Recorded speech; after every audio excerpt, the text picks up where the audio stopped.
From distant space, we all arrive. From dumpster lords, lords of the skies. Through nebulae, we blaze our trails. With every power chord, the cosmos wails. Through supernova, we'll forge our path on a stellar quest to unleash our wrath. Conquest of the cosmos with metal as your mind. From dumpster reign supreme, our elixir super tight. Our guitar shall be our scepters, our solo shall decree. The universe will bow to us for all eternity.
Yo. Hello. Welcome to Friday stream. Hope everybody's doing good, fellow kids. Alright, little one finished eating. Give me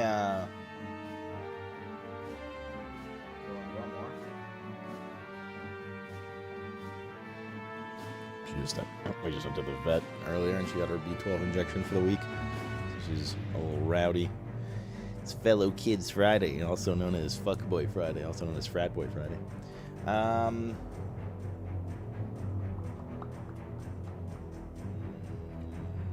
chill for a bit, and then I'll do like a very quick AFK just to put some food in her bowl and bring it down.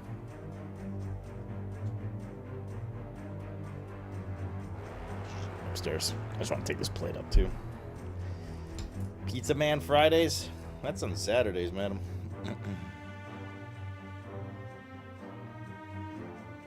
Why do you look like... Exactly. That's why it's called Fellow Kids Friday.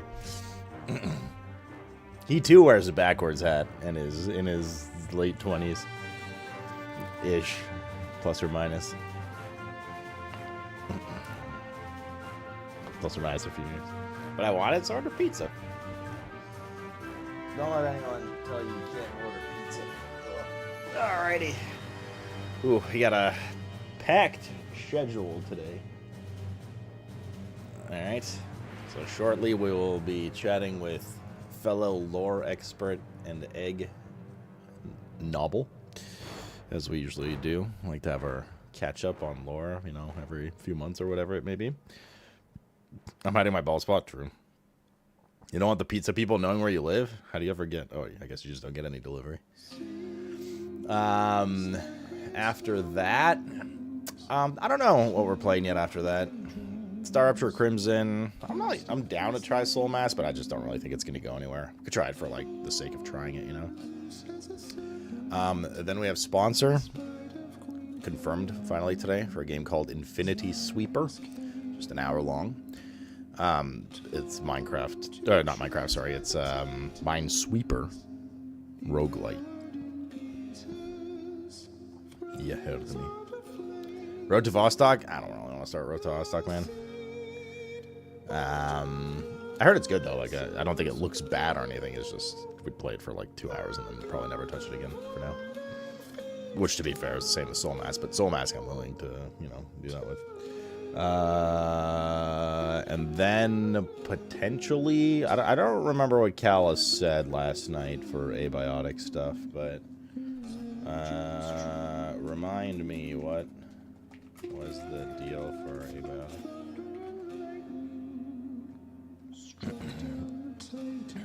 You a token for Damon Buses? Corey, what did you do? We're not actually playing WoW. Right. We're discussing the WoW lore. Which, by the way, I mean, I'll say it obviously before we actually start. Spoiler alert, right? So if you're not fully caught up on all the WoW lore up to everything that's happened in midnight currently, you'll probably want to tune out. And then come back in, I don't know, like an hour whenever we tuck Noble in bed and give him a little kissy. That includes the post-March cinematic.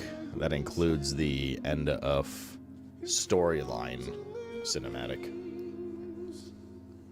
With the Sunwell. Both of them are the Sunwell. Sunwell Room, I should say. Cool. What's this? Hades, I think. I'm also... Lil, are you still hungry? Stop eating Mr. Cat's dry food. Okay, alright. Let me do... Boy, Baldwin, you never answer me? I got your answer right here. Grabs junk. Yes, I didn't answer you, did I? Yeah. I'll get back to you. I can't do it right now. I'll leave it back on. I must. You know what I did, Alanti? I think I forgot to put it back on unread. That's why I didn't answer you. I'll get to you pronto. Landrix, man, thanks for the 77 Prime Reno. Just started playing Blueprints. My brain hurts. Started playing Blueprints. My brain hurts. Did you play that spoiler-free? Sloat brain. Yeah, it's. I don't think it's like a huge hype rush on those, anyways, Alanti. So it's all good, man. Sorry about that. Yes, we did play spoiler-free. Absolutely. I was very adamant about anybody who spoils gets slapped. Amazing game though. Amazing game. Yeah, the entire playthrough's on YouTube.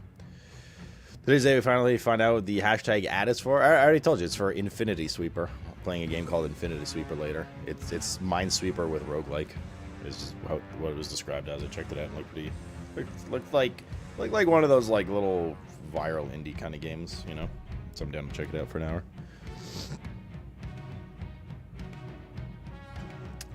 Will the WoW lore chat be on Sloot Plays? Every lore novel chat we've had have gone on the main channel, I believe. So, probably main channel. It's not exactly a video game playthrough. Novel, do we play through with you?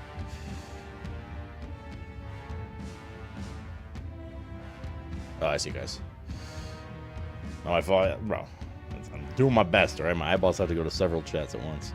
I need to find a way to combine all the chats.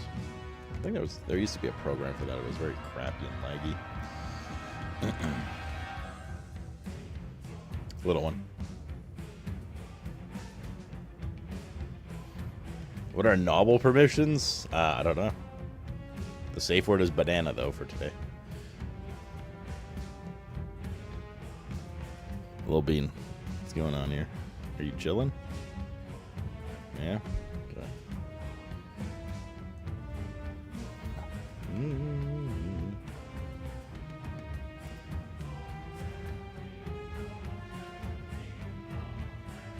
Excellent.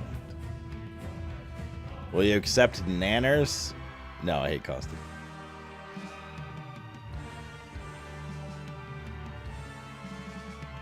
You got your popcorn ready for little one? Doing another grinder ball date? The best candidate. Ugh, why did you have to mention Nanners? Now look. Yeah, she went to the vet today to get her B12 injection and get a checkup. She gained more weight too. She's trying to get a little chunky little one. Chunky one. Yeah, clip your ears. Boop. You want to do one more food? What's going on? Meow meow.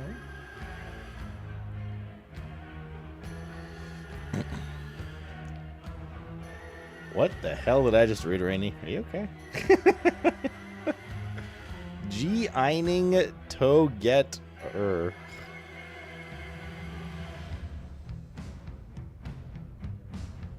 Alright. Yeah, alright. Good.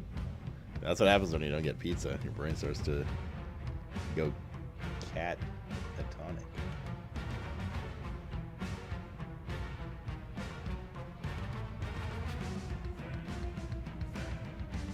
Literally no reason not to, Jackson. Thank you for hugging the sentence you just put.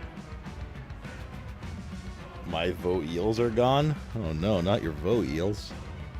Are they freshwater or saltwater vote eels? Want tacos? Maybe taco pizza's in order? Taco pizza. Just like the usual toppings of a taco, but on a pizza.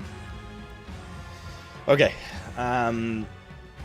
Let's power run the Scrandle.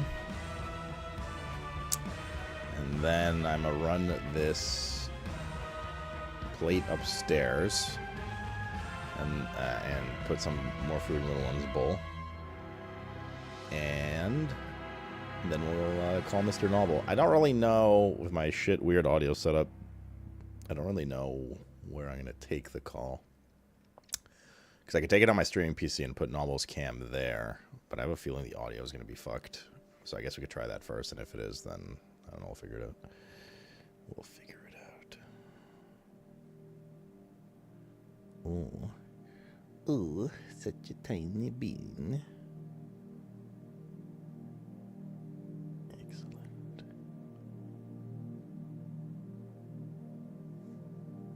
Alright. Let's scrandle. Let's scrandle.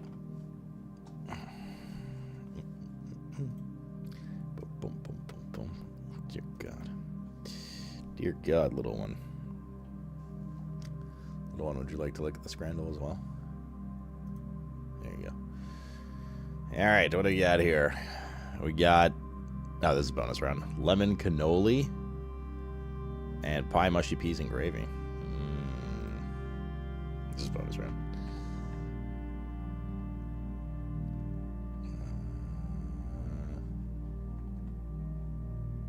This is Blueprints. That is Blueprints. Apparently, today's Blueprints' 1-year anniversary, and they put out an extended version of one of their OST songs. Just whoever's interested. Fish and chips with tartar sauce for 6 in New Zealand. Or fish and chips with mushy peas and curry sauce for 12. That looks so gross. Mushy peas. Ew, fish. I don't like fish. Wait, how does that even work? Oh, the sub-streak. I thought you like caught up to regular stream streak, which is impossible. Left auto wins easily. Easily. Oh, it looks like it's a fish and chips kind of day. Eleanor's favorite. Fish and chips with mushy peas on the side for 10. Or fish and chips without mushy peas for $9.95. Thus proving that mushy peas are worth nothing more than 5 pence because they're garbage. No, I got you. I misunderstood, Jackson. Little one. Yes, it's Mr. Rob. It is little. It is Mr. Rob. Right side? Pretty close. It is. Okay, today's category is fish and chips. Fish and chips for $9.50 in England. I have a feeling they're all going to be British. Or fish and chips with mushy peas for $11. Also in England. I was thinking that was guacamole, and I was thinking that was an excellent idea. No. Guacamole on fish and chips. It is. It is mushy peas. That is less good. Yes. Less good as being polite. It's 11. I assume it's 11 for 1. Oh, right side 1. Gross. Fish and chips with gherkins for England for 10 in England for 10, or fish and chips in Australia with a pint for 11.60. I'd take the right side probably.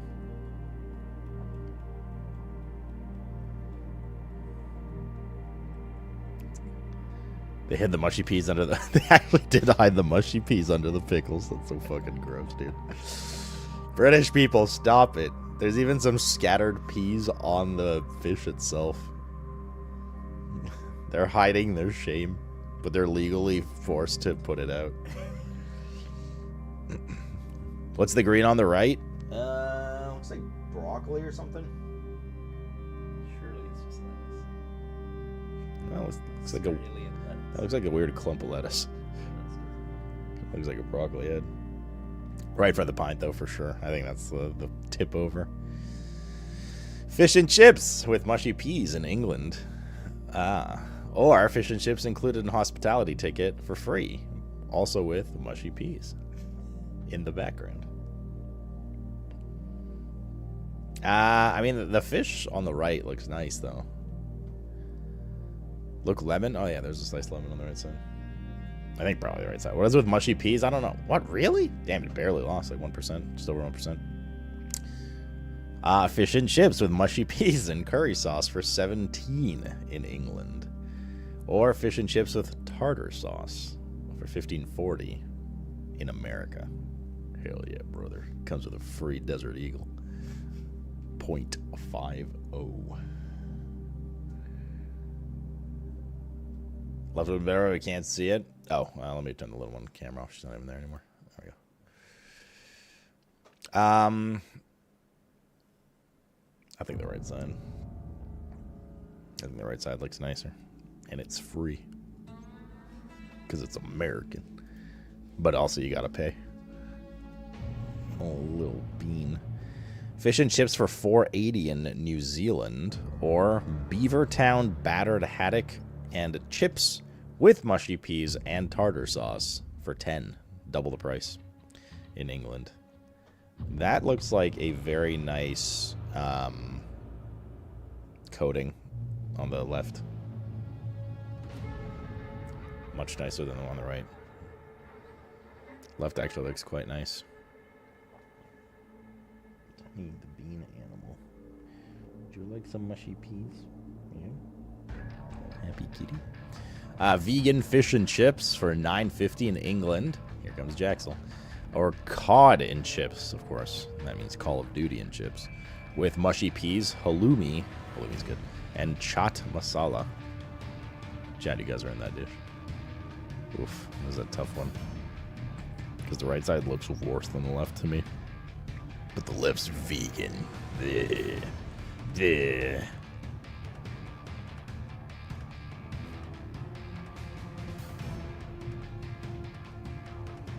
Let's do the right side. Oh, damn, not even close. The same fish and chips we saw a little bit ago with mushy peas for 10 in England. Or fish and chips with fried halloumi and curry sauce for 12, also in England. I'm definitely right side. Big right side. Goer. You guys made a tofu turtle for Thanksgiving one year instead of a turkey? Tofu turtle? Why turtle?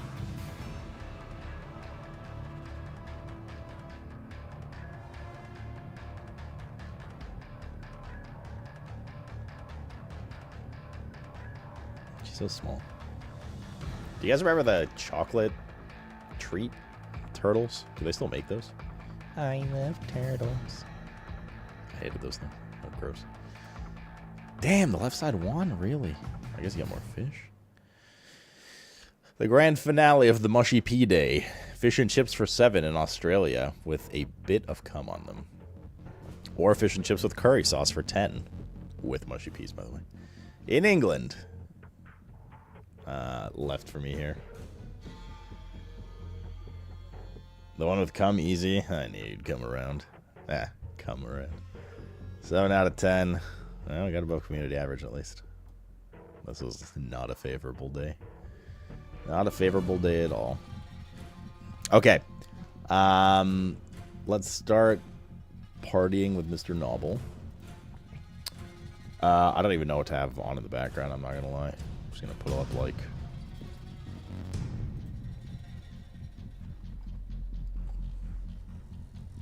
We gotta watch the... what do you want to... What did you want to start with, Noble, by the way? Did you want to talk more about post-raid or post-quest? We're gonna talk about both. There he is, the birthday boy. Well, belated birthday boy, but thank you for the big 52, homie. How's the rest of the stream, man? Sorry, I had to dash. I hosted and I had to go do cat injection and stuff, so... I saw you ask if I want to take a shot, but I was already balls deep in chores, dude.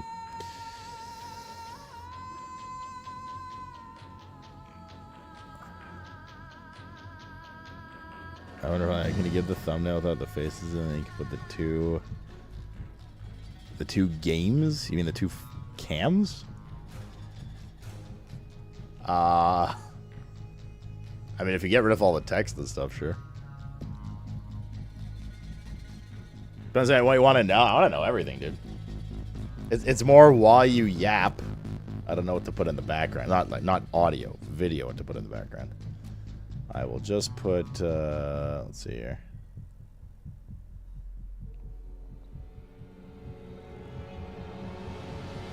That's fine. I'll put. I'll just put like Wowhead up in the meantime or something.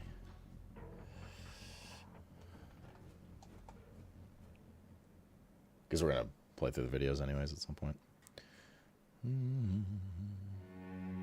So the last thing you know about WoW? I mean, I've looked at the VOD stuff. Like, I've paid some attention to Midnight's lore. So we're not gonna go too far back, but where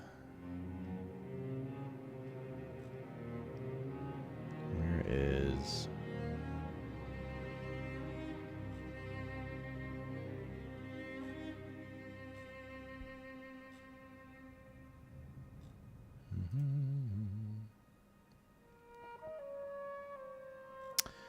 March on Keldanas, Lore Finder, the War of Light and Shadow campaign finale. Very good. Okay. I'm going to be right back. I'm just gonna throw this plate upstairs and put some food in Little One's bowl, and then I'll give you a call, Novel.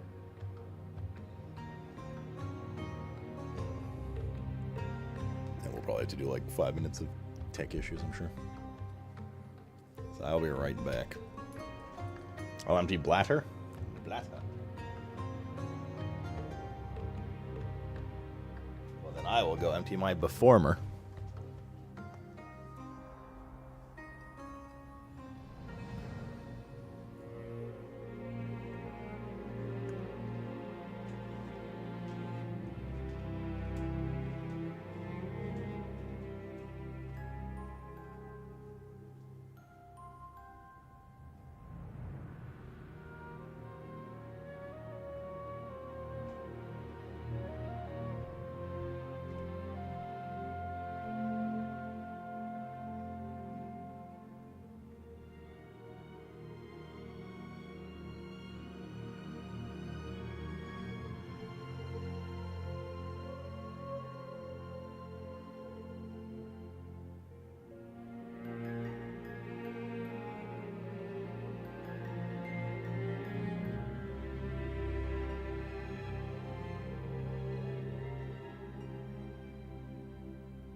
play this in the background? What's this? No. Instant deny.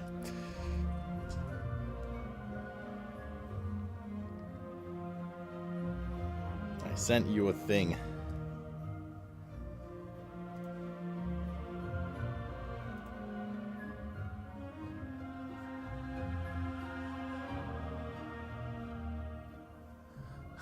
Okay.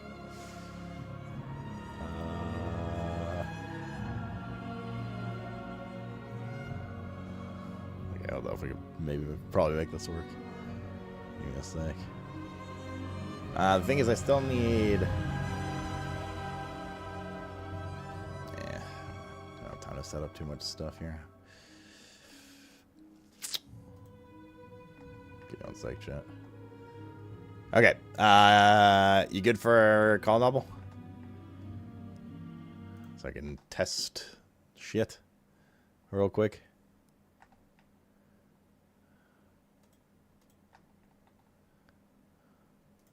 Yes, sir, he says. Okay, give me 2 seconds as well. Well, and that's it. That's all you're eating?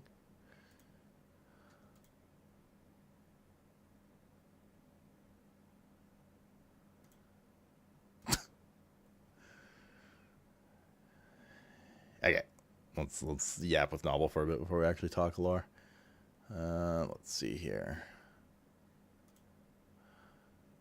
Oh, I actually didn't even ask Novel, do you even want to be on cam? Like, you don't have to, man. There's definitely not some big production like I used to do with like those class videos. Like, I'm just chatting, you know. If you just want to chill, that's totally cool.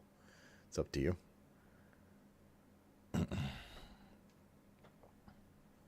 So do I. Just more so my organs, particularly my liver tune. Couldn't you tell?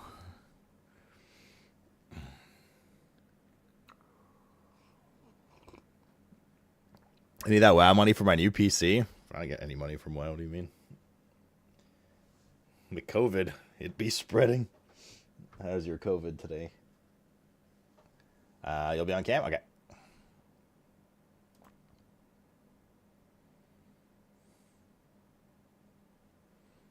Hello, Lolo. Hello. Okay, give me 1 sec here. I assume he's very loud in chat, so let me turn him down a bit. God, I heard myself there. Okay, but now you're not. I didn't turn you down. Were you eating your mic for a second? No, just lower. Hang on. I'm going to get my dirty dishes out of the way because last time I did somebody a podcast thingy and I got commentary on it. Hang on. Loud again. Well, just when he's back. In the meantime, I can fix up cam stuff, or try to at least. Is there any way to like... There we go. See, now you can just see the massive pile of laundry that at one point I need to get rid of. That's okay. Ray. Yeah, that's right. Alright, give me 1 sec here. Trying to finagle here. Okay, so you can hear me, right? No weird stuff. Yeah, I can hear you fine. Okay, but if I play this video, like mute my stream, do you hear this? We founded this kingdom as ex. Oh, I can hear that. Yeah. Okay. Okay, so the caveat here, because I have a weird ass audio setup, is whenever we watch a video, you'll probably just want to mute Discord. Mute me in Discord, just so you don't double hear it, that's all. Or however you want to do it, but yeah, you're going to hear that. Styles.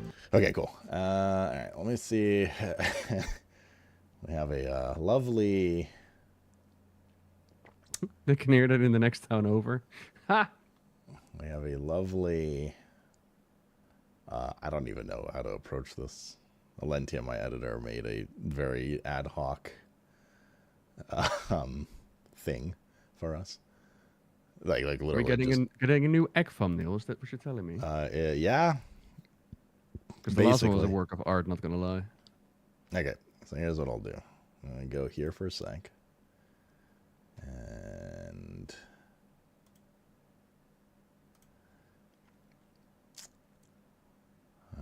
okay, I'm gonna copy this. I'm just gonna call it egg in all caps. Perfect. Alright. You're not really egging it up though, hang on. You're pretty eggy right now.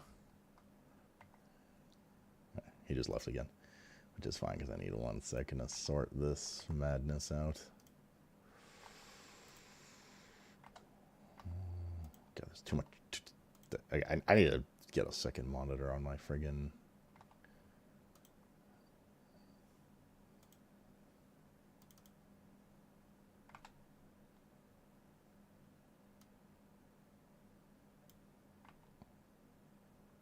Okay. There we go. What are you? Are you fucking grandpaing it up right now? Yeah, are you gonna cap on? Look, you listen. Yeah, but it's you're doing the whole, how do you do fellow kids Friday. Yeah, I get to be grandpa. How do you do, fellow kids? All right, let me see if I can grab you here.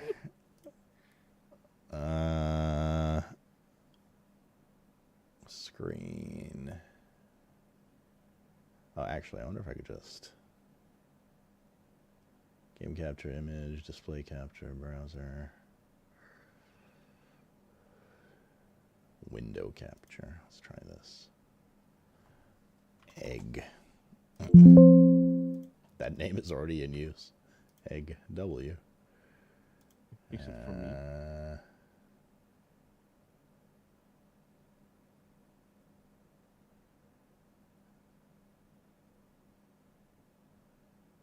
So this one? Hooray.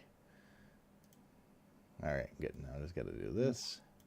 I look very overexposed. Holy. And this. Yeah, you're very I'm very white bright. right now. Can I fix that somehow? I gotta turn you up just a little bit. Okay. I got a new camera. It's actually a good way to see the difference in it. But Okay. yeah. Alright, so now the final touch.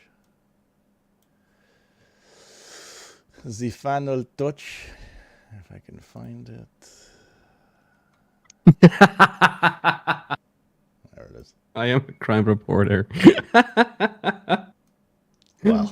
Oh, that is beautiful. Yes. You're going to be reporting the crime of midnight.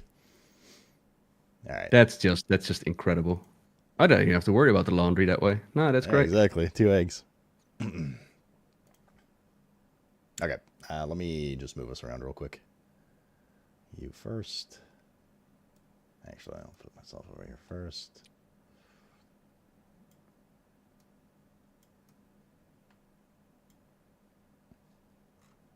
And then See, this is the top tier productions that you can only find over here, you know? Man, do you remember when I used to do those? I don't know if you remember those like class videos, and I'd invite like community members and all that kind of stuff. I don't know if you remember that stuff. Long time ago. Those took a lot of setup. Like obviously I had like, this kind of stuff set up before, but get in a call with like 3 people and check everyone's mic and put everyone's little camera in the frame, and it was a lot of work, man. It's a lot of work. Fun, but a lot of work. Oh, look at that. Look at that. We got a full egg podcast going on here. All right. Jack, I just want to point one thing out. I don't want anyone to ever call me too white again. All right. Yeah, I'm just looking on my end if I can like swap over. I think it's like the auto white balancing, and now I should be blue. Let's see. You look a bit better, yeah. Oh, look, there we go. I got a little bit of color now. You don't look like Casper the Friendly Ghost anymore. Hang on. Is audio No, for we're gonna Novel play good, this. chat, or do I need to turn him down or up? You guys let me know. We already did Scrandle. He was here for it. Down a bit? Okay. We're going down to 70. Let's try. Okay. It's better. It's a bit red, but it's better. Jesus. All right. Should be good. Nice. Good job, Valentia. This looks cool. Right, so for the record, I was sitting here without my cap on, and then I noticed that Sloot was doing like the backward cap, and I was like, all right, I'll be granddad. That's okay. In a blanket, by the way. Perfect. In a blanket. Is it cold at your house or something right now? We're getting into the warmer times, but yeah, it's also I'm only wearing like a very thin layer. So yeah, can't wait for the summer times. Yeah, it's finally hitting here soon. It's like 8 degrees today, but getting close to the high teens soon and like 20s and stuff. Are you? I live in the like in the area that's where they plant all like the tulips and the flowers and whatnot. So now right now it actually smells like spring every time you go outside. It's the best. There is one more thing I need to fix because we're obviously going to watch videos together. So I need to just do the other. I need to grab you and go. Now we're going to go for these. Probably in the bottoms. So I will go bottom right. And you, Mr. Grandpa, will go. I've been playing WoW for 20 plus years. Oh, let me tell you. Do you remember the name Thrall? We had a war chief once. They forgot about him. Oh. All right. There we go. Perfect. Cool. Okay. Sweet. So, as you know, since we've done these before, I don't really have anything planned for that. This always turns into just like me and you are like, hey, let's chat about stuff. And everyone's like, ooh, novel talks. I'm like, oh man, I need to make this like somewhat presentable. To be fair, it was chat constantly like, hey, when is the next lore chat? So must have been doing something right. I love these lore right? chats. We need to do them more often, whenever we can. But it's mostly just I am just a humble host these days, and I want to hear your knowledge. I'm curious about things too, right? Like we've had some like lore talks in the past where like not too much has happened, so we're kind of just talking about whatever. I think quite a bit happened recently, and I came into Midnight. I would say Midnight was probably the most I've paid attention a little more in depth to WoW lore since like I kind of gave up on lore, which for me, the fall off point in lore, I would say that I just like lost a lot of interest in it was BFA into Shadowlands, particularly Shadowlands. Really didn't like how Sylvanas was written. And I just want to clarify here.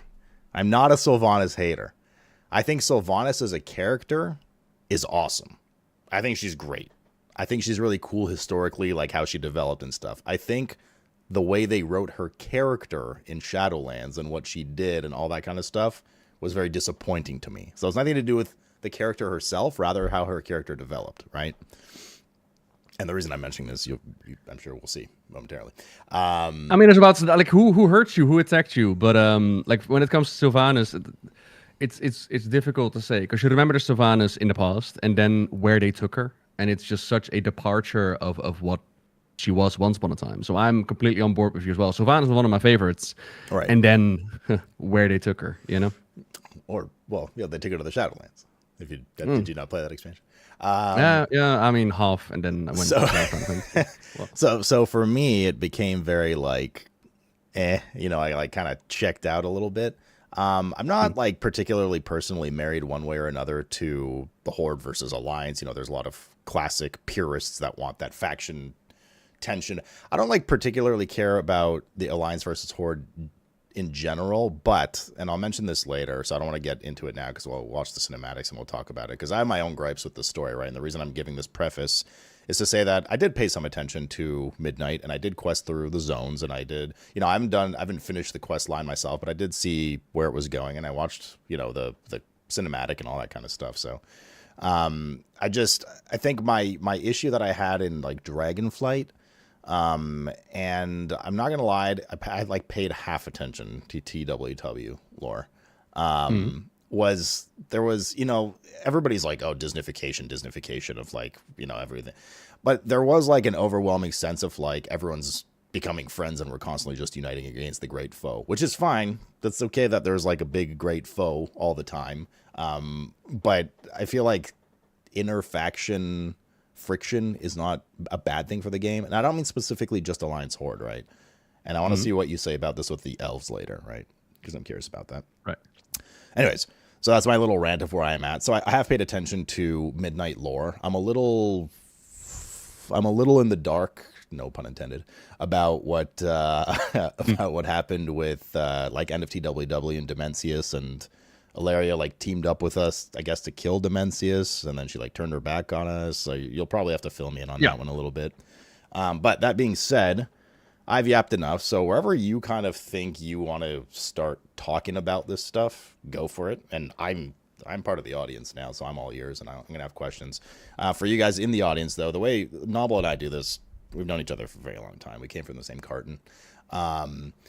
It's true. And so, even though I don't actively play out anymore, I love to catch up on lore stuff, whether good or bad. You know, I still play the expansions when they come out, things like that. So it's time to catch up on some lore, and we usually chat a lot about stuff. And then towards the end, if anybody, especially a lot of the lore buffs in here, have any questions, I usually just read them out, and Novel comments and answers and stuff like that. So we have a little jam session with you guys too. All right. Are we turning redemptions off for this? I mean, if you guys start misbehaving, we can, but like, this is not some like major hashtag ad session. Novel's not paying me. I'm not paying him. Well, not with money, at least. That's right. And if you, I'll start yapping, and if you're like, hey, I don't, you know, I got questions or follow-ups, just interrupt. But if I remember from last time that we had this chat, I remember us sitting down and you were like, why was Illyria able to shoot the Dark Heart, if I remember right? So somewhere around the War Within is where we had a last little chat like this. So as far as my brain remembering stuff goes, right? All of the Dragon Aspects memed at the end of the Farak stuff. Everyone became friends. Vin Diesel family memes, etc. I suppose one question mark for me, I think that we talked about a little bit, was like, where's Iridicron, I think is his name. So that's like probably a relevant topic at some point. And then Midnight started. Zalatath was doing her stuff. I would say, you know, I've caught up basically up to, I'd say, the end of Gallywix dying and beginning of Midnight for me are a bit of a blur. Like, I like completely like, I don't really know what was going on with Demencius and all the ethereals and all that kind of stuff. Right. Okay. Right. Going back to Dragonflight and Iridicron. Iridicron is really pissed off at the Titans, and he gives us this final speech, like, when the Titans return, I shall return as well. And it turns out that Iridicron was working with Zalatath, and he provided her a relic called the Dark Heart. And the Dark Heart, it has the capability of like sucking up magic and turning it to void. Basically, it's the thingamabob that allowed her to get all this power. And with it, the war with him began, where the world soul inside the planet started to call out, and everybody was very worried and like, what's going on?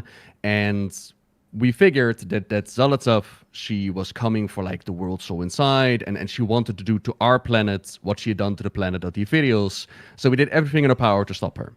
And eventually, we have Illyria Windrunner, a really powerful Void Wielder, who is able to damage Zalatath's Dark Heart and stop her in that moment.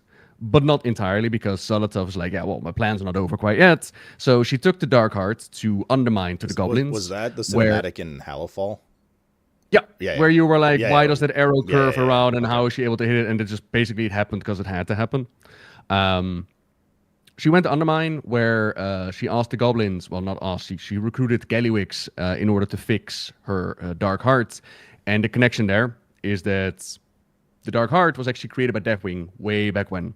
And it was a prototype of the Dragon Soul. If you remember, back in Cataclysm, Thrall shot Deathwing with like a golden disc. That was the Dragon Soul. And before they made the Dragon Soul, they made the Dark Heart. So there's like that connection, because the goblins helped Deathwing make the Dragon Soul, so they also helped make the Dark Heart. And so they were like the ones that she was like, come help fix my Dark Heart. And they did. And in that storyline, we have a cutscene where an Ethereal shows up, and he takes the Dark Heart from Gallywix. And Gallywix he thinks like, oh, Zalatath got impatient. She got on that I was actually holding on to the Dark Heart because he didn't want to give up to her. Not quite yet. But turns out that the Ethereals actually betrayed Zalatath. And instead of working with her, they now had the Dark Heart powered up, and they were planning on bringing back Dimensius the All-Devouring. Which Zalatath wasn't actually happy about, because she had betrayed Dimensius in the past. So Void Lord, right? Dimensius. Big old Void Lord, okay.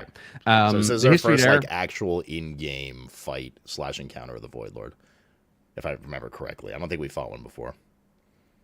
We've all my days. So difficult. extra backstory on this one is that we've learned that the Void Lords, in their own realm of the Voids, they shut out the old gods to like corrupt these world souls. They are responsible for the old gods, and they did so because they couldn't physically manifest in our universe. They had to use the old gods to do so. But we also have Void Lords in the physical universe. We have them like way back when in the Burning Crusade, where we joined the Ephidiols in Find the Dimensius. There was a whole quest line back in the Burning Crusade where we fought against Dimensius, and we've got like Dumensius or whatever they call it in like one of the Sapphic halls in the Burning Crusade. With Akundun, there's one there. We fought against Void Lords before. Was it Shadow Labs? I'm trying to remember. Probably. Anyways. There was a Void Lord there as well. Like, Okay. there've been multiple Void Lords. And what I personally think happens is that the lore of the Void Lords back in the Burning Crusade has, of course, been adjusted and altered. And now we have, like, the big Void Lords in their own domain. And what we saw in the physical universe is just a small manifestation, like not an actual full-on Void Lord, just an itty-bitty tiny piece. That's my explanation. And when it comes to Dimensius, is that the story that they've given is that once upon a time, Zolotov was working for Dimensius, but she betrayed him by working with the Ephidiols, and she wanted to get out of Dimensius, or she wanted to get rid of Dimensius. She wanted out of under his control. And so they were planning to actually destroy him, but instead they like blew him into little pieces, and they were still able to get him back. And that's what they wanted to do with the Dark Heart on the planet of the Ephidiols, on the planet of Karesh. So we join the Ephidiols, we join a Zolotov because she didn't want Dimensius to come back, and we do everything in our power to stop him, because if we didn't work together, he isn't called the All Devouring for nothing. He would devour everything. And so we did. We battled our way through the Mana Forge, and we battled against Dimensius. We were able to, like this small sliver, I would call it, we were able to push him back into the Dark Heart, seal him up there, and heroically, Zolotov at the end was like, oh, you guys go out of the Dark Heart, I'll stay behind, because somebody needs to stay behind. And she did. To which the Dark Heart started to like tremble, and it was on the ground, and then Locust Walker, the biggest, bestest void dealer out there, for some reason picked up the Dark Heart and got disintegrated and swapped his place with Zolotov, who then went, ha ha ha, I win, I've got the Dark Hearts, I'm going to take everything that you have now. And that's basically the beginning of Midnight. So Locust Walker's in the Dark Heart. Oh, he's been eaten. Yeah, he 99% sure that he's gone, because Zolotov has like taken all that power that was in the Dark Heart. So she's taken like Dimensius and the Locust Walker and whatever other Ephidiols she found, and she made like a big old void spike that created like that big old invasion at the beginning of the Midnight. Have you done the Sunwell introduction? Yeah. That's because she was able to use the power of the Dark Heart to like get in. I see. So is there a possibility to come back? I mean, this is Warcraft. Anybody can come back at any time, randomly. We'll get back into that later. So the Dark Heart's not like a Frostmourne soul eating kind of thing? It's more a suck, convert power, and spew it out again. More like a storage thing. Same with like how it ate Khadgar, and then Khadgar was able to turn himself into energy, into magic, and so he was able to survive. Okay. Basically that. Okay. So yeah, that's the War Within into Midnight. And with Midnight, Zolotov, for some reason, sets her sights on the Sunwell. I do want to say right now, because I know that's why we delayed until Friday. Spoilers coming up, right? So if you have not seen the cinematic for the end of March on Kildanas, or you have not seen the cinematic for the end of the Season 1 quest line, with the Sunwell and elves and all that, then this is your warning that we're not holding back at all. Like, we're gonna like fully talk about it and dive in thoughts and like where we're going from here. So if you don't want spoilers, then check out this on like YouTube later or VOD or whatever you might want. But yeah, that is your warning. That is your warning. All right. Do you want to put it in the title as well? Yeah, we can put it in the title. Yeah, 1 second. Spoilers.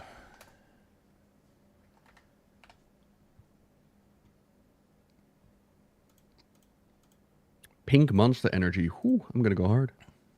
Flavor is that? Watermelon? Ultra Rosa. Spoilers, you had 4 weeks? No, they had like 2 days, right? Didn't the other cinematic just came out, didn't it? Yeah, what we just started was 4 weeks is to start. We're also going to be talking about like the ending of it. So yeah, it's Yeah, it's yeah. 2 Well, days. yeah. That's why I gave the warning now instead of us saying it, and then it's like, by the way, you shouldn't have listened to that if you. Yeah. All right, should be good to go. I put spoilers in all the titles. Okay. So War Within was basically ring around the rosy. It was basically a circle. And I've got my personal feelings that they used the War Within to buy themselves a little bit of time, that they had a story planned with the War Within, and that then Metzen came in, they changed the plan to make it like a World Soul Saga. And so in essence what happens is that we start the War Within with a Zalatoth that's for some reason is coming for the soul of our world, and we need to stop her. And then at the end of the War Within, we basically end at the same spot. Zalatoth, for some reason, is coming for the world soul, and we need to stop her. So for those who've been like, okay, what exactly happened in War Within? I feel like it's kind of a circle. Of course, things have happened, but here we are. And then midnight rolls out. Zalatoth is ready for the attack, and she sets her sights on the Sunwell. To which we have a Lady Aldrin. She's praying at the Sunwell, and she's like, "Oh man, my people, the Blood Elves, not another tragedy. Come help us out." And the Sunwell responds. And what we first believed was the light performing a miracle is now being suggested, although not confirmed, that it was actually Azeroth herself that summoned us to the Sunwell to come to its defense. And all across the world, heroes are summoning to stop Zalatoth and the Devouring Hosts. And we do what we do. As you know, we're heroes. We kick back the tide. We beat the bad guys. We get like relics and big old monsters in the sea. But this is, Zalatoth is all the power in the world that she needs to. Where one monster falls, 3 more comes out. Our victory runs into a retreat. We go back to the Sunwell, and again we pray for a miracle, and the light is able to respond. It's able to push back the void for now, but things are dire. Like we have the greatest light wielders in the world that are casting on the Sunwell, but more needs to happen, right? And that's basically how our adventure begins. We got the void storm looming above. Like we need to stop that invasion. And then deal with threats down below, maybe make some allies, figure out what's going on. We need Tyrion back, basically. We need Tyrion back. We need to go to the Shadowlands. Let's get. So Speaking of which, we got ourselves a brand new main character, which is called Arator. And Arator is the child of Illyria and Trellian. Illyria and Trellian are these original heroic heroes of the Alliance. They came back in Legion. You might remember even Arator from the Burning Crusade, where he was like looking for his parents. Arator is basically like the main guy. I have my opinions on the portrayal of Arator, but I'll try to keep opinions out of it. And Arator is basically the main guy. We are here to. I mean, if you want to just go over like general lore, go for it. But I definitely want your opinions, at least later when we start getting into it, because we're obviously going to talk about Arator later. You don't have to give him now. So, but I'll give. This is My not issue with an Arator is that he's being portrayed as this young 20-year-old upcoming character, but Arator is 40. He's been an orphan, has to be grown up. He's being portrayed as this paladin that still needs to learn how the light works and what it's all about. And he's like, oh, there's more to being a paladin than smiting people. Meanwhile, he's been part of my Legion Order Hall as a paladin. He knows how a paladin works. He's been to Outland. And I'm like, they also made a book, like a pre-book for Midnight, which is all about the Windrunners. And the Arator in that book is established as a hero, has his problems, has his issues. But he's not a tween, oh my god, what is the light? My parents are getting a divorce character. He is an actual established character that knows what's up. And for me, what's really frustrating is that he is so young. And then the half-elf thing where people are like, they age differently. We also got a Varian Lothar in the game who was also introduced with the War Within. And she is more mature than he is, and she's younger. So it's a personality choice. And of course, those choices are theirs to make. If they want to portray Arator as this really young guy, go for it. But to me, as a nearly 40-year-old, I'm looking at this and I'm like, old. I was hoping for someone a bit more mature and already secured in who they are, rather than again another journey of somebody having to find themselves. We already had an Anduin. Why do we need an Arator? But these choices have been made. So Arator, he's the one we follow, and we go through the forest, and we basically get an introduction as to, okay, this was happening in the zones. So we party with Orwena, who Orwena is a new character from the War Within. Orwena and her people are supposed to be not part of the mainland. They're supposed to stick to the shadows, take care of the roots down below. But Orwena can hear the voice of her goddess. She can hear the voice of Azeroth, and that voice is telling her, like, nah, we need to do more. and so she does more. She already helped us out in the War Within, and now at Midnight, we have something called the Light Bloom. If you remember from Draenor, the Everbloom, where like the plants were taking over and turning people into zombies and all that, it's basically that, but now with the light. And that's what was happening in Eversong, basically, right? And that's what was happening in Eversong, right? And in whatever that like Druid jungle zone was. Herondar. Herondar. That's right. Yeah. I did those dungeons a few times. And this is a clear indicator as to, okay, the story for the original plan of War Within has been mixed around. Because originally speaking, Herondar was supposed to be part of the War Within for multiple of reasons. From profession skills, leveling stuff up in the War Within, to the quest line just being related to what we saw in the War Within. Like, it was supposed to be in the War Within, and they moved around to Midnight. Now, that's not the end of the world, but it's definitely an indicator as to, okay, they swapped around the story, right? So we learn about the Light Bloom. Quite a problem, but will be a problem for later. We then move over and we see that Zolotov's cult, the Twilight Blade. And the Twilight Blade is basically the Twilight Hammer. Like, it's literally the Twilight Hammer, the ones that we had in the Cataclysm with like Cho'Gall and the Twilight Highlands. That's them, except now they worship Zolotov. That's a banger tier. And tier 11. That was one of the best tiers WoW's ever had, in my opinion. With Cho'Gall, yeah, was it good? You were playing back then. It was BOT.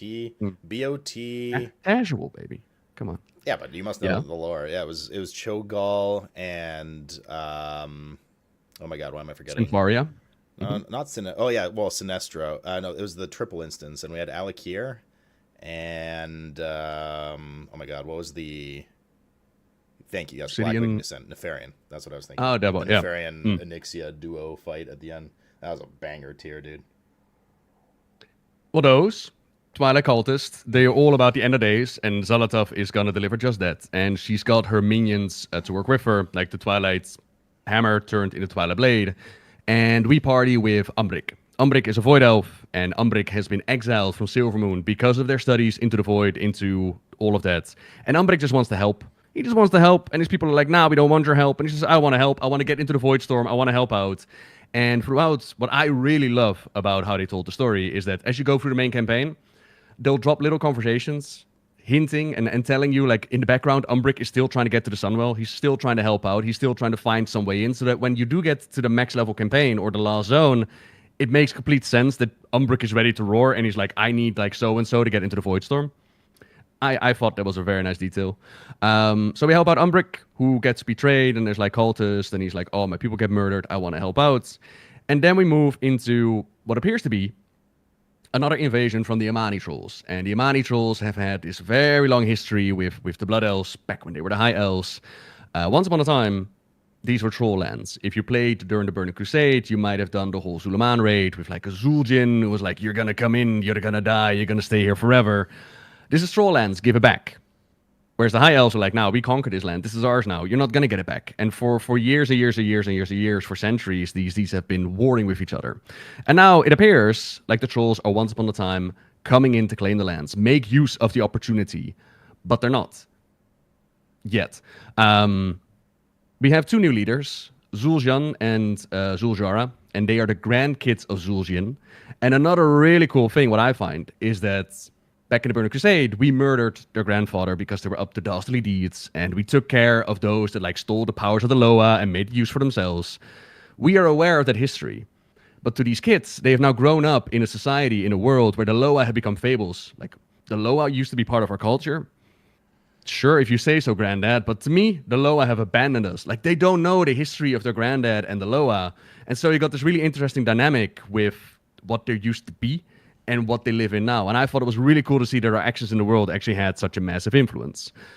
Point being, Zul'jin has come in to get this light-infused lumber, because it's really effective against killing the void creatures. But our forces are like, troll invasion.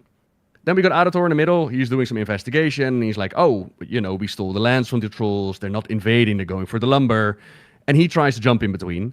And this is where they made a major critical part of the conflict between Adator, Trellian, and Illyria.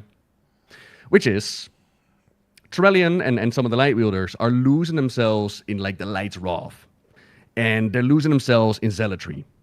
So at this point, Trellian is ready to execute this troll that's defeated and down on the ground. Something that Trellian wouldn't do on his own previously. And Arator is like, Dad, stop. What are you doing? That's an enemy. They've surrendered. You don't have to execute them. Dad doesn't listen. Zul'jin antagonizes him even more. And so Arator decides to jump in between, and he gets hit by the sword. And in my mind, I'm like, okay, you could have just bubbled. You're a paladin. You know, you didn't have to get hit by the sword. You did it on purpose. He's still discovering himself. We just went over this. Right? Skill issues. But they made this such a big moment where Trellian struck his son in rage with the light. But that's not really what happened. His son jumped in between a weapon.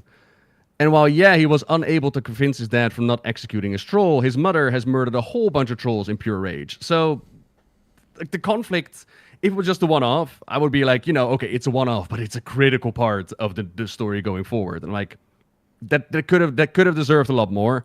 But either way, stabbing your Zul'jin kid is able to get kind of a big deal, ish. Hmm? Stabbing your child is slightly big deal, I suppose. Yeah, but like if you're mid-swing and your child jumps in your sword, you don't actually hit your child in rage. You're just like your child jumped in front of your weapon, right? Yeah. I remember the cutscene being portrayed very much as like, I understand what you're saying, but like, I don't know. To me, it seemed like they definitely tried to make Turalyon very like, all I see is red right now. You know, I'm like blind with rage. Oh, 100%. And, like, of course, I don't know yeah, he what I'm didn't doing, listen. My bad. But that's more like Illyria literally says to him, like, you struck our son in rage. And I'm like, that's not what happened. Your son jumped in front of the weapon. Like, if Trellian would have lost control and Arator was like, Dad, stop, and he just starts swinging around him, you might have a point. But in this case, Right, yeah. you know, The rage was not directed towards Arator, correct. but he was on the receiving end of the rage on account of his own idiocy, basically. Jumping in between it, yes. Okay. To which I'm like, okay, you could have altered that a little bit, but you're 100% right on what they wanted to achieve. I'm just more like, I would have liked to have seen it a little bit differently. But yeah, Trellian strikes down his son, and his son refused to be healed. It's like, Dad, how could you? And I'm just standing there like, I mean, you jumped, but okay. So that's a conflict between father and son. That's also a conflict for Trellian. Like, he lost himself in the power that he also saw as something great. And now he hit his loved one, right? Like, he hurt his own son. So there's conflict there. And that's basically the setup for the zones that we go into. So I think this is a good point if there's like questions or whatnot, but otherwise we can flow into like the next zones, what we do there. Monster. I know, right? I'll just keep on yapping then. Okay. No, yap away. Okay. So we've done our introduction and we go into the zones. I assumed we were just going to kind of move through the base story, and then once we start hitting the critical points at the end, whatever. So I was just enthralled, dude. How I do, you know, that's how I act. Okay, where do we go then? At that point, we had a choice as to where do you want to level, and you could basically follow 3 storylines that are self-contained up to it all comes back together into Voidstorm. So following Arator's journey, this is that journey of a paladin trying to find himself, and I do understand why they wanted him as a growing character, because it allows the audience to grow as a character. And we as an audience get to see how the light operates. We can see that the Scarlet Crusade, they can use the light even though we would condemn them to be evil. So light does not respond to morality, light responds to conviction. We get to learn more about these paladin heroes of the past and how using the light is not all about smiting. You can heal people. You can take care of people. You can be kind.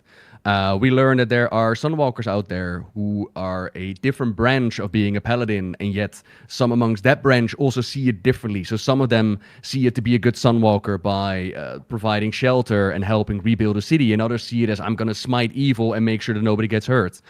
So we can learn more about, okay, even amongst the factions of the light, there's different visions. Up to the point where Arator, he goes back to the Blackrock Mountain, the battle where his father, once upon a time, in the original story, became a massive hero. And this is where they decided to do a retcon on Trellian, and I'm hoping it's still going to have a better payoff later than what it have right now. So in essence, what happened is their original enemy, the Dark Horde, has somehow returned. And we clear it out, and we find these relics of the past, and these relics are like his father's shield, the broken shield. And they do a cutscene where we have a Trevelian fighting there with Enderman Lothar way back when against the first horde. And in the cutscene, what happens is Trevelian loses himself to the Light Rage, very similar to what he did in the forest. And he does this because Lothar dies and is taken out by Doomhammer. But in the original story, and I find this really disappointing, the opposite happens. He did not lose himself in rage. He found clarity in the light that he was looking for during the war. What Doomhammer expected with the death of the leader of the Alliance was that the Alliance would crumble. And instead what happened was that a Trevelian rose up and he led them to victory and he allowed Doomhammer to live. And in my eyes, a Trevelian that would have lost himself in the Light's Wrath as they displayed in that cutscene would never have knocked out Doomhammer. He would have taken off his head, right? But he knocked out Doomhammer because Doomhammer was going to stand on trial. And then they brought sweet justice to the rest of the invading horde. You got to remember, this is not the same horde as you know from WoW. This is the blood demonic thirsty horde that looted and pillaged and did all kinds, that made the Road of Glory. The Road of Glory made out of Draenei bones. That horde was there. And again, I don't know why they made that retcon. I imagine because they wanted the Light's Wrath to have an earlier spot in his storyline than just more recently. But if that's the case, I don't understand why they wouldn't do it in that massive time gap that we have with Trevelian, because Trevelian at some point he went off into space where he's been fighting the demons for thousands and thousands of years. We don't know what happened, all the details there. Why don't you make him more light-raged in that moment? Why did you have to alter his origin story? But either way, origin story has been altered, and now his son walks away from it with the idea of, my father was a great man, but I don't want to become the paladin that he became. And I'm just sitting there like, Trevelian was a hero. Like, what do you mean? You would be lucky to become the paladin that your father was. And it's such a new portrayal of the character that I love, and I'm like, It sounds like Anduin 2.0, the way you're describing it. I don't want to be like my dad. So yeah, and I get the metaphor. Like a broken man broke a shield. And so Arator the Redeemer tries to mend the shield and give it back to his father, to which his father is like, this is not something for you to redeem. I'm not ready to heal. I'm not ready to accept this shield. Because his father's, of course, very hurting that he hurt his son and all that. And his son is like, Dad, I understand. I've seen your past. So this is how you need to live your life. Okay, so at that point, we joined the Sons of Lothar, which is like this organization that rose up as they were the ones who fought with Enderman Lothar. And now also Eitrigg. Eitrigg has been made a member of the Sons of Lothar. I don't know why, but okay, this is what they decided. And they hang out at the Arcantina, where they have some drinks, they have some talks, and Arator decides, like, okay, if my dad doesn't want to pick up the shield and defend people, it's a good shield, it's good weaponry, I will. And everybody claps and cheers, and even Eitrigg tells him, like, you should totally wear that shield. Okay, cool. That's Arator's journey done. Then we go into Herendar. And Herendar is with Orwena and the World Trees. And like I mentioned, this was supposed to be the Dwarven story, and it's very much like, if you've done Everbloom, you know what's happening here. So, the Lightbloom is causing them to go hostile, and we learn that they have ways of fighting back against it. It's called Aln Dust, which we might have to go back into a little bit. Let me explain. We know that inside of the planets, there is the spirit of Azeroth, like a world soul is inside of there. And we know that all these cosmic forces, they want the world soul for one reason or another. The Jailer wanted it because he wanted to rewrite the universe. I'm imagining Zolotov wants it because he wants to rewrite the universe. The Titans want it because they wanted to rewrite the universe. And turns out that the Titans got their hands on her. They ripped her out of that cradle where she was, Herendar, and they moved her into a prison area. And as they ripped her out, what was left behind was a song, a voice echoing on. Over time, we would have dark trolls making their way to the Well of Eternity, and some of those would hear that song and they would follow it and they would find a way to Herendar. They would become the Herenir. But as they arrive there, they realize, like, oh, the goddess, the song, the voice isn't even there anymore. It's just an echo. And they were very upset about that. So they started smashing around them. They started hurting everybody until they realized, like, okay, this is no way to live. Apparently, we can't be trusted to go up above. And they got like this mission of trying to find the goddess again. So they decided, okay, we're going to stay down here. We're going to take care of the roots down here. We're going to stay out of mortal affairs up above, because apparently we're just murder machines. And while there have been pockets of Herenir that have gone up and checked out, and even Orwena went up even though she was not supposed to, for the majority of them, they've been in the shadows. So with the goddess gone, not only is there like the beautiful song that's echoing out, there's also the screaming and the pain, and that is causing creatures to form, like nightmarish creatures. Think very much like the Emerald Nightmare. And and then there's Aln Dust, and that Aln Dust is a magical doodad, a magical powder, which protects them from the Light Bloom. It gives them like a powerful weapon to fight back. So we need that, we grab that, and eventually we are able to convince the Heronir to come to the surface, help fight against one of their own who has fallen to the Light Bloom. Everybody comes together, new allied race, the day is saved, the force is saved, and the Light Bloom is pushed back. And that's how we deal with snorting a couple lines story. of dust.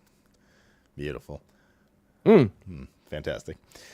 Yeah, man, I don't know. So one of the things that really interests me whenever we have these discussions is the way you present lore is very in-depth and like more interesting and heroic because there's background, there's a lot of background you provide.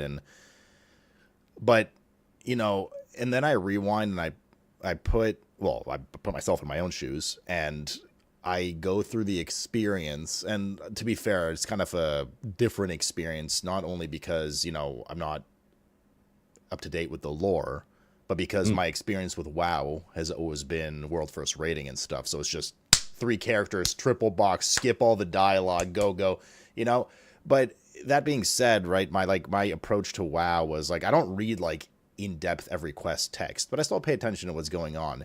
And a lot of the stuff you mentioned was not my experience going through like Herondar, for instance, right? So I'd go through the zone and I found myself as just a player. I was like, man, there's all this like conflict going on right now with, Xalatath and, the major conflict. I was like, and then in terms of pacing, having to go through all these trials where the Heronir are like, here's like our history and like click these tablets. And it's just like, I just don't care. Like, I don't care about any of this, what I mean? Like, it's so, I got so taken out of the moment with it that it's just like, it felt like just tacked on nonsense to me. So the way you're presenting it is like, oh, that's interesting, cool, with the song and the dust and everything. But going through the zone, just like playing it as a player, you're just kind of like, oh yeah, they have some like conflict with, over light stimulation, and like when do we get back to like Xalatath and the Void, you know what I mean? It was like, I don't know, it's just from like a more, I guess, casual perspective, you could put it, perhaps from like a lore perspective. Well, I think it also has to do with, as pointed out, especially for the Heronir and the Herondar zone, it was supposed to be told in the War Within. And a big part about the story in the War Within was discovering, like, oh, we always thought that inside of Azeroth there was just a Titan soul, and the Titans brought order to the planet, and that was it. And in the War Within, we had, like, the memory archives of the Irvin, where the weekly quest was, like, bring back 100 discs, and it would give you a little bit extra lore. And throughout those lore bits, we already learned that the Titans had taken the soul and put it in, like, a prison to contain it. So the information from Herondar was like, oh, instantly you make the connection, like this has to do with the world soul. But if you ever played the War Within, or you didn't pay attention, or, yada, yada, yada, as well as, and this is something that's eternally difficult, WoW is gameplay first, story second, and I think that's a really good thing. But over time, they've realized, like, hey, people really enjoy a storyline in an MMORPG, looking across. But the difference in delivery of story is night and day, and it's not something that you can easily swap around in WoW. And I will say, they've done a lot of work to make it better. So you got, like, a ton of Stay a While listens, a ton of, like, click-through dialogue that you could check out if you're interested. If you pick up a quest, instead of having to read the quest, the NPCs will actually summarize what you did not read, so you only have to listen. But still, there will be those that are like, don't care, just want my loot, want to play, want to go. And it's really difficult to like summarize to them, like, this is what happened in the zone. Like, how much, it's basically a question to you, like, what could Blizzard do for you to actually realize or care about the story that you just watched? Yeah, see, like, that's like an interesting discussion because, so my experience, just raw and quick with questing through the zones, was I found Eversong really interesting, right? It was the introduction to, like light infusion issues, et cetera, et cetera. When we got to Zulaman, my brain immediately went to BC, right? Because I'm an old man. That was a lot of the height of my addiction and playing, right? And I was like, oh, Zul Jin and my Imani Werebear and all. And then as I went through the zone, I was like, there was one point particularly, for me, it was like, yes, there's a conflict between the siblings, and she's more level-headed. He's clearly like brute force. Let's go in. it felt like predictable that, you know, we're gonna get all the Loa back together. She's gonna like stop him before he does something beef-headed, etc. But the way they, and I don't know, you know, and I don't like using the word Disneyfication because a lot of people throw that around. It's not a Disney thing. It's just, it's the way, like, I think it was the cat Loa. I can't remember exactly. There was a specific part where he was like, you know, thousands of years ago, your ancestors slaughtered me, but that's okay. You passed my trial and now we're friends. And I was like, bro, like, what do you mean? Like, what is this? All we did was like, so like that to me was kind of like, oh God, it like made me roll my eyes a bit, but I need to, you know, I also need to take a step back and be like, this isn't like a rated R 18+ game, right? There's not gonna be blood and guts. There's not gonna be like constant like swearing and friction everywhere, but it does feel to me lately, at least by proximity, you know, spanning back to like Dragonflight, let's say, that they've certainly toned down a lot of like internal faction story friction and have headed more towards a like us, the good guys versus like the evil, you know, whatever antagonist may be, in this case Xalatath. And it's, for me personally, it's made it a little less interesting. And it felt like when I went through Zulaman, the entire zone was basically again, just like a casual perspective, half zooming through the quest. It felt very like, well, everything just kind of always goes right internally. It always goes right. We got all the Low on board. We saved the brother. Then we faced like the evil void guy at the end and like, you know, saved the zone basically. There was like barely any hitches along the way, and all the hitches felt very like artificial. It was just like general questing hitches and like getting all the Low to be like friends with us again. And so when I went to Harendar, a lot of the lore you're explaining escaped me because I feel, I'm rounding back to your question here in a second. I feel that I went through the zone again, and all I can think about was getting back to the main story, which to me ended with Turalian stabbing Eretor at the time. So you got through the Zulaman stuff. I was like, that was like a cool little side thing to me, right? And you get to there, and they're like, oh, our ancestors and all this shit. I was like, bro, I don't give a shit. The world's about to end. Like, I want to get back to the Sunwell right now. So you get through Harendar, and then once you get to Voidstorm, is it? The final zone? That was more interesting again. So the thing is, I don't know, because I think you're right that WoW needs to have gameplay first, story second. So I think if Blizzard aggressively shoves story down your throat and it's like unskippable, a lot of people are going to be not very happy about it. So obviously they need to present it in a way that games like Dark Souls and Elden Ring do, which is minimal forced lore, but there's a lot of depth to peel back and reading tooltips on items and optional dialogue and all that. They don't do optional dialogue in those games, but a lot of the lore in those games, the reason I'm mentioning them is because it's optional and you dig deeper for like some really rich, deep lore, and it can be really interesting. And WoW offers this through things like, you know, stay a while and listen, and a lot of like quest text and item tooltips and blah, blah, blah. Yeah. Whereas if you're just going through the zone like I am, and I want to argue that I'm probably more representative of a Warcraft player and how they move through zones than you are, like in terms of lore. Like even world first shit aside, I don't think most people will do the stay a while and listen, right? They'll just go, I got to collect 10 spikes and I got to, you know, kiss 10 flowers. Go watch me afterwards. I've literally had people comment like, oh yeah, you got your video up, thank you, because I literally bank on you to watch. And that's what a lot of people, and it's funny that I mentioned the Elden Ring thing. That's what a lot of people don't spend the time in those games either. What they'll do is they'll go to the novel equivalent of, you know, those games, and they'll be like, wow, the lore is really cool, when I sit down and have somebody say it to me in like a nice, concise, summarized version. But I don't have the patience to do it in the game because my brain is finish quest level, get eye level, raid, blah, blah, blah, blah, blah, right? Housing, you know, mini pets, mount collecting, all this kind of stuff. So I don't know. I don't think they're doing a bad job about it. Don't get me wrong. I don't really know how to answer like what can Blizzard do, because a lot of it is. I think what Blizzard can do is, I don't think directly game related. I think it's anything to do to highlight people like you that like, here's the TLDR about stuff. Because or give like summaries in game themselves, then I imagine, or like summarize it in some way, because I'm finding it, like previously in Harendar, you know, like I'm finding it a lot more interesting and palatable to listen to it from you, especially because you're injecting parts of like OG lore, you know, to like kind of like lead up to this moment, rather than like, now fly over here and click this stone and go through like collect like 5 eggs from our ancestors, and I'm like, oh bro, like please, like what is this, right?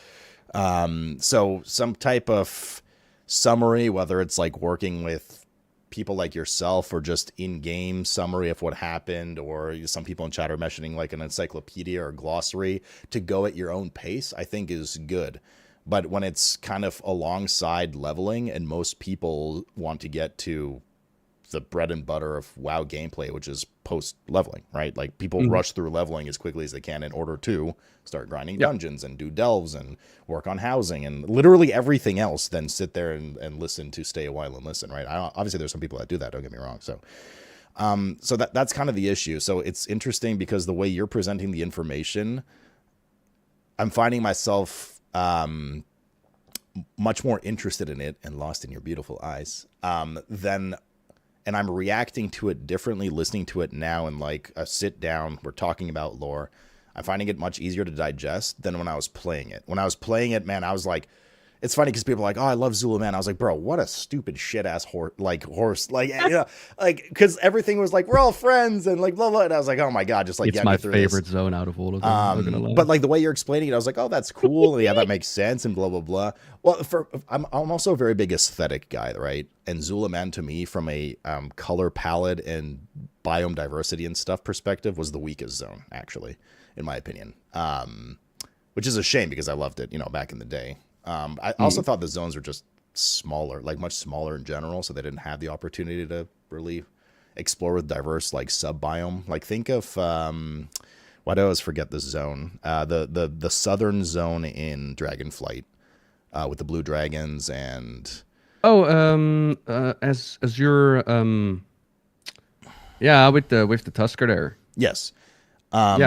So Azure Span, thank you, that one. Yeah, so like think about that one, right? It had like a volcanic area, it had snow area, it had like a tundra area, it had just diversity. Different diversity, yeah. Like and a lot of zones, not every zone is like that, obviously.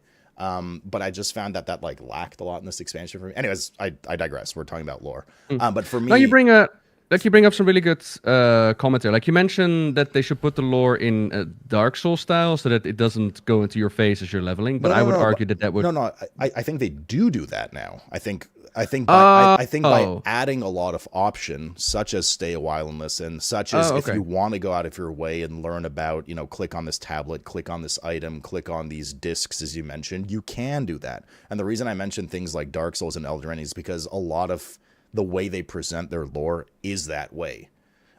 Is like, you can just play the game, but if you really want to like dig deep, you gotta like read these items. Like you read the sword that you just got. It has like a paragraph of text and it's like really interesting. But most people are like, nah, I just want to like stab and then when weapons react to NPCs and Syllabus and they're like, oh my god, you got Sargeras' weapon, how did you get it? I love that. So like that stuff's cool, but the problem, I don't really know what the problem is because I've never been asked that before. I'm not really sure there's like a direct problem. I think the thing is you're focused on one thing, so therefore, unless you're like a really big lore buff, you're so focused, you're so driven in your goal to reach the finish line and start endgame that you don't tend to like really pay attention.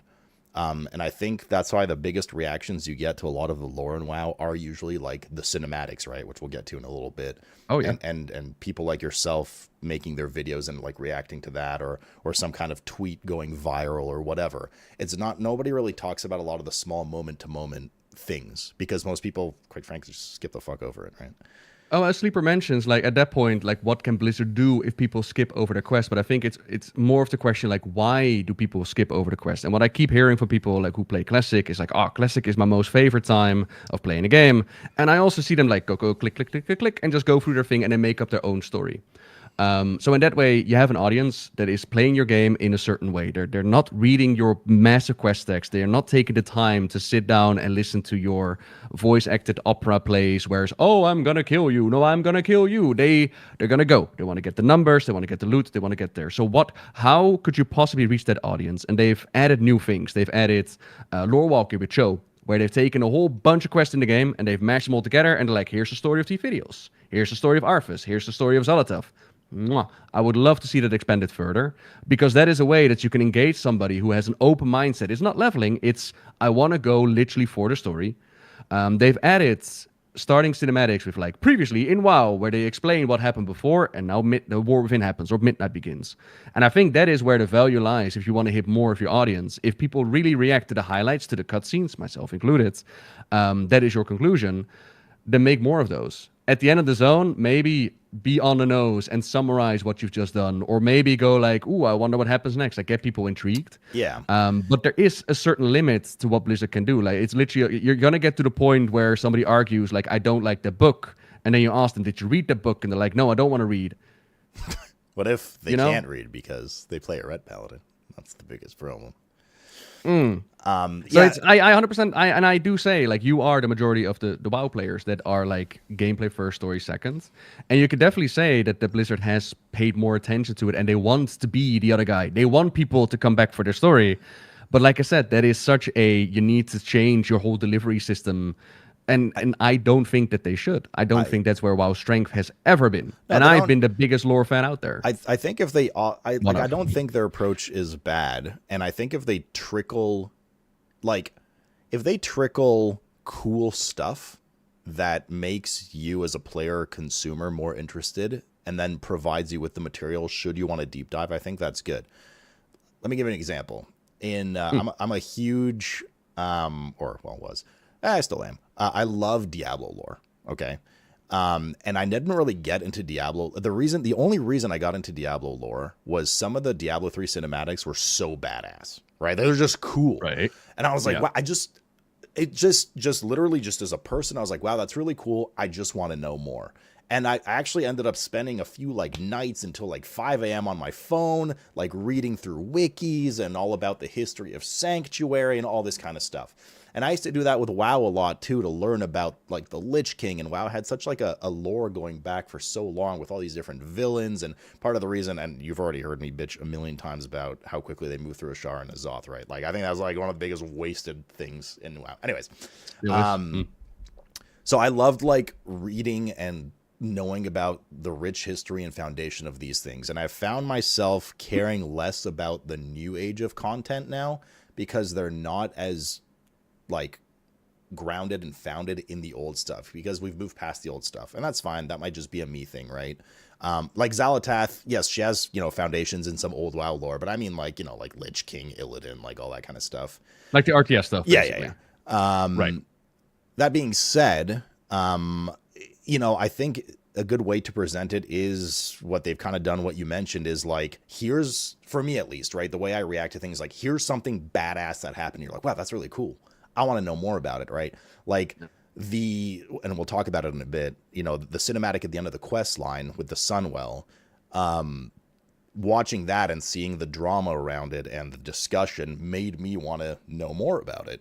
And I poked you on, because we got at the topic yesterday. I poked you 2 days ago on Discord, and I'm like, bro, what is going on with this? You know what I mean? So moments like that pique interest for people, in my opinion.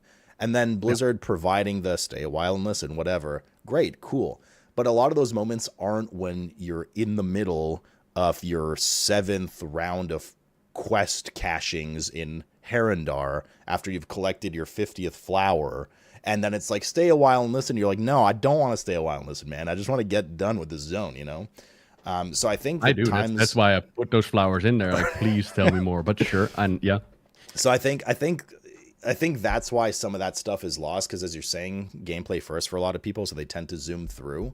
But then you're met with these pinnacle moments, right? These just the height of the story with the cinematic, and it's a cinematic out of the game, and it's cool, and Taryn does a great job and everything. I will say one thing. I don't know if this is a me thing or not as well. The amount of small cutscenes that they did during the actual questing campaign, right? I'm talking, some of them were like 5 seconds long and stuff, were a killer for me, man. Because and this is, I don't know, maybe this might be a hot take here, but the animations and the WoW models for these not doctored cutscenes, I'm not talking about the nicer ones that Taryn works on, and let alone CGI. I mean, like, they literally take the WoW character models and just a quick cutscene, are so like not immersive for me, and honestly are the anti of what I just talked about in terms of cool moments. They just de-hype me. You know what I mean? So when they're like, yeah, there's like a big battle in Zulaman, and it's like 5 trolls in a stationary attack animation versus 5 humans in a stationary attack animation. They're like, there's a big battle, and you're just like, what the hell is this, man? So it's for me at least, right, as an eye candy, I guess, kind of person, it was like hard to get. It was not very palatable, right? Whereas when like a nicer cinematic happens, CGI aside, like a nicer cinematic, like the ones like Terran really works on, you know, with like actual custom animations and stuff, those are usually like, ooh. Would it be different for you if the quality was higher than what we get? Like if they were actually proper cutscenes? Is it the amount of cutscenes to break up your experience, or is it literally the quality of the lips not moving proper and the models? I think both, because I recall some cutscenes, and I can't quote them right now because this was 2 months ago, and they were just small ones that we kind of laughed off and went. But I think it's both. I think there were some cutscenes that were completely unnecessary. Like they were so short. And they didn't really like deliver a proper message. Bridge cutscenes, yeah. You remember in the Cataclysm with like Firelands where they had like a bridge cutscene as the bridge opened up? Yeah. Bridge cutscenes. Yeah, like yes, exactly. It's like we don't need a 3-second cutscene to be like, hey, we have to run over there, and then there's a cutscene of like generic models running along the road, and it's like, okay, we're here. It's like, okay, well, we didn't really need to do that. I could have been on my dragon by now, halfway across the zone doing my next quest. Interesting. Yeah, I will say, from what I can tell, is that the cutscenes are added for the problem we just spoken about, which is people don't want to read, so they want to show it. And I can understand from a developing point of view, like you don't always have the time to get like the massive amount of quality that you need to get in there. I think it's definitely a quality over quantity in this situation, particularly. I don't remember the War Within one very well. Perhaps. I mean, I kind of do. I felt like there was way more of them this time around in Midnight than there were in previous expansions. Oh, there's a massive amount of dialogue. Like they are ramping up more and more and more. Again, because they've realized, like, hey, we got an audience that really enjoys the story, and so they're trying their bestest to actually deliver it. So it's hearing you say like it actually takes me out the more cutscenes they do like this. I think it's valuable feedback for Blizzard. Like, hey, you know, if you're going to do this, it needs to be quality because otherwise people are going to look at it. For me personally, I find it endearing. Like there's one in Haranir where you get like the vision, and at the end of it, Orwena is seeing like that last vision, and my character just passes the fuck out because I can't take the overwhelming power, and I'm just going flatline. I'm laughing my ass off on that one. I thought it was so cute, but yeah, everybody have their own taste in that one. Yeah. So I think there's also something to be said about this. Is just a problem that I don't even know if problem is the right word. This is just a situation that either can't be fixed or doesn't need fixing. It's just kind of the ebb and flow, right? There's just so much stuff that Blizzard's trying to pack forward in terms of lore at a secondary presentation to gameplay, as you're saying, that most people will just default to, hey, Nobble's talking to Sloot. Hey, Nobble made a new video. Hey, Blizzard put out a summary of the expansion. Hey, this, hey, that. That's what people will be like, yeah, I'm kind of interested, but I don't have like time to like sit and talk to every NPC. Give me the cliff notes, right? Give me the like the important notes. Give me the cool cinematic, and like let's move on, kind of thing. But I think at that point we're also getting to a part. Like obviously, like I think at some point Blizzard can do their best to like present the story to the people. Yeah. But if people are just actively rejecting what they're presenting, sure. I don't think a whole lot on Blizzard's end anymore. No, of course not. Again, like they can improve it, right? Like cutscenes at the end and encyclopedia in game that you can click on your own time. More low walking, 100%. It can still be improved, but like if your audience is just not willing to engage with your product, then yeah, no, I mean, no, yeah, you're absolutely right. There's some people who just don't care, like period. Doesn't matter how cool it is, right? They won't even watch like the cutscene or whatever. So. And then something else you mentioned earlier as well with the Amani story, which is the factions, where we're driving away from like faction storytelling. And I just keep thinking back to a dialogue from Illyria in The War Within. It didn't make it in game. They adjusted it due to PTR feedback. But Illyria literally said like the Irvin that are coming together right now, they are no longer machine speakers and yada, yada, yada. They are just the Irvin. So too must the Alliance and Horde come together, and we must be for Azeroth.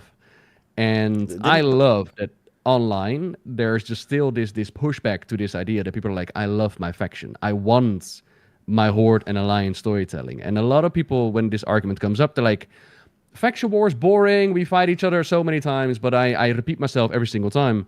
There is more to faction identity than faction war. Yes. I'm not yes. talking about I need to bash the other guy. I'm talking about I want to know what life is like a human or a worgen or a troll or an orc. I want to see our leaders represented in the storytelling. I want them to play a part. I want that faction, that choice to matter, that I'm part of a group of people and that there's a certain identity to it. And over time, what they're doing, and I imagine it's because it's easier to tell a story if everybody's just the same, because they're no longer doing individual story experiences for the Horde or the Alliance either. They're doing we're doing one experience. I think Battle for Azeroth was the last one that they did that. So I can imagine that from a developing point of view. Which was left over from BFA, basically. So I can understand, again, from a developing point of view, like smaller teams, you need to do more with less people. I get all that part. But I'm a consumer. From my enjoyment point of view, I'm like, I want that choice at the beginning to matter. I was looking at a Night Elf the other day, and I didn't have my glasses on. I was like, hey, there's a Heronir walking around. And the models start to look at each other similar. You got the Irvin in the Horde and the Alliance. Like, you can't tell at face value, like, that is a Horde or an Alliance anymore. The only reason why I know my alts are Horde or Alliance because there's a little icon next to it. And I'm like, something happened there. Something changed. And it's not by accident. It's on purpose. What's that meme, I think, with Tobey Maguire where he's like, has his glasses off and it's blurry and then he puts his glasses on and it's like, that's just like exactly what I thought of when you said that. Like, I don't have my glasses on.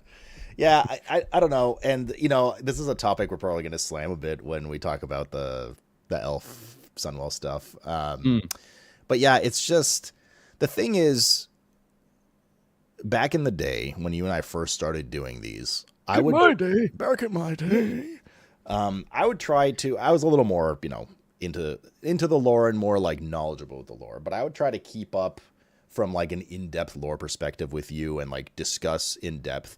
But the reality is, especially now that I've like retired from, you know, hardcore and all that kind of stuff, I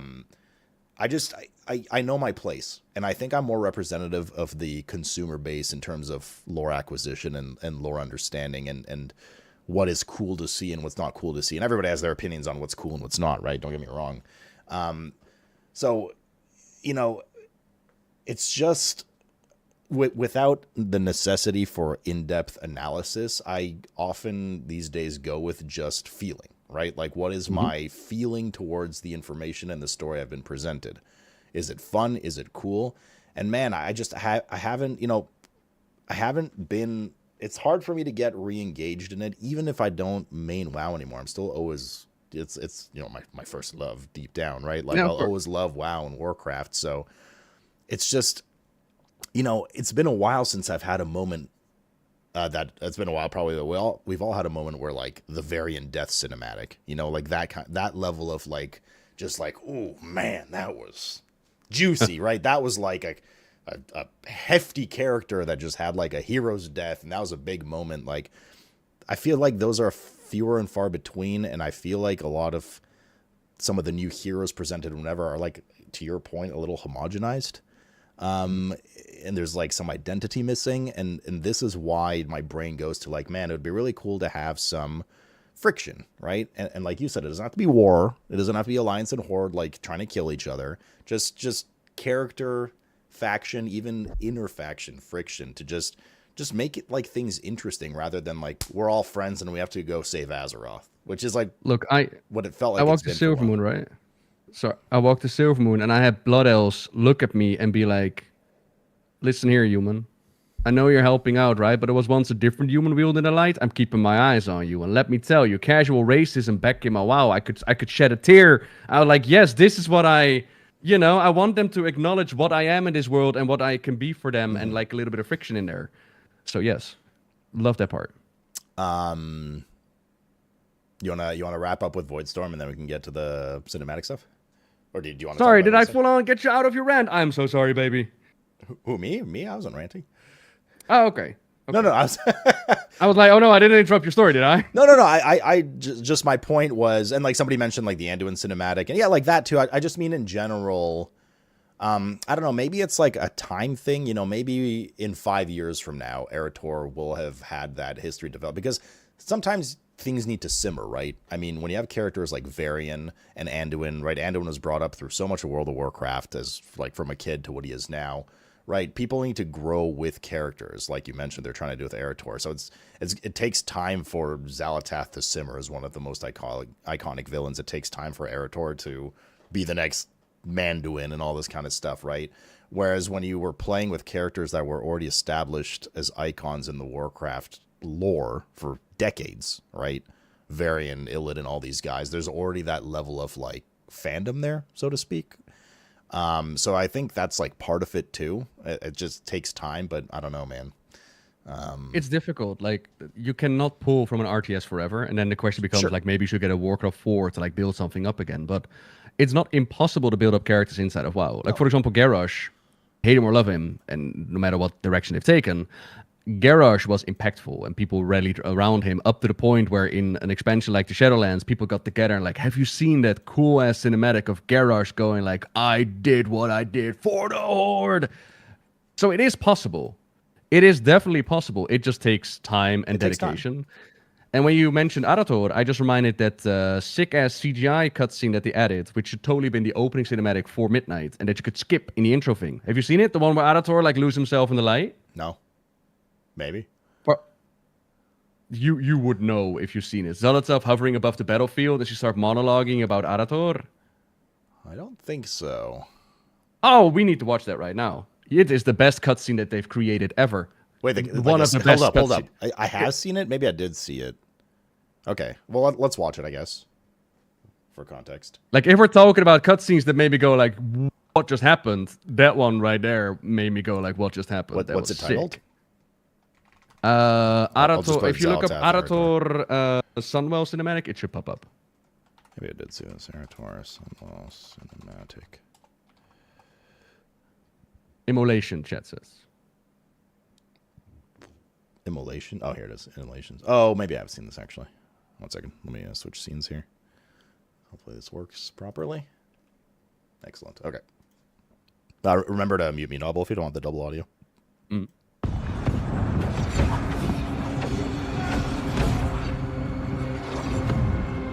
Oh, I have seen this guy. Okay.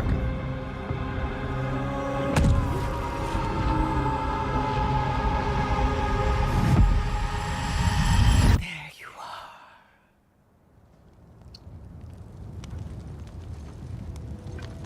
You can feel it, can't you, Arator, son of Turalian? Something is amiss. One so confident in the light you wield. No, wait, I haven't seen this, chat. I have not seen this. Have your eyes finally been It was a good cinematic. opened? You fight with such conviction, but your light will betray you. In your darkest moment, when you need it most, your light will turn to wrath! And all you'll be left with is ashes.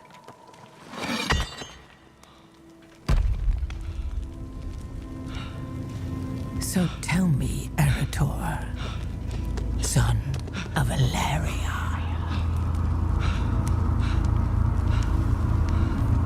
Can you feel it?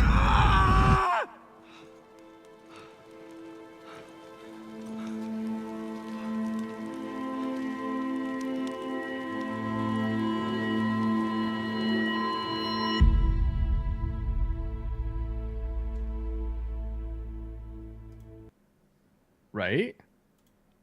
Yeah, no, I had never seen that cinematic. So that should have been the Midnight cinematic. yes, 100%. Yes, it should have. And you know why I haven't seen it? I skipped out on it as well, and I knew it was in there. In the Sunwell cinematic, in the Sunwell scenario, there's Arator sitting on the ground, and there's a couple of dialogue options, and one of them is like, "What happened to you? Play movie," but it's really easy to miss out on. Wait. And they So this is the only way you can see this is by that dialogue option in game. Yep. I mean, that's wild, dude. Like, Right? obviously, I missed it. Okay, so when I read, because I remember reading a few options of like play movie, what happened, and to me, my brain immediately goes to one of their like whatever cutscenes, you know, of like just the character models. I was like, man, I don't need to see this shit, right? I didn't think there was a full 2-minute badass CGI. That is wild that they hid that there. Absolutely. Yeah, insane. exactly. Like One of the people in best. chat are saying, like I thought it was just like, oh, like do you want a summary of what? I mean, technically it is a summary of what happened, but like you know, in my brain it's a summary of like, you know, generic, like blood elf models fighting generic shadow creatures, in-game model stuff. I was like, yeah, I already know what's It's the happening. expectation, yeah. Because there are a whole bunch of NPCs that's like, what happened here? And you get a cutscene that you already saw, like maybe the intro one. Yep. So absolutely wild. And yeah, in my opinion, this one is better than the Oh, yeah. one with Illyria praying. My- It's incredible to like get people into the game. My biggest, or one of my biggest complaints with the Midnight Cinematic was I don't know if you and I talked about this, but one of my biggest complaints with the Midnight Cinematic is it was some of the most iconic expansion cinematics had that, for lack of a better term, that oomph moment, you know, that like holy shit moment, right? Like the craziness, like the things that makes your hair stand on end and it makes you hyped.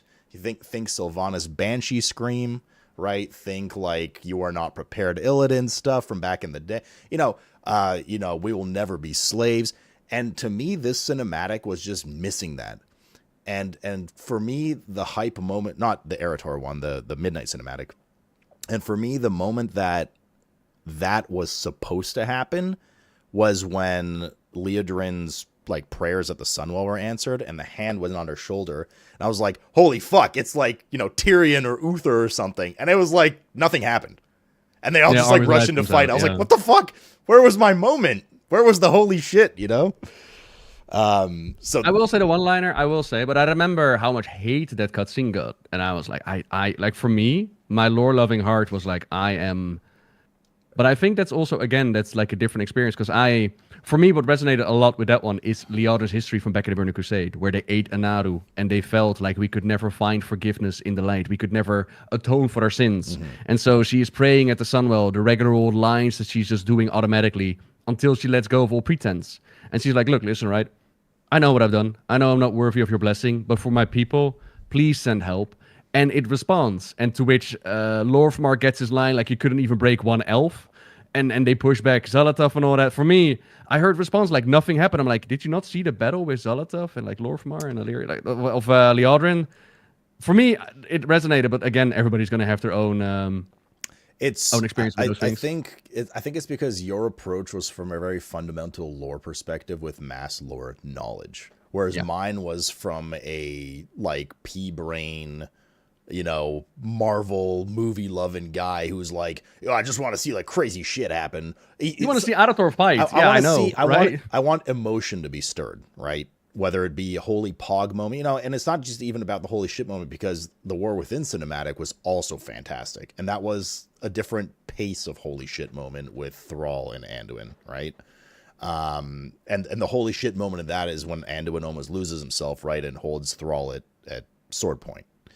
Not the man anymore. Oh, such good delivery. Like, But yeah. even that got the response like anime should just man up. Like, Oh no, see, I personally didn't feel it from that, but from this cinematic, it was like I appreciate it was cool, and I appreciate the big moment with like her prayers being answered, but I don't know, just like in its complete raw form, I was just kind of like, where's where's the big moment? Is it still Yeah, where's the coming? oomph? Like where's the whoo? You know, whereas the Erator cinematic we just watched, that was it.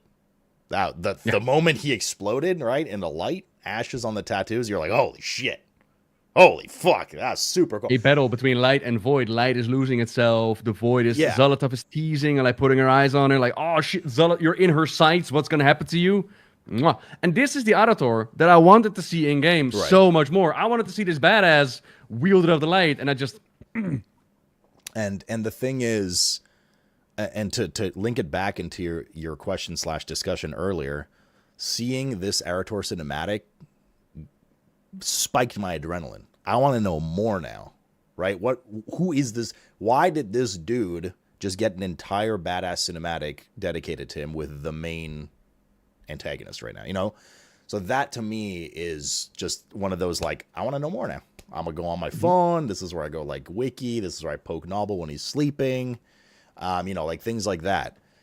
So yeah, that should have been 100%. That should have been the Midnight Cinematic. And the sun will. Well, I guess it wouldn't have made sense to do it after. But that one should have, like the other one should have been, I don't know, like complimentary material or something. Or like an opener when you go into midnight. Be like, what happened just now? And that would be, we're being summoned in. They could have easily rotated around. Doing what to Noble when he's sleeping? Poking him. This is not my thing here. But okay, back to the story we were talking about Zulaman. So we've done Herondar, we've done the forced intro, we've done Adator's journey, and now we're up with the Amani trolls, where like they had to deal with the history of their grandfather with Zul'jin. And what I found really cool about that storyline is when they announced it, I was worried that Zul'jin was going to be like, okay, dumbass brother, he's going to be the bad guy. It's going to be Zul'jin 2.0, and Zul'Jora is going to be the epic hero. And while Zul'Jora is definitely epic hero, Zul'jin is not lowered to make her look better. Right. Zul'jin is simply different mindset. He is more old school. He's more like his grandfather, whereas Zul'Jora is like, I want to maintain what we have and grow where we are. He is like, nah, this is all troll land. You can do what you want. I'm going to conquer the rest of the world because this is all troll land. This belongs to us. And so you got two characters with their own mindset, and neither one is particularly wrong or right, which I really like. As well as Zul'Jara is just a lot of fun. In a world where everybody is very deep in their feelings and emotions, Zul'Jara stands on the battlefield, and she's like, my Shura, are you ready to fight? Because I feel the spirit pump, and I'm ready to get some blood. And she kills the boss, and she like spits out a snot of blood, and she's like, that was fun, wasn't it? Who else do we kill? I'm like, that's what I want. I want some more fun in my adventures. Instead of the drama behind it, I just want fun. And for me, Zul'Jara is a lot of fun. And Zul'jin is full on looking on the horizon, remembering the good days of old. Now, I'm saying that right now. There is most definitely the potential of Zul'jin just becoming Zul'jin 2.0. But if that happens, I'll moan about it by then. For now, there's still the potential of both existing as they are. And I think that they've done a really good job with them. My opinion. What you mentioned about the whole being able to tell how the story is going to go from page one is definitely a thing. And there's a lot to be said about storyboard writing, where basically they got a concept, but filling the road leading to that concept needs a lot more development. We'll get to that later on, as we're going to be talking about the Sunwell. For now, we've done Zulaman, we've done all the zones. We join Umbric in breaking open that Voidstorm and taking the battle to Zolotov. In the Voidstorm, I was hoping to learn a lot more about who is Zolotov. What does Zolotov want? What is she all about? Because, as crazy as it might sound, we still do not know. We don't know who she is, even though she got a really cool animation. We don't know who she is. We don't know why she wants to pump void into the planet and take that soul. There are options. I've had comments from people saying, like, obviously she wants to eat Azeroth, or obviously she wants to corrupt Azeroth, or obviously she wants to rewrite the universe, to which I would argue, obviously she just wants to break out Azeroth and make out with her. We all have about the same chance to be right at this point. I want Blizzard to tell a story and tell me, like, what is going on. And I've also been argued, like, just enjoy the ride and see where it takes you. But I'm not on a ride where I can just sit back and relax. I'm actively trying to stop her. And I want to know why I'm trying to stop her, because we're doing the same things we did during the Shadowlands, which is just wait until the next patch to find out. And in that case, we had a book from Christy Golden trying to wrap it up at the end. I really hope, that they had, changed their ways, but apparently not. But I do hope that we're going to get more story. Like, we are still in the World Soul Saga. This is the middle of the 3 chapters. I do hope that we're going to get some answers at some point, but for me, the Voidstorm should have been given us a more solid foundation, but it did not.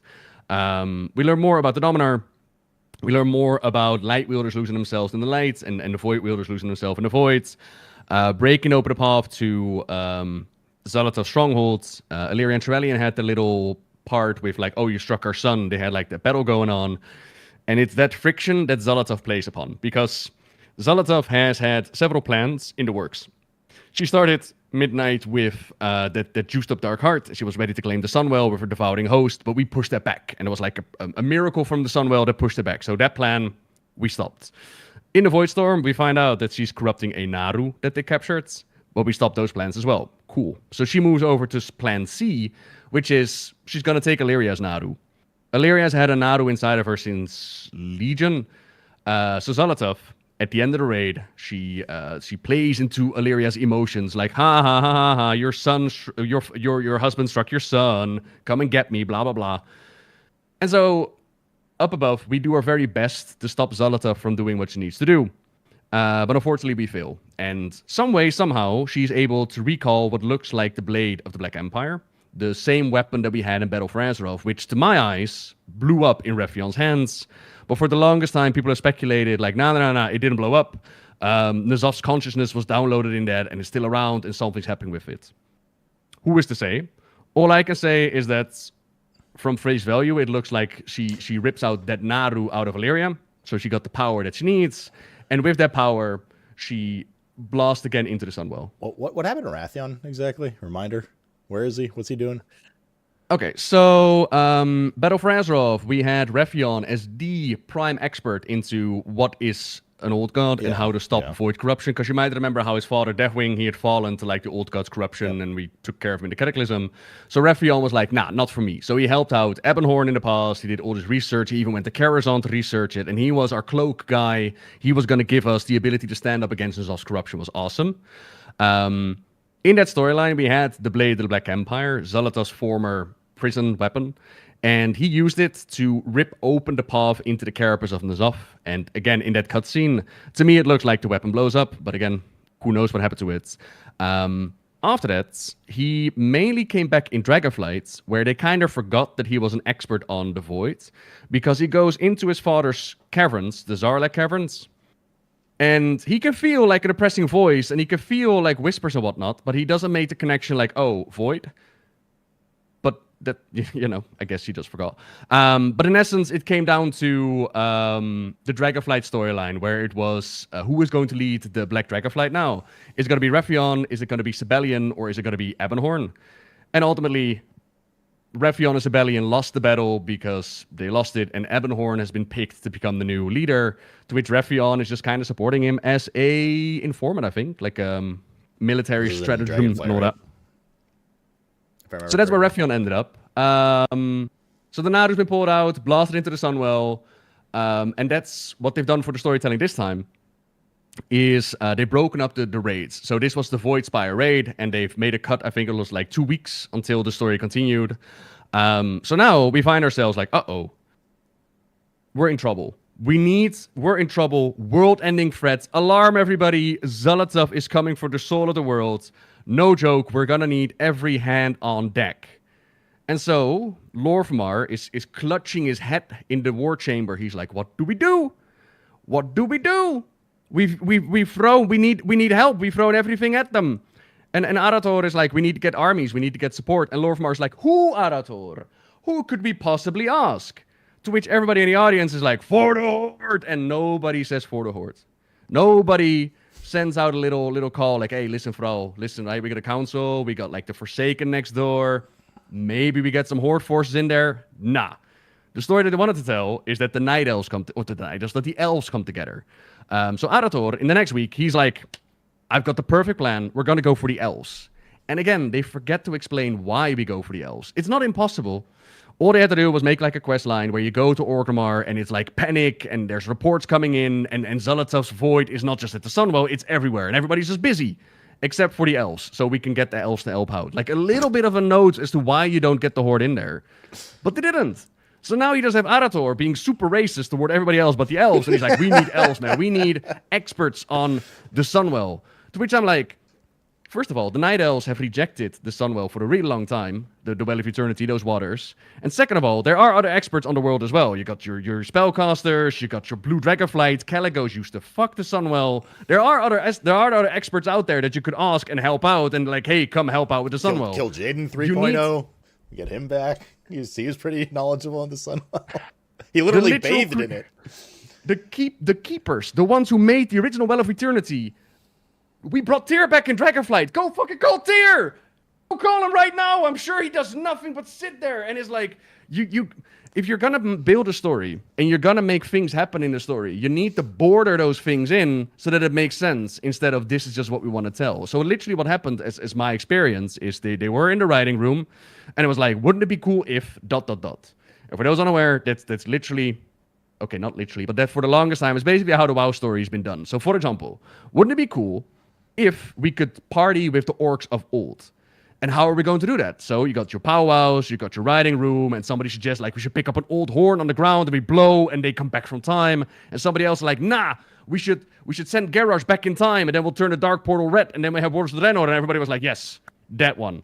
Basically, that's how you make the story. And it's not a bad way of writing a story. Cool moments are cool. But you need to have a team around that where you fill in the blanks as to how do you get to that cool moment. You want the elves to unite. Pretty cool concept. How are you going to make that happen? What conflicts are there? Where are you going to go? What are you going to do? How is that road filled in? And that is where a big part of the drama comes in when it comes to the whole, storyline conclusion. The road leading there is not really there. So is this cue to play the cinematic? Did you want to lace that in now or no? We can do the uniting first. What happened was we joined Arator and we go to the Night Elves with Chandris. And for me, again, it's the backdrop of the world is ending. So for me, old threats, old hatreds kind of fall to the wayside if the world's about to die. For me. Especially when, with the Night Elves, everybody worked together to get them a new world tree in Dragonflight. So the whole burning of Teldrassil and that hostility, I understand 100% that there are Night Elves out there that feel like we should not work together with them. But your world is about to end. And I'm pondering, like, how is that still a conflict in that moment? Because now you put a timer on it. You put we got to get rid of this conflict because we got things to do. And I'm like, why would you put a timer on it? But okay, we go to the Night Elves. The Night Elves, they offer their supports.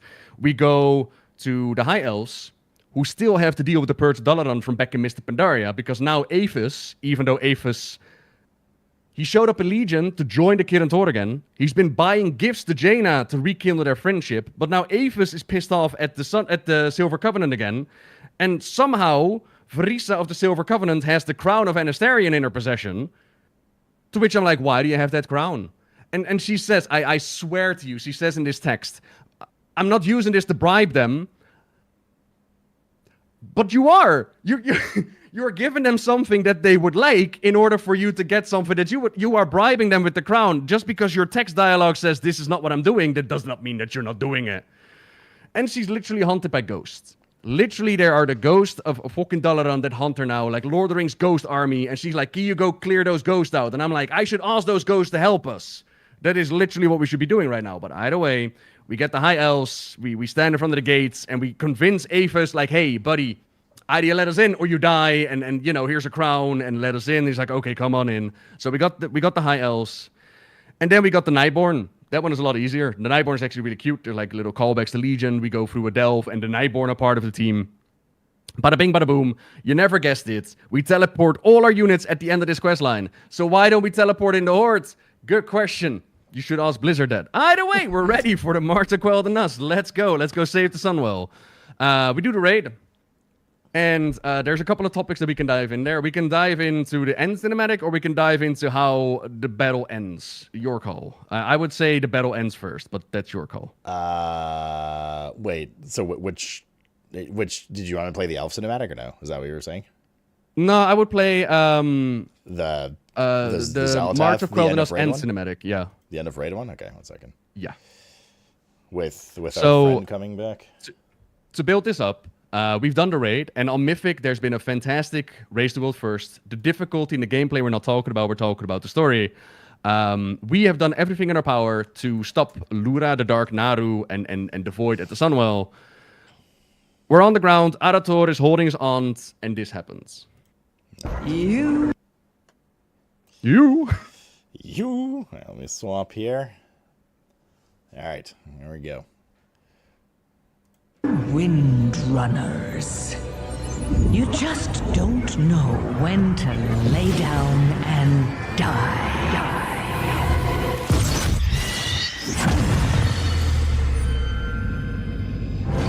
We Windrunners are just stubborn that way. You? I honestly didn't factor for you.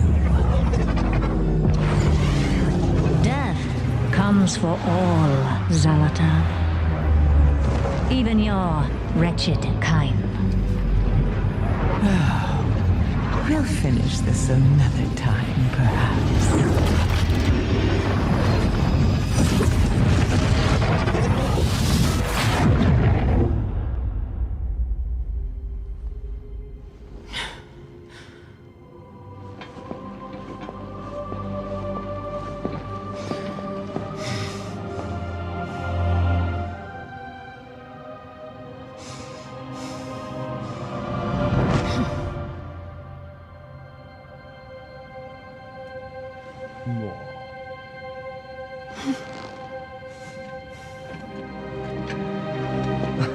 I thought you said you could never leave the moor. There are ways, nephew. But they do take their toll.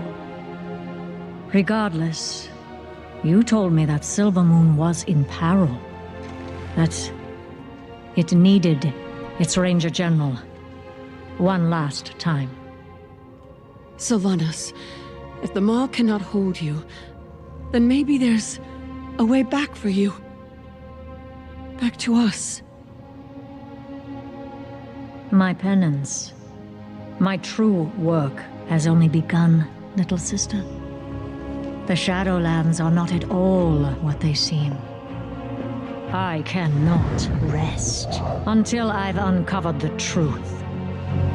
Still, I hope to see you both again.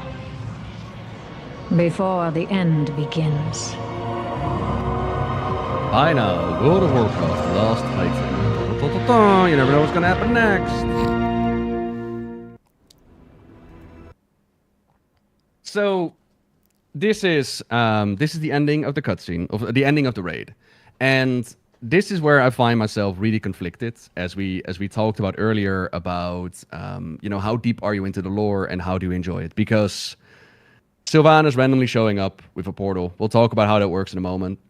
But if you ask me, like, what is the quality of the storytelling? We face the end boss. We are unable to finish the end boss until a previously dead character opens a portal, shoots an arrow, makes her run away, drops some cryptic lines in the next expansion, and dips out again. Peace! That's the quality of your storytelling right now. But then I look at reactions where people see their queen show up again. People don't give a shit. They just want to see their cool characters on screen. And in that regard, I compare it to my love for Kingdom Hearts. I don't know if you know Kingdom Hearts lore, but it's up its own ass. Everybody's darkness, everybody is Xehanort. It makes no sense. But if you put Mickey Mouse on screen, I will clap like a seal. Simple and clean, I will sing it from my heart. I will love it. So I get the part where it's like, that's my favorite character. That's what I want to see on screen.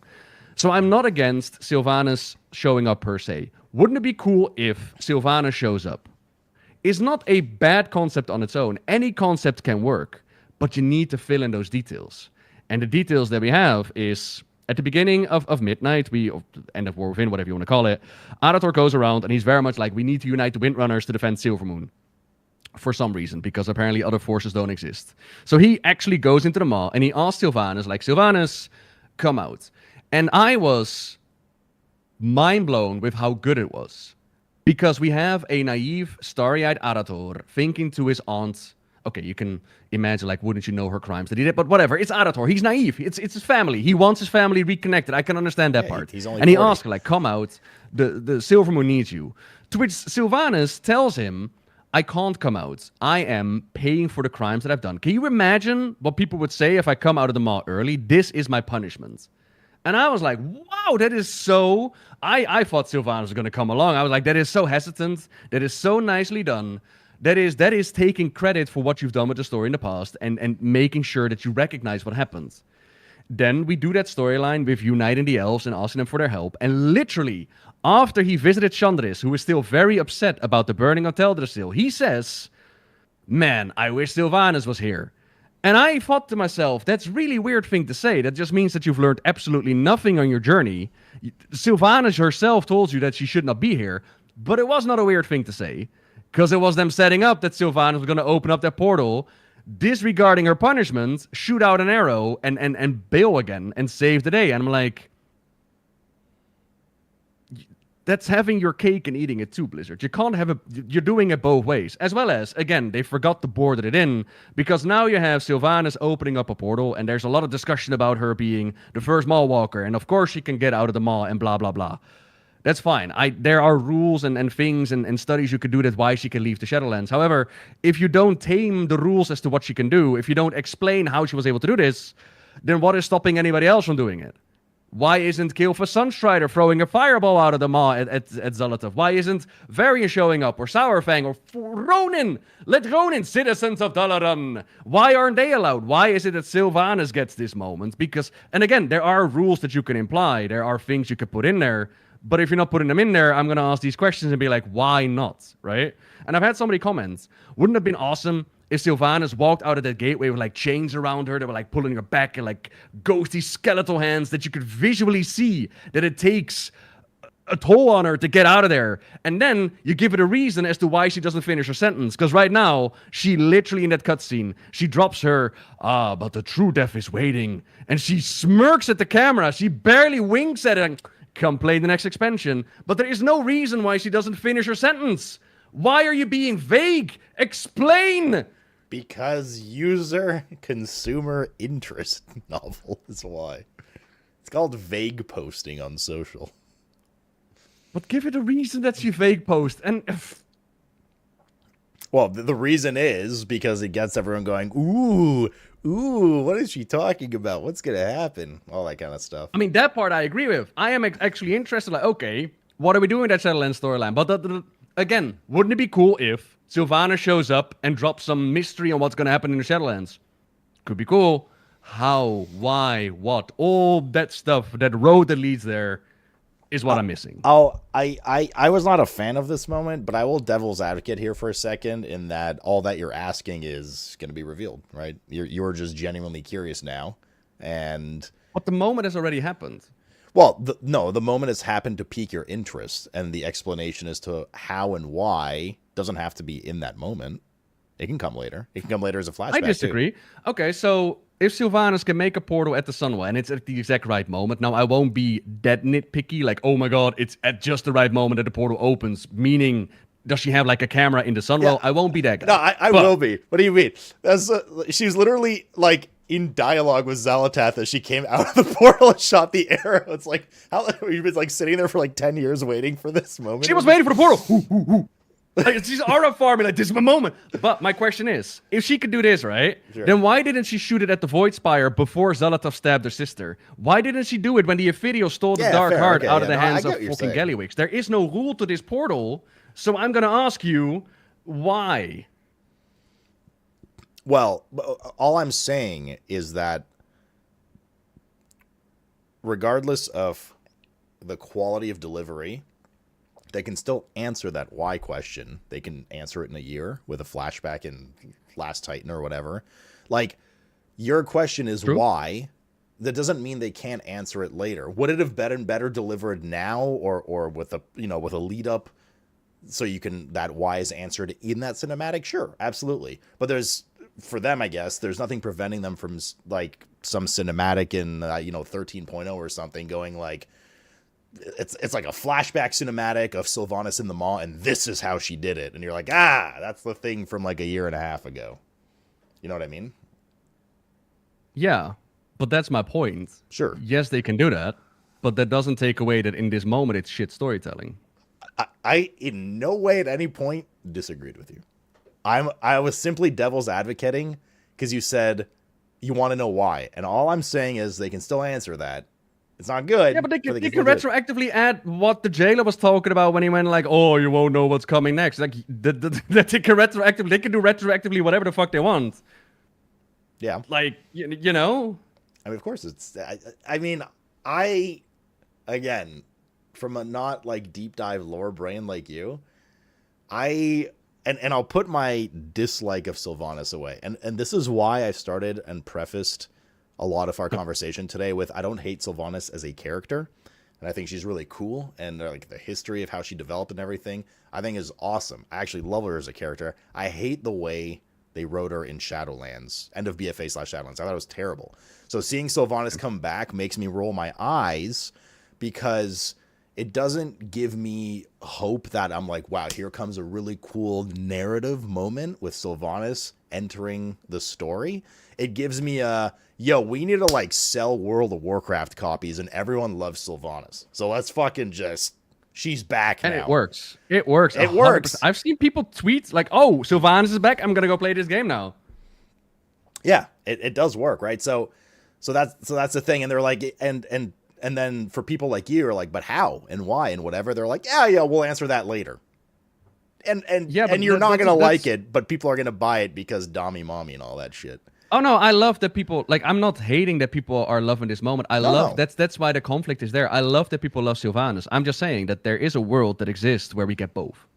Sure. That we get proper story and explanation that leads to these cool moments, and then we get cool moments. Because for me. And I sat down and I worked on a script with like how can I do with Sylvanas' redemption story, and the issue is like with Illidan, a lot of what Illidan did they wrote off as, but actually he was working on this. In the case of Sylvanas, we know why she was working on this. It's in the Sylvanas novel, and a couple of her choices that she made had nothing to do with the grand plan. So, for example, the burning of Teldrassil, it was emotional. Murdering Sourfang, it was emotional. Anduin turning him and doing to him what Arvis did to her. It was a choice that she made. And for me, that was the turning point of Sylvanas' character. Like, the point of no return was with Anduin, where he literally tells her, like, make your choice, Sylvanas Windrunner. We cut to black, and next time we see she has done to Anduin what Arvis did to her. It's like, okay, that character is now being brought out, and they haven't done anything with those moments, and I don't think you can do anything with those moments. Like, you can't rewrite that history. You can't retcon it, as some people say. And the issue is... Why not? They retconned Turellian's story. Yeah, but like Sylvanas is too much woven into the overarching story, because if you're going to retcon her, you're going to retcon Anduin's trauma, you're going to retcon that story. And the thing is, people love Sylvanas. And Sylvanas was one of my favorite characters until they did that whole thing. But I can understand that if you have like a tattoo of Sylvanas, or you're just like, I really, really love Sylvanas, that's my queen, that's my Banshee queen, I can understand that you don't want Blizzard to keep her in the maw. And I'm not saying that they should. I'm just saying that someone like Sylvanas deserves all the love, time, and attention in the world to bring her out of the maw in a satisfying way, besides having her just show up randomly. I want it to have quality. I want it to have meaning instead of, wow, that just kind of happened. Cool. Yeah. I agree. I don't know. It seemed like very much a... How do I word this? It seemed like very much a consumer setup moment, that cinematic, if that makes sense. Tease to the next expansion, use one of the most iconic characters in WoW that's beloved by a lot of people, right? But like my just gut reaction to that was like, man, I remember what they did with her in Shadowlands, and why is she here in this like Marvel Hollywood moment? And I'm so worried this is going to be garbage again. And it kind of like already was, right? It's like, what the fuck is that? Because to your point, like, why, if she can just be like, hey, Jailer 2.0, I'm on break right now. I'm going to go to kill the Nas for like 15 minutes. All right, I got to shoot an arrow into an orb that respawns on her shoulder anyway. You're like, yeah, okay, I'll see you back here in like 10, 15. Like, yeah, why couldn't she do that like any other time, right? And I agree, the way the cinematic was portrayed, she wasn't like fighting with all her strength to, shoot an arrow out at the last second. She was like, hey, what's up, guys? Oh, sorry, I'm right on time. Pew! Okay, I gotta go, though. Like, shift starting again in like 10 minutes.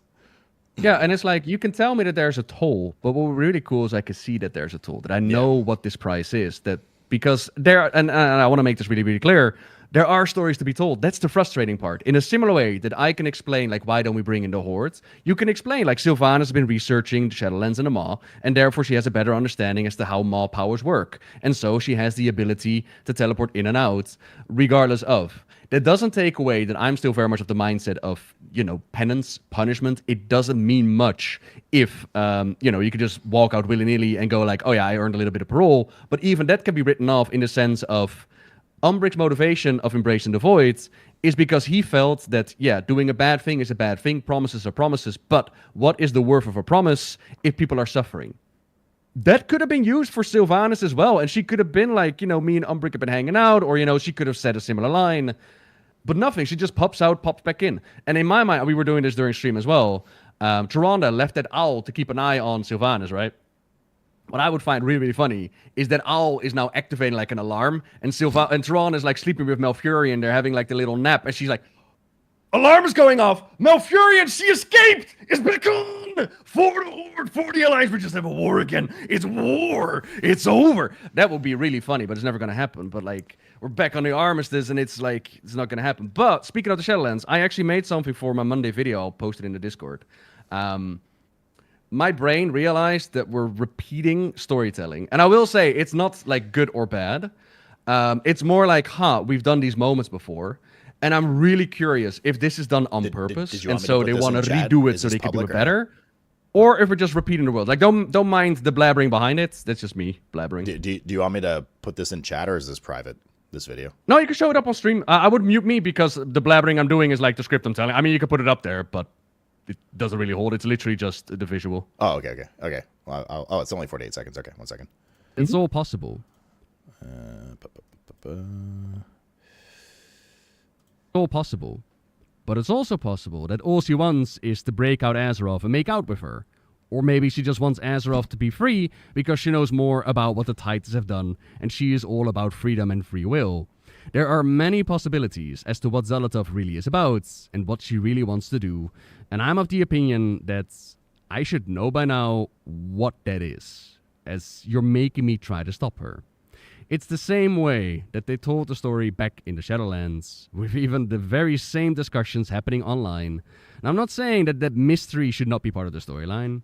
Dragonflight, while absolutely not perfect, it told its main story. It didn't have me try to guess and fill in the blanks and gather puzzle pieces, and it still had a mystery running in the background. But hey. Alright. I thought it was kind of funny that the moments are very much lining up. So next up, we're going to have Zalotov on the ground that goes like, you don't know what's going to come, and then, yeah. And then turns out that Truthguard had an evil person inside of it all along for Zalotov 2.0. Yeah, there's I saw a lot of well, I mean, I guess we'll lead into it with the elves at the Sunwell cinematic. I saw one of the main complaints I saw, at least just peeping around socials, and a lot of people seemed very upset with that cinematic from a lore perspective. So that's gonna be an interesting one. But it was one of the main complaints I saw was similar to the theme you just put in that video. Was this is the third time they've done this story of like unity, and which is like why I mentioned it as well, because like you can't help but feel it. It's just like we're all coming together against the evil bad guy for like, you know, Marvel style for the 19th time kind of thing. And it's kind of like to set up that story as well. We spoke about the whole friction thing that I was like talking about, you know. Yeah. For that cutscene, we spoke about, you know, how Arator went out and got like the elves to help out. They did that, and then they did the raid together. Like we fought our way into the raid, and then this is basically the celebration. We were left with a Sunwell turned Darkwell, and all of the elves they need to come together and they present like a gift, but they also very quickly jump over the conflicts that these elves have. Now, for the sake of argument, definitely for fairness, it's not like they're hugging it out and they're besties now, like everything is forgiven and forgotten. That is not what's happening. But armistices are signed. Conflicts are merged together, like the Silver Covenant and the Sun Reavers. They're signing a peace treaty. There's the Nightborn offering their gift, the Night Elves showing up, and then this Darkwell cutscene where at the end, Liadrin says something really interesting. And I think that is where a lot of people are like, oh, this is where we're standing, huh? You want me to play it? Mm-hmm. Okay. We founded this kingdom as exiles, in search of a new home. But when we lost the Sunwell, when we nearly lost everything, in fear and grief, we cast out our own people, made exiles of them. We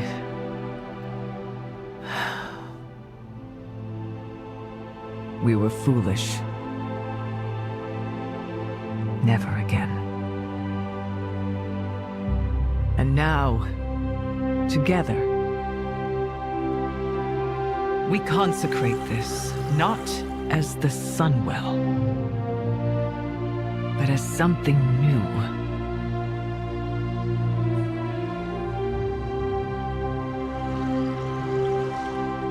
dawn well. Let it represent the moment when night becomes day and the moon meets the sun. Where light and shadow exist in perfect balance.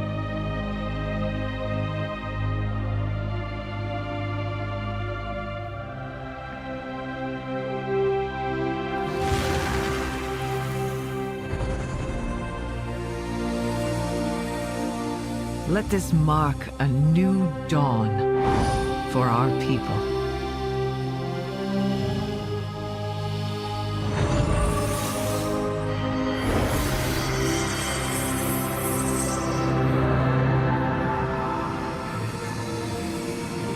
For the kingdom of Quel'Thalas, our high home.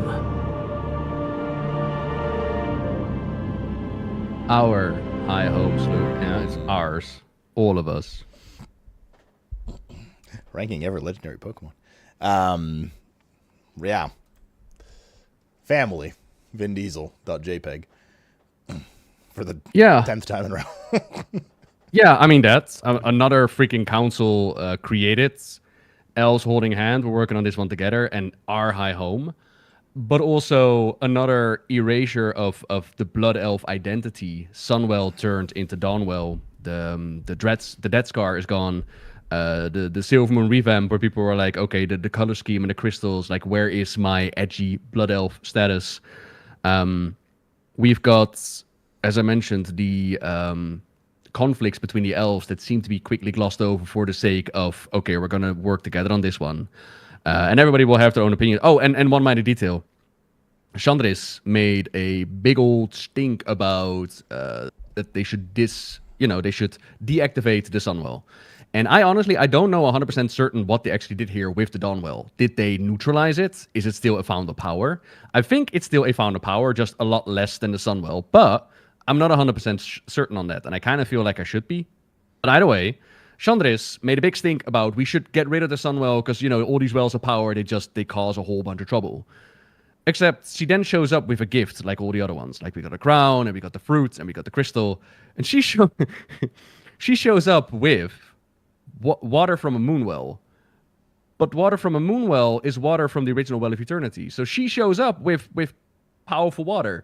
If you have a character that wants them to shut down the Sunwell, then why does that character show up with powerful bathwater?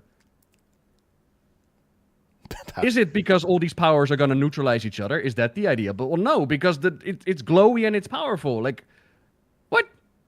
Maybe she's trying to sell it on Etsy. So yeah, I'm this ending.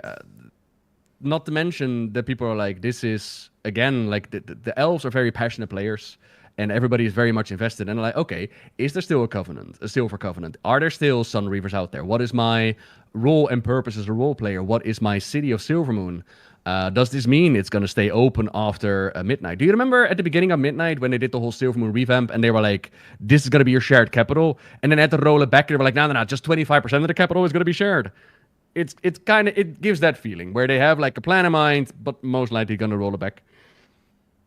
Well, you think they're going to roll back this elf unification? I think so, yeah. Yeah. Once the Xalatath saga is completed, they're all just going to go back their separate ways and take their fruits and water out of the Sunwell? Or maybe a little bit earlier. Now, to be fair, there are like hints in there with like a Halderon that says like, oh, I have no illusion that this piece is going to last. One day I'm going to be shooting Chandris again. Which honestly is a bit weird to say next to the person, but okay, whatever. We're just going to disregard that. He's not wrong. Like, it's Warcraft, right? If we know anything in the history of Warcraft is that we start shooting each other again. Fair enough. But they do have to try. But I don't know. Like, are they? I don't know. Do I want to stand by like they're going to roll it back? I don't know, because this does seem to be the plan. Again, it goes back to that dialogue from Illyria that didn't make it back into the game. Apparently, they want to bring all these groups together. I'm telling you, the upcoming the Zulaman story is probably just going to be the trolls. That all the troll tribes are going to come together. Zandalari, Amani, the Gurubashi. Everybody just comes together, becomes one troll tribe again. That's just a story that they're telling now. It's like, okay, cool. Yeah, that's what I'm saying. I feel like it's been, and even just, more loosely from a casual perspective, whatever. And like when we have these chats, that's just kind of what it feels. I mean, there's a reason that everyone keeps memeing with like the family Vin Diesel stuff, right? It's because, and then to me, that's just, I don't know, man. I don't even know how to describe it, even from like a literary perspective. Just from like a consumer, fan, whatever. It's just flat, dull, shallow, whatever like you want to call it. There's not a lot of depth and interest to it. Everyone just keeps becoming friends for the greater good of defeating the bad guy. You know what I mean? Now, whether there's still a bit of tension with the elves, like you're mentioning, sure. I mean, that wasn't very obvious here outside of like just a couple of dialogue scraps, like you mentioned. So it's just, I think you made a very good point earlier that resonated with me, is that faction conflict, not, first of all, doesn't only have to mean Horde versus Alliance, right? It could be within like racial conflict as well. Oh, yeah. It doesn't have to mean war. It doesn't have to mean we're stabbing each other all the time. Even just character and like friction and conflict and stuff. And, another moment with Valera like looking like she's going to smack Sylvanas and then hugs her, right? Instead, just wait, not Valera. Valeria, yeah. Just like hugging her instead, right? And there's that like kind of like family bond, like tear to your eye moment and all that kind of stuff. I don't know. It's just. I thought that moment was cute. It was cute, but my point is, it's just part of the same theme, right? Of forgiveness, unification, greater good, big evil. Now there's something to be said that, hey, maybe once said evil is vanquished, Xalatath in this case, and we save Azeroth again, whatever, then all bets are off again, and we start with like Night Elves go back home, and everybody's mad at each other again, and who knows? But right now, it just seems like it's been a lot of that for a long time. I guess. Yeah, my perspective. No. It's definitely. It seems to be a repeating theme of bringing things together, and we end up with a big old group speech where everybody gets to say something, and we hug it out. Bye. Like in this case, what we're doing here at the Dunwell is what we did in Dragonflight at Belameth. It's where they also offered relics to throw into the water underneath the tree, and then like all the different elves with the Night Elves were united. So, yeah, it's not surprising that people feel like, hey, we've done this before. Now, I will say, for me, and this is all personal. Everybody's gonna have their own opinion on this. I don't hate the ending of the Dawnwell. I just dislike the road that got us there. Like, there is a world where there could have been an interesting storyline where we actually dealt with the intricate dialogues and the delicate bonds between Night Elves exiling High Elves purging Dalaran, Blood Elves giving a weapon of mass destruction. That's another thing that pisses me off.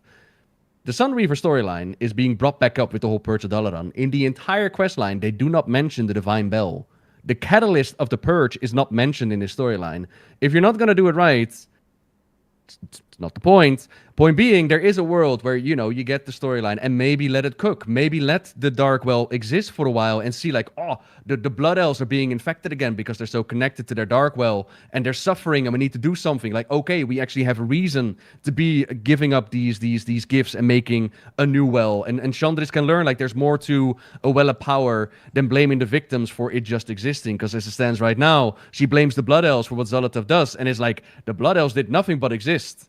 You're blaming them for having a source of power. And I get it. You want to make a parallel to like Illidan and Azara and the War of the Ancients. But the difference is they were actively fucking around with the well. And the Blood Elves just existed. And Xalatath was like, ooh, yummy, a well. There are more sources of power on the planet. For example, world trees that she could have picked. It's not their fault. So why are you going to sit there like you should totally get rid of your well? Why not create... If you want to do that storyline, why not make it so that part of the Blood Elves actually drew in Xalatath for one reason or another? There is a world where you could tell that story. It just, you didn't.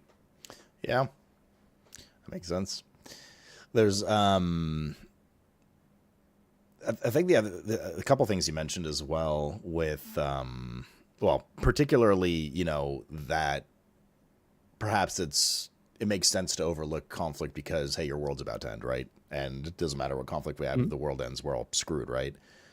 So that always, like, this kind of thing to me, I mean, because this is like, we went from world ending to universe ending to world ending. Like, where are, like, as you mentioned, it's so weird that every major hero, major lore figure in Azeroth right now should be here right now, right? Because if this happens, they're all dead. So like, where is where is like, you know, Thrall, like that's the weird thing to me. So you don't get that like sense of urgency, right? That sense of urgency. It's like, bro, we're literally all about to die. Is Sylvanas Hollywooding out of a portal from the Maw, right? And like three lore figures standing in front of Xal'atath. That's the moment of prevention there. You know what I mean? And it's just kind of weird. Like, shouldn't a bunch of people have been rushing in? Shouldn't, you know what I mean? Like, it's just, you don't get that sense of urgency and like the world is truly ending here when it's just kind of like 3 family members. As being pointed out, like that's been an issue with the story for a while. Like there is an issue of death balling thing. As in, over time, you're going to be telling stories, and there's going to be a spaceship up in the sky that can laser beam anything, and it can solve your problems, right? In this case, they actually wrote dialogue to explain why the Vindicar doesn't do anything, like the storm interfered. All right, cool. You thought about it. There's the issue of, you know, there's dragons out there. Why don't we call the dragons? And what's interesting is that Final Fantasy actually did this. They did the death balling thing, to which I sat through the storyline, and I was like, this is really not fun. I get that it's logic, but it's not fun. So for me, I can get rid of the disbelief of, okay, everything that I've ever done should be considered when I'm going into the next thread. I can kind of let that go, but not when you have an active quest giver to me yelling out, oh my god, who is going to help out next? Not when you have an Arator who is like, we need armies, we need all the armies. Then you plant in my mind, we need all the armies, and you need to like put in bounds, confine why we're not going to get all the armies. And that part is missing. But yeah, there's definitely a disbelief that you need to have a little bit when it comes to, in order to enjoy that. Do you and also... Yeah, go ahead. No, I was going to say, do you think that where are the armies, where are my armies is something that is going to be explained later? Or is it just something they not thought of? Like, is it something to be like in a patch 2 from now in 13.0, you know, Thrall or whatever's like, I'm sorry I couldn't be there. Here's the dark history of, or like whoever, you know what I mean? Like, here's the dark history of what happened and why I wasn't there. And it like laces into the story. And it's because that there's a second element that combines with the story of them needing to do whatever adventure they were having in order to prevent the world destruction. Or is it just something that Blizzard's like, whatever. I mean, I hope so. Because at the very least, they still go back in and they retroactively fix their story. But the issue is, I cannot judge a story upon what you have not written. I can only judge a story upon what you give me. And the situation you give me right now is that you have not given me a reason why these characters are not here. In a similar vein that retroactively, they can give me the Sylvanas novel to explain the entirety of the Shadowlands. That's fantastic. But I already played through those moments. Oh, Dragonflight is a good example. In Dragonflight, there was a storyline in the Ornarn Plains with a night elf. I don't remember the name, but they had like a scar from the Burning Hotel Drasil, and they were part of like the big bad group. I didn't know a whole lot about them. And I was sitting there wondering, like, I wonder what this character is about. Why am I fighting them? Why are they fighting me? What is their motivation? And I already killed them in the leveling experience. Oh, okay. Later, they added a quest line where their sister showed up, and they were like, I'm looking for my sister. Have you seen her? We find her dead body, and we learn, I believe that this was a night elf, part of the Burning Hotel Drasil. They thought they had died, and they had pushed their family off the tree to save them, and they thought they were dead, and blah, blah, blah. And so they joined the bad guy team. Really cool that you're going to give this character background story after the fact. But they're dead. What am I supposed to do with this knowledge? Feel bad that I killed them? I didn't know. Like, what am I going to do with this information? Yes, you now gave more history to this character, but it's already over with. What you should have done is have that sister show up earlier and be like, have you seen my sister? Oh, she's leading that faction. Now I have an emotional investment like, I feel conflict fighting this person. I feel conflicted that and that's exactly what's happening with Zolotov and exactly happening with these storylines where it's like, after the fact, you can give me all these details, but I need to know a little bit so that I can have a moral compass, so I can judge what I'm doing. And I can have like a sense of I'm connected to the storyline rather than a guessing game. Like, I wonder what's happening. Because in my mind, I can write the best stories and you can write the best stories. Everybody can write the best stories. But what happens ultimately, if you leave it up to the player base to interpret it, what happens when you add like a little pirate flag to your calendar and people start inventing this whole cool system and then it's just Plunderstorm. People will get disappointed because you can never live up to your player base expectation. I love Plunderstorm. But look, the response to Plunderstorm was crazy. There's a I've played a lot of the different video games at this point, especially since my retirement. WoW, and there is what you're. I mean, you know, it's done in many different ways with either some lead up to moments and whatever. And I'm not gonna like dive into specific games, but you know, there's a way of storytelling that a lot of games do, and it seems Blizzard has enjoyed adopting, especially with like the Sylvanas moment, for instance, where they give you the big boom moment and then tell the lead up to it post, if that makes sense. So the big moment happens and it leaves people like you going, well, why? How? Where? And then they address these questions and situations throughout upcoming facts, whether they be flashbacks, whether they be, you know, whatever they may be. Those questions do get answered, but they reverse classic storytelling where you have a bunch of things build up to a moment and then the moment happens and you're there for all of it and you're knowledgeable, right? They reverse the storytelling where the moment happens, it leaves the person in confusion and interpretation, and then they explain it. And there's been a lot of games I've played where there's a, let's say, a pretty big division in people enjoying the storytelling that way or not. Now, that doesn't mean that there's literally zero, you know, there's zero foundation as to why that moment happened in the first place, right? There needs to be some literary device there, period. I mean, obviously there is with Sylvanas of why she's in the maw, etc. So to your example, what I'm wondering about is if that story is told that way, right? And you are a character in that story, are you actively trying to stop them without knowing why you're stopping them? Sorry, can you repeat that? In the example that you give me, where they give you like the big boom, yes, and then you as a character need to perform some role in the story, be it to stop them, work against them, investigate, or whatever. You do that without knowing why you're investigating or trying to stop them. You have no motivations to do that, or well, the motivation is the curiosity to unearth the truth a lot of the time. Now, one main function here that it's really important to mention is that in a lot of these situations where in this case, let's say one of the big boom moments is Sylvanas, right? Clearly, we talked a lot about that. How the hell did that just happen? There's been barely any lead up to this moment. It's so weird. I want answers, right?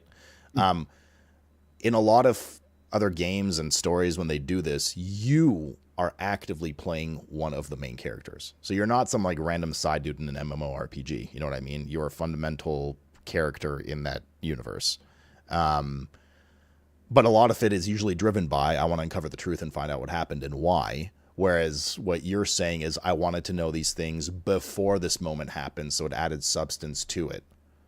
Does that make sense? Well, my argument is more that I am not a passenger in a story of an investigation. Okay. I am performing a role in the story, and my role is to stop them. Mm-hmm. So, for example, the Night Elf that I know nothing about, I stop them. Or Zolotov, I stop them.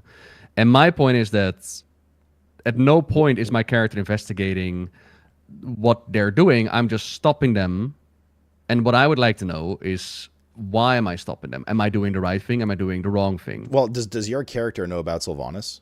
No, right? Your character has stopped Zalatath.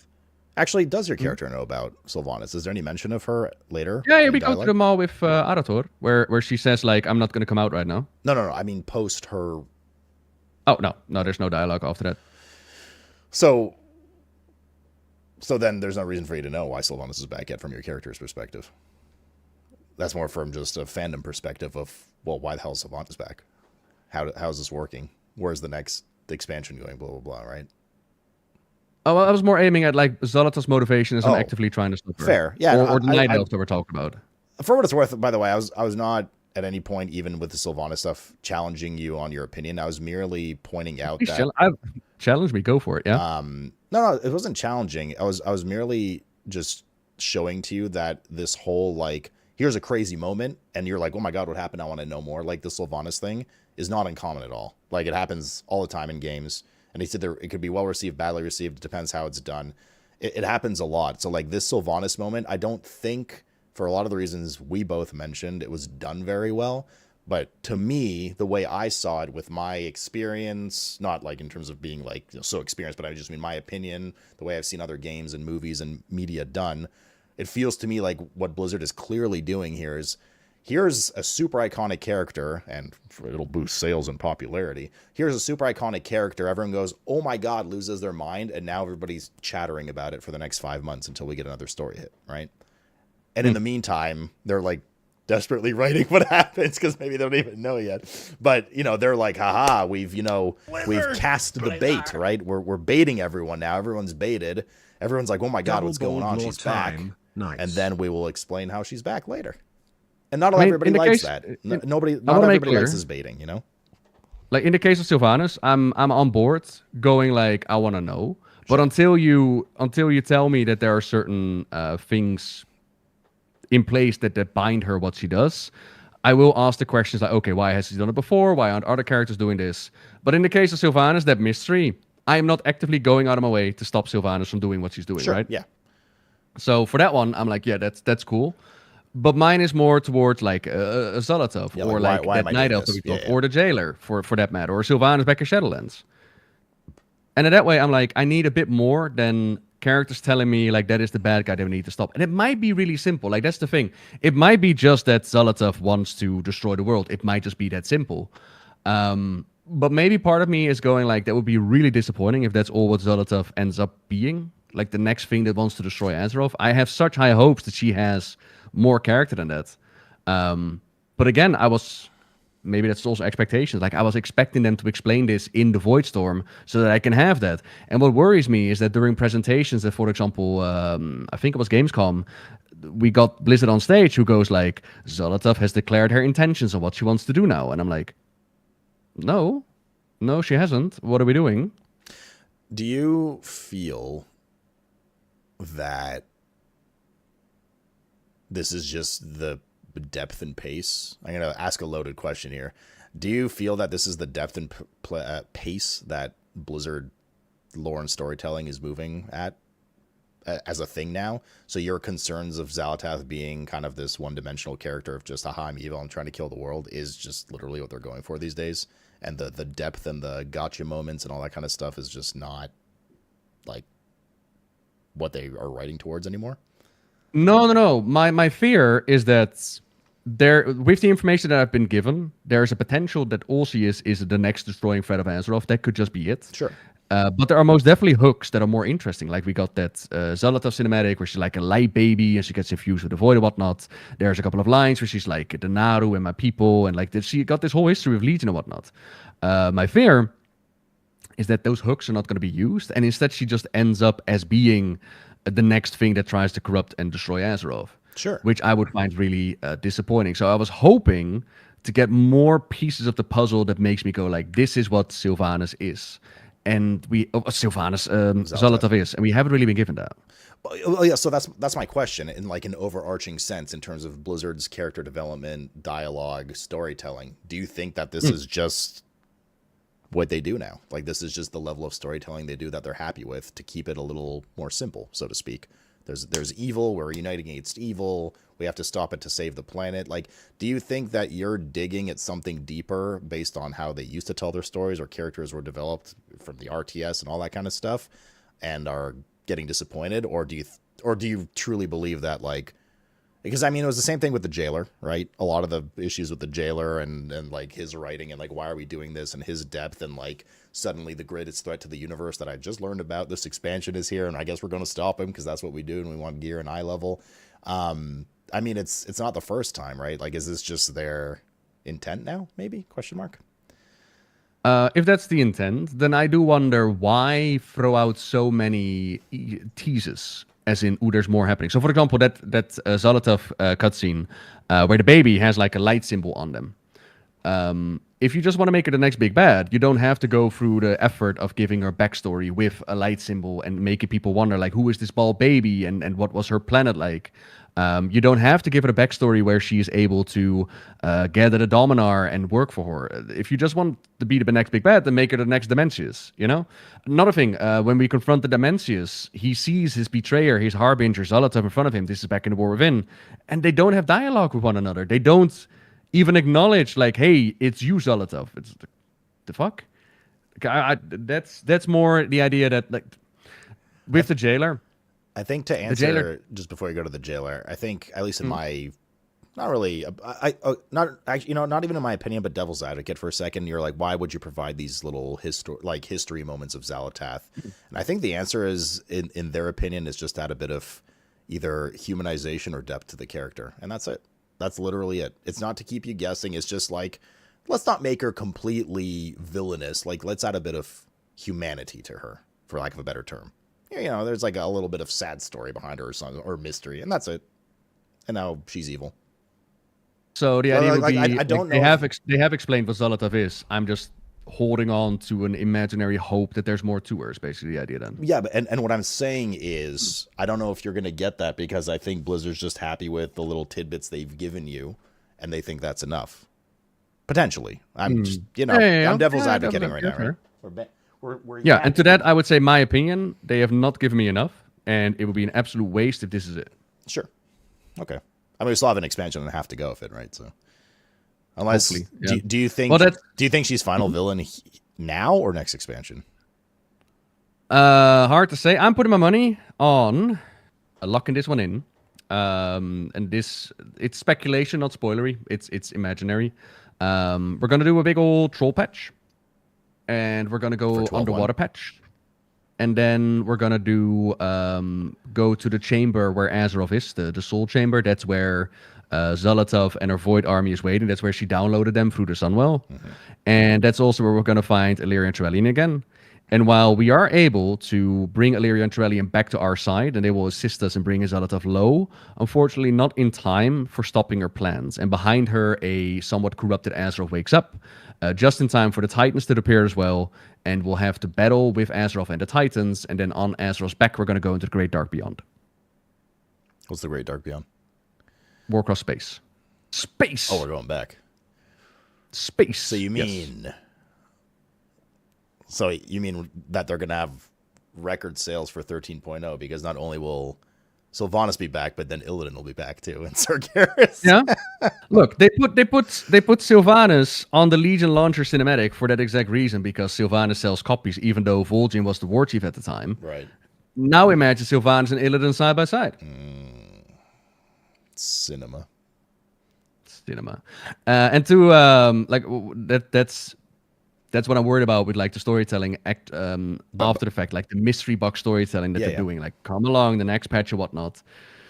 You could do that, and they tried it with the Shadowlands. I think, talking about myself, but also seeing the response from people don't have the patience for it.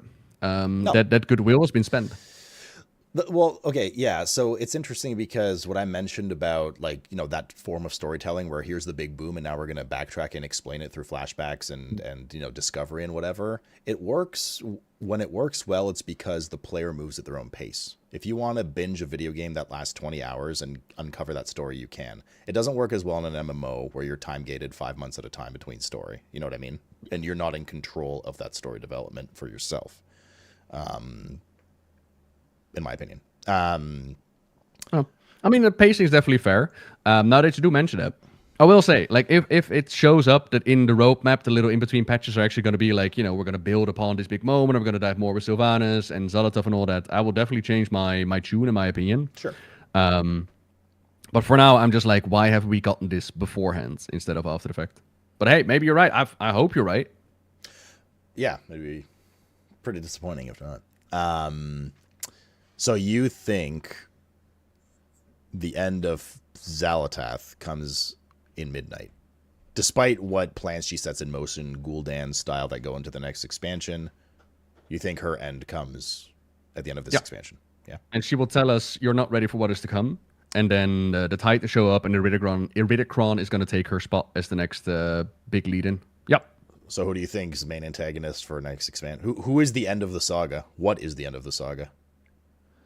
The end of the saga is where we will learn that the Titans need to come together as a family. And so Azeroth is really upset with the Titans, considering the whole Sargeras stabbing her in the back thing. Not again. But we're able to convince her, like, just let go of these hatreds, bring some gifts to one another, and come together as a family. Like, honestly, I'm taking a piss. I have no idea how they're going to do this World Soul Saga. It's really difficult. I can say there's been, like, a concept art of Azeroth actually waking up. And I think Azeroth waking up would be a really, really cool conclusion of the WoW storyline so far, and you could put a dot behind it, and you could work towards the future, whatever that might be. So that would mean that the final Titan would be the expansion where Azeroth actually wakes up. We know from the presentation that the Titans are going to show up in the final Titan. We know that Iridikron is waiting in the background. And we know that Northrend is going to play some part. Now, we're going to think about Northrend. If the Void is still going to be a thing, they could tie it in with, like, Sylvanas and maybe, like, the undead having a more higher resistance towards, like, Serenite, which was the blood of Yogg-Saron and the corruption of the Void. Because they had, like, the whole voice of the Lich King in them, the Throne of Power with maybe, like, an Azara. But again, like, I'm throwing out these concepts that they got on the back burner. It's really difficult to say, like, where are they going to take this? Because we don't even know what's next. Like, we know that Zolotav went down below with the Void Army. But like I said, we don't know why. We don't know exactly what she wants to do. She got her sights set on that World Soul that she wants to do something with it. But what? And when she has done what she wants to do, can we stop her? Can she still do something with that soul? Hard to say. Yeah, I don't know. Sargeras, final boss next expansion. Baby. Nah, Sargeras has no reason to be pissed off anymore. Because apparently Azeroth is like the last Not Titan for being held in jail with Illidan for all eternity. They become buddies, and they've been able to get, like, the fell corruption out of Sargeras. He will come back as, like, the big old cleansed champion of the Pantheon again. And he will tell Azeroth, my bad. I love you, baby. And then it turns into a rated R game. I like where this is going. I mean, tell me the ending of Legion. But yeah, I honestly, like, no joke, I think Sargeras is going to come back cleansed. I imagine that. That would be disappointing, I guess. I don't know. I guess. Yeah, I mean, it would be just, well, okay, it would be cool if he comes back cleansed because there's a raid to cleanse him, if that makes sense. Because that is just such a, like, we've been waiting to tee off against Big Daddy Sargeras for all time in WoW, and then all of a sudden he's like, hey guys, I'm back from rehab with Illidan, with Dr. Illidan. I mean, we kind of did the whole teeing off against Sargeras. We just didn't fight him directly. Well, but, that's what like, I mean, the Burning fighting Legion storyline has been nicely wrapped up. I mean, okay, to be fair, this is also coming from, I always loved facing, like, directly facing a major villain in WoW. I mean, it was just fun, like, right, conceptually. And it was just really cool to tee off against, you know, these titans of WoW lore, Lich King, Ashara, you know, N'Zoth. You won't talk about N'Zoth, but that's secret phase, man. So, like, it's cool. So, you know, Sargeras to me is another, like, just gargantuan historical WoW lore figure that is like, I just want to fucking stab him. Just go toe to toe. Yeah. But then I wonder how they would fill it in, because we left Illidan behind there, and it's of course anyone's guess. Like, what has Illidan been up there? What has he been up to? Does time even work the same over there? Maybe Illidan's just been in, like, a capsule, and it's like, for him it's been like 5 minutes, and for us it's been like years. So like, hey, what are you all been up to? What were the capsules that Gul'dan at the beginning of Legion? Those, like, capsules that held all the demon hunters. Yeah, he's like in one of those with Sargeras. Cool. You know what I'm talking about, right? We're gonna find out. I know what you mean. Yeah, the one where you have, like, slice you out, like the fell prisons that there were like, ooh, Illidan souls in there. Yeah, I remember. Yeah, I don't know. A lot of ways. I wouldn't be very surprised if we see Illidan next expansion somehow, one way or another. No, we know that the Titans are gonna make a return, and that's where we left Illidan. So I would be surprised if he doesn't. You know? Yeah. I suppose I'd be surprised if he doesn't. So then I guess last, I mean, outside of anything you want to say, where do you think we go next directly? Not next expansion, and when, what's on the horizon for the next major patch? You think Trolls? Also, what's on the horizon for the next major story point? And I have one more question after that. Then you can. Well, okay, so Trolls, but what do you mean major story point? Well, do you think they're going to tie the Trolls into everything with Xal'atath, or are they just going to be their own, like, side adventure of, you know, uniting the troll tribes and whatever? So there's a bit of build-up in there. Back in Legion, we had like the scrolls that are connected to the artifacts, and for Zolotov Blade of the Black Empire, there was this storyline about once upon a time when Zolotov was still in the blade. She basically went from wielder to wielder, and she started whispering and manipulating. And she should totally do this, she should totally do that. And at some point, she ended up in the hands of a troll, and she told the troll like, "Hey, you know what would be really cool?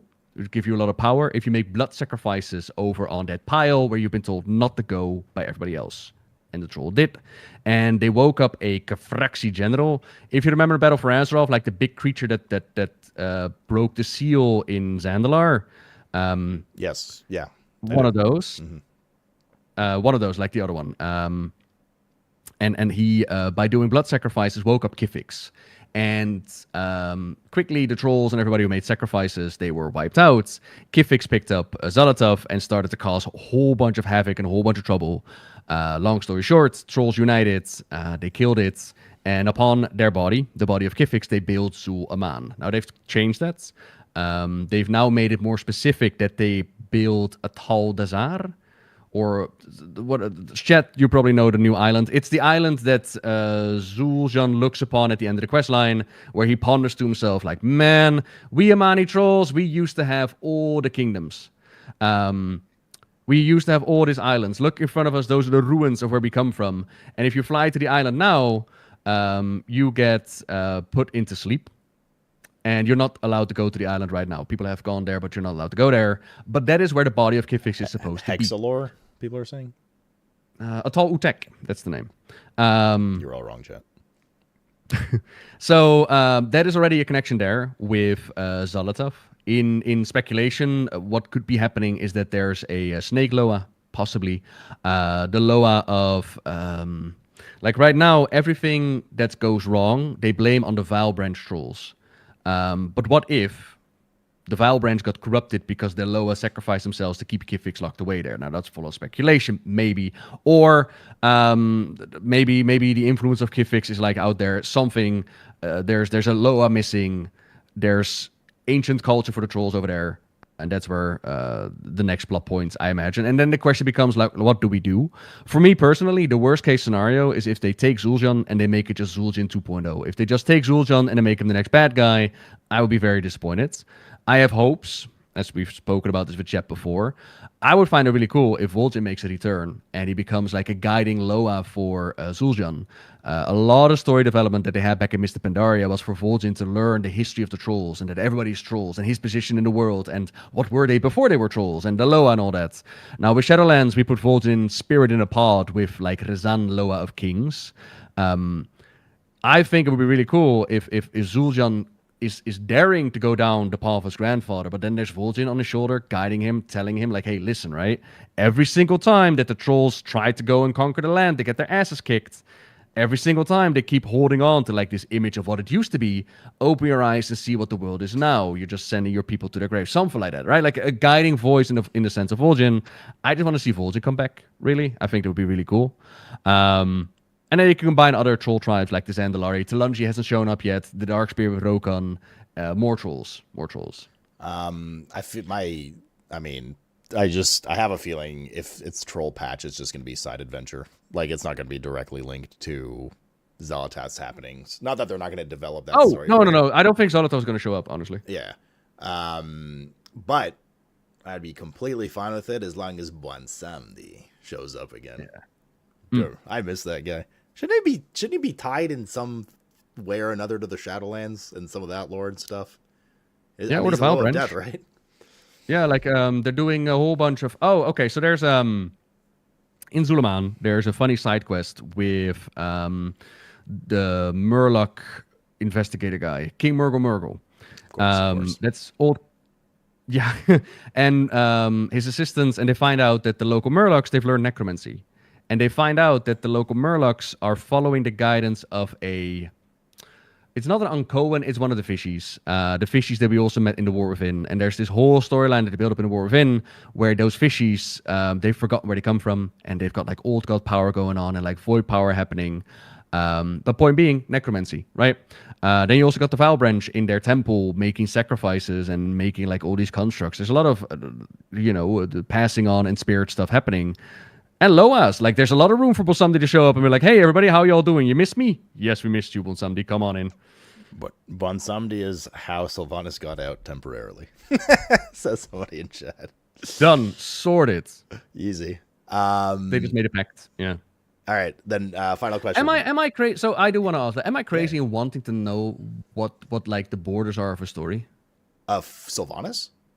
Yeah. No, not at all. All I'm saying is what they're clearly going for is reverse storytelling. They're saying here's the impact moment. I mean, they literally laid it out that we're going to explain this later to you. Whether that's yeah, but also with like a Zolotov or whatnot. Like, should I be more like chill, hang back, and be like, okay, we'll get that at some point? You can still hear me, yeah? Yeah. Okay, I just had a little power surge. Good thing I have UPSs. So can you repeat that question again? Sorry. So with like a Zolotov or specifically Zolotov, I should say. Should I just be more chill and be like, I'll wait until they tell me more about Zolotov and just go along? My whole spiel about the reverse impact storytelling thing was more directly related to the Sylvanas moment. Zalatath has been cooking for years at this point. And if people like you are feeling... I don't... If Zalatath... If they were to do that with Zalatath, they would have introduced Zalatath right now and been like, oh my god, who's this villain? You know, and now we're going to explain. But she's been the main villain in development for years. I wouldn't be shocked if in her final moments, whatever it may be, that's when, you know, she's like, but, you know, I was your friend all along. And then there's like a flashback to some like big lore moment about her. But, I mean, to your point, why is it taking so long for her to have like really big story development, right? Like, I don't think that's what they're doing with Zalatath personally, from everything you've explained and told me and everything, you know, I've seen and heard about it. They're clearly doing that with Sylvanas, obviously, right? Here's Sylvanas. Right. Yeah, oh my God, what the fuck is happening? Don't worry, guys. We're going to explain how Sylvanas did all this crazy shit over the next, 5+ months to years. Yeah. So no, I don't think they're doing that with Zalatath. I think I don't want to, I mean, you know better than I do. I don't think they're not going to, it's impossible for them to give more history and more impact to her character and her motives as you desire. There's still time for that, but a lot of time has passed too. So if somebody like you is feeling empty with her character, that already is, it's not that it's a red flag, that's already a strike, right? Like, you feel like her character should have been developed better by this point, and it hasn't been, in terms of her motives. Yeah, clearer, I should say. Like, for me, but that's also because, you know, I've played the Shadowlands. It just screams how they explained the jailer. And where we got after the fact, we learned, like, this is what was going on, right? Right. And for me, it's like, I would be okay if you wouldn't put me in an arena with her and actively work against her. Because in my mind, I'm like, she could be right. For all I know, the Titans have done something horrific to Azeroth, and this is the only way we can let her out. Shouldn't I know? Yeah, I don't know. It honestly, to me, the jailer, right in his dying moments, with where he says Joe Call, but like he doesn't say Joe Call. That was kind of the meme, like his final words, right? It felt to me like the jailer and what you're explaining about Zalatath and everything, and even the Sylvanas moment. I can't help but feel, and maybe this is a hot take and a little dickish of me, I can't help but feel like they don't have the story well planned out. They don't have like years of storyboard laid in front of them, and here are the big moments. I feel like they're kind of playing catch up with a lot of things sometimes. Not necessarily main, obviously, you know, not necessarily main theme and story of where we go next expansion, perhaps 2 expansions from now, because you know as well as I do, they always plan 2-3 expansions, at least from a lore perspective ahead, or at least used to. But I mean, it just kind of feels like we know, like it feels to me rather than like, okay, guys, here we have like 15 years of Warcraft planned out, and we have these meticulous moments when the jailer is going to make a reappearance, and it's going to be a big moment. It doesn't feel like that to me. What it feels like is they're like, we might want to use the jailer again, and we might want something weird to happen with him, so let's add like a cryptic line at the end of his death, just so we have that option in the future. There's no plans for it currently, but, you know, we'll just keep him in the back pocket. And that's what it feels like to me. They've done a lot in the past few expansions. They're just kind of like, yeah, you know, like we might use this character. Yeah, I mean, we might bring Sylvanas back. Let's just like not really ever like terminus a lot of arcs and stories, just so we can pull back at them, right? And that's why I'm like really worried about the Sylvanas arc, because her storytelling was so shit in Shadowlands that they're ripping her back in this really like questionable moment from the Maw that we discussed ad nauseum together already, that you're just kind of like, is this really going to be better than what you did in the past like 5 years or not? Right. So that's my concern with it. And I guess my final question to you, and obviously if you have anything else to add in general, or you wanted to ask anything, was we talked about Xalatath ad nauseum and where we think the end of the expansion's going, where we think the end of the trilogy's going, etc. What do you think Sylvanas is talking about with the truth of the Shadowlands and what's actually happening in the Shadowlands? Where's that going? What's going on there? Good question, because we haven't spoken about it at all. Okay, so a big part, an actual interesting part of the Shadowlands was the introduction of the first ones. And unfortunately, they were unable... Okay, the way that they tell the story is point of view. So-and-so character believes that so-and-so is happening. So what happens when you start to work in your foundation of your storytelling, like your Warcraft foundation, that you add a vague option to it. So in the past, we had something like the Big Bang that created the Warcraft universe, and we had something like a single entity that created the Warcraft universe. And now they added the concept of the first ones created the Warcraft universe. Who are the first ones? They are the ones who came first. What have they done? They might have brought order to the Warcraft universe, or they might have created the Warcraft universe. That's what I mean with wishy-washy. Who knows what's happening? We don't even know what's happening. It might be all that good stuff. With that in mind, we now go to the system of the Shadowlands. And even back then, the moments that we went into the Shadowlands, we looked at it and it was like, what an interesting system. You got yourself a sorting hat, and then from that sorting hat, you go to all these different domains, and there's like a machine behind it and what's happening. And we were speculating even back when you had like these creatures from outside of the domain that tried to bite the way in as they were looking for power. I think they were called like Devourers. And when you were traveling between the Shadowlands domains, you traveled through the in-between. And it kind of gave the idea like, there's an in-between between the Shadowlands. Is that maybe the real Shadowlands, the real domain? Did perhaps whoever created the Shadowlands, did they perhaps like impose themselves upon a universe, right? Concepts, ideas, maybes.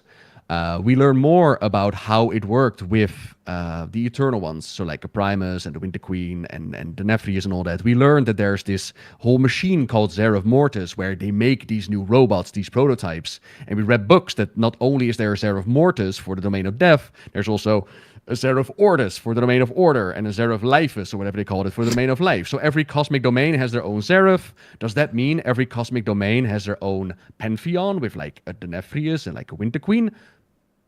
Ideas, speculations, suggestions. However, none of that went anywhere because... Oh, and another thing, before I wrap it up. Sylvanas allied to the jailer for some reason. And I think her name was Cavestia. Whatever. Uther allied unknowingly with the jailer. And Helia allied with the jailer. And all these characters allied with the jailer. And throughout the expansion, they kept telling us, like, the jailer is this really... great manipulator and is really good talker, and he's able to convince all these characters to join his side. But they didn't explain in the game why he was able to convince them to join their side. Sylvanas, for example, her whole character arc was to take down Arthas the Lich King, right?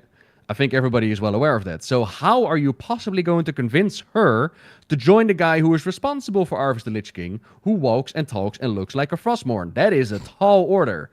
And they did not explain it in the game, but after the fact, they got Christy Golden to write a novel called the Sylvanas novel, where they actually showed us, wild concept, but they showed us Sylvanas talking to the jailer and how he convinced her like what was going on.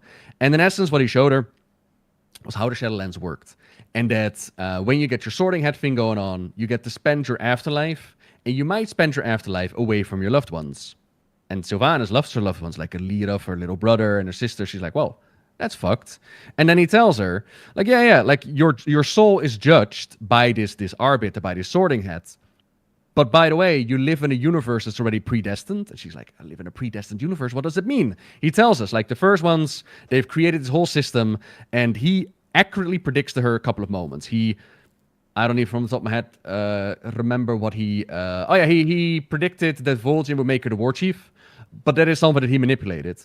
But then he also predicted that she was going to hold the blood of Azeroth in her hand, that Sargeras was going to stab the planet, and at that point, she knew, like, he is right. The first ones have made this whole predestined universe. Because the Sargeras did not blow up the planet. He did not miss the planet. He was able to, like, stab it, and she got the blood of Azeroth in her hands. That is far too accurate to just be throwing spaghetti at the wall. That is, you can predict the future. That means that your soul is being judged upon your deeds in a universe that has already predestined what's going to happen. The fuck? That's not fair. This whole world is a prison. This system must be broken. And that's the really cool part. Sylvanas was right. After the fact, we realized Sylvanas was right. The Shadowlands is bullshit. But we didn't do anything with that in-game. We placed a new arbiter on the throne. So a new sorting hat who now thinks that every soul deserves redemption. Nobody should go instantly to the Maw. We have the option for the Kyrian, the ones that ferry the souls to keep their memories. And we got the revelation of the Dreadlord with Sire Denethrius, and Sire Denethrius is now gone. But beyond that, we just brought the Shadowlands back to how it used to be. We closed the door, GG, game over, move over, we're going to do Dragonflight now. And that they're going back to, and they're going to go back into those concepts, and they're going to ask themselves, like, hey, hang on a minute. Sylvanas was right. This whole orderly system of your souls being judged, and this orderly system, it's bullshit. What is happening here? And the dialogue that they've given is in essence, Sylvanas looks around her and Arator looks around and she's like, you can see it, right? This whole system, it's too familiar. It's not alien enough. This, what we're seeing right here, is not the real Shadowlands. This is too orderly. And if you're talking about order, it could be about the first ones, but I think they're going to write it off to the Titans. Either way, I still need to do like investigation to see if we can just write off everything they gave to the first ones to the Titans again, but that's a whole different video. Point being, some have said that with this information, they're going to retcon the Shadowlands, but that's not what's happening. They're not going to go retroactively rewrite what they've done.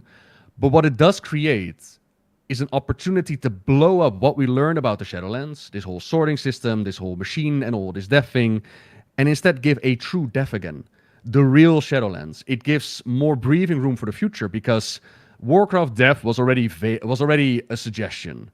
If you died at Warcraft, merely a setback, you can come back. But now knowing how the Shadowlands works, for me personally, whenever a character dies, I'm like, see you in the Shadowlands. It's not that hard to go to the Shadowlands. There's like a portal waiting for me. I recently took Arator to the literal hell of Warcraft for a little family trip. It's not that hard to go into the afterlife anymore. And by blowing that system up and actually giving us a real afterlife again, they can make death in Warcraft mean something again, which I think is a great thing. I personally think that the concept of Shadowlands, learning in intricate detail how the afterlife works, I think was a mistake. And that's what we're doing with this. So you think after Last Titan, we're back in the real Shadowlands? I think earlier, to be honest. But maybe you think it laces in with the current story, or it's like the next saga kind of thing? Yeah. So a big thing that they're building up with the Titans is Titans bad. And in that form, we already knew that the Titans, it's not a massive new concept. Like, we already knew that the Titans didn't particularly care about us. Think back to Wrath of the Lich King, where we had, like, Elgalon the Observer checking the planet, and he was like, well, that sure is corrupted. We're going to blow it up now. And the Titans left behind devices to purge the planet. So the Titans don't really care about us. We then learn more about what they've done. And this is actually really cool point of view storytelling, in my opinion. So we learned in The War Within that the Titans, they wanted Azeroth as like the prime world soul. But there were like old god influences. And so from the Titans' point of view, in order to keep Azeroth safe and clean and whatnot, they put her in a prison. They put her in like a containment field. But we also learned that Azeroth actively worked on manipulating and corrupting the Irvin to break that shield open. To which the Titans were like, yeah, but hang on a minute. You sit there and you behave, little spirit, and you, Irvin, your robots, stop doing what Azeroth wants, you do what we want. We created you. And so the Titans, they came up with this whole system of the Irvin uploading their memories and cleansing themselves of Azeroth's influence, which the Irvin knew nothing about. Over time, that system would break down. That's where we come in. And they learn from the archives, like, this is the real history. We've been erasing ourselves in order to keep this system going, to keep Azeroth contained, even though Azeroth does not want to be contained. Damn the Titans, right? F the Titans. The Irvins step away from the Titans. They smash this console, and from the water, there's like this robot shows up, just ready to purge the Irvin. That's not very nice. Now, in Heronir, we learned about, the Titans took away Azeroth from the cradle, and now suffering and nightmares are left behind. So the Heronir are not happy with the Titans either. They're like, F the Titans. They took away our goddess. What are we talking about? There's also a bit back in Dragonflight where we learned that the Titans have brought order to the domain of the Emerald Dream. And I think that's the domain of life, where... Yeah, I finished work. Okay. Where it seems like the Emerald Dream that we've seen is just what the Titans got their hands on, similar to like the Shadowlands, right? So what we got with the Shadowlands is the orderly part that the Titans have done. Beyond it is the actual Shadowlands. And a similar way with the Emerald Dream, beyond that is the actual domain of life, as it should be. Maybe an Elune, maybe it is, maybe you're that. So in essence, what seems to be going on is that the Titans, in their wisdom of bringing order to everything, that from their point of view is like, great, right? We're bringing order, stop being so lively, stop being so deathly, stop being so voidy. You should all be orderly because they're orderly creatures. But to those other forces, they're like, yeah, but you're still taking control. Like, what is the difference between the old gods corrupting Azeroth and the Titans corrupting Azeroth, right? Now, obviously for us, we are creatures made in an orderly world. When we deal with the old gods, we instantly go crazy. When we deal with the Titans, we get empowered by them. So for us, the Titans are definitely more on our side, but morally speaking, does not make them right? And that seems to be where we're building up towards. Got it. So Ulduar is a new raid next expansion. Maybe. Maybe. We're going to North there, right? Yeah, maybe. We're going to the Zalatos cinematic, the baby. Some people have been looking at the window in Ulduar. There's also like this baby creature there, and they're making like a parallel. I don't think that's what's happening, but it's kind of funny to look at. Okay. Interesting. So basically, your theory is that the Shadowlands we've been exposed to is the beautiful Titan Maid's storefront, and the real Shadowlands lies behind this kind of movie set, so to speak. And we're going to peel that layer. And then Sylvanas has been peeling that layer back and seeing what's really going on there. And we're going to get thrown back into the Shadowlands raw, so to speak. I mean, I don't want to sit here like that's my theory. It's more like this is what the game is telling us. Right. But yeah, that does seem to be where they're going towards. Yeah. Okay. All right. We'll see. We'll see how the there's a lot of stuff coming potentially. I don't know. Curious to see what they do with Xal'atath for your sanity's sake and all this kind of stuff. I just want story, man. Like here's the frustrating bit. I can see that they had a board meeting where they wrote down some really cool shit on the whiteboard, and they were like, "Wouldn't it be cool if?" And then they come up with some really cool concepts. And then they just forget to fill in the road. And I know that we've been talking about more about the negative things when it comes to Midnight, because that's usually what pulls out the intention. But what I find so interesting to see is that they got massive talent on board to write good shit. The side stories in Midnight are of such high quality. And I'm wondering to myself, like, why? And I think it's because they don't have to worry too much about what came before, and they could just write their good stories. I'm like, man, I wish that Warwithin had the same issue as well. I wish like the side team would get more of the main stories, because there's actually some really, I would honestly say, some of the better, if not best storytelling that they've done in WoW, which is wild. For the side stuff? Yeah. Yes, yeah, I didn't touch anything. Yeah, well, I mean, to your point, they're self-contained, right? For the most part. Yeah. They don't have to, and I explained this on stream the other day, they don't have to work with, like, you get a square that you need to get into the circle hole. You got a story that you want to tell, and now you need to make it fit in the framework that other people laid out for you. Whereas instead, you got the freedom to actually make what you want to make. And that's really cool to see, that there is the writing talent on the team. It just needs to be implemented differently. That's all the questions and stuff for me. Do you want to, I know it's late for you, do you want to do a bit of chat answering stuff? I want to do a question from chat. Okay. Damn right. If they got questions, hell yeah. So chat, if you guys have any questions for Noble, I think he's in chat so he can directly read it. I don't need to, I mean, I can host, no problem. But he can see what you guys are typing. So if you have any questions for Noble or for me, yes, I am always this handsome, then just, you can @ Noble. Yeah, if you @ Noble87, he will be able to see and pick and choose what he can answer.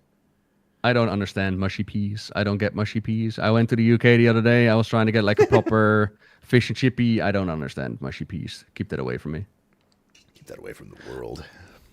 I had a question earlier where somebody was like asking, what about the Naga? Is there anything substantial with Azara? Actually, yeah. There are Naga in the foresty area on the beach, and in that quest line, they are gathering power. But interestingly enough, they're only skimming like the top, and the rest is being sent off into sea. So they're gathering power for something. This also goes into connection with that storyline that I spoke about with the Murlocs. And there's an old prophecy back from Dragonflight, which spoke about the Harbinger will do blah, blah, blah, and blah, blah, blah. And once the Harbinger has done blah, blah, blah, the Awakening, they call it, that's when the Queen is going to make a return. And basically, I'm doing blah, blah, blah, but basically the prophecy's been done besides the Awakening part. So there's definitely an Azara potential on the horizon. What I find really cool is that there's a Void Elf, Lady Darklen. She's amongst the Void Elves, and she is voiced by the same voice actress of Azara. And she's really powerful. Like, she sits on a throne, and she's got, like, tentacles going. And the last time we spoke with Azara, she told us, like, I'm going to find the real power of throne of power that's going to be out there. I would find it really cool if Lady Darklen is just Azara in disguise helping us out fight against Zolotov and just reveals herself later, like, oh yeah, F the Void. I am here to help out. I think it would be kind of cool. But it's anybody's guess. Like, where would an Azara stand? She did not exactly have the best of time on the N'Zoth. She is very much about power. She is out of her mind when it comes to, you know, where does she stand? But she's Queen Azara, right? God, I would love Azara back into the story. Me too. I was so disappointed with what they did with her so far and how quickly. Yeah. It was like... What, you did not enjoy 10,000 years of build-up for, like, a patch? Bro. Weird. I liked, I mean, hot take, I liked a lot of BFA in certain aspects, including some of the lore, to be honest. And yes, yeah, I must say it. I think Azerite power conceptually is good for the game. That kind of system. But, Mana Pearls, anybody? But I'm not even gonna go there, but okay, sure. No. Okay, I don't think Azerite power in the way it was implemented in the game is good for the game, but I think that concept of something to constantly work towards and farm if you want to is good for the game. Anyways, that aside, I counter argue with yes, but not power. I want relics. I want shiny spells to farm towards, not power. Whatever things players can grind towards constantly. And if anyways, but like the rush storytelling of 8.2 and 8.3, I think it was. So Ashara and N'Zoth was, man, I mean, for me, I was like, these are expansion wide. Oh yeah. Each expansion, like an expansion in each. And so that was super disappointing to me. So if they bring back, I've always found the old gods and stuff very fascinating in WoW. So if they can, if they bring back Ashara in any shape or form, that'd be cool. Especially if they bring her back as a major character rather than just like, aha, I was here and I'm like your side quest buddy for, you know, an expansion. I'll run some delves with you and shit. That'd be cool to see. But yeah, sorry, there's some more questions. I think Ruski was next. How much do you trust the team to competently? Oh yeah. How much do you trust the team to competently handle storytelling about something as complicated as Afterlife, especially given how Shadowlands went? Like, for me, there is definitely, like, I've been burned before. That's why I don't have patience for mystery storytelling when it comes to, like, the main antagonist, because I've been through Shadowlands. And what's really cool is that you get, like, the same discussions happening online, where people are like, nah, the story, it makes total sense. You're just not paying enough attention. I'm like, I've seen these arguments before. I've been in the trenches, and for me, as I mentioned at the start, like I'm very passionate about the lore, more passionate than anybody should be. But for me, I'm definitely taken a bit of a step back when it comes to, like I said, like, for me, it's enjoyable in the sense of like Kingdom Hearts, and I really love these characters, and I really like to keep up with how it's going. But I've been hurt before, you know. Now, when it comes to the competence of the writing team, I judge it as it comes. I do not go into a patch expecting it to be bad or expecting it to be good. I will see what story they give me, and I will judge it based upon that story. There is talent in the writing room, and there are a million different factors when it comes to, okay, how do we get a story together? It's not even can the people that are in power write a story. It's also what story does management want to tell, and how is the communication between different departments, and who is doing what, and what is the pressure. Like we memed a lot about Beta Quest when it comes to like the Dark Horde making a Return of Blackrock Mountain, where ChatGPT knew better the history of Etric than what was presented in the game. But at the same time, I try to put myself in the shoes of a developer that needs to make quests. What if the pressure is so high that you need to make 50 quests per day? Are you really going to research deeply every single one of them in the lore? Like, in my mind, you definitely need to have that quality. But I can understand that sometimes that quality slips, or in beta times you got to test it. But yeah, long story short, do I have trust that the team can competently handle storytelling? Yeah, in any way, shape, or form. And I will judge it as it comes along. Yeah. Did that make any sense? I'll assume you did. You did to me, yeah. But the thing is, Ruski's like a cokehead, so I don't know what his status is right now. Uther says, why is Void scared of death? This is being hinted at, but not confirmed yet. As in, we don't know why the Void is scared of death. So what we got is... we have a Windrunner comic, which takes us all the way back to Battle for Azeroth, which kind of is also an indicator that with Madsen's return, they're definitely going back to old stories, and they're like, we're going to retell this and do it better, which is falling back into the point that I made earlier. Like, are we redoing the Shadowlands steps because they have just, retelling the same story, or is it because they want to do it actively better, right? In this case, we got the Windrunner comic, where Illyria, Varisa, and Sylvanas, they meet up, and as Sylvanas sees when Illyria sees Sylvanas, the voices in her head, the Void Forces, they go out of control. They're like, oh, that's the true enemy, the end of all. You need to take care of her, you need to murder her. And part of it is like the Void is always telling her to murder everybody, right? We all know how that feels, I think. But in this case, like when she looked at Sylvanas, there was definitely more to it. Like, hey, does it have something to do with undeath? And they haven't forgotten about this line, because in the War Within, we went to Karesh, where Vanari, the broker that we met in the Maw, she was sassing off with a Zolotov, and she told Zolotov, like, you behave, you do what you need to do. I've been to the Maw. I know what you fear. I know what the Void fears. To which Zolotov was like, I'm sure you do. And now stepping out of that portal, Sylvanas is like, you're wretched kind, blah, blah, blah, blah. But what exactly is it? Nobody knows at this point. It could simply be that... it could simply be something with to do with the Maw powers. Just, it's like Pokemon. Voids weak against death, maybe. It could be a poetic answer, as in the Void is all about 1,000 possibilities, and death ends all of them, so therefore they fear that death takes away the possibilities. It could be that Zolotov and the Void just wants to survive, they don't want to be snuffed out, and therefore they fear the finality of death. Or maybe it has something to do with domination magic, or maybe it's literally Stygia. Who knows? To be decided. Randy says, if I remember correctly, they mentioned that Void couldn't corrupt death. There was that part back in Northrend. I googled it the other day. The undead have a higher resistance, but that was also because Arthas or the Lich King was in their heads. What is interesting is that they built Icecrown out of Serenite, which is the blood of Yogg-Saron. And Yogg-Saron in Ulduar has 3 visions. He has one where Garona stabs the king. He has one where they make the Dragon Soul. So 2 moments that have been heavily influenced by the Void, by the old gods. And then the 3rd vision is Arthas showing off Sourfang as their corrupting Bolvar. Why is Yogg-Saron, the so-called true god of death, thinking about Arthas and that storyline? Did he have something to do with it? And to counter what they're doing is like they're going like death is more powerful than Void, right? But what's also interesting to remember is that Sylvanas needed her true death when she jumped from the top of Icecrown. And she said, only Serenite can break my immortal body or my undead body. So she jumped down to the Serenite spikes down below. Now, I don't know how much that holds up to this day, because later she would be hit in the face with a shotgun back in the Cataclysm, and that also killed her properly. So, yeah. Also, Rob mentioned on your Ashara note, he says, I think the Blizzard have budgeted for voice actors per patch, and this is the reason why they don't show any other Horde faction joining the fight in Sunwell. I think that's in comment to your NPC voiced by Ashara thing. Sounds like speculation. I'm sorry, I missed out what they're talking about. When you were talking about Ashara, like the voice actress for Ashara voicing that elf NPC. Yeah. That they're. It seems to me they're saying it was just coincidence because they're just budgeting voice acting at Blizzard. Oh, I mean, maybe. I mean, it's full on speculation. I just think it would be funny. Yeah.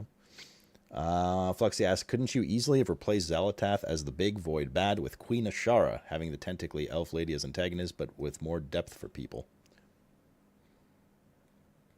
Maybe. I mean, sure. Yeah, take that, Flux. That's all I get. Pauser says, what do you think the whole Sargeras being dominated with runes thing from the other Titans?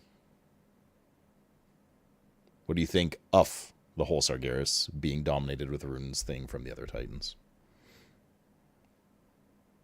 I don't know what thing we're talking about. Like, are they going to put runes on Sargeras to dominate him and float him around like a puppet, or are we saying that they've done that beforehand and so therefore he didn't do anything bad?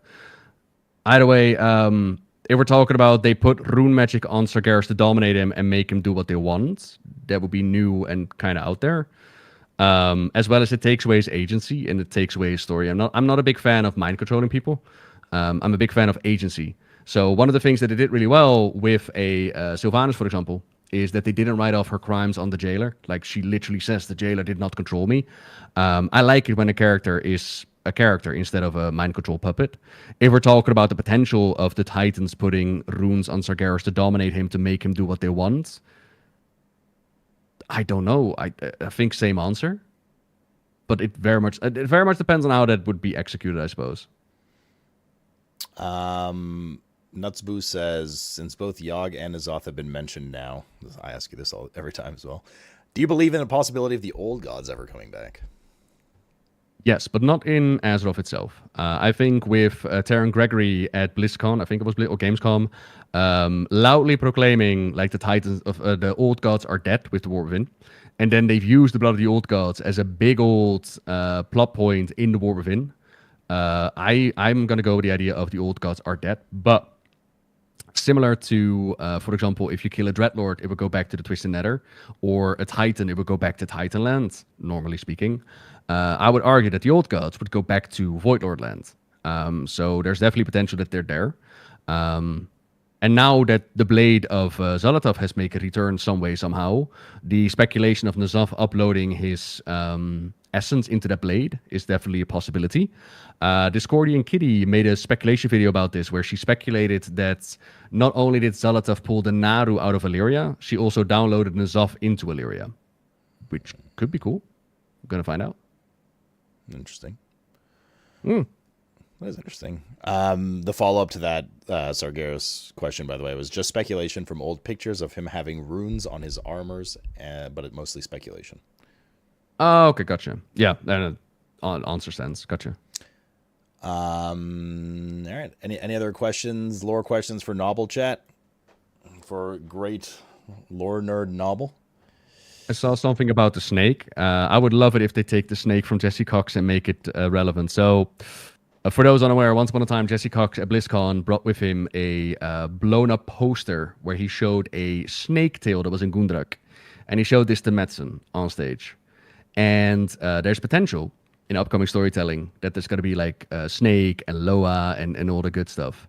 I would find it hilarious if they actually incorporate that snake tail in Gundrak in the storyline now. Because then my head kind of becomes that Chris Madsen retired, and as he was sitting on his front porch, whiskey in hand, looking over a promising game, in the back of his mind, there was this one image flashing constantly.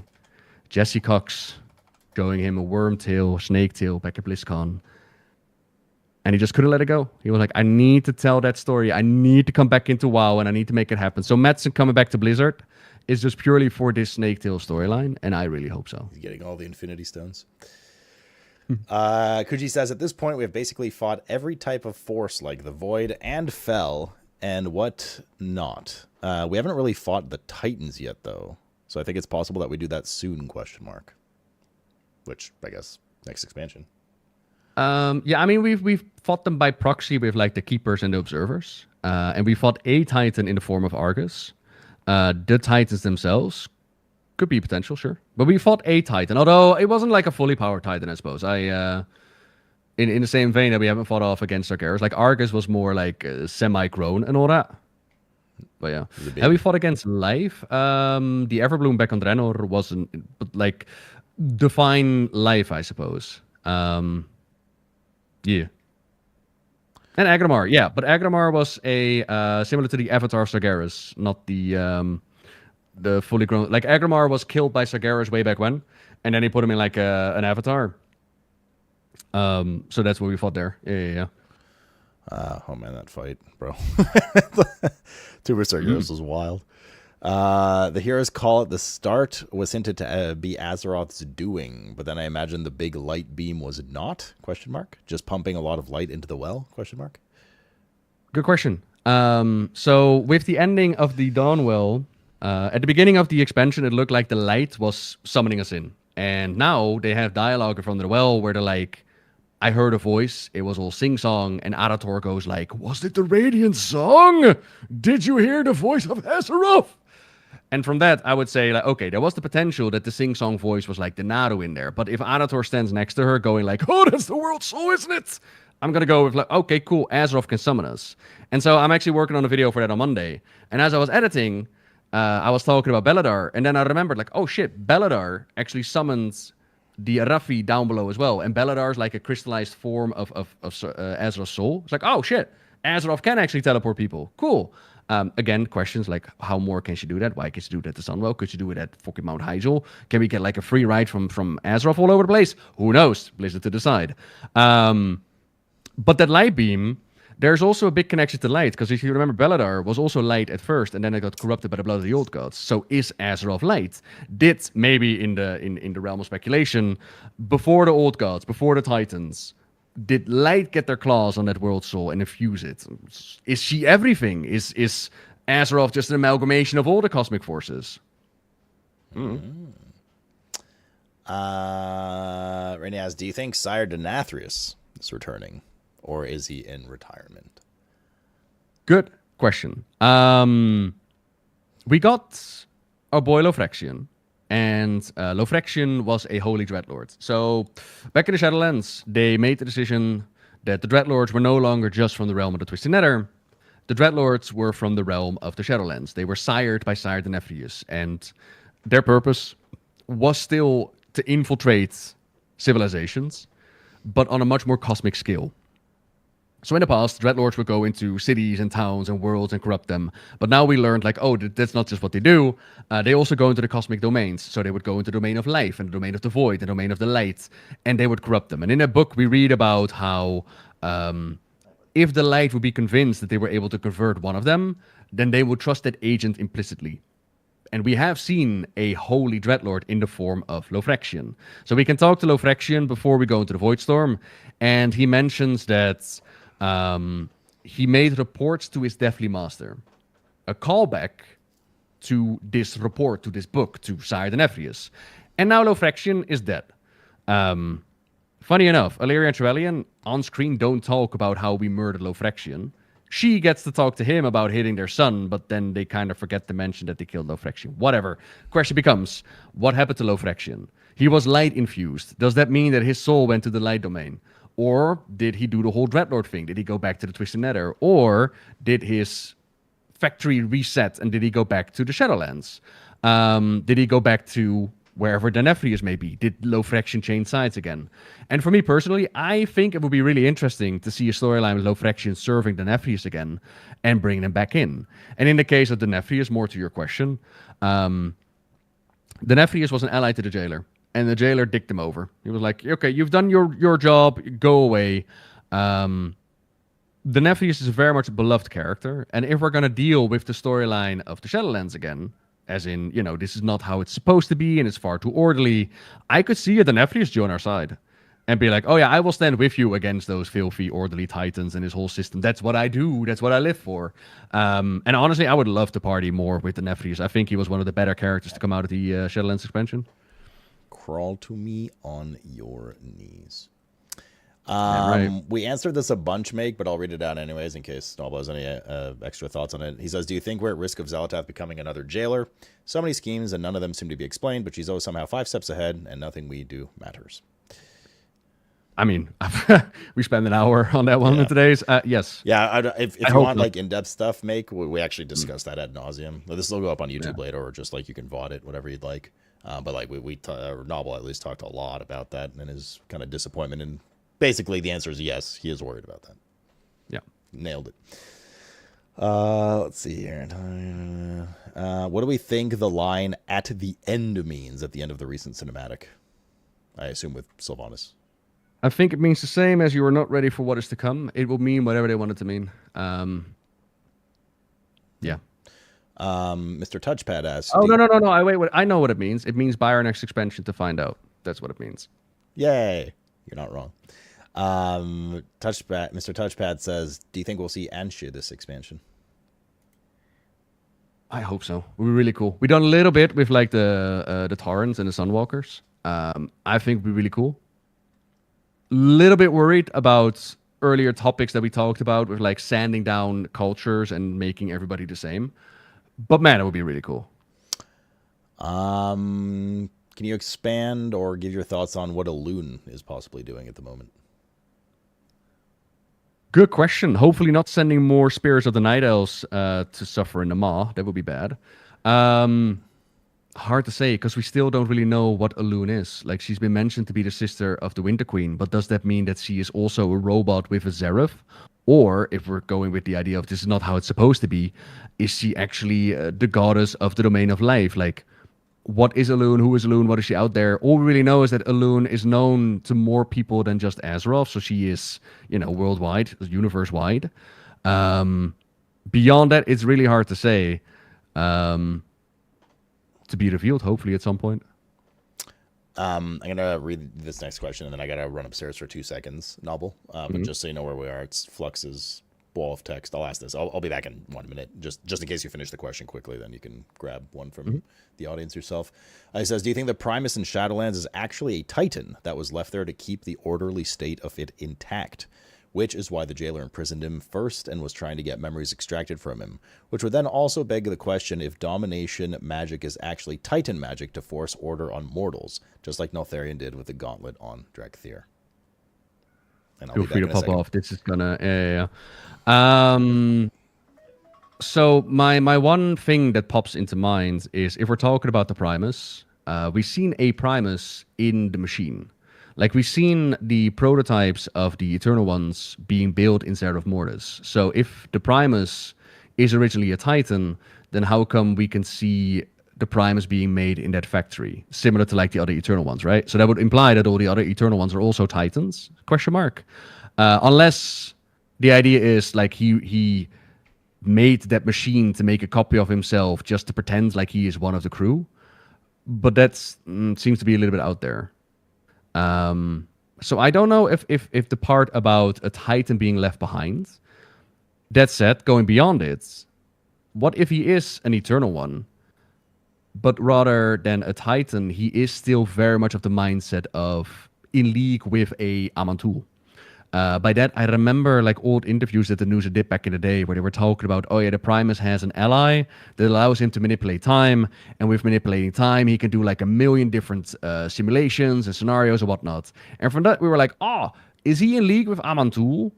Amantul, the Titan with like power over time. Are they buddies? Are they doing something? Is there a connection between the Pantheon and the Eternal Ones? But that never really left the interview as far as I'm aware. But that could still be a connection that they want to build up, right? That could still be like, okay, maybe the Primus and Amantul simply had a similar vision. So if they had a similar vision, and we know that the Primus had domination magic, could he have handed over something like that to Amantul? And so therefore Amantul could make use of it? Because we know that domination magic is not Primus only. We know that because the jailer was able to turn his chains into a weapon, right? So he was able to learn how that works. Now, I will say, when it comes to the Primus, there is some fuckery going on there, though. Like, this is a character that is smart enough to leave behind a voicemail explaining that he fears the jailer's bonds are going to be broken. Basically explaining, like, this is what you need to do in case of emergency. And we're being told that this guy is super intelligent, that he's run like a million different scenarios, and he's really smart strategist, right? But then why did he get captured? They never explained why he got captured. Did he let himself be captured? Did he know that we were going to show up and therefore he had to be captured? He didn't seem overly happy that we brought his little runestone back to the tower. So why was he captured? And it's kind of like I prefer the speculation part, because if we go with face value, it just seems like, yeah, this is not really things that they considered. In a similar vein, like, why did we bring that rune back to the... You remember that quest line where it was like, yeah, we need to keep the runes out of the hands of the jailer. And we find the rune of the Primus and we're like, oh, we're going to take this to Torghast. Another squatter. I'm ready, One sir. eye here. Sir. I'm ready, Oh too, my. sir. That still goes off when he's not there. That's delicious. So that would then beg the question if domination magic is actually Titan magic, the Force Order on mortals, just like Nelfarian did with the Gauntlet on the Dragfear. Potentially. But then we also have something like mind control from the domain of the void, which would also in essence be, dominating others. But that is... Like, I think if we go by, if we're going to go back into a Shadowland storytelling and we're going to go by, like, old interviews and whatnot, I definitely think there's room for that Primus Amantul connection. Like, the old men of the powerful pantheons that are going to be, like, the big bads going up. I could totally see that in line with the current storytelling. Beyond that, hard to say. My comment about voice actor budget was in context as to why in the Sunwell the Blood Elves can't call all the Horde. We don't know why. Blizzard just doesn't have the budget to involve too much character. Something simple like that might be a stupid reason. True, but then I would wonder, you could still just do text balloons, right? Like, it doesn't have to have voice acting to pop over to Orgrimmar and just be like, yeah, we can't help out. If that would be the reasoning.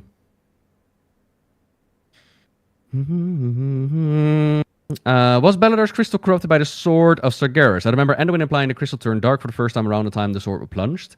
Yeah, so the way I understand it is that the sword plunged into the world, basically shook the blood of the old gods loose, and that then flowed into the crystal, which corrupted it and became the whole power thing for Zolotov.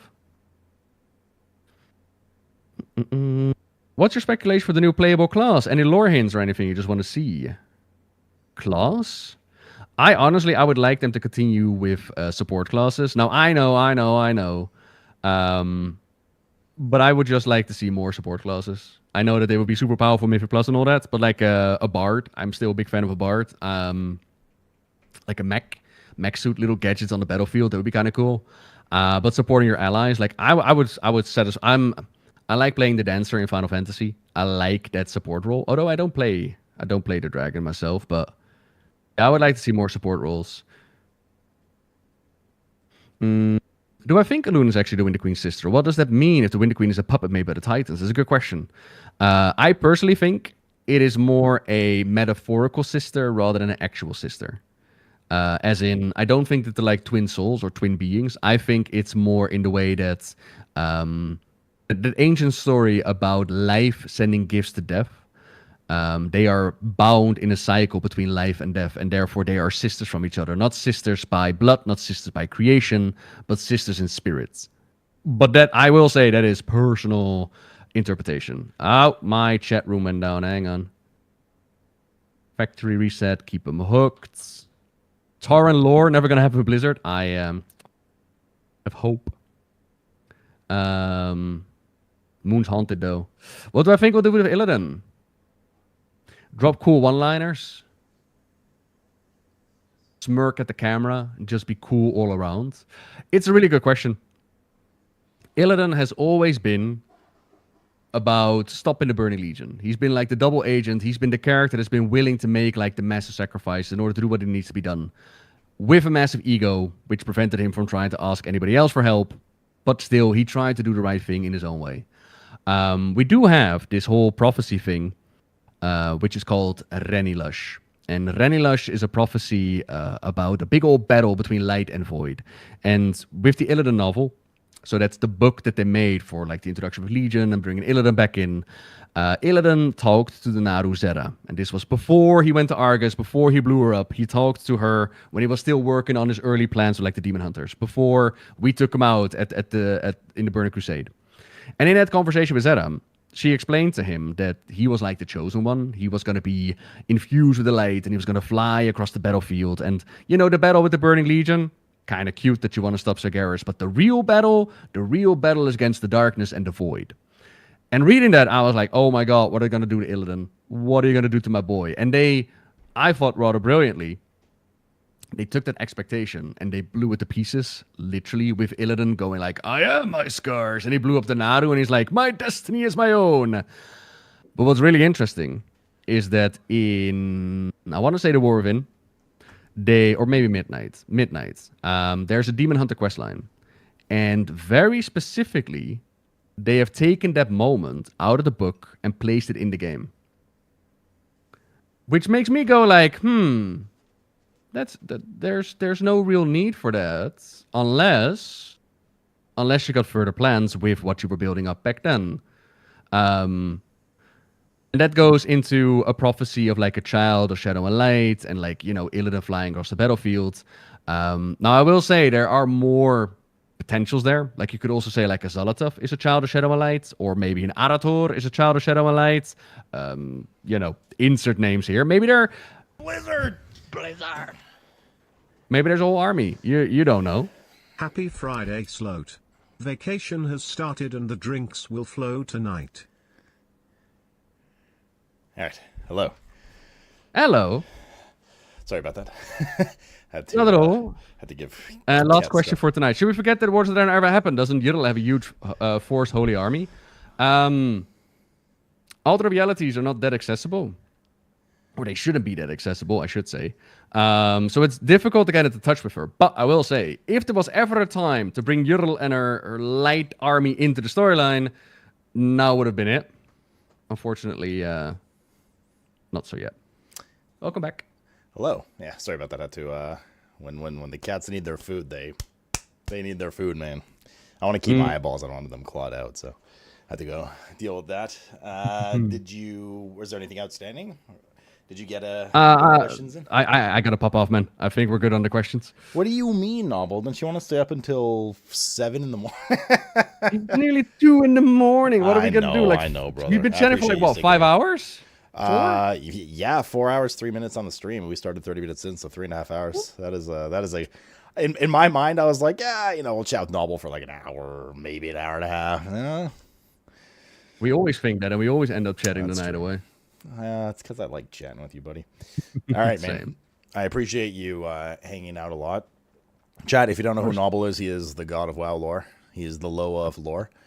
I am a guy that has spent way too many videos, many hours on lore. And it sometimes just loses their shit over it. So if you want to know more about the history of Warcraft, by all means, come check out the channel.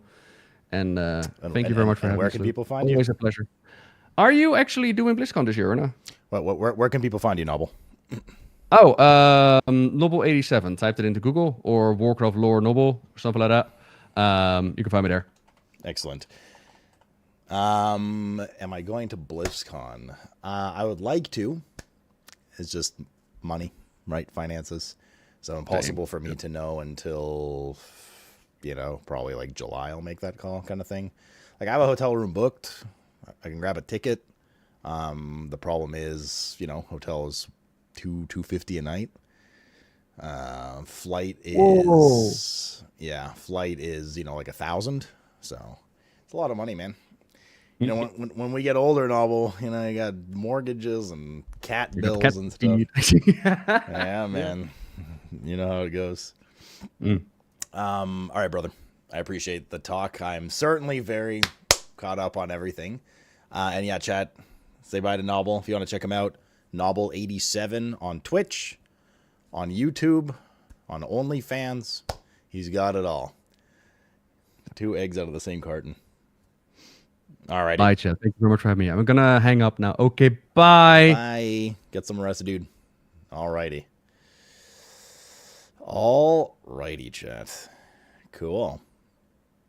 Thank you, Alenja, by the way, for the background. Very useful indeed. Cool. All right. Let me... we had to... Noble's camera in one other spot. Ah, yes, here we go. Yeah, Noble and I do those catch-up lore talks once every... It's not really set.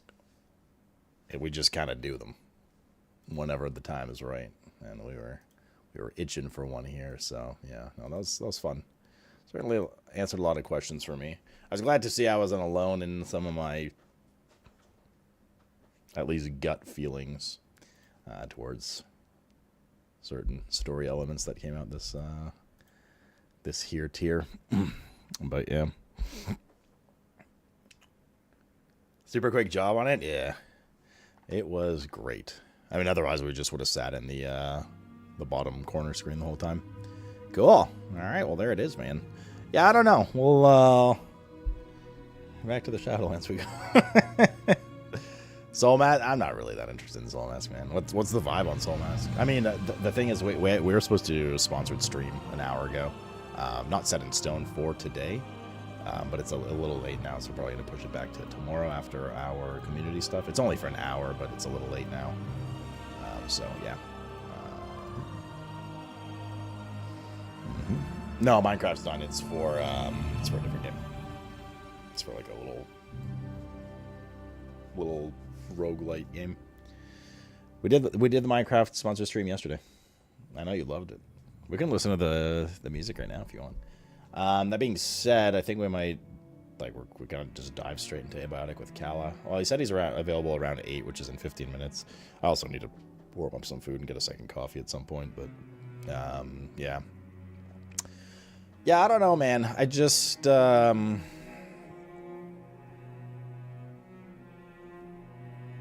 don't know. I try to,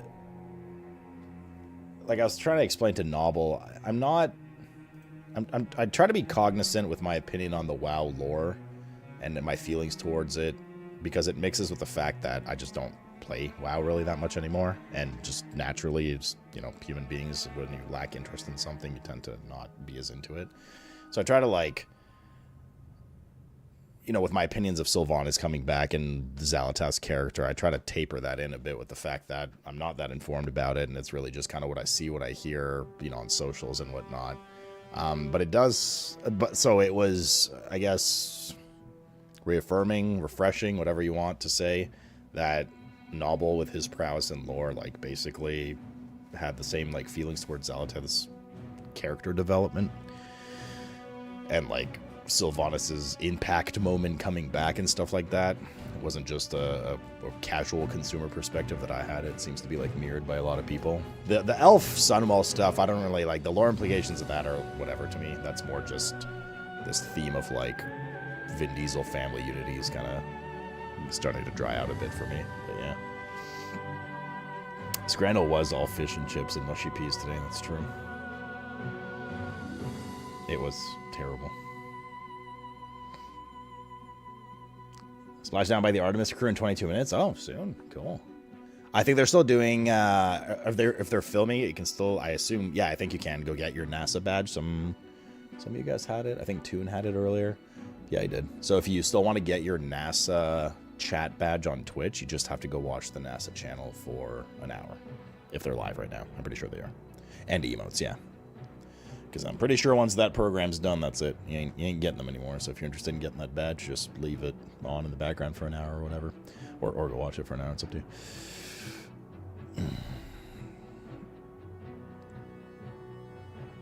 How would you label yourself as a WoW player now? Not even casual? I'm not a WoW player. I'm a tourist. I'm a WoW tourist. A WoW player to me means actively playing the game. And keeping up with it. I just pop in every once in a while. I'm an old retired WoW dog. There we go. Ready, sir. Expansion launch, Andy. Less than 3. Vargoth, man, thank you for the 39 primer. If I missed any subs and alerts during that, apologies. True, man, thank you for the tier 2 104. Sorry, we're just in the middle of novel stuff, so I don't want to interrupt him to thank people constantly. Dior, thank you for the 45 Primerino. Sorry if I missed anybody else. How long are you on vacation now? True. How long is the vacation time? Blizzard's tweet? Wait, what Blizzard's tweet? What Blizzard's tweet? Cool. So what do you guys think? Do you guys like those novel sessions? Be polite if you don't, please. Oh, be rude towards him or anything if you don't. Just curious if those are poggies for you guys or not. I mean, we don't do it often, right? I mean, we literally do one every like 4 to 12 months, roughly speaking. So whenever there's major story beats. The last one we had was kind of meh because, not because of novel, but just because there just like not that much stuff happened in the story. I forget when the last one that we did was. I think it was like towards the beginning of Midnight, or War Within actually, so it's been a while. But obviously a lot more shit's happened since then, so there's a lot I love to a talk good about today. novel session. He fills in the gaps I miss. I believe it's typed gapes, but you know. Aswan Man, thanks for the 104, bro. Appreciate it. Damn, 104 months in a row. Actually, despite my aversion to WoW. I mean, WoW lore is something I've always been like interested in despite the state of the game or actively playing it. But yeah, I don't know.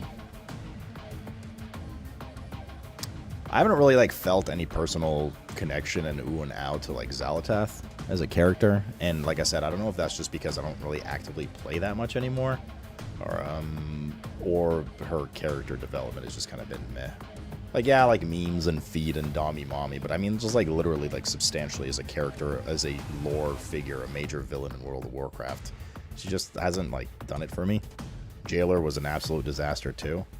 And I don't, like I said, I was just unsure how much of that was just the fact that I'm just not as interested in WoW as I used to be, or it resonated within people who are more actively into WoW lore, and it seems to be the latter rather than the former.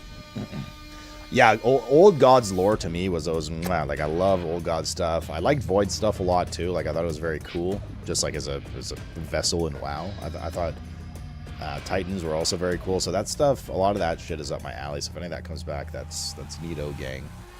Sylvanas coming back, so we'll see how that one goes, you know? We'll see how that one goes. Xalatath's only cool because we can fix her. You can't fix shit. Boy, Yolzy. I'm good, man. How are you? We're excited for Illidan. Yeah, Illidan was my jam, too. But again, it all depends. Like, the thing with Sylvanas for me is, like, I'm not a Sylvanas hater by any means. I actually think Sylvanas is one of the coolest characters in WoW. Like, period. And the way, like, stemming back in her history all the way in, 20 years ago, RTS, all that kind of stuff. I think she's really badass. So my main disappointment with her and why I dislike her now is the way they wrote her and the way they developed the character. So I'm worried as well to a certain extent that, like, I love Illidan.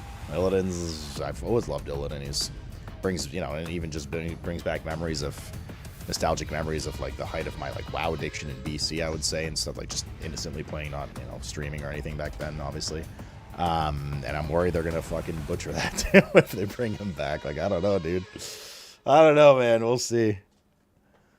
I guess some of it is like, everybody's like, oh, thank God Metzen's back, and like the story's gonna get so much better now. And at the beginning of TWW, I was like, oh, well, stories need time to cook. Like, they need a long time to cook. And now we're like 2 years later, and I know we're still in the process of it cooking, but like I haven't like. Nothing's really, like, wowed me yet. I still keep, like, I keep a tab on things, right? I still talk to Noble and stuff, so it's not, even though I don't actively play, it's not like I'm out completely to lunch about what's going on.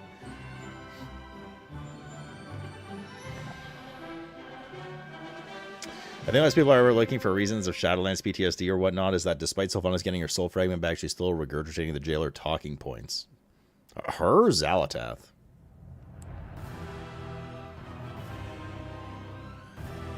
Or both.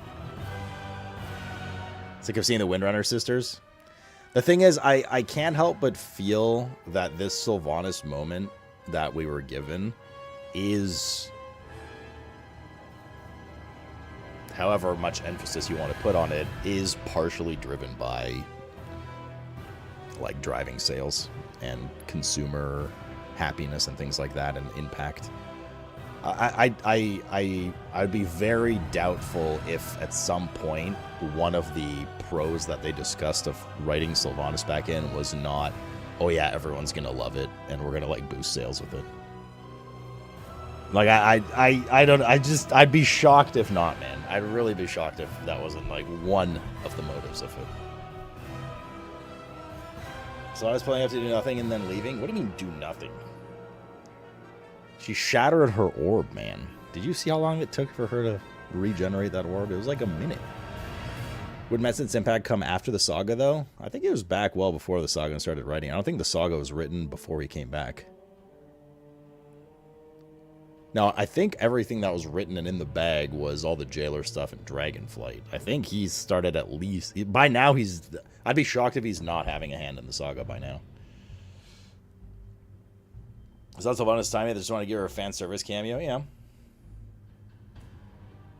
You can't have the Windrunner sisters and not include her? True. You wearing your sweater backwards all day? Oh, that explains why when you put your hood up, you're all muffled for 4 hours. Hello, guys, Strave.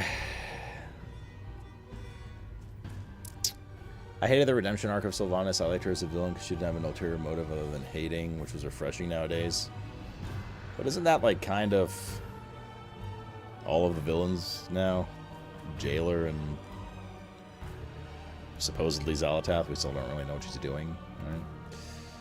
Yet.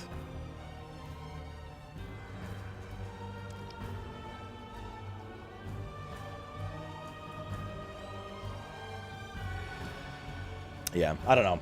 I don't know about you guys, but I'm ready for a little bit of faction friction, or at least racial friction in WoW. This constant unification and shit is not personally my favorite, but so hopefully whenever the big bad is resolved again, we can see a little more character development in that sense.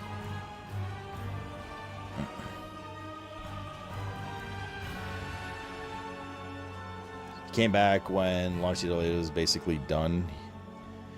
He drew it out into the saga in Midnight. Well, when did Metzen...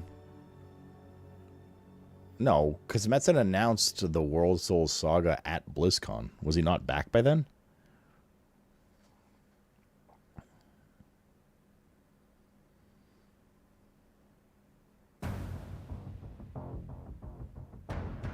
He drew it out into the saga in Midnight and TLT as Metzen's brainchildren. Yeah, like, I'm pretty sure he's actively involved in the current writing. 6-minute blackout? Oh. Yeah, I had a little bit of... It's raining quite heavily here. In fact, the next week is, like, nothing but rain in Toronto, or, well, where I'm in Richmond Hill. So, thank God those UPSs and the UPSs are holding up, because we definitely had a little bit of a power flicker there during the novel session. All the Elven races unite and start the 5th/6th war attacking the Alliance and Horde. And we get 3 factions, the Horde, the Alliance, and the Elves. Oh, right, yeah, I see what you're saying, Flux, yeah. Yeah, no problem, Lent, yeah. Cat butthole. Let me just shoot off a quick email. Just let them know I'm going to be doing this sponsor tomorrow instead.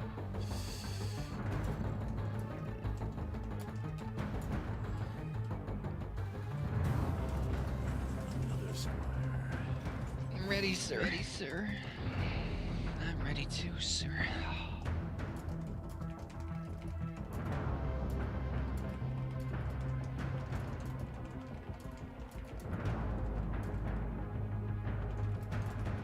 Around the same time, 7 p.m. Yes,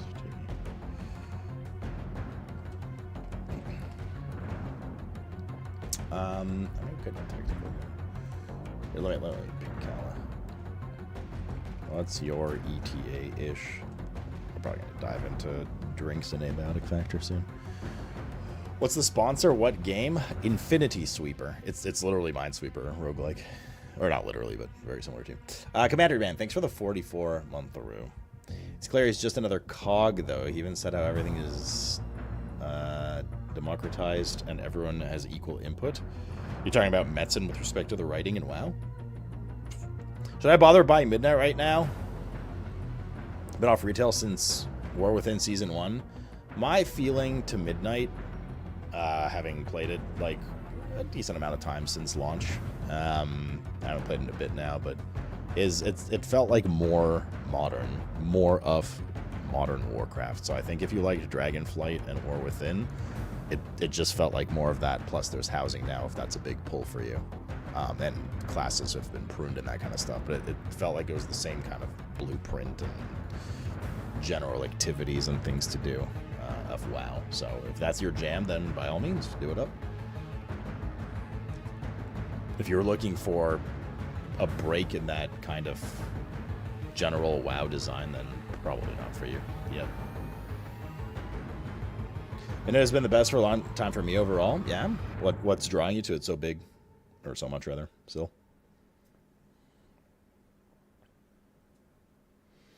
What games could these NASA computers play? Maybe Crimson Desert on like medium settings. Which, by the way, Crimson Desert announced they're working on a few things, including a difficulty. Wait, I don't actually send this email out. And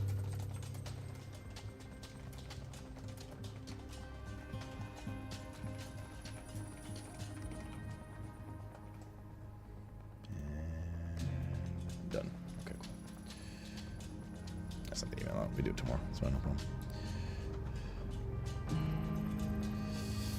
I like Midnight way more than War Within, yeah.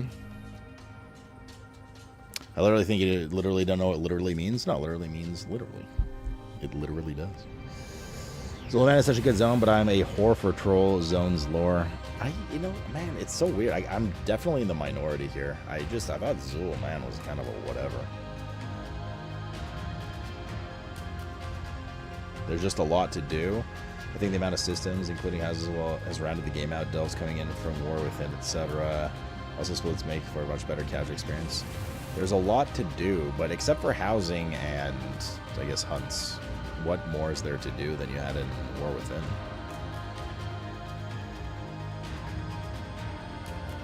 My memory sucks ass, true. Nesmir was great. Is the endgame still the same as last expansion, Delves and plus raids? Those are always the pillars of WoW, though. And I wouldn't put Delves up there. Oh, I guess for solo content, yeah, but pretty much. I mean, I think it's safe to say that M plus raids and, well, PvP for PvPers are going to be the pinnacle of gearing in WoW. I mean, it'll be the same next expansion and the expansion after that and the expansion after that. I don't see them adding a new endgame top-end gearing pillar for World of Warcraft. Maybe ever. And even M plus is not exactly as good as raiding. Like, nothing will surpass raiding in that sense. Prey's added. Yeah, I did a few prey hunts. They were something. What did I forget about, Alentia? Oh, right. That. I thought you were talking about the email I didn't send. Let's see here. What day is it today? 10th?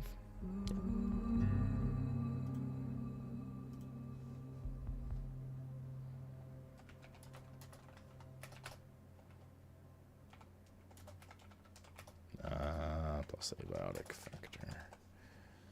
It's probably what we're going to get into in a little bit.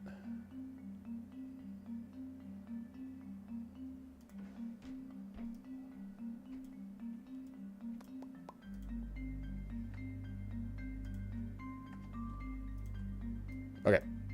First 4 files are uploading right now. 1, 2. Prey needed to be way harder. I feel like Prey was just nothing. It was nothing substantial. I don't know if it developed beyond what I did it, like the 2-3 weeks that I did it, but it just felt like it was an extra little thing as you were already doing your world quest round, etc. I love updated Torghast or Islands. I would too. I think that'd be cool. But like beta Torghast.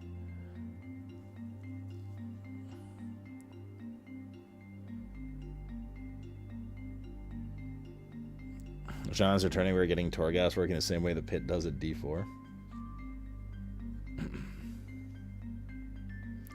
Probably should be expanded into full heroic world tier like Legion remakes had, but expanded and iterator on. I mean, maybe they will, right? Yeah, I don't know. It's just like the prey. When people are like, "Oh yeah, but Sleuth, there's also the prey system." I don't really.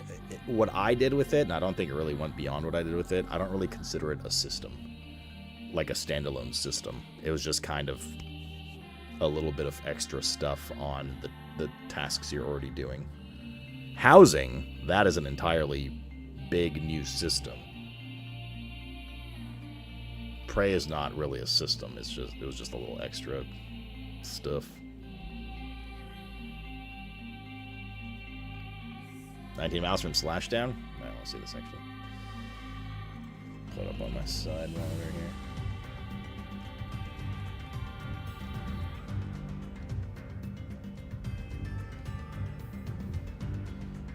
217,000 people watching this watch.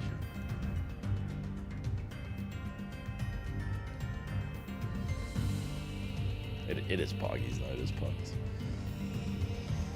Currently strobing the stream? Yeah. Did you want to have eyesight, Trevor? How do you do, fellow kids? How do you do? Oh, thank you for turning TTS back on, whoever did. Calla says last boss. Okay, so Calla's ready soon. Yeah, so it sounds like we'll be diving into Abiotic Factor for the evening. And we will do the sponsor tomorrow after that thing that we're doing, Community Day. The current view of someone flashing lights at the bottle? I don't know. Looks like an alien spacecraft to me.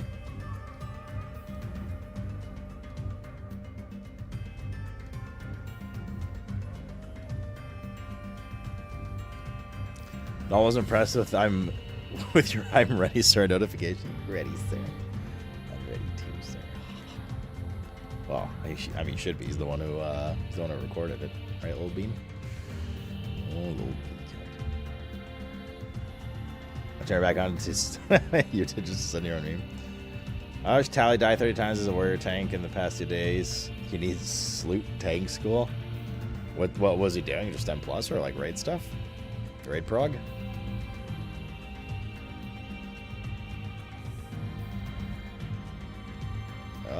Oh. Just watching the landing.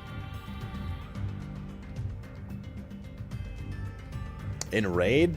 I assume he's doing Mythic Prog. What boss are they on? Yeah, it seemed like the go-to tanks this tier were Warrior, Druid, and DK, from what I saw. At least during Race World first.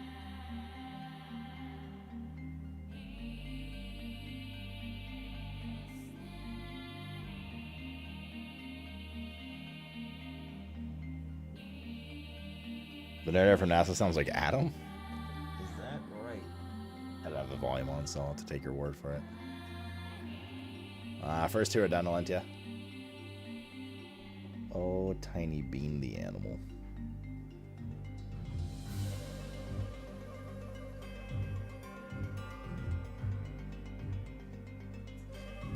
So, Rob, you're not watching the splashdown of Artemis 2?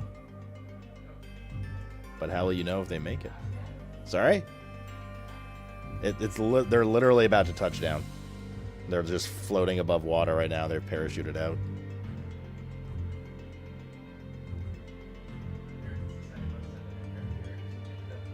Yeah, true.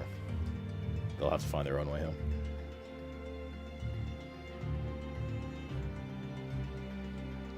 Wow. Yeah, that is the section we're in World of Warcraft.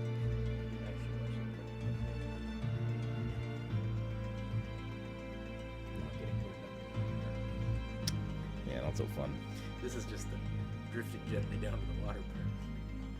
This is just land on land next time. Easier to send cars out than boats. That's what the Russians do. Yeah. Except occasionally they have to fight a bear when they get out. Cal says, just gonna grab my fruit from the door. Okay. Tank and NA viewer rate on a DK in blues. Bro, I don't have a DK. I only have a prop paladin at level 90. I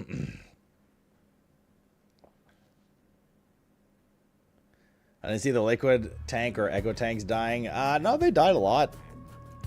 The last two bosses had really hard tank busters. The casters kept saying it too. Especially on Lura or whatever, the tanks got gibbed a lot. Like I saw mirrors and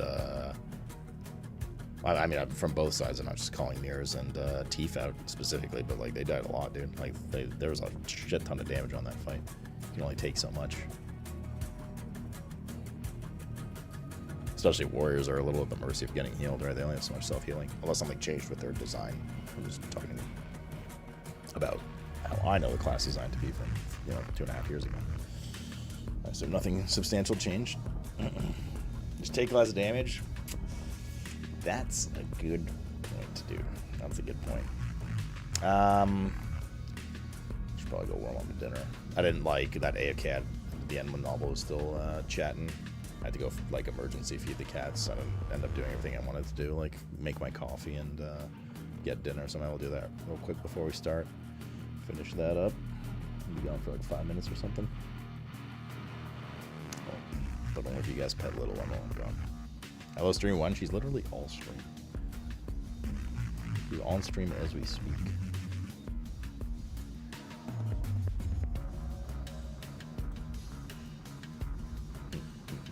Oh, yes, Daddy. Hey, NASA, you can't park here. Ah, they touched down. On stream is not little one stream. Right here. There you go. Better.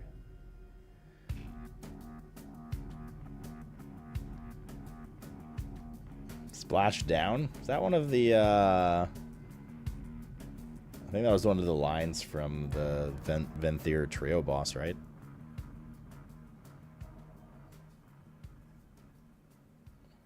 In the Revendreth raid. Prance forward, splash down. No, splash down. Not boogie down. Little one, what's going on here? You are a cat. Shame right. Sashay left. Oh, little tiny bean animal. Bro, that was a long novel session. I'm not gonna lie, man. I thought we were, I thought today we were gonna do novel stuff, and then we're gonna play like a little bit of Star Rupture, and then we're gonna do the,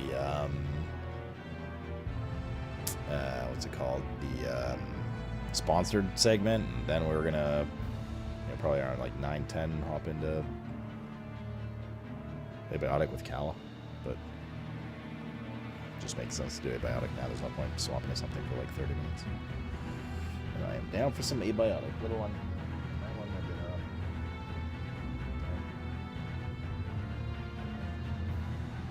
No. Hey! But why? It goes through your little cat brain when you do that. You bite the hand and then nuzzle it. Aye! God, her little teeth are so sharp. Oh, Jesus! I see you're in a mood, young lady. God, little fucking toothpick teeth.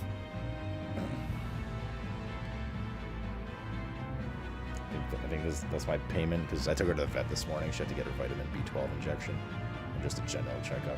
She's fucking miserable going to the vet lately. I mean, in general, but like especially lately because she wants so much. So I think this is her payback. There's 3 million people watching NASA on YouTube? That is fucking crazy. Oh yeah. Oh, no, it says 2.1 for me.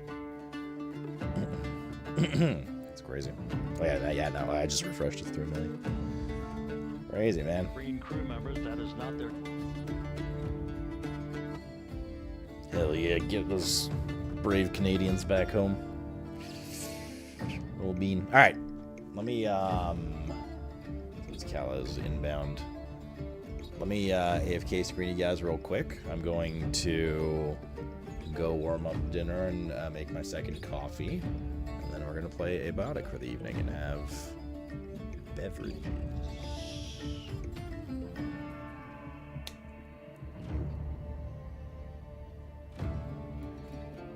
I'd leave you with a little one picture, but the reality is, as soon as I go upstairs, she's probably going to get up within a minute and follow me. You seen the awkward call between them and the orange man, and nobody wanted to talk and take the mic, and they just pretended the line went dead?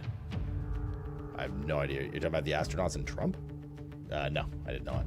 The only time I've followed NASA stuff was honestly through you guys, and like now and at launch. I watched it, but it was like during stream. No, I didn't see that. That's funny though.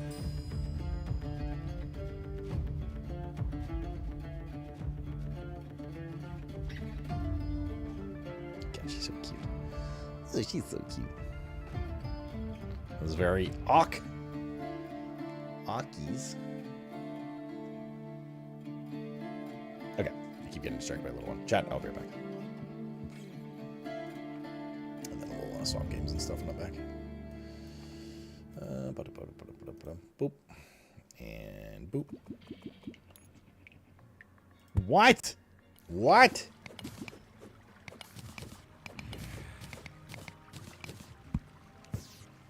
What, Eleanor? Nerd.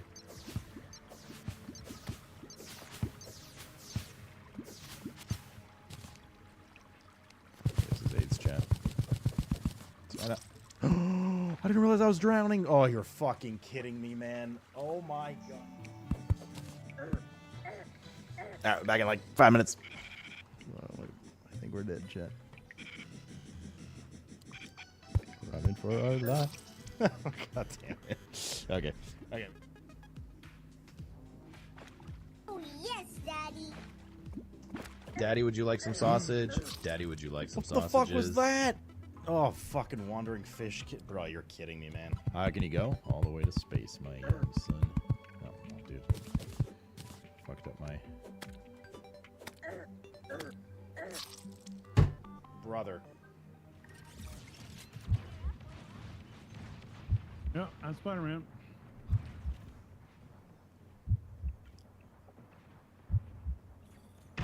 I don't know. I don't actually know what those do. I've never been killed by one of those or hit. Cheating. Oh shit! I'm somehow in third. Wait, what? Oh, people are landing. Wait, where is Iseni? Did you just like bug it out? Where's even Iseni? What the fuck?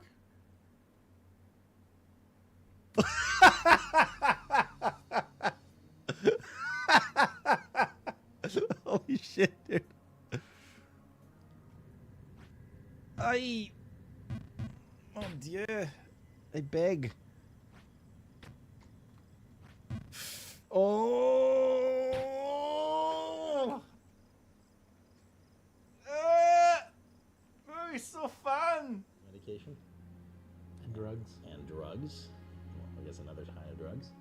By Mr. Ken. Yeah, he chose that one well. You'll have to keep fighting until Oh no, dude. Nice. I saw that going in. Oh, wait, is there a trade in this? Let's see. No, looks like I just dropped them. Action.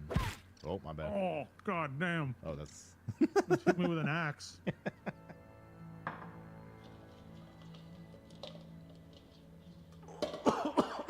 Jesus Christ, dude. Oh, God. That one's pretty hot, huh? Whew.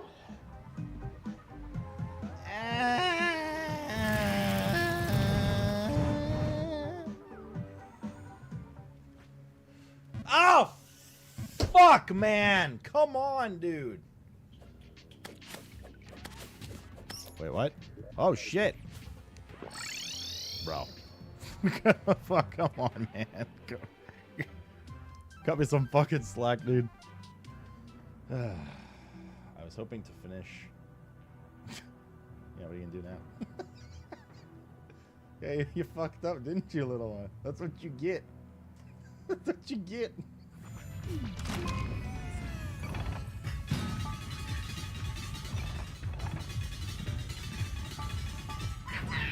What?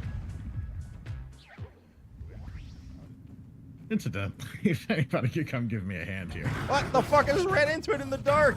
Oh, god damn it. Chad, your stuff already over here. Oh, Ted tried. It's probably because he said Siri's woke, though, to be fair.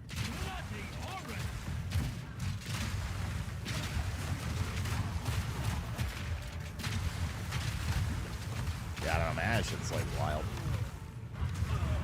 Oh, that's a nice way to start. I got frozen. I literally started reading chat and I turned around and frozen and died. Yeah, how do you like that?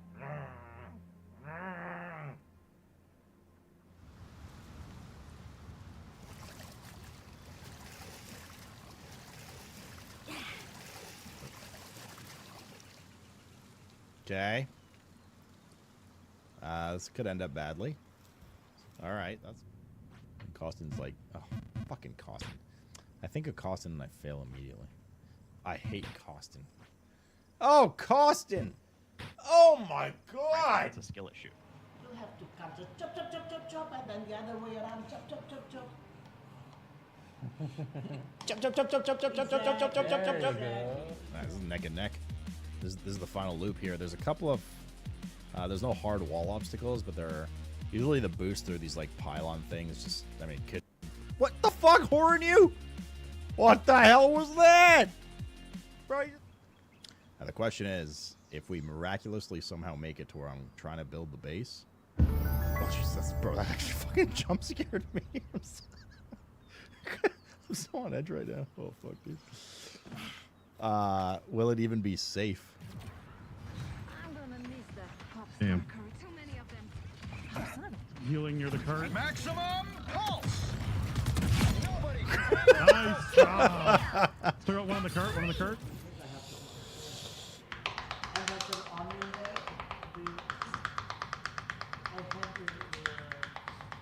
Hey! I was about to swear in English. I mean, the French say fuck too. But they say fuck. And then you go, haha, that is like a seal. And that's a very stupid English joke. Motherfucker! Shit! You can have it. He's fighting the other guy. Mr. Just Get the bubble, Terry. Maximum pulse. Did anyone see the Hulk? Oh, you fucking bro. Do you guys realize how fucking close that was to dying? I honestly don't have high hopes for this run regardless, like, is this, like, the, honestly, if nothing else, the slow is brutal. I've never even seen the third boss, you know? Wow. Okay, well, there you go. That did a very large amount of damage very quickly. I didn't even see the thing behind the pillar. And there it is! Ah! It's over.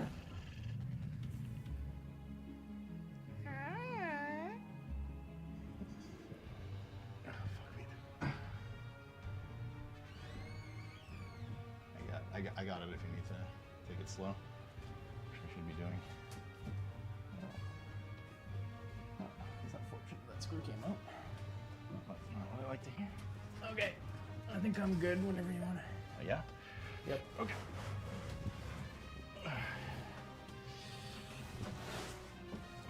Good? Yeah. Okay. Okay. I mean, that works. Okay. Hang on. Let me find something firm to grip here. Okay. Yeah. You sure that works? That doesn't sound like it works. Okay. I mean, okay. Let's take it back. Let's take it back. Okay. I think it does. Oh, shit. Is it stuck? No, that's good. All right. You all right? Yeah. Okay. Watch the dishes. Yep. Ooh, okay. I think we can put it down on the corner. Yeah. Tilt it towards me. Yeah. Okay. It survived. We survived. We survived. Happy endings. Jesus. Curl us around in here. And then There's a. Park it here. Something under the bed. Oh, goodbye. Bye. Oh no, dude. Thank God. Worst item. Actually, There's two invisible guys. Bye. Yes, yes, sir. I never liked that guy. It's so cozy. Look, there's pigs. Well, this was So much certainly shit. unexpected. Isn't this from It Takes Chloe, Two? what am I? Wait, no. Oh no, am I? where are the pigs? Calm down. I don't get it. We look the same. Just pigs. Haha. Alrighty. pigs. Implying they were Actually, pigs before. We're super pigs. Oh god, that was such a good I game. think I'm gonna have a panic attack. Actually, the guys that made this. You'll You stretch and I fart. powers in Studio name Take Two, whoever it is. What? Just announced that they've sold 50 million copies across Why their would 3 you take titles. that instead of me? I didn't know what was happening. Terry did. Not like this! Not like this! Oh, I made it! That's good for them, yeah. It Takes Two specifically has sold like 35 mil or something, which was really good.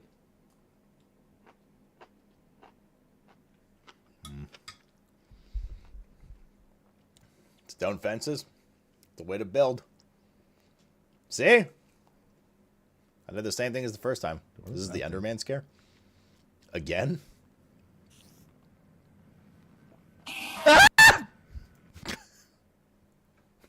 Jump scared in Minecraft, dude. Holy moly. Blizzard. Mr. Elmo. Holy shit, dude. Long time. Insert witty and Thank you for the or funny 104, man. remark How was here. everything? You good? Hopefully.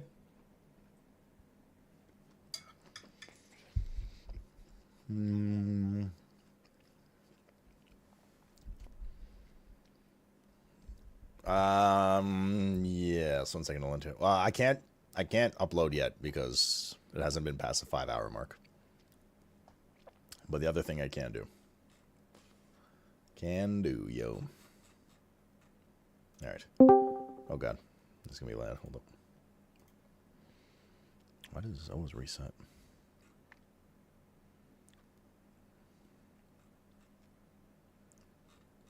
Where are my things? Holy mixer.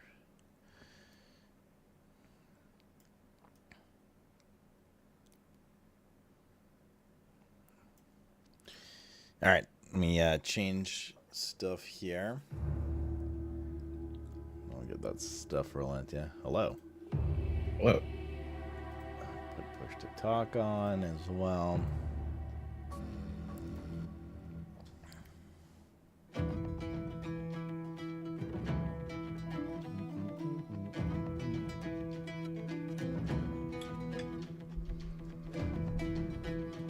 Oh, you're zooming, Frankel.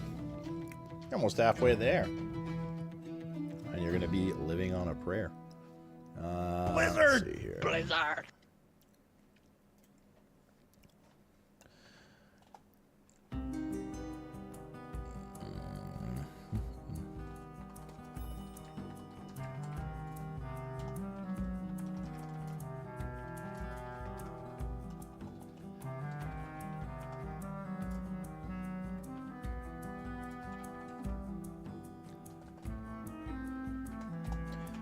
Boy, and I do.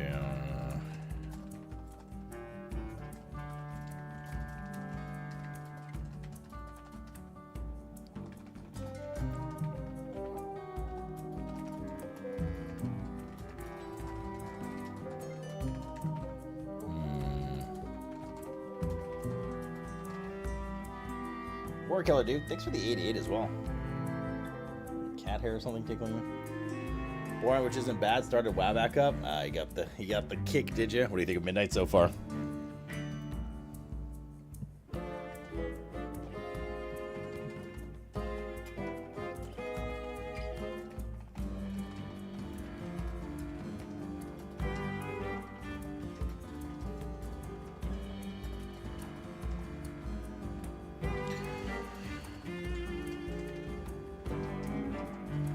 Just finishing this info for a Lent, yeah. I don't even know what we hashtag these Alentia podcast. You'll have to check on those. There you go. Alright, let me switch sections. Stay biotic for the evening with Calla.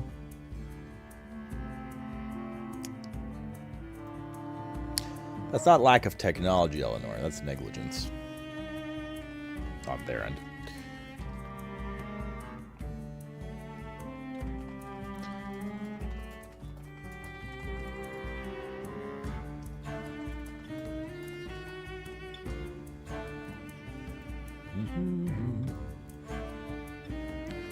Abiotic factor. Cool. Alright, we're switching gears to abiotic for the evening. Avec drinkies. Continue deeper into that. Boop boodoo. Where's Horny? I haven't seen Horny all day, Chat. He loves WoW talk. Horny. What did you think of the WoW lore discussion with Novel?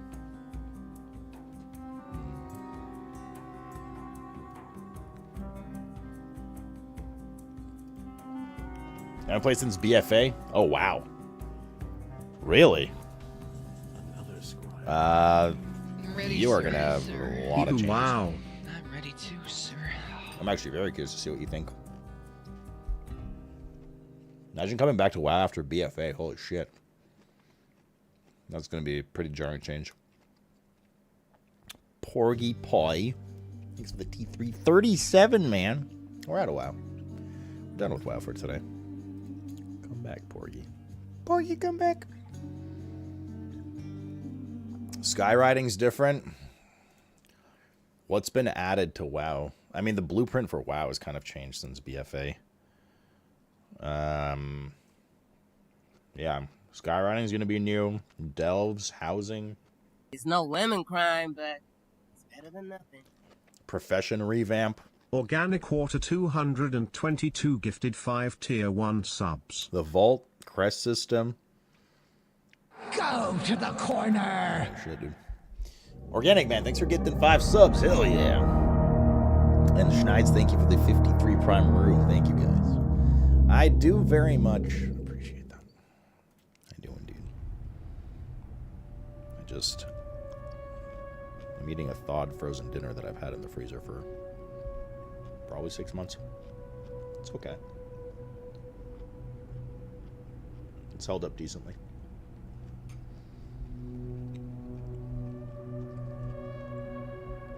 Talents have changed. Wait, BFA still had the 7-tier talent, didn't it? Yeah, you have like talent trees now and hero talents, which for all intents and purposes is all part of the same thing for you.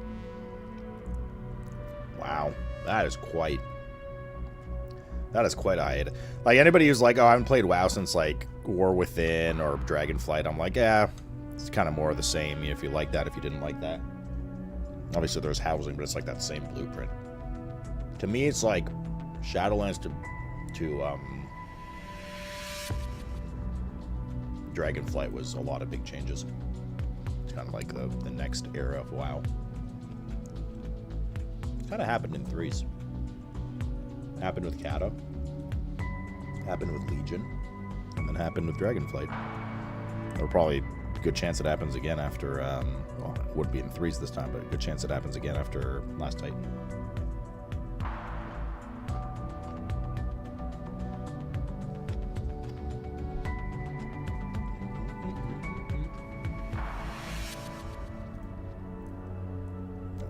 Log in here. You know, chat, in all my time, I haven't done it in a while, but all my time of cooking prep, and I learned this a while ago, but this is clearly a box from before I stopped doing that.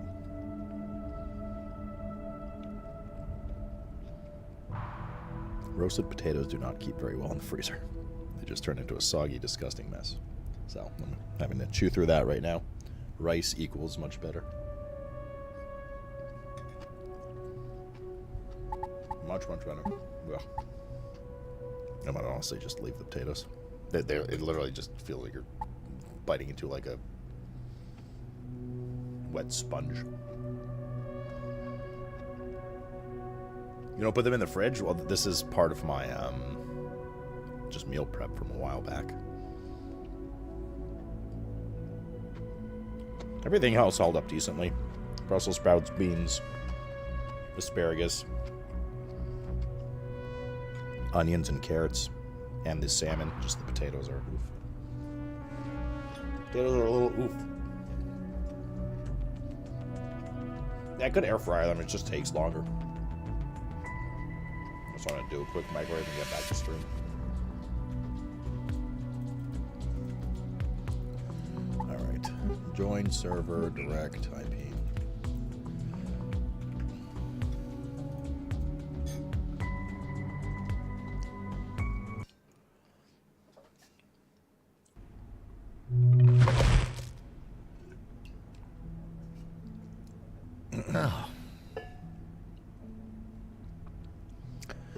Just don't freeze them, cook as many taters as you need, and let the ones you don't use turn into a fucking Lovecraftian. Well, I'm talking about post-cooking, though, right? You're gonna freeze some. I can't stand reheating much. I don't mind reheated stuff, but these potatoes ain't it. They were very good when I first made them, you know, but...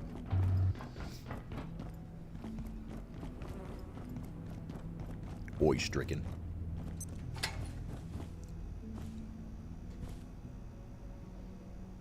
Okay. Just blend them into a nasty drink. You know, it would be a bad addition to nasty drink.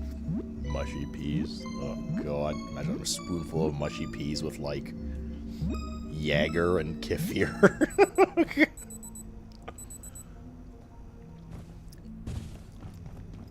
That would be. Ooh, that might actually be gaggy. Gagatha.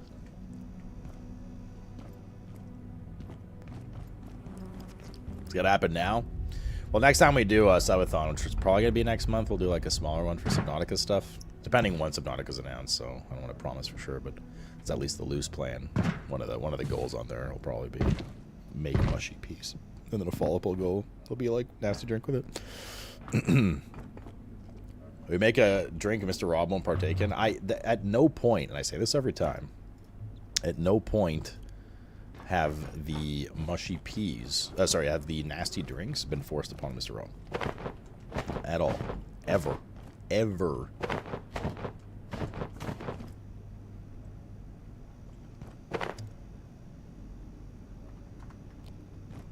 Like, all I've ever done is, hey, Mr. Rob, we're doing a nasty drink.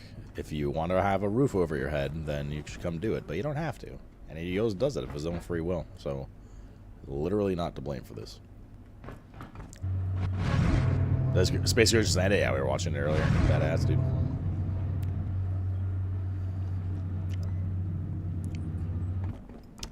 But he has actually just always joined by choice, yeah.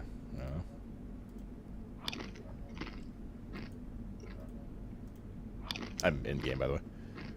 Okay. I am running to Flat Hill. I just forgot to bring a rad suit with me, so I'm trying to find one around here. There's one. Are you in Flat Hill? No, not in Flat Hill. I'm just around it. Okay. Well, there's one in Flat Hill if you zone in. Okay. If you zone in and go to the back of the pickup truck that has the laptop on it, there should be a rad suit beside it. Okay. This is not Flat Hill. I must be coming down with something. I said this was not Flat Hill. I was at the wrong portal. Ah. I am vomiting profusely. Is it still... But it's not X-ray event anymore, is it? Or a radiation event? No. I don't know why I just started getting mad radiation. Probably because the fridge was open with radiation stuff in it. That's what I'm trying to get to Flat Hill for, is to make the rad fridge. Alright, I somehow found my way to the blacksmith. I have no idea where Flat Hill is. Alright, I'll come back and I can show you. Okay. Your drunken recall is not very good. My regular recall is very good. I have no sense of direction. Really? I'm usually very good with direction. I'm terrible with it. We gotta make the antithermite. Were there two places to use antithermite? There were two places to use antithermite. Oh, Stricken. Would you like me to duty on your head? Did you consider it rude that I asked you to host him? TPW? No. People have asked before to like, oh, host this person, host this person. I don't find it rude because people want their friends and whoever host. I only find it rude if someone's starting to be aggressive about it or like gets upset if I don't. Then it's kind of like, okay, brother, like you're not in charge. Like if it was like, hey, host TPW, and I was like, no, like not tonight. I wanted to host this person. Then you're like, what the fuck, dude? Like, and then started like fighting me on it. Then I'd be like, what? Okay, you need to. You're a little out of line here, you know. Also, you're Australian, so it doesn't really help with anything. Power drill. Can upgrade our drills too with the carbon plating. All right, we need to make. Okay, cool. Antithermite bombs. We're gonna have to do that. Exchange the wheat to the crystal to the carbon. Oh yeah, I can go start doing that. Come remind me this first. Yeah, I will before I go. Now suck my cock.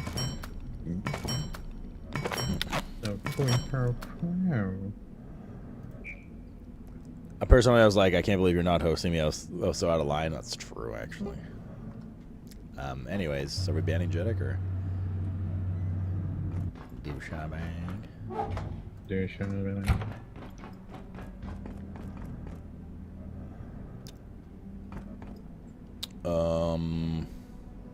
What did I need to get? I want want to grab the wheat.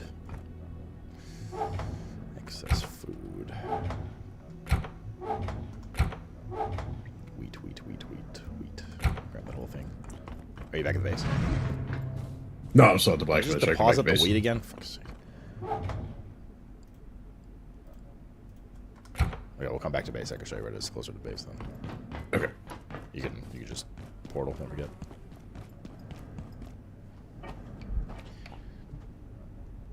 Yay, these potatoes. Let's see how the salmon held up. I haven't had salmon in a while, actually. Oh, salmon's fine.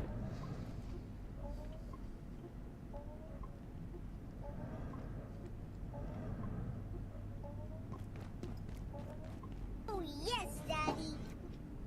Final pester for the evening. Last file, please. Kisses. I wouldn't have been mad if you didn't put that in a British voice, but yeah. It is currently uploading. Hey, little bean. You're here. Okay. Yep. I'm gonna grab a red soup before we go.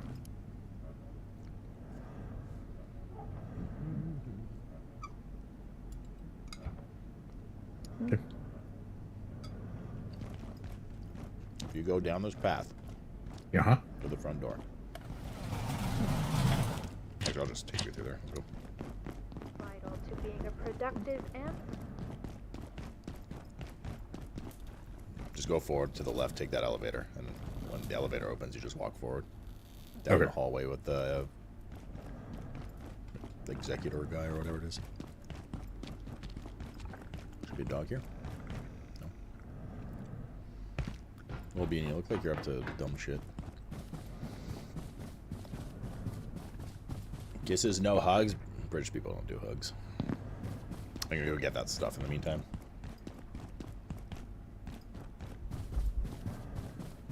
The carbon, whatever, spheres. Okay. Got spacked porg. Fucking porg, dude. Heckin' fucking porg. It's uploaded. Want to?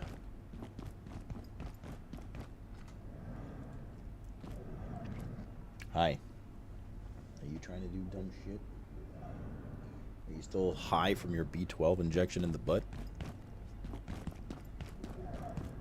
When I went to the vet today, the vet was like, I was like, yeah, I had some trouble giving her an injection last week because it was Good Friday, so I couldn't take her in for B12 shot. And the thing is, like, I've given little one, or Mr. Cat, right? I inject twice a day, so I'm very used to doing injections. But the needle for the B12 injection is fucking massive, and little one is much more.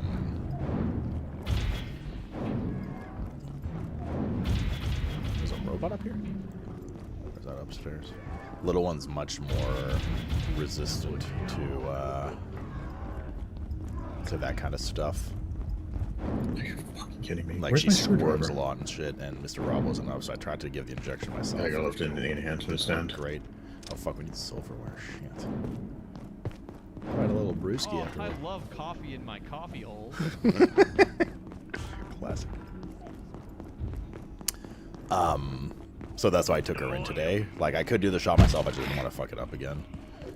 And the vet was like, oh, like, you know, if you're ever alone again, I can show you, like, you know, tactics and strategies for, like, keeping her still and stuff. And she just grabbed little one. She's like, yeah, you can, like, use a towel. She just grabbed little one and just fucking, like, rolled her into a burrito. Only her head was sticking out of, like, a fucking towel roll. Yeah, she's like, yeah, you just, like, pull the towel back a bit here, and then you have, like, little one's head was just sticking out. She was so unhappy, dude. It was like a little cat burrito. The burrito, that's right. It's not the trade we were thinking of. Oh, it's not? No, it's the silverware, which we still have some, but we can do a train run as well. But I think we have some we can use. Bro, this game I is definitely have some. Yeah, for sure. This game is so fucking cozy. I love it. Just running around at night right now just, like, makes me feel happy playing this game. Little burrito.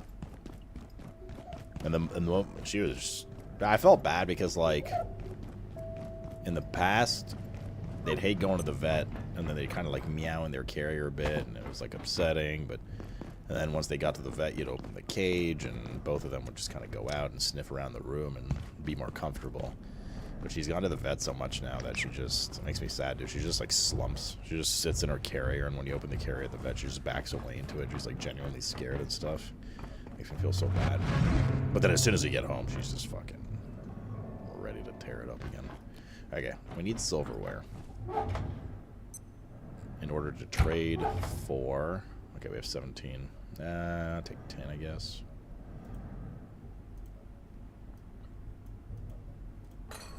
We have 17 silver. I'm gonna take 10 of it. Okay. Oh god. Probably gonna need more than that, honestly. Maybe, but I want to keep some just in case we never something else. Okay. Oh, my chat crashed. Hasn't it got met fast as Pandora? Wait, is YouTube chat? Is anyone in YouTube chat? Kais or Pandora? Can you guys say something? Crashed earlier. It says it's reconnected, but I haven't even seen a move out command since then. Sometimes you need to reopen chat completely on YouTube. Yeah, I saw the Crimson Desert updates coming. Difficulty sliders and all that kind of shit. Some new abilities for Unka. That's good stuff. And their little blog thing. Yolzy, thank you. Okay. It's working. Alright. Must have just happened. Must have just happened. Alright, there we go. That site I usually buy from has Pragmata for €39. Oh, yeah? I didn't realize you were so interested in it. I thought you just want to see it. I didn't realize you want to play it so much.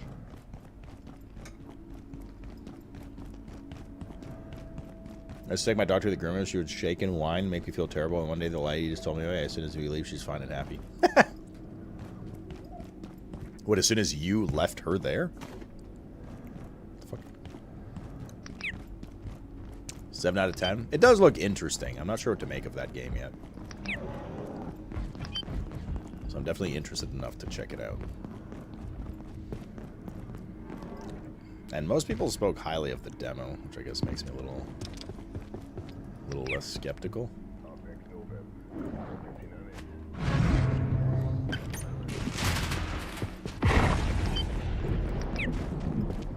Oh, right. I'm going to take my own advice about the teleporters.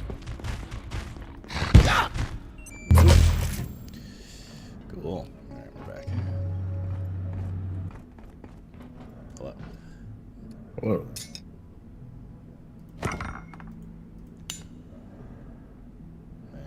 Sure. Okay. Time to make 2 lab burners. And with the lab burners, we can make the 2 anti-thermite. Pretty sure we need 2. I'm gonna make 1 just for now, but fairly certain we need 2.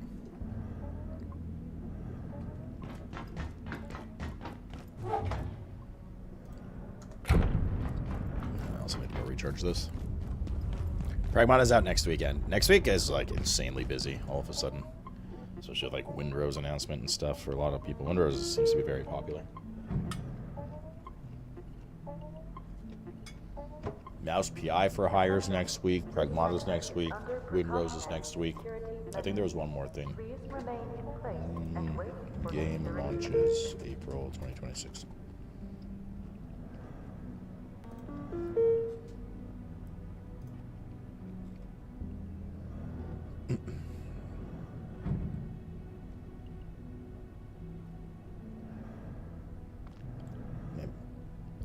Oh, I was thinking of Vampire Crawlers, but that's the week after. Actually, is that even the week after? Yeah, that is the week after. Tuesday. And then D4 DLC, and then fucking that Returnal Part 2. Saris.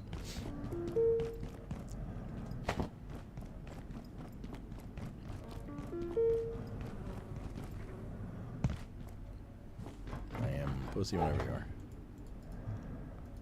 Okay, just apparently the hazard fridge is smaller than the regular fridge. Just make another one. Yeah. Or you could just put the regular fridge down. We can use the regular fridge for regular food, and we can use the hazard fridge for radioactive. Good idea. I have to go get another fridge. I think there's one. I think I know where to go. Okay. Unless this is the one we picked up initially, I don't remember. I guess we'll find out in a second. Oh, well, radiation event started.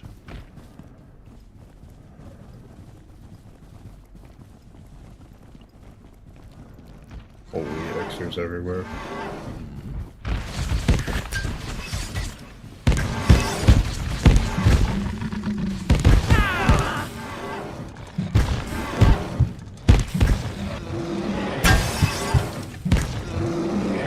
Okay, I'm bleeding out. I'm bleeding out. I can put down the healing thing here. Yep. This guy's hurt. A little bit. Those guys do hurt.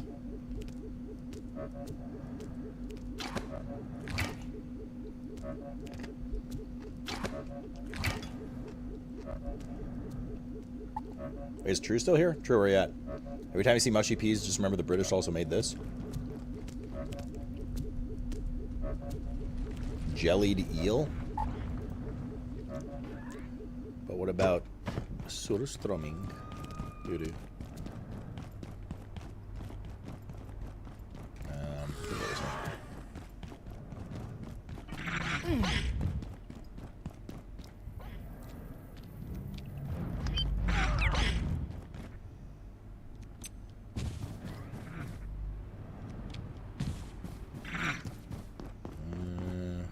Well, this is where we picked up the fridge. So Okay.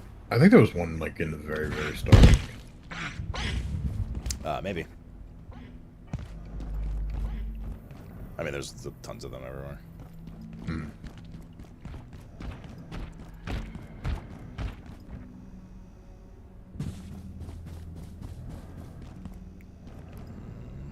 But speaking of which, where else is there a fridge? Off the top of my head, I can't remember now.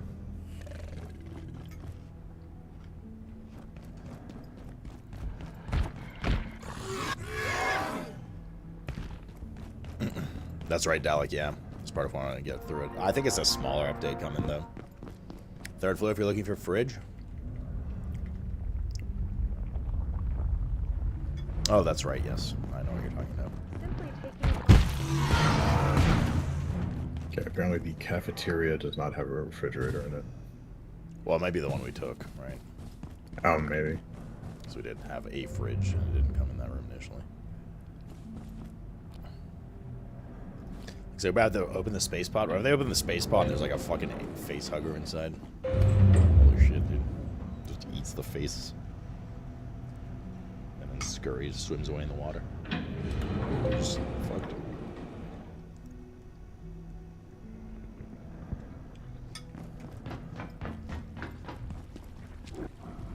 Different kind of poggers as well.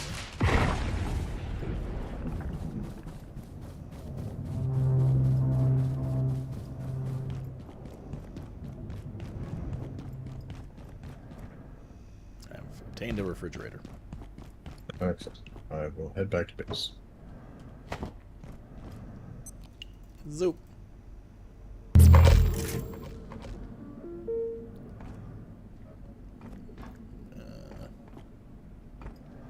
Where are we going to put said refrigerator?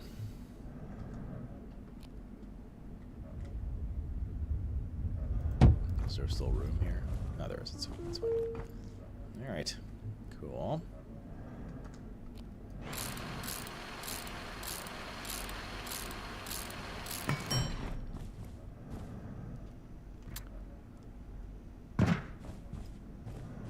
Oh, we need another power thing.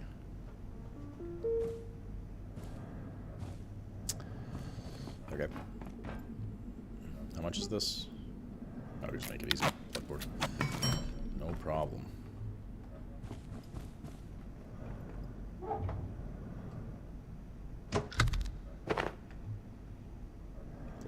Blackboard. Do. Insurance fraud today.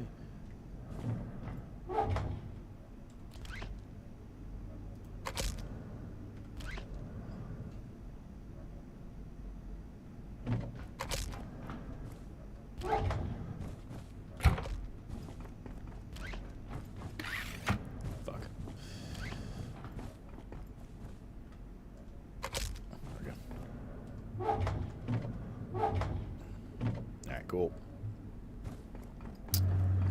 I don't know what to do with this plug strip. Can go in electronics. Oh, fuck. Penis. Put it in metals.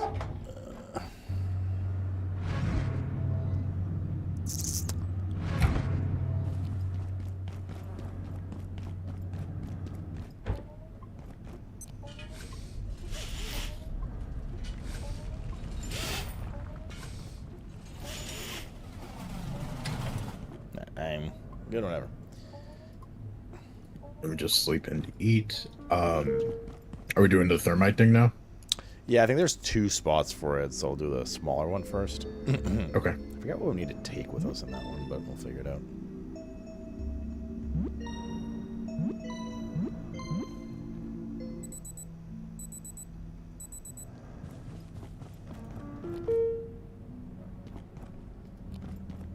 Boom, boom, boom, boom. Oh, yes, Daddy. Might need to L my car, but you are all invited to my 50th in 2029. Open bar and smorgasbord. Let's get fucked up. Smorgasbord of what? Of dick.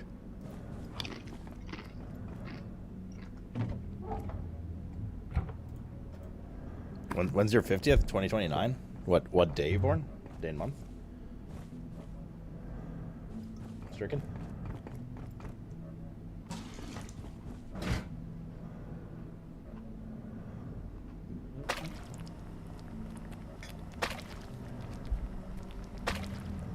It's a long flight to Aussie land. I've done that flight, dude. 15 hours from Toronto. Or wait, was it more? Because I flew to Vancouver first, and then from Vancouver you flew to Sydney. The objectively best city.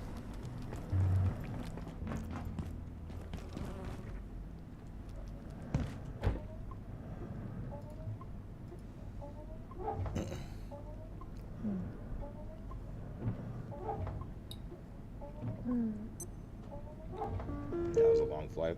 Gets really boring. Do you have any super tomatoes currently? What? Do you have any super tomatoes, bro? Ah! The fuck? Jeez, I thought you guys were fucking with me. Jesus. What the hell is that? The heck, just scared the fuck out of me. Oh. Not yet. There's some growing. Okay. Porky, do you need them? I was gonna make a soup that requires them. Oh, okay.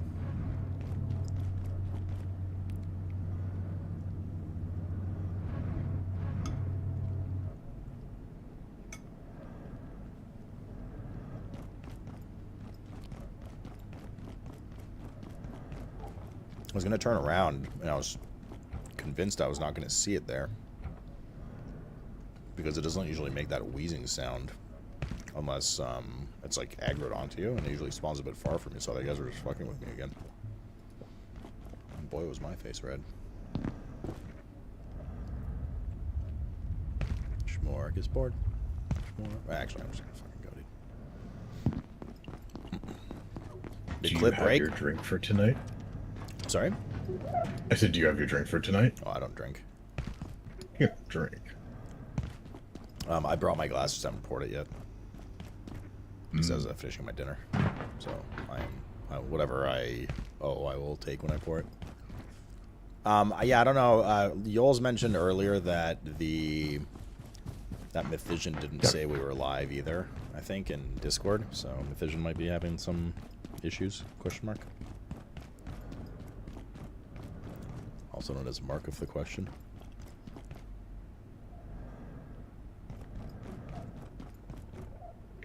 So I made a soup called Balanced Stew, which is faster XP for crafting and construction.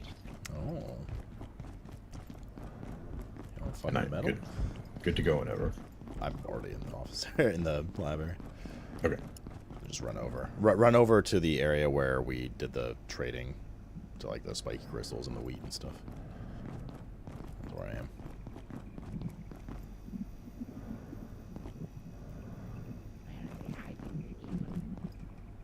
so I will open up this.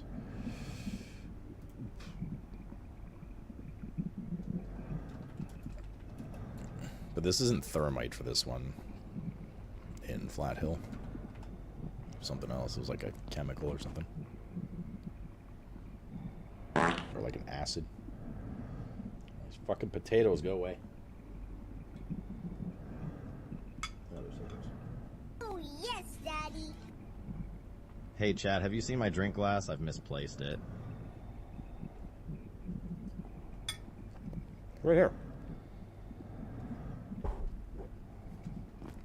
Just haven't poured a drink in it yet. Probably gonna have another vodka cran. I want to finish that cranberry juice off because it's getting... Actually, I think it's technically expired by like a day or two now. I want to finish it off.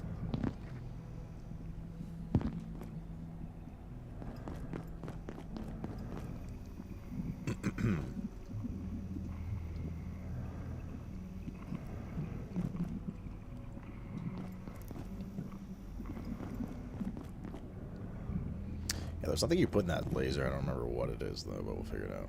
Oh, is it one of those refracting prisms? That's what it is.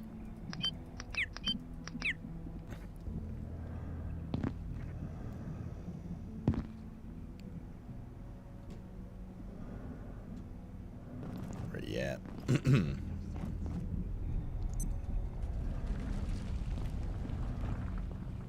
Calla? Yes? Where you at? On the tram car, or the elevator. Elevator? Yeah, do you want to take it? At no point was there an elevator in this process. Oh.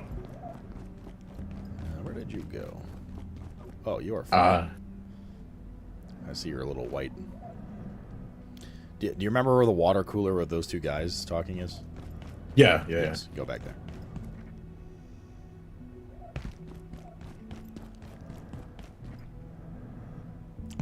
It's raid nights, the drinks all around. Yeah, I'm down for some drinks, man. I'll meet you there. Janet!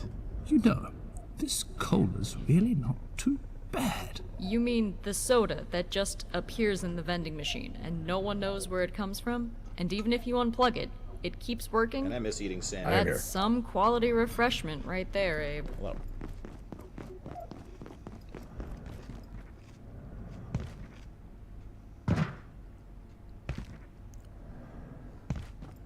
Terraria is my sub ball?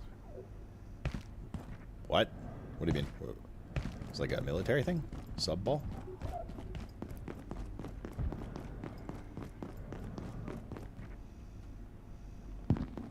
Right here, ball. It is a military ball, yeah. Maybe missing anti-thermite. Oh. I think I need to have it physically in my hand. Oh, I need to physically have it in my hand. You can go near it, it's okay. I'll just stay back here for science. I've watched enough. Oh my god, it's splintering everywhere. Oh my god. Oh my god, it's shooting shotgun shells all over the place. Why do you have that? Because I used all my pistol ammo on the Drusk. Oh, yeah. Yeah, that guy was tanky. Bruh.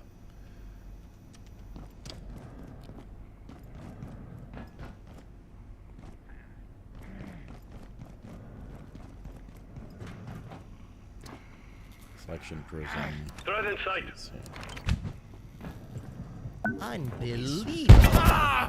I remember I cheesed this somehow and I can't remember how.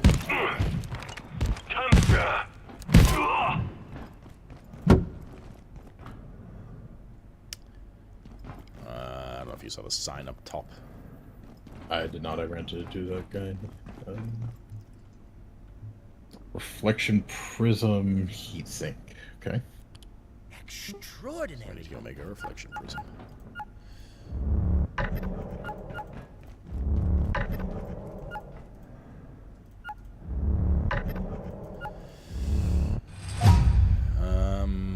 I'm going to... here, just so we don't have to run back. Is there a... Oh, perfect. I have that bench on me. Can you move? Yep. There we go. I was gonna go make it and zoom back. Okay. I made a mistake. I made a mistake, potentially.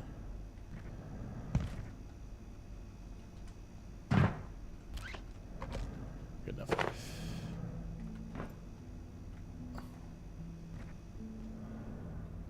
Okay.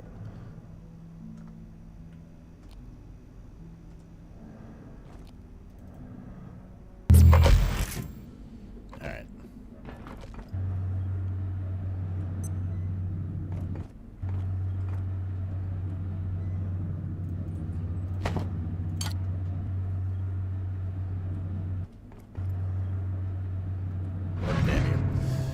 Alright, so we need to make a reflection prism, which we can.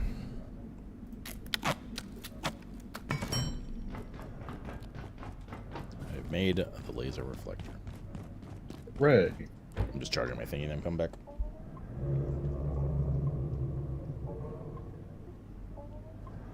I actually saw somebody make... Well, as you guys know, I'm a big fan of cooking shows and stuff. So, I usually get lost in the sauce of watching, like, little cooking TikToks and stuff. And I saw one where they made salmon in parchment paper. I was like, holy fuck, I haven't had salmon in so long. That looks so good. Looks so good. So I'm glad that I got this salmon now. Not as good as fresh, of course, but still does the trick. Let's water these real quick. Bruh. LeBruh, James. Then we gotta do this. Zoop. Hello. What? Alright. I have the refracting penis. Oh, I don't remember where I was supposed to put this.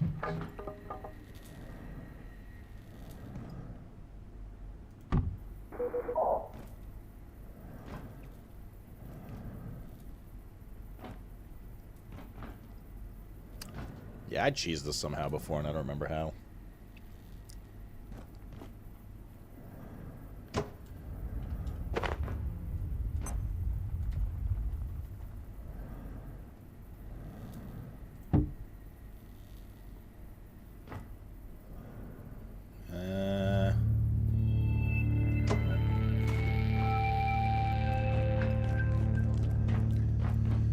Reflecting prism, heat sink. Careful. Oh, that's what we have.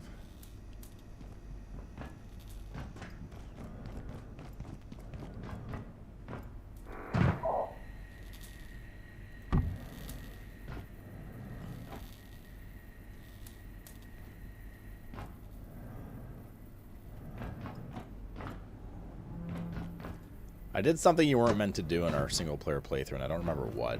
I like completely ignored this laser thing. I put something in here that worked, and I don't fucking remember what it was now.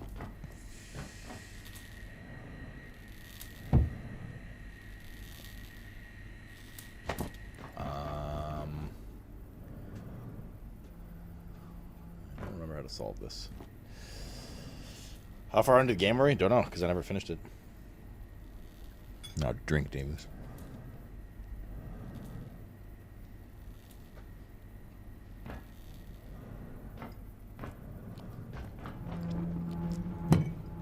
I think I just like poked it or something.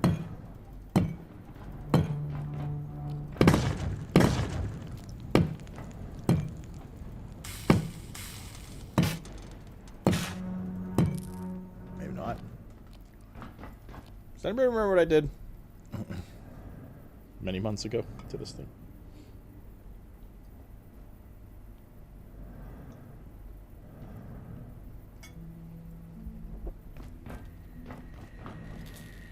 Can you move this? So, when I did this on my single player game, I somehow bypassed this reflection crystal thing, and I don't remember what I did. But it was like a clever cheese that I guess worked kind of thing. So I don't actually know how you're properly supposed to do it, I'm not going to lie. I mean, it seems we have to redirect the laser into the purple thing, right? Right. The problem is it's only redirecting it at like a base, like a floor level. So I'm not really sure where it wants me to put this thing.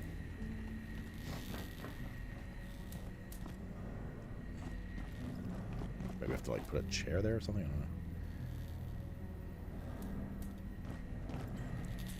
I don't know. Like, see, it only puts it on the floor here.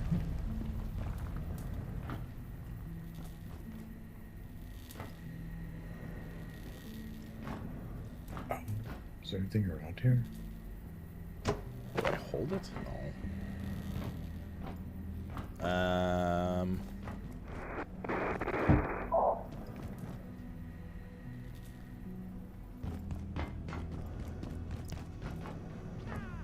Collection, prism, heatsink.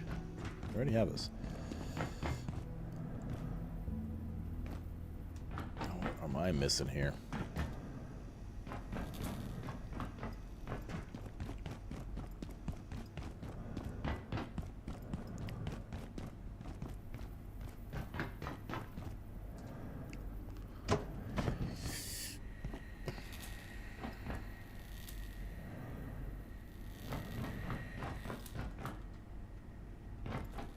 There's no way to tilt this laser.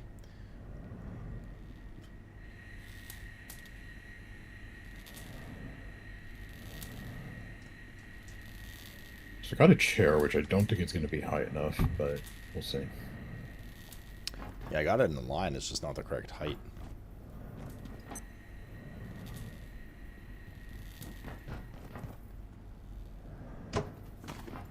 Maybe it is like a furniture stack perspective.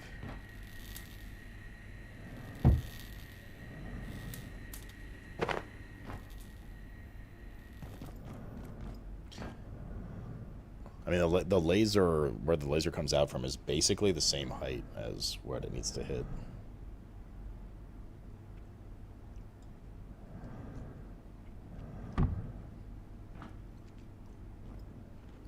Don't know if that's in the right spot. You could try putting it on top of there, though.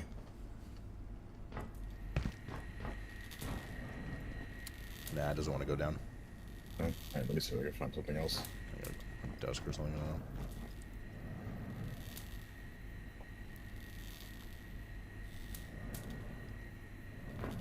He's gonna drive me insane, chat. What did I do?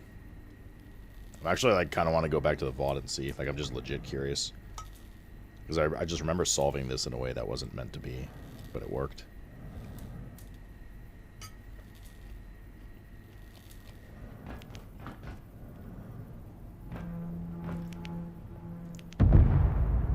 Some kind of direct interaction with the purple thing.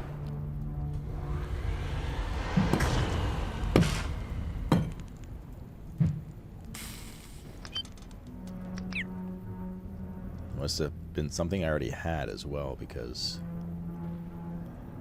we're able to do it. Also might be something they fixed, but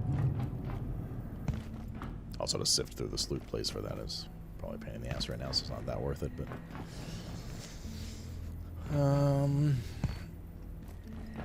Alright, come back. Okay.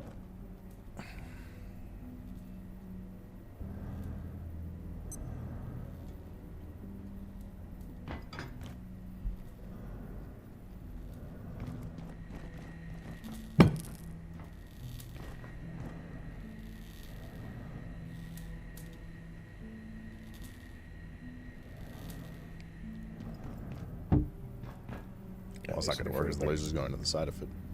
Well, no, it needs to be further back. I just didn't pull it back far enough. Oh, I see. I'll try.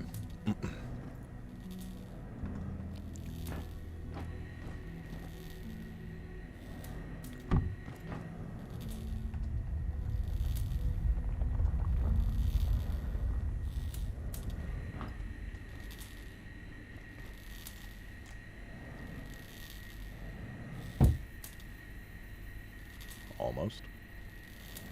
Mm. I'm gonna try moving it back a little further. It might still be enough. Let's see.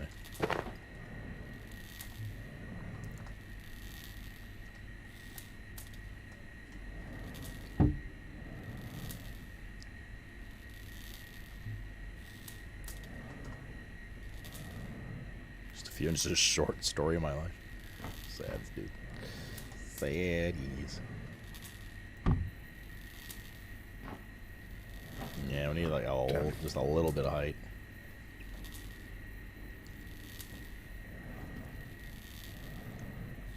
Alright, I'll run around some more. I mean, there must be just like we just like need like a briefcase or something. Like that's it. Mm-hmm. Oh, here, this might work. I found a med kit. Oh yeah, that should work.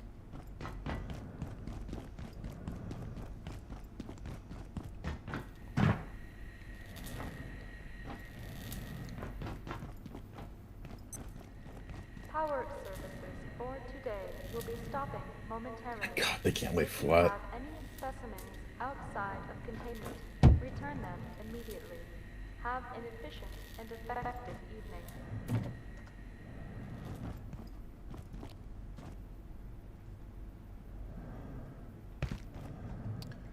Probably gotta have something in here. Hi, Mr. Cat. Come for another snacky, have you?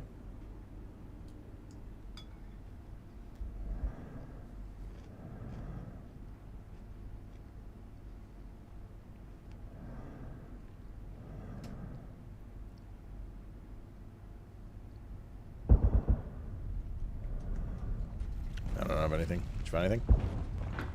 Yeah, I think I found something. Okay.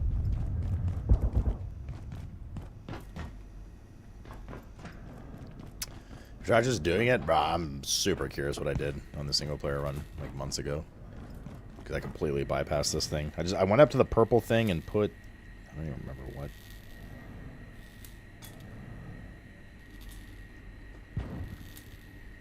Did I put one of the bottled wisps in there or something?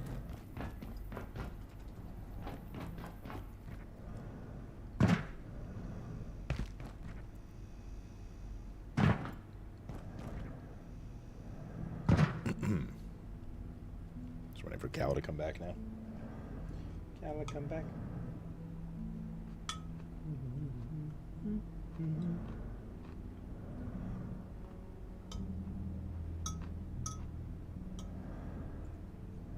I feel sad wasting all those potatoes, but they're so nasty.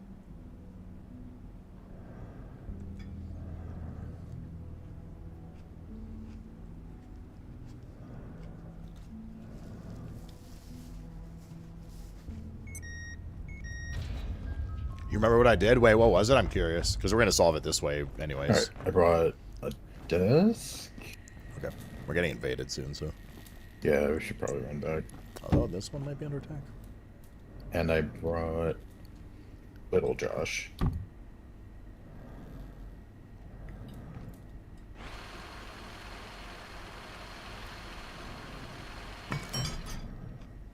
Say Little Josh? Yeah, because it's a small trash can. Oh. And this is Big Josh. No, these don't have. Warning. Was the charge up laser gun? We're not built that yet. I think you're right. I'm pretty sure it's our main base. Okay, well, we can zoom. Yep. I guess while I'm here, I can look that up.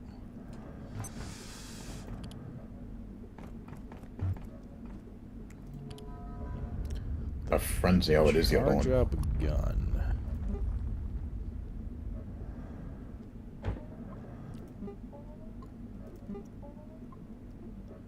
I don't think we have it yet. The fuck does it? You said to say? No, I did because I was curious. I like literally just forgot what I did. It's annoying me. Couldn't remember. Yeah, I don't think we have it yet.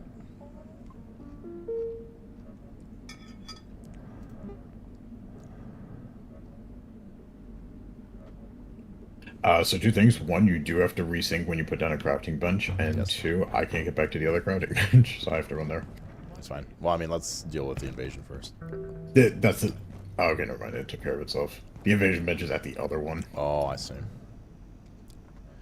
Oh, I see. Okay. Well, while I'm here, let's find something to. Bruh. Libra.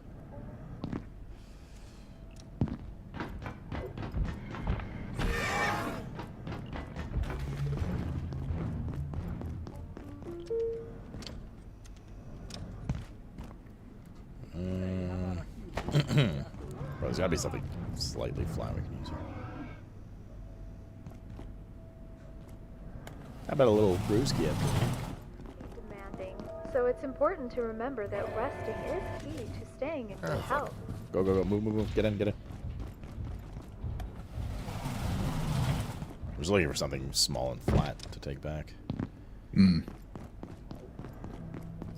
Mr. Cat, come on, dude. For fuck's sake. God, you meow so much. Like, oh, God. I'd have to go take this thing upstairs, though. Wait, wait. Is this actually slightly taller?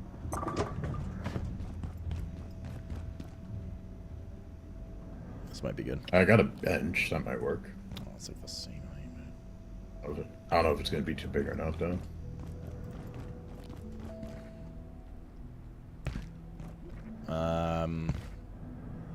I don't know. I mean, you could put it next to a trash can and say.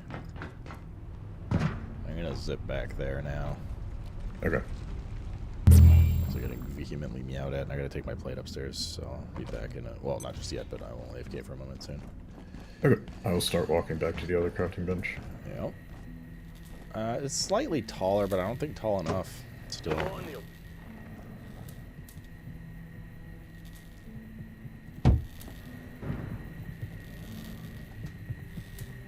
I don't think this is it.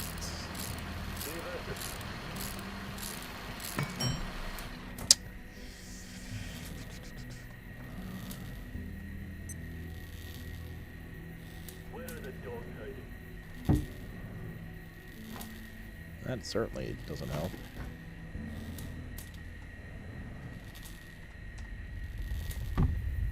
Ugh, fuck off, dude. Ugh. Just tap it in. Just tap it in.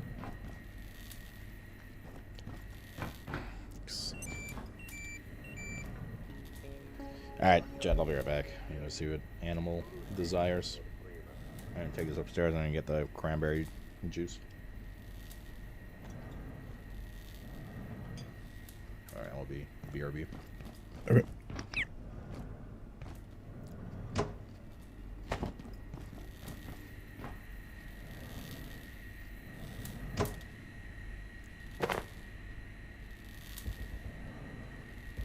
Hey, put this on. Oh, because let's be on the wall. What's up, Bleach? I'll be right back, guys. Yeah, buddy, come on. Come on.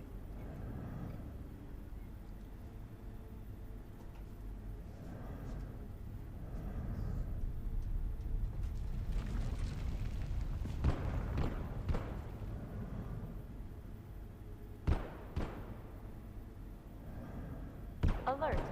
There has been a complete containment failure.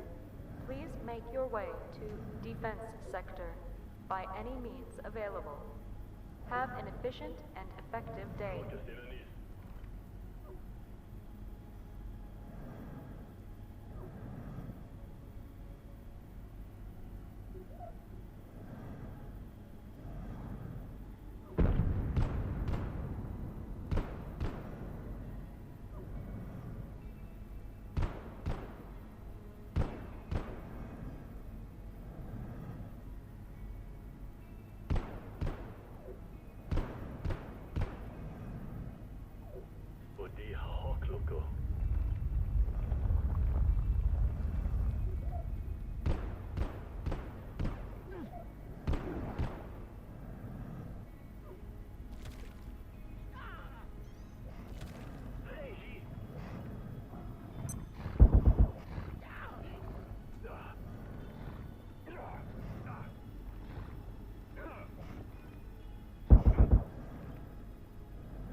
Okay. I have returned.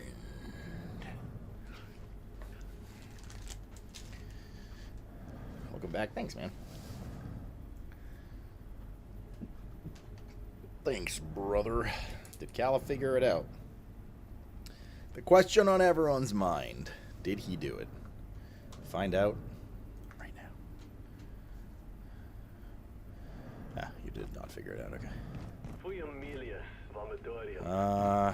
Let's try this one. And I don't think we could put these on top of each other, but we try. Alright, I'm back. Oh, hello. Hello.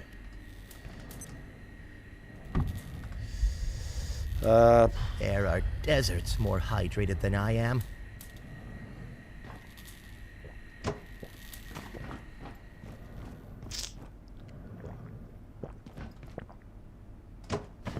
Maybe the bench.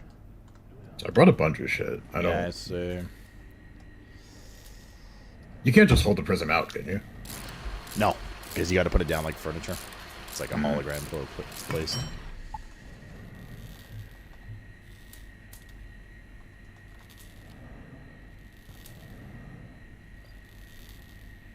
This might do it.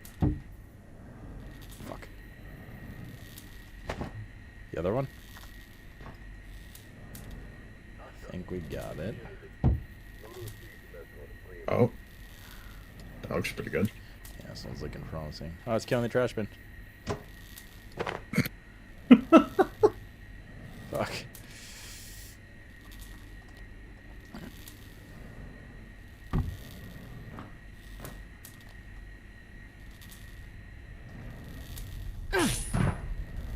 Please restart. Oh, this trash bin's not like fucking flat on top, man. Oh my god. Yeah, you're fucking kidding me, dude. Oh, Jesus.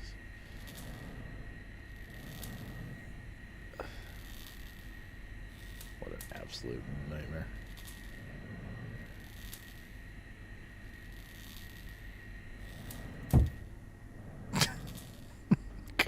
Damn it. Ah.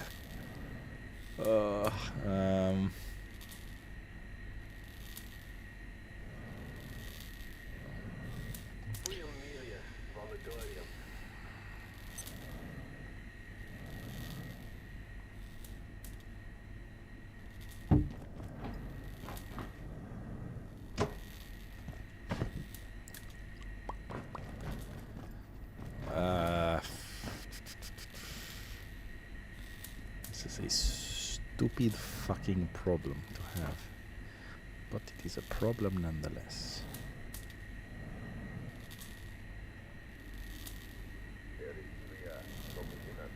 I should probably locate a restroom.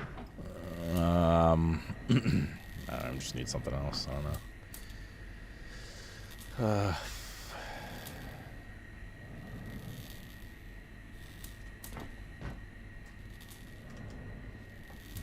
I don't know, man. What are we doing?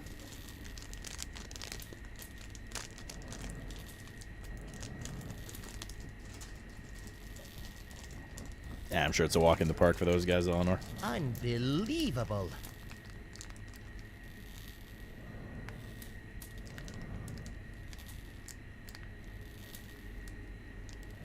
What about just like a fucking dresser? Hold up. One of those like wide white dressers. Let's dump some of this stuff off.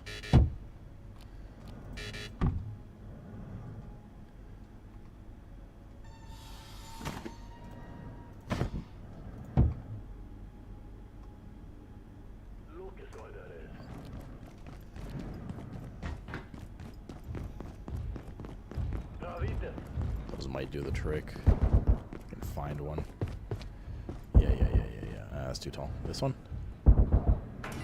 It fucking broke. Oh my god. Suck my titties. For fuck's sake, dude.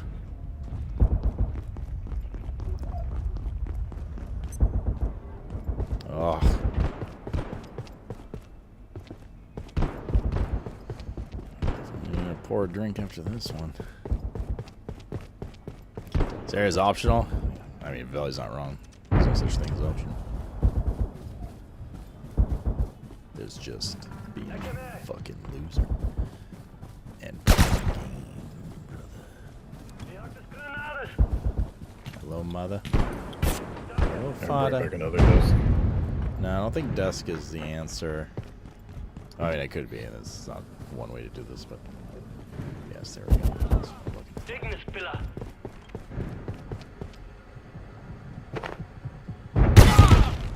You dumb bit. Oh my god. Please stop breaking. Nova armor. Is it gonna hurt? No, it didn't hurt.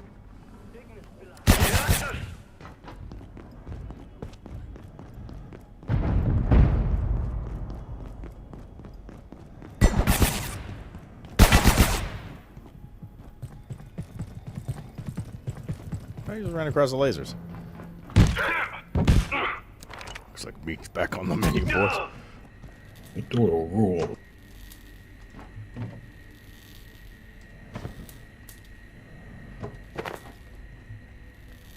Please be good. Please be good. Please be good. Might be slightly too tall. Okay.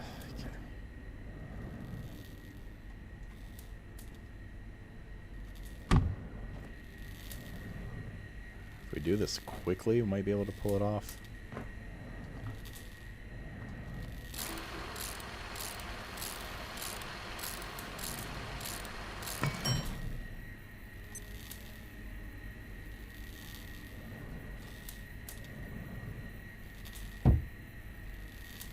What? Bro. What?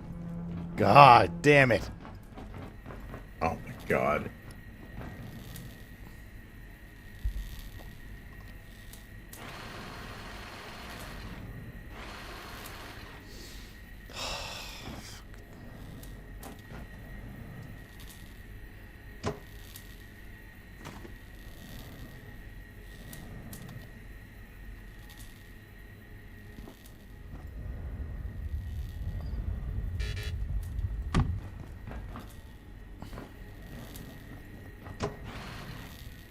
Can you move this chair? Yeah.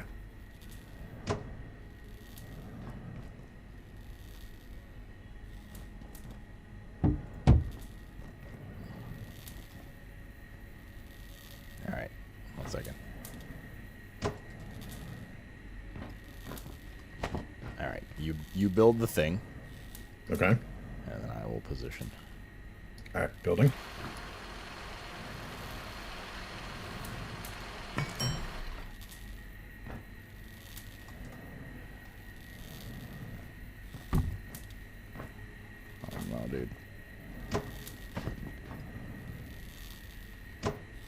I had to collapse it. It was about to die.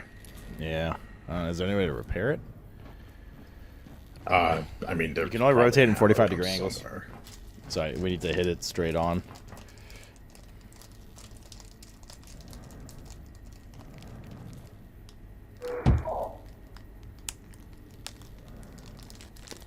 Eat my gushers. Well, I mean, there were more of these, so.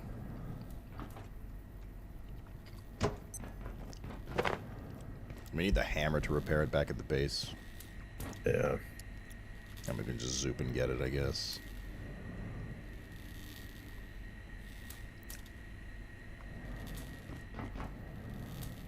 Oh, I'll zoop and get it. Okay.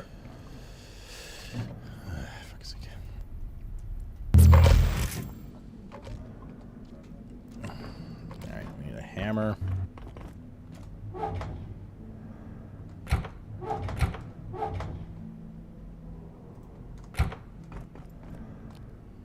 Zoop. I gotta recharge this real quick. Can you grab 2 storage chests? Yeah. No, I mean this will work. It's just it's like requires precise. Like we had the correct height and everything. It was just off center.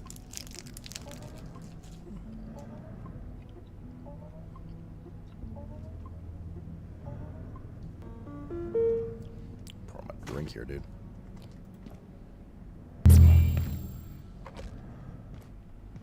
Hold up. Hold up. Alright, here you go. Actually, hold up.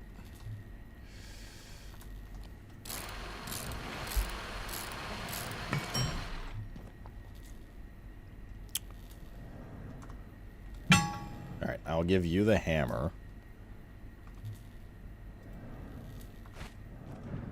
And I will put the filing cabinet down.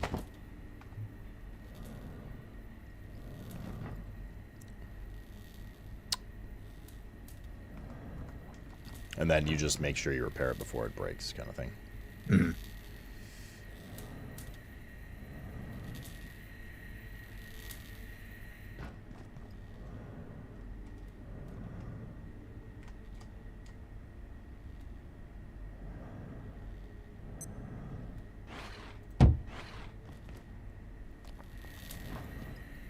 Wait, hold that before I hold up.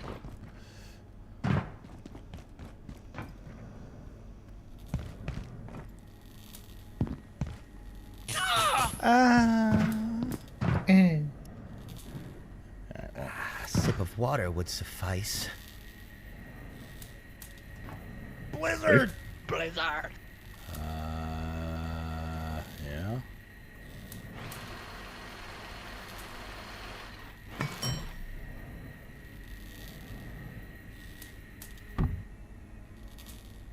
I think we put the thing too close, maybe?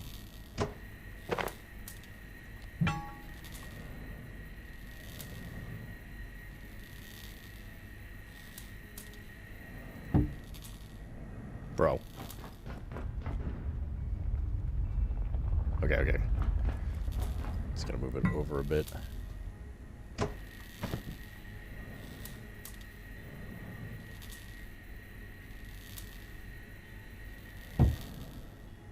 What? Oh, what? Come What's on! Going right through it. God damn! Oh my god! For the thing. Cryogenic man, thanks for the fucking 11 years. Jesus, man. Welcome back, my homie. All right, this is the one right here.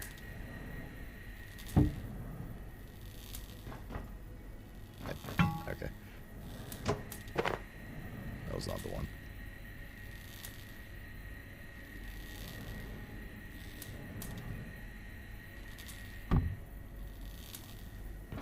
I don't understand how. What do you mean? It's in line. I think we trade sides. That's fine.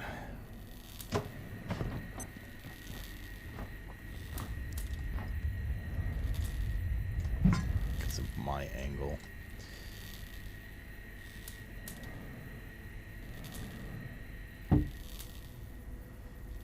Oh, God. The problem is to like get it 100% accurate. I need to stand head on with the laser. But then the lasers. Wait, yeah. Actually, can you just chain repair? I mean, the hammer will break, but yeah.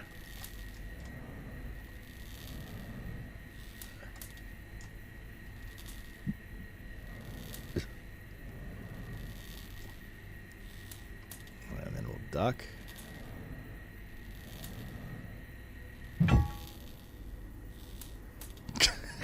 Okay. Just a little, like, not too much. All right, like this should do it. This should do it.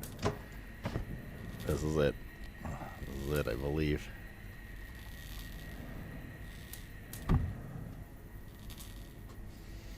Okay, just a little more this way.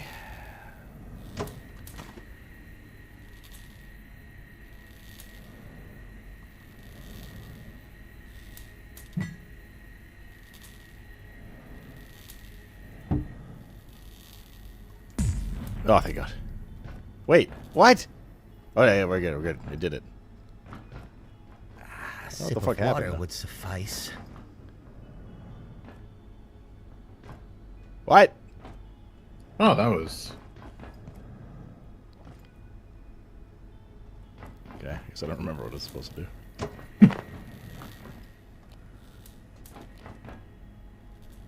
I think it opens a gate in the main area, I think. Like the where the other antithermite thing is. All right.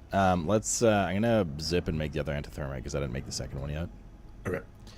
I was gonna pull this shit down, which you can build if you want XP. I don't know.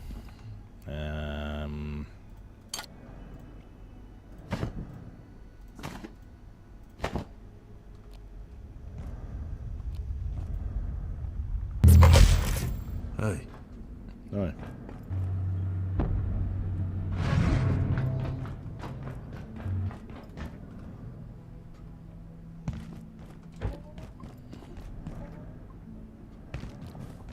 Okay.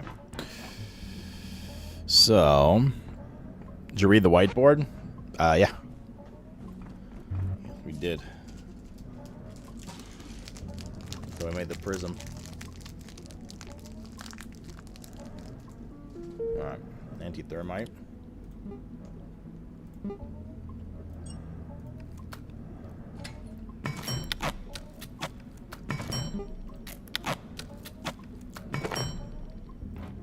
Alright, I'll zoop back.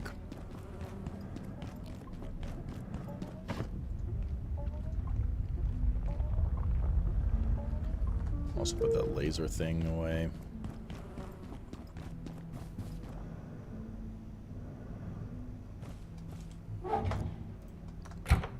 That should be in electronics. I'm just too lazy to.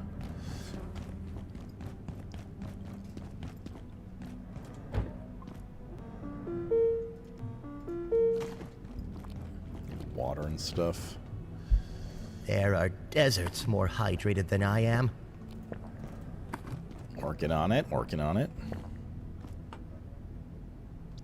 Alright. What else do we need to do? Anything else? Sleep. And eat.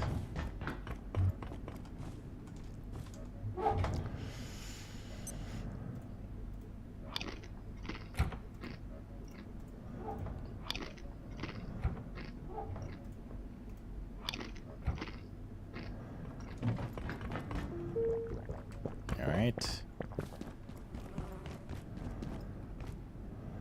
Anything else?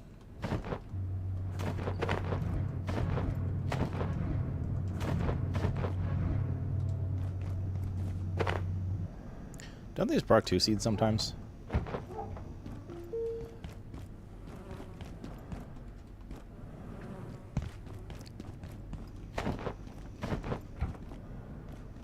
Another space lettuce seed. Which can go here. Oh, space lettuce also. Nice, okay.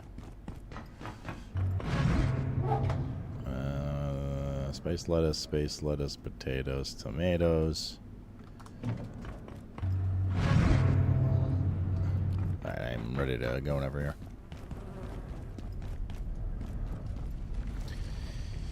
And I'm gonna pour my drink. It's long overdue. Open door, please. Hal? Wait, what?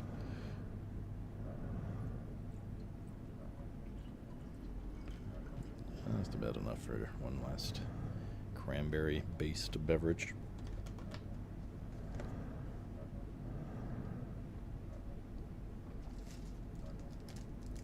You good? Yep. Alright, we'll zoom back.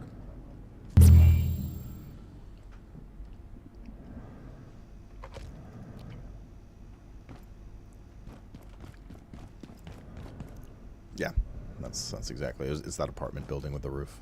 Mm-hmm. All right, we're taking this with us.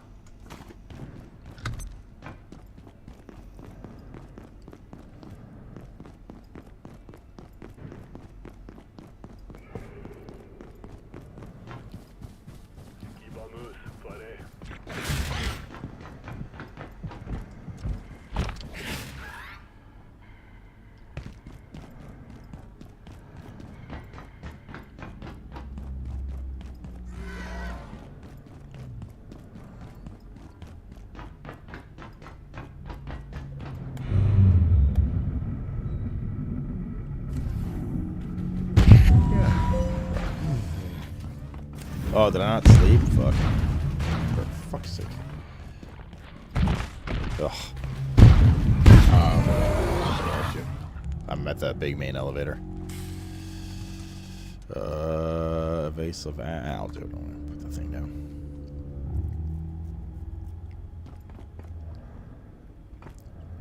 I see your little white dot moving around. Wow, crash mid-raid. Well. Did you run past this Exor? Yeah, I just ran past a bunch of bumps. Okay. To the elevator here. Nothing to do but take a shot then, spiders. Exactly. Sounds like a drink.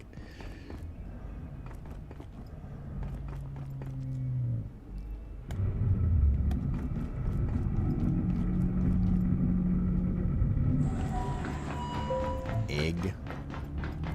Exactly. Exactly.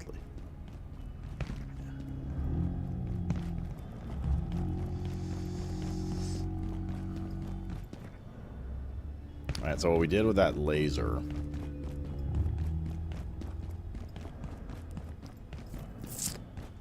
is we opened up this portal world here. Okay. Now, I forgot to sleep, so I'm gonna put the anti-thermite in first. And I'm gonna see any plugs anywhere? There should be one around here somewhere.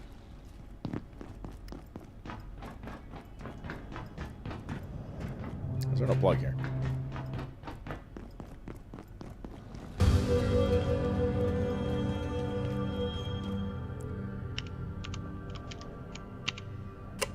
There's a plug over here. Okay. There might be one here too. One second.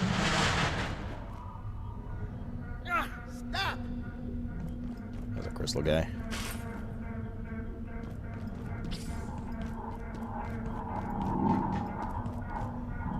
I'm not detecting a plug.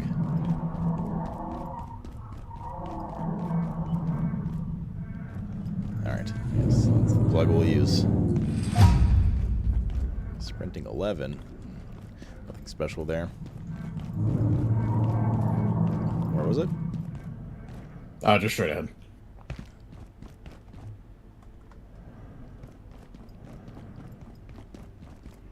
Don't forget to resync.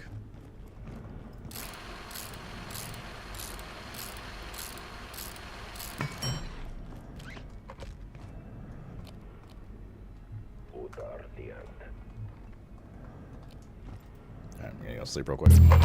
Okay. And actually finish pouring my drink? Question mark.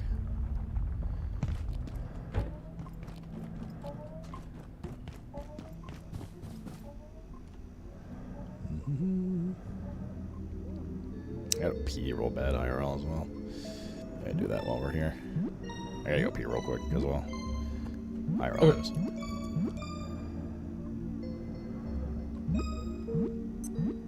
This sector will be powered down momentarily. Ow. If you have not Wow. already evacuated the facility, Consider this your top priority. Have a wonderful and productive evening. No, not that. Just pee. Chat, I'll be right back when I can finally pour my drink. I gotta go pee.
Where's the bathroom?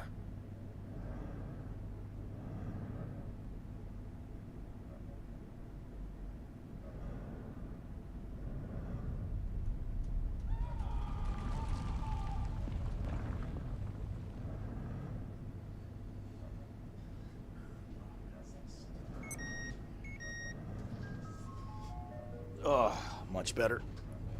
We didn't realize how full my bladder was until my brain went, hey, you gotta pee. You know, your bladder's so full you kind of do like a little bit of a hunched over walk. I gotta poop in game now too, god damn it. I'm back. My character in game now needs to poop. Welcome back.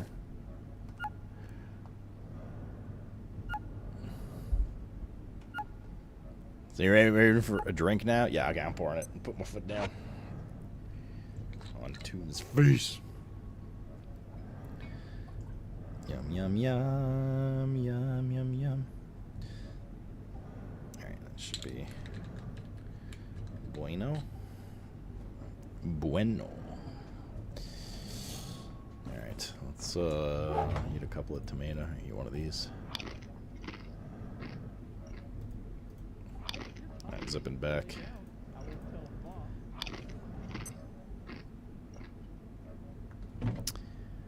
Boom, boom.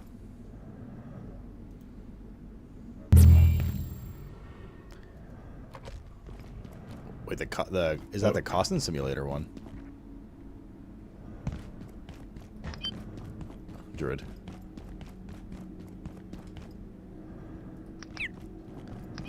I want to go up to the zip line thing up there. I don't remember exactly where that was from, though. Is that the security area? Just want to explore that real quick before we go in this portal. Okay. I don't think it's much, but that zip line, I don't even remember that zip line was headed through like a bunch of electricity before. And that electricity's now gone because we pulled this portal, I'm pretty sure. Oh, yeah, I do remember, okay. Cheers. Cheers. Cheers. Cheers, cheat.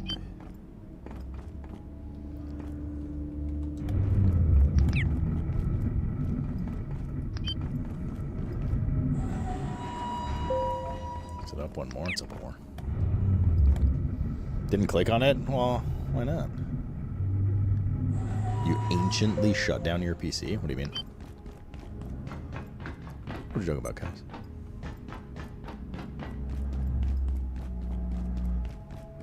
Friendly turrets. Yes, I see it's from over there.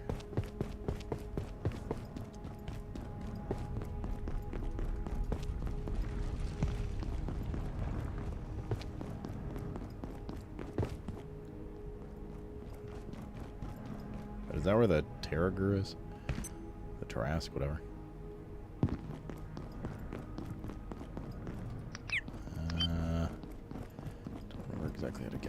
actually.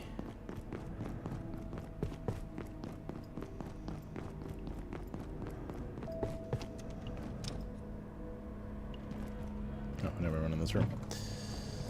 How about that? What are you drinking, Damus? Oh, God, feel good. How did we get up there? It was...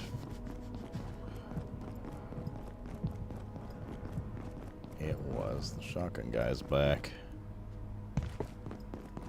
Ramen Docky Pete. I saw, wait, actually, I think I saved it. I saw they made a Docky P.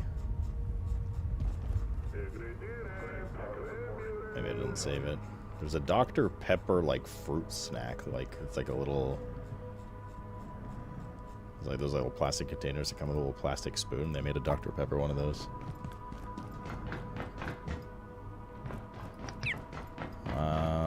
I'm trying to remember how to get back there. Is it the security wing?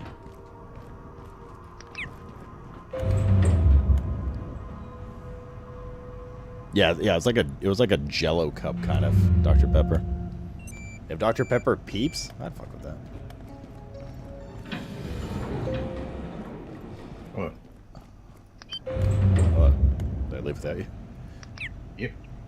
You were substantially injured, it seems. I like Dr. Pepper sounds nasty with the peeps. Or the Dr. Pepper. Dr. Pepper Jello would be fine. It's not really clashing with anything else. It's just in a gelatinous instead of liquid form. Bro, how the fuck did we get up there?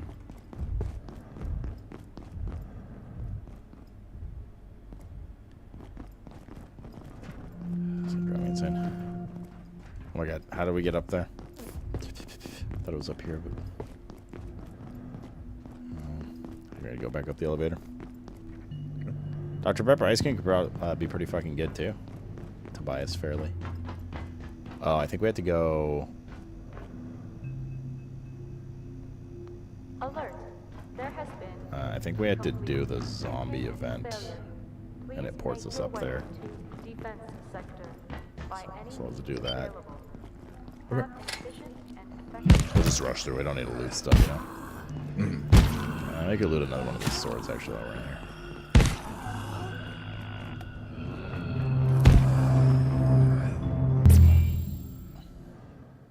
If it's reset.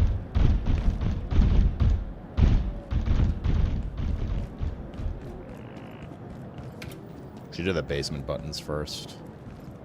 Okay. Just because, like, we end up on this floor, so we should do, like, second floor and basement first. Got another sword. Shield those is fine. Do you want to do basement or second floor? I'll do basement. As soon as I find it. I think they're in different spots every time. So I'm not 100% sure how many there are. Oh, there's fridges in here. I found it.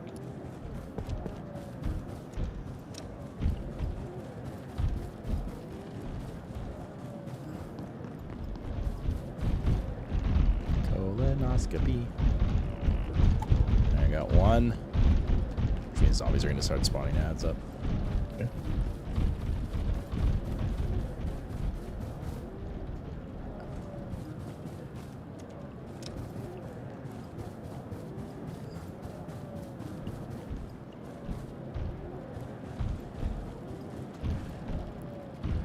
think there's only one on the second floor, but it looks good. I don't see any in the basement. Well, it's got to be one. I think there's at least one per floor, but I'm not 100% sure. Yeah, found them. Okay, well, I don't see any other one up here.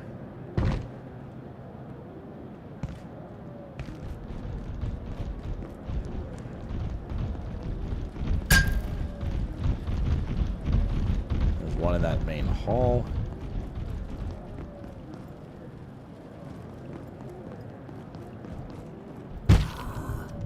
Hey.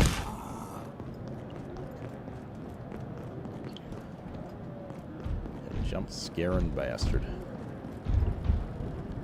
Found another one.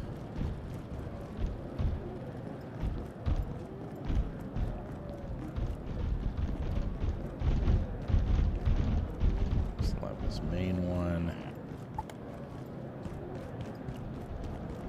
For sure there was only one in the basement. I mean, positive no, but pretty sure. Also, the elevator is active. We might be able to just skip. Oh, the is buttons. it? Oh, I thought I had to do this every time. Okay. Let's go. Oh, okay, we do need one more button. What the fuck? You mean jizz stains, guys?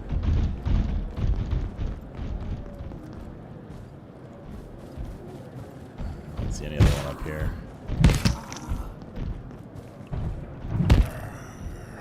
We're gonna check the basement. I don't trust. I do not trust Calla.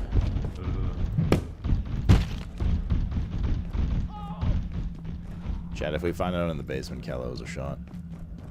You can mix vodka with anything? Yeah, you can mix it with whiskey too. That's great.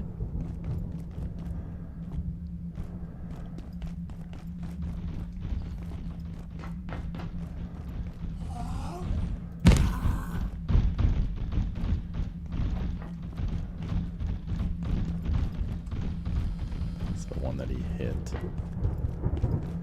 Lucky motherfucker.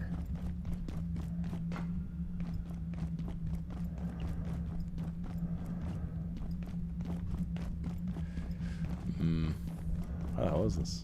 Oh, there it is. Oh, look at that. The last button in the basement. Oh, was it there? Okay. Yo, shot for that one big time.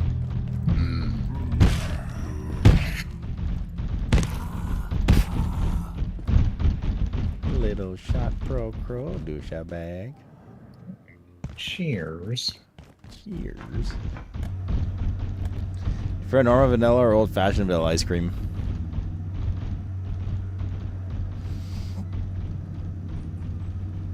I know there's a difference in the flavor, and I can't put it to my mind right now. I think old had like a different taste. I mean, I like vanilla in general, so.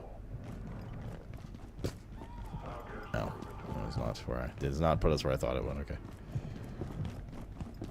So we still need to figure this out. Possibly even finger this out. And take a look out the window and see. Yes, it's right there. How do we get up there?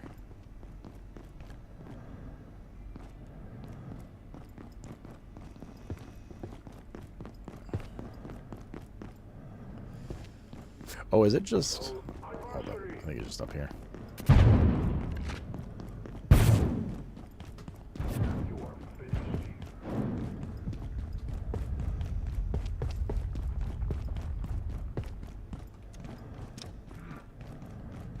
I think I got it. Yeah, I'll be right there. Okay, yeah. Yeah, it's just in the room with the two little spinies. What the fuck am I looking at right now?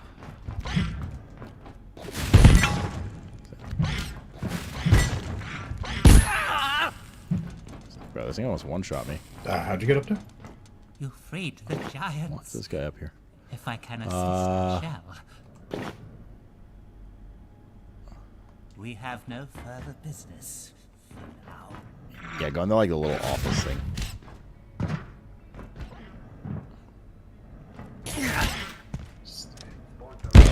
What the fuck? Calla, hurry.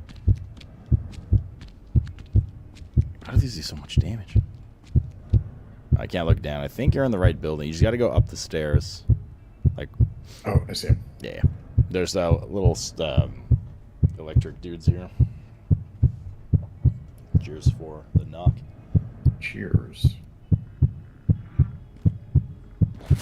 Oh. Gracias. Yeah, these guys, like, one of these did 60% of my health in one hit. That was very strange. Doctor Strange. Let's heal up. Alentia's messaged me. Why Alentia's awake at 4 in the morning? We'll never know. Actually, stay in the morning for him. Okay, Alentia. Go to bed. Go to bed. Go to bed. Go to bed. Go to bed. I don't know why this guy's up here, but...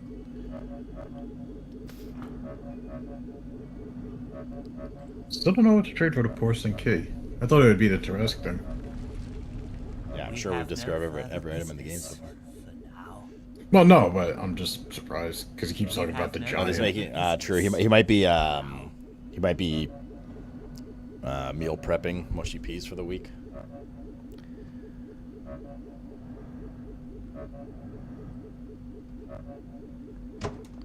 All right, good enough. Wait, the lightning's still there. I could have sworn it was gone. Well, tell my story.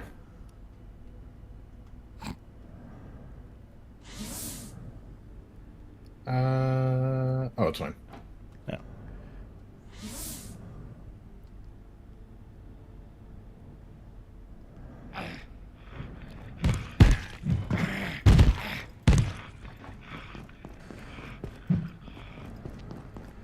Oh, we're just here. This is a waste of time. Taking the other zip line down. Okay. You said go Jello mushy pea shot? I don't think that would set. I guess you could put like a little bit in it. It would just be basically suspended in Jello, right? I'm gonna go back to the base just to rest so I can get this death debuff. Okay. And pour it right back.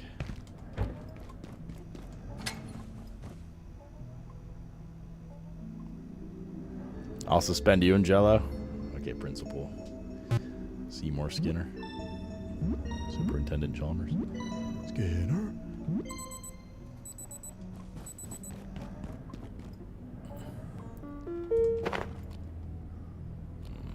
So I'll charge this. Somewhere Toon laughed at that because it was a Simpsons reference.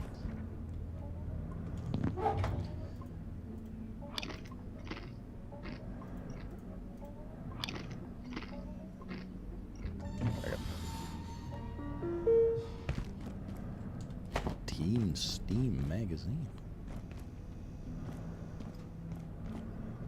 Let me do this. Boom. All right.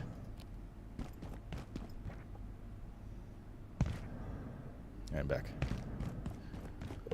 Ready to go into this.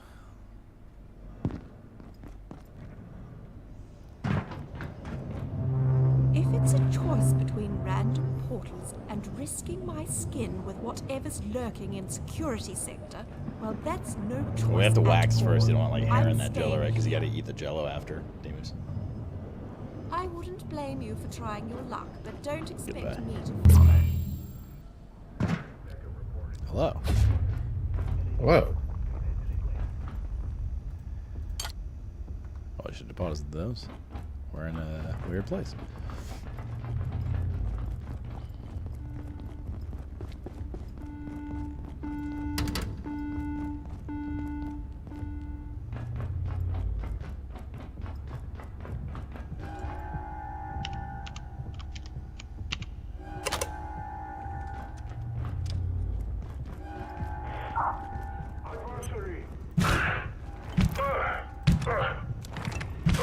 Darkness.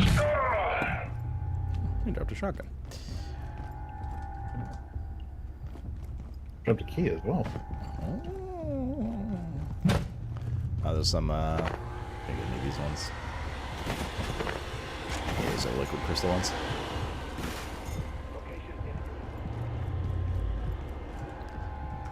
Ba-ba-da-da-da.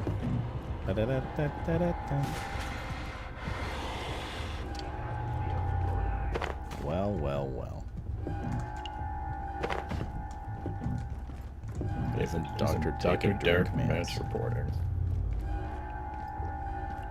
This is Dr. Derek. Cheers.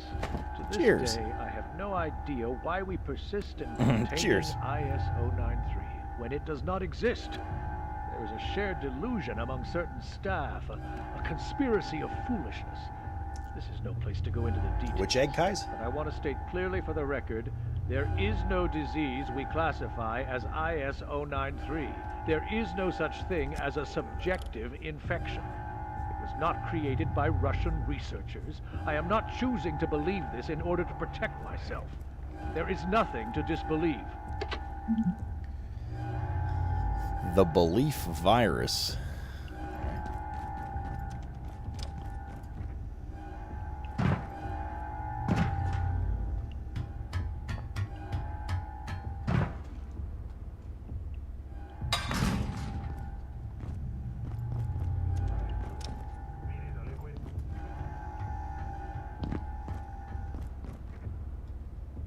means death, for sure. This is just the basement floor of where we came in. Nothing too exciting here. Okay. This is going back where we were, looks like. Yeah, that's where we went.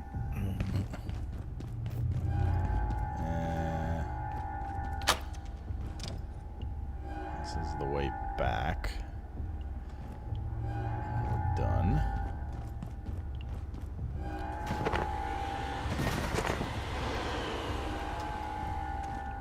Pendejo. Why do you call me a pendejo?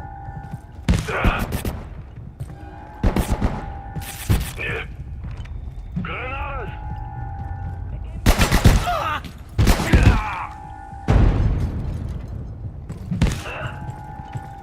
Jeez, how many are there? Your science. I don't know how to feel that I was thinking of shit. Fuck me! What? Did you get Sorry, I leg? got jump scared. No, a soldier was hiding behind a door. Bag's full. Oh, we got stuff we need to craft too before we go into the security area, I think.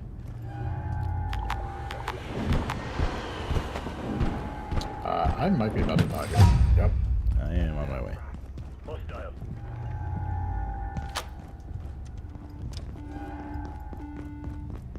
Hostile.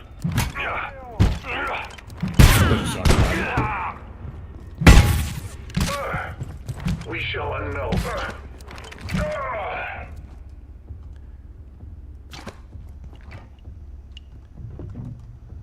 I can watch myself. And then I can shake my ass. Watch yourself. Anyway, so like I was saying, yeah, no, I opened the door or I was taking a shit, and the moving box came up and just started looting something, basically in my crotch.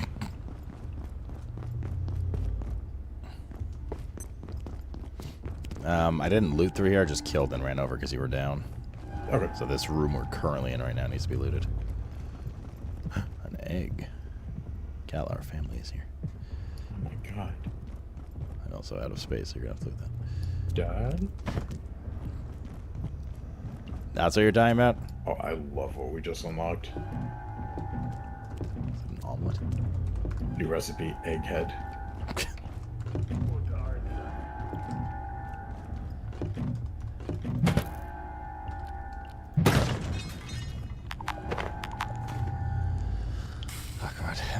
Drop.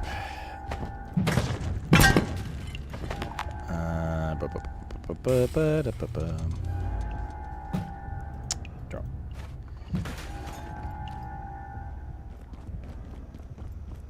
Yes. Yes. Say yes. I'm getting sick of being called a pendejo.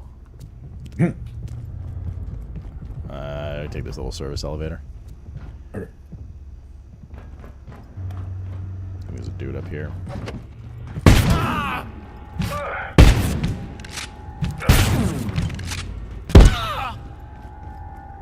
Wait, there's snipers here somewhere. Yeah, I'm there. Pendejo. Oh, I can't see shit, brother. I need those goddamn goggles. Fuck me, man. It's heavily chlorinated water in the world.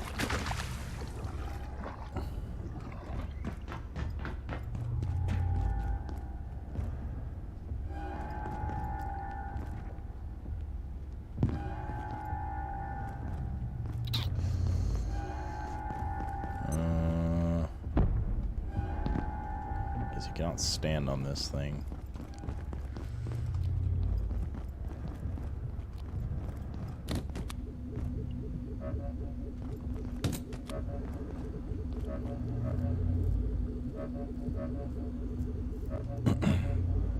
Right above? I don't care. It's releasing on September 18th. That's what you wrote? Oh, the new Resident Evil movie? Yeah, I think next week they're doing... Yeah, I know there's a movie. I think next week is the premiere of the trailer for it. Apparently initial screenings have good things to say about it. Could be the first non-garbage Resident Evil in...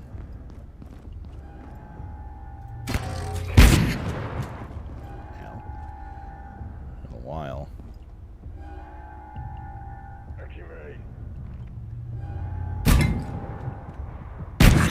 Ow.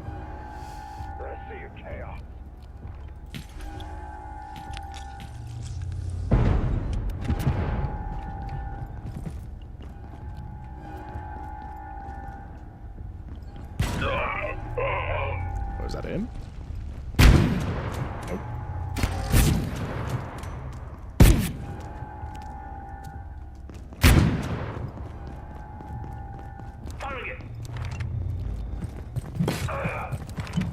Bruh.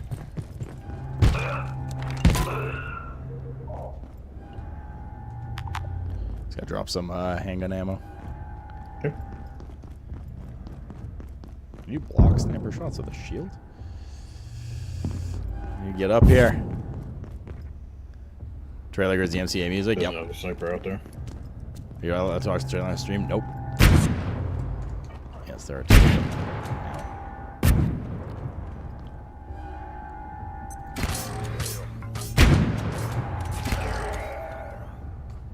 Are they both dead? The one over here is... Oh, no, he's not.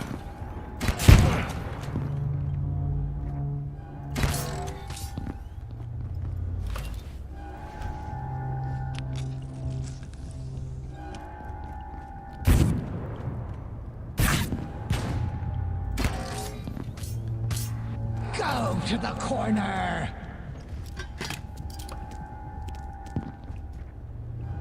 I don't know how you get up there.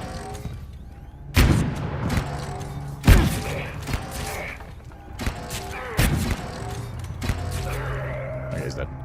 This is like the world's tankiest sniper.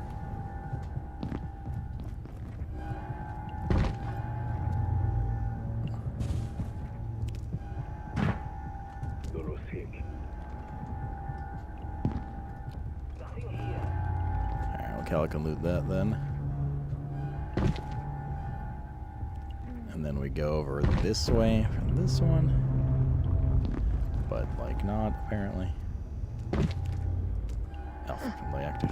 I see it. Ah, sees you.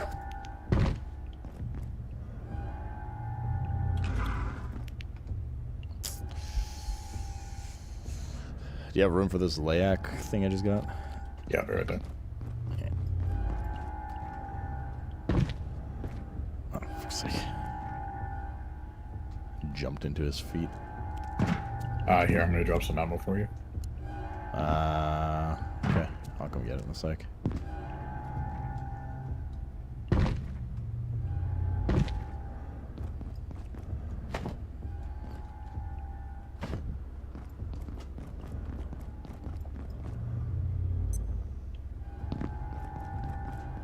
Oh, I see. I sees it. Alright.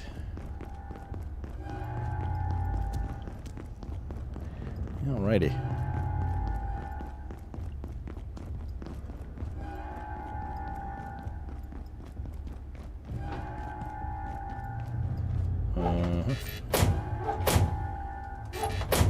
I kind of want the tape. So I'm using it for the weapons. What do we not need much of this? Can you move? Oh, do you see what I see? Is there a certain image reporter?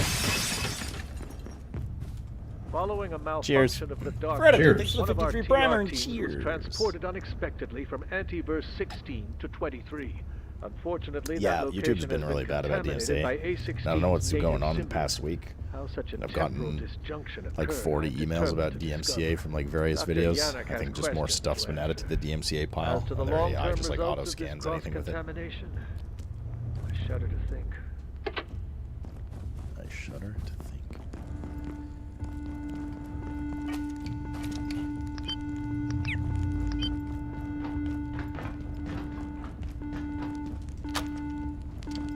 This goes down to the main floor we were at.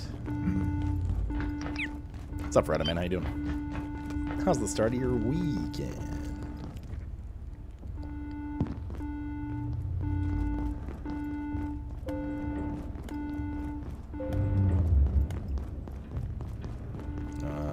side we came from. These are the stairs where you got popped, I think. Yes. Yeah, the bathrooms.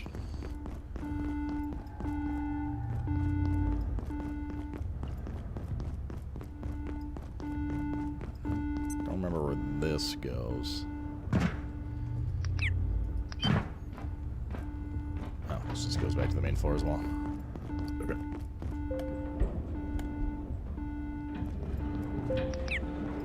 Just taking this elevator back up to you.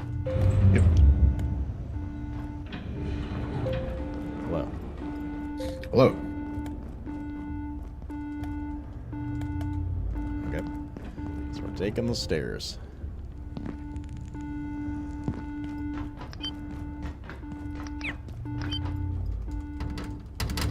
Guess we're not taking the stairs.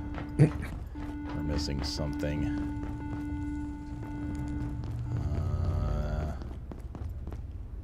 Oh, we're missing this giant button right here. Ah. We didn't actually go up to this little office.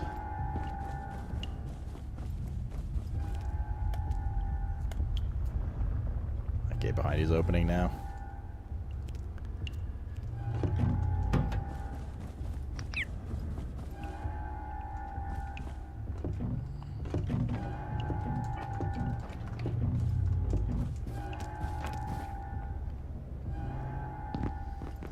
Oh, hey, Katsuki. How's the run going? Good.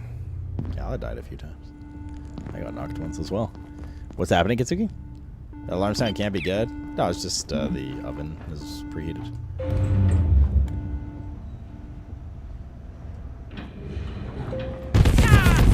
Ah, yes. Of course. So that's dangerous. Yeah? Rob is becoming a VTuber? Like Mr. Rob? It's the everything's okay alarm. Oof. What should we do while we wait?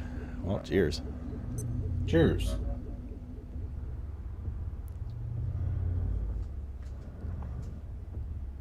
You're trying a new browser? Is the browser called Brave? Alrighty. Yeah, I'll put mine too.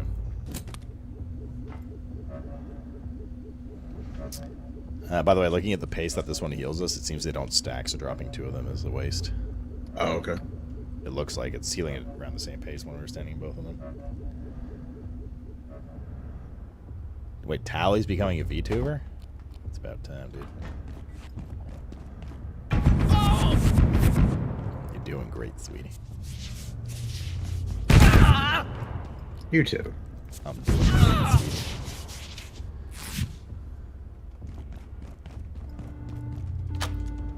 So I opened the shortcut to take the stairs back if we want. Jesus, dude. Why are they so accurate?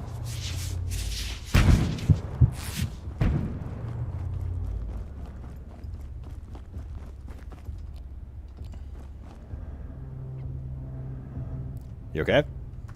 Yeah, I just need to patch up. Wait, Mr. Rob's also becoming a VTuber? That's crazy. He's doing it so he doesn't have to be on camera at night? Why doesn't he just turn his camera off? Brave has been around for a long time. I always hear good things about it. Yeah, I'm about done with Edge these days, man. It's fine for a while, and then I don't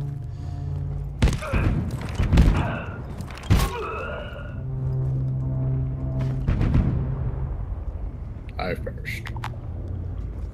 Okay. Not like perished. Oh, okay. I mean, not okay, but you know how to get back? Well, I could take the portal entrance, so yeah. Get a model and hire the person he Not is. really right to the elevator. Is he gonna get a big titty redhead chick avatar? Why not just turn your camera off? I don't understand. He must have a reason to angle it for VTubing, like thinking it'll... I mean, well, to be fair, it'll create a buzz, right? You know, all news is good news, or whatever the saying is. What a feeling. What a feeling. It's when he gets too tired to cam stream. Yeah, but my point is, why doesn't he just turn it off? The cam. Like, why spend thousands of dollars on an avatar instead? I guess it's more entertaining for people to look at than nothing. I found a bobblehead we can package. Might be about to die again. I'd probably not at the moment. Okay. I wonder if I could get you without also getting popped. I've been egregiously popped. Can you crawl to me? Yeah, I'm on my way. Probably shouldn't have jumped. That didn't help, I don't think.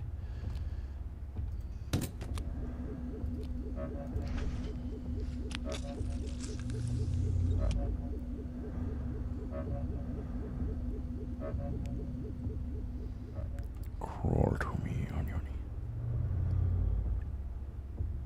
This cam is often the last chat to feel like they're interacting with someone, I guess.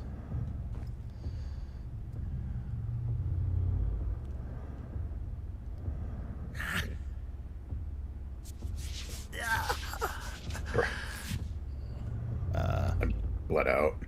Huh. You considered not?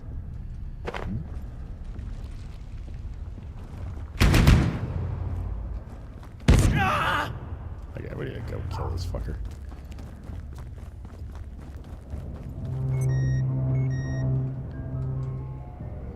Nee. Is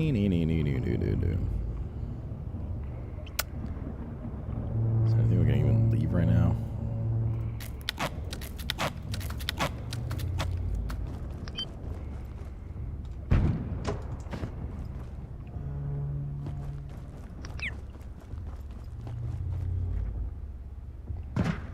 Hello, guy at the gun. Don't run yet. I'm just gonna kill the gunner in a sec.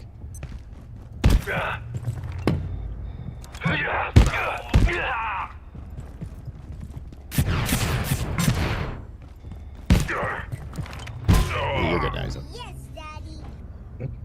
Pioneer, Yeah. did you know kangaroos cannot move their hind legs independently, meaning they cannot walk or hop backward?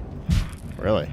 Well, they can hop backwards if they don't need to separate the legs. Hey, how about a few brewskis after work? Wait, why is the coffee guy in perforation? Dun, dun, dun.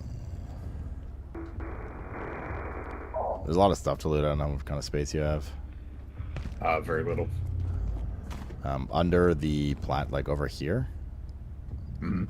Under there's a body with some ammo on it, some 9mm ammo. Okay.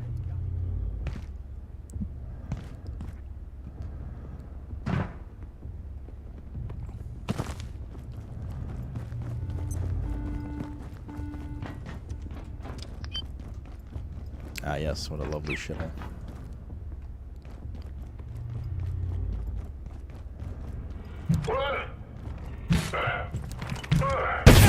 You are finished. Oh, am I?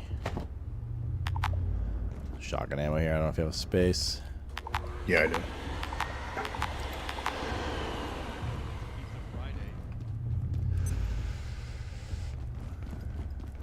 Yeah, I think we're good. So all this was for what exactly? The egg? I guess some military farm. Fairly efficient military farm. Can we get up on this thing?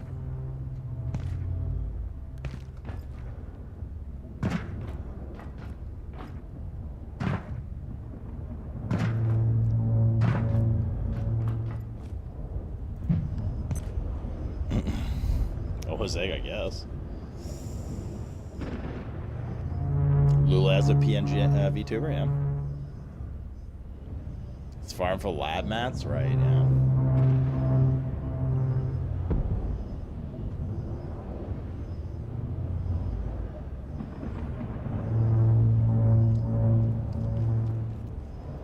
All right, I think that's pretty much everything. Mm-hmm.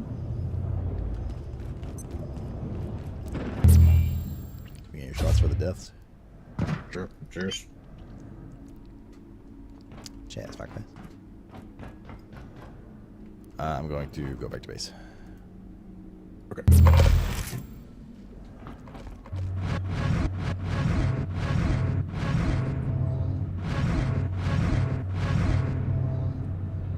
Hey. Hey. Let's put this down somewhere.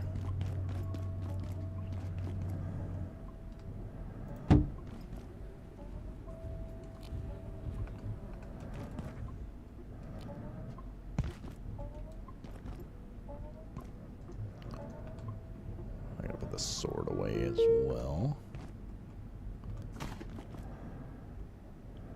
Oh. Right. It's nighttime. Only one of those works right now. Oh my god, water's so much more efficient with that perk. I only have to water every few now. Cool.io.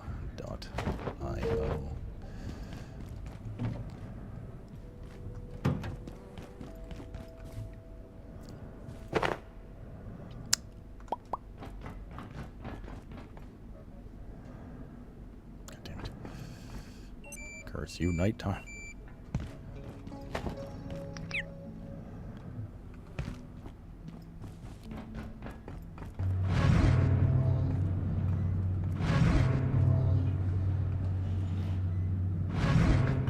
Have any? We do. What the fuck? Alright. The sword can go somewhere in here.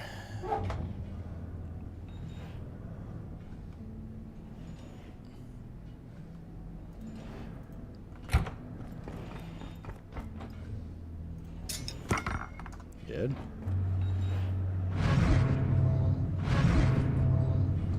This is not going to electronics, probably because it's full.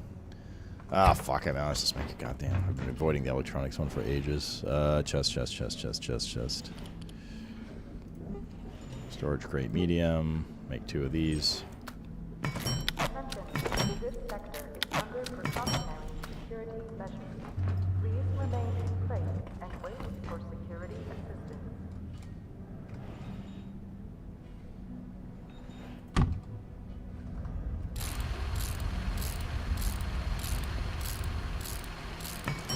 Cool. Casa. And this is Electronics 2. Electronics 2. Good. Put them in the proper place now. I gotta repair.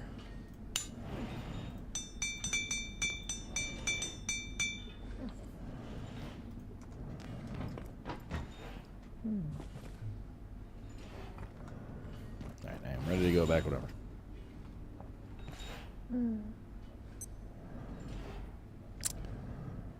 Yeah, I think I'm gonna call it an early night tonight. Ah, what the fuck? Bitch.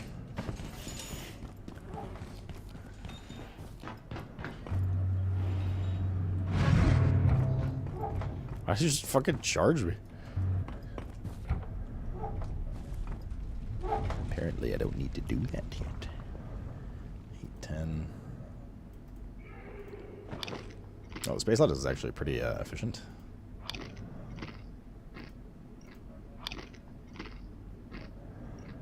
The little flavor text on this helmet is, "You know what you are, why not embrace it?"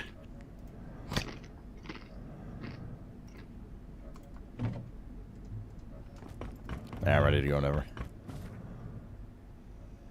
Calla used the only egg instead of planting it. He does do that. I use it for a very noble purpose. Can't wait to need eggs now. Sorry, we should go back to that portal world. It's not a big deal. Okay.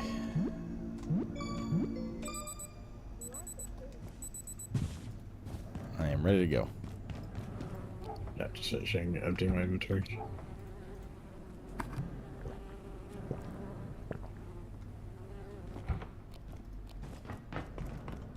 Go fill on some anti-jizz soon. Zoop.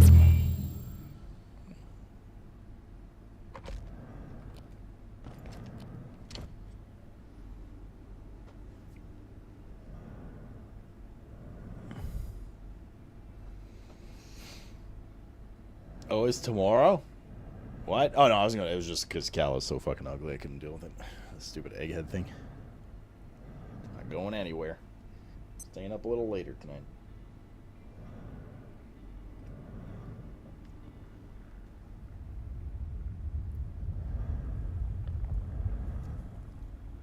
I teach him a lesson. I could just pick this up so he can't teleport to it, and he has to run back. Also, wait, did someone say I use the only egg instead of planting it? Mm-hmm. Did you know the eggs are vegetables? That's how we were born.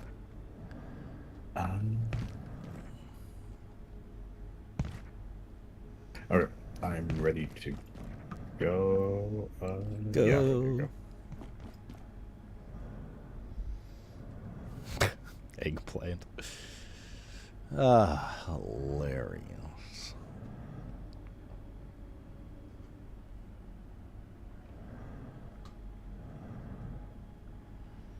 Anytime you're ready.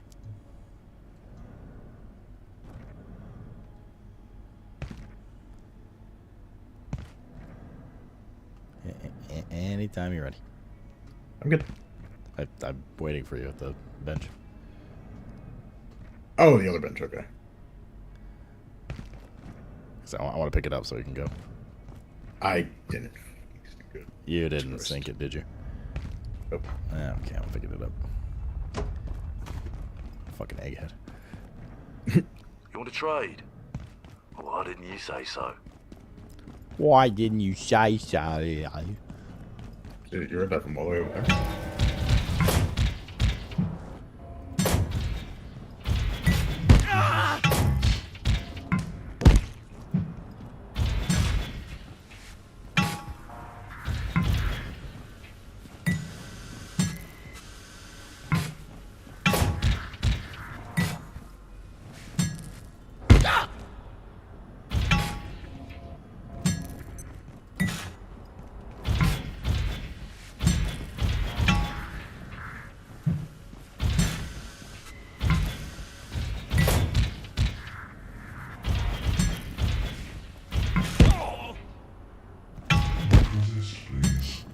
Oh, die. Oh, I'm filthy now. Got robots. They're oil.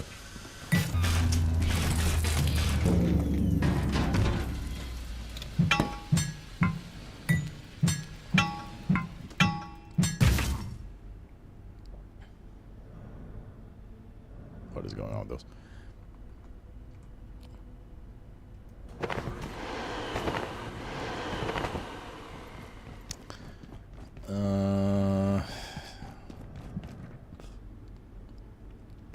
There's a bathroom kind of close by, but I don't even know if it has water in it. So, whatever. Ever seen an egg hanging from a tree? Sir? I think that's a hate crime. My friends that bail on a game after a day has forced me to buy RuneScape Dragon Wilds. I heard that was pretty good. Why not just wait for Windrose if you're going to do Survival Crafter? That seems to be next Giga one. Or, you know, play this game, which is also Giga.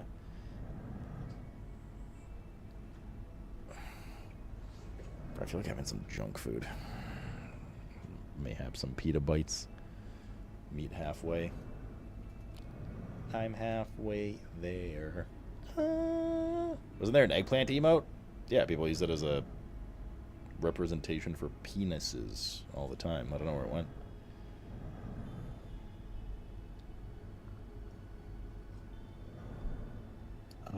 Nearby, I just don't remember exactly where. I think it's over there. Okay, Take that elevator one floor down.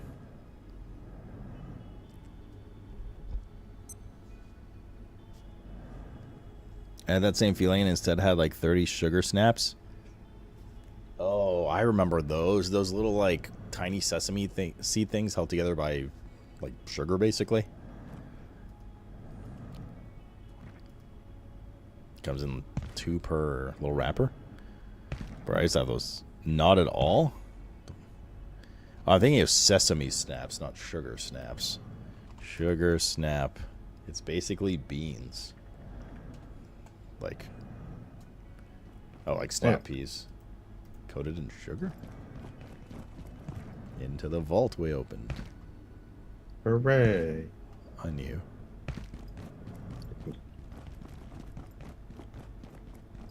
Mandatory anal screening. Hooray. I knew.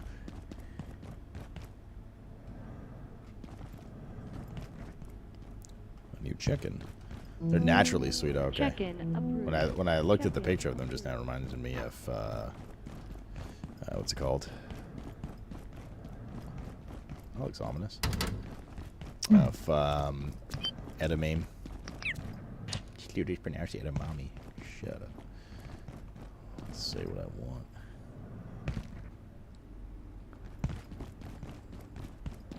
Edamame and edapame.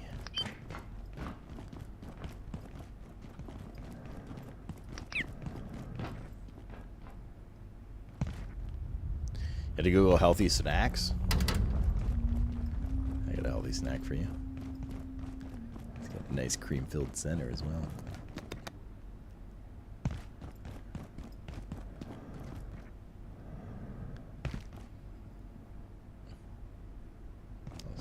Very abrupt loading.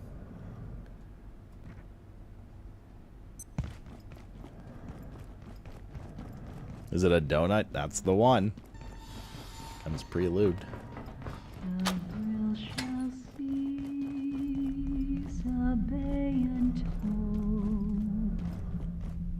The deep, the dark, the fence, the moat. Oh, we bloodborne now.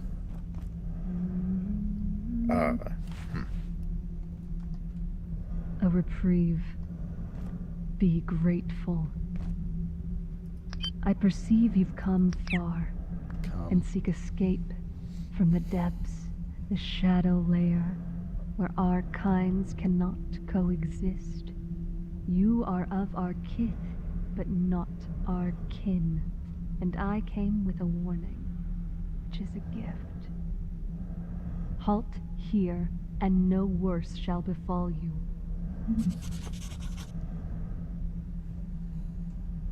Okay. It was ever so that we struggled at the edge of the light, knowing not whether we stepped towards darkness or day, and soon enough darkness will rise.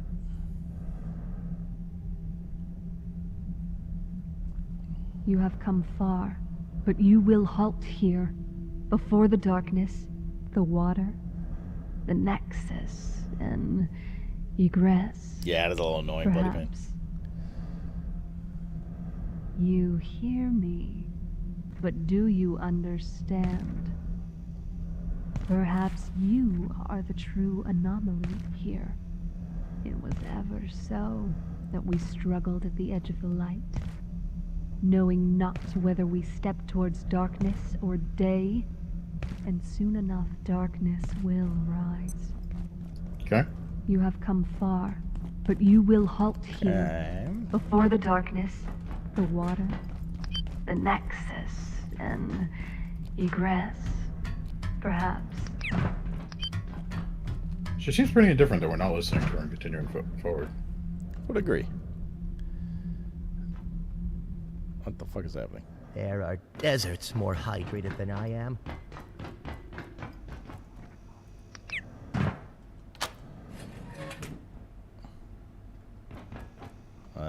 Oh.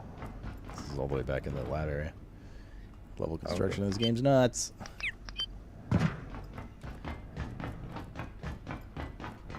There are deserts more hydrated than Jeddick is.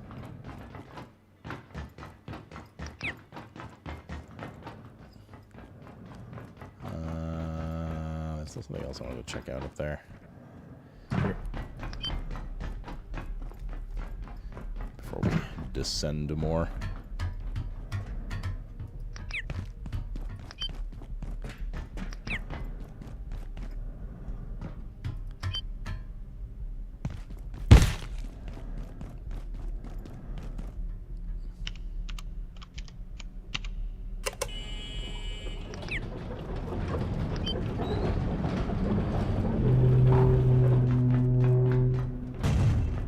Very good.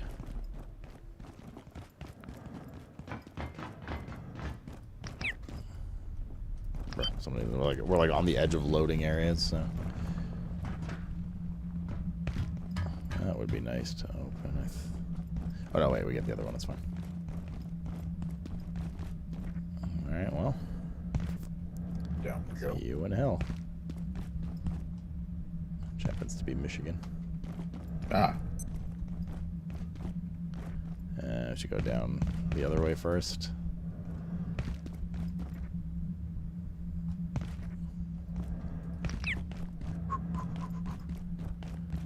We got into this little house. This little guard tower.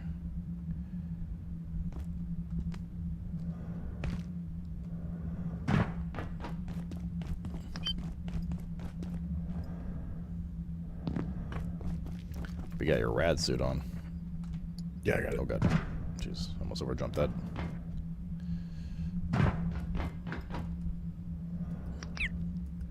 What do you want to say? Cal's about to say. I have no idea where you want.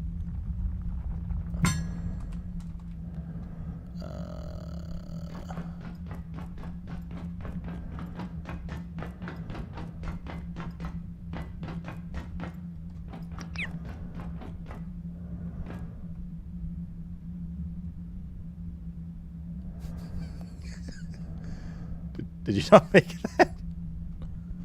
Sorry? Did you not make that jump? Nope. Oh, did you not go through the pipe? No, I did. I did.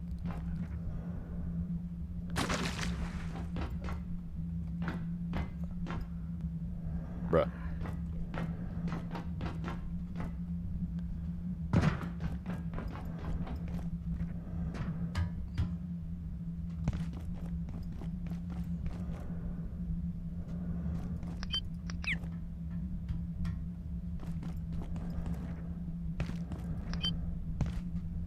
I look familiar over there.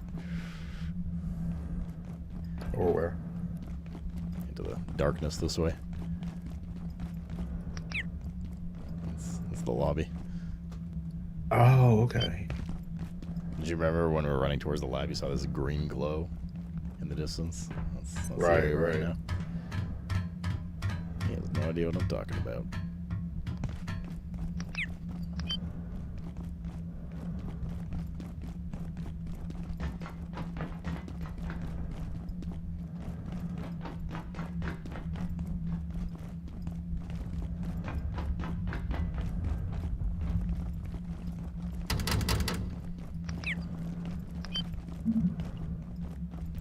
The old security sector. Oh, fuck the Reaper. I just remembered, dude.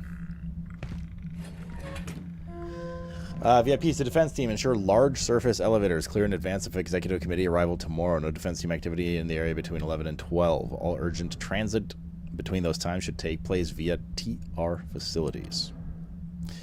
Were you detected? Hilda, this report on 42 is gobbledygook. I only need to know one thing. Was the Rubens exchange undetected? Can you confirm this? Rutger. It's all in there if you look. We gained access to the MDP, replaced the item and removed the original. The security was laughable and certainly nothing Lenore could handle. The workings are in our possession. They were oblivious. Weird dog aside, it's actually a very impressive piece. You just stop by containment and take a look sometime. I'd love to show you. Apologies if it sounds dismissive, Hilda, but I've got better things to do than to look at a painting of a weird dog. Curiosity killed the cat. Oh. Rutger, I was at security range on Tuesday and I couldn't help notice something that the targets on the gun range all have lab coats. Why is that exactly? That falls into the I'll do my job, you do yours category, Richard. I'm done with the computer. The computer. Come. Come in my bum.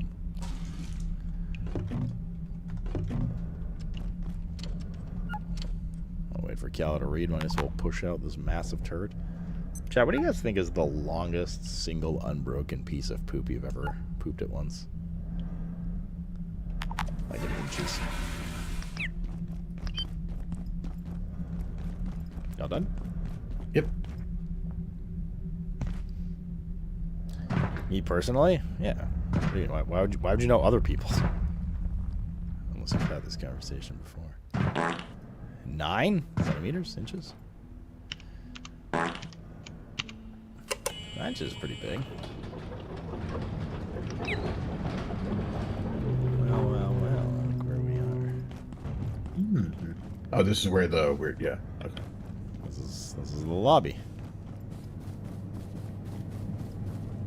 Do you recognize the lobby? Yes, I do. Here, good.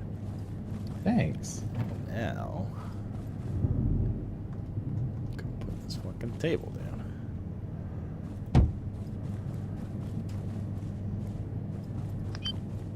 Where the hell is the... Oh, it's on the other side.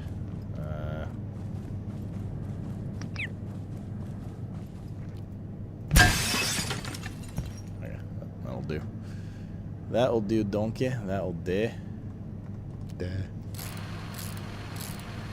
And then like 14 inches? That's a lot of Keurigs.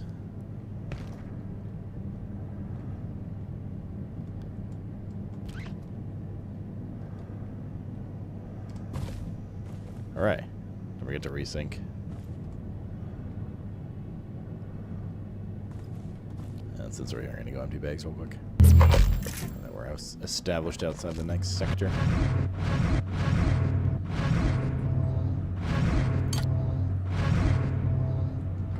Hey. Hey.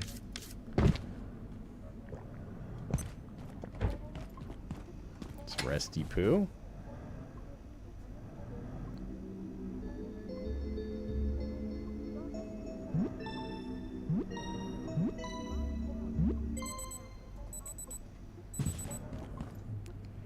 Let's re-soup.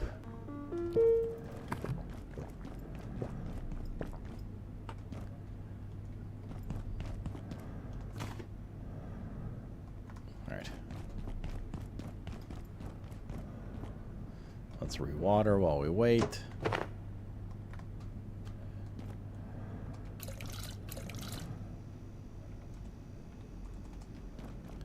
That one's empty.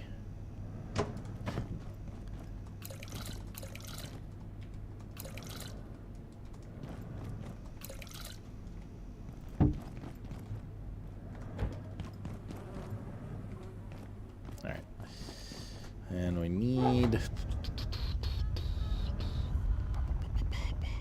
Wait, hold up. We need to craft some shit, yo. Motherfucker. Do you ever craft the rest of the carapace stuff? Yes. Oh, good to know. I did not. I told you I was doing it last night. You fucking bitch. Sorry, typo. Hmm.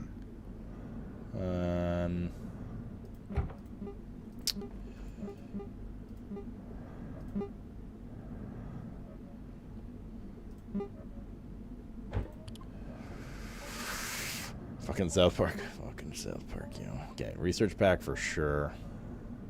I think.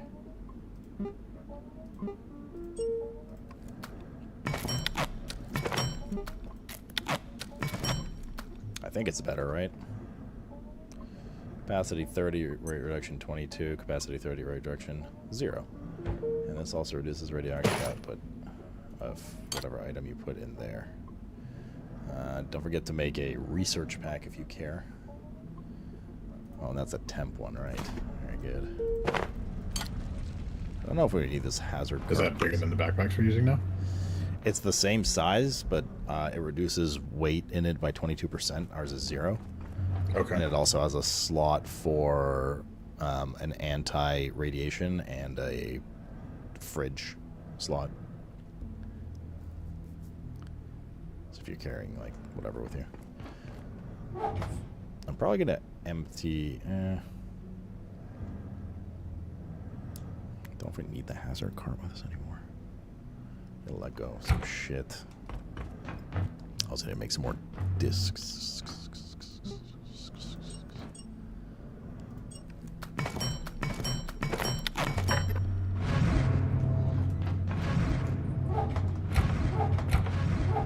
Bro. We do not need 3 shotguns.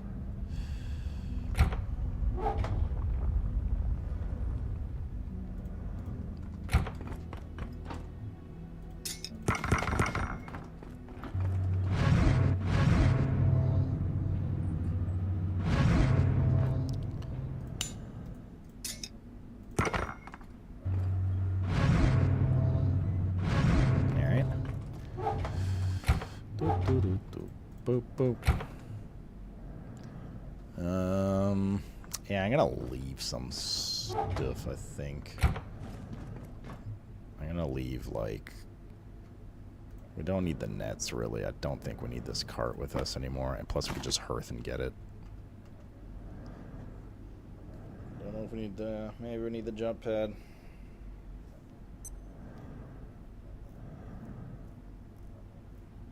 Yeah, I think that's good.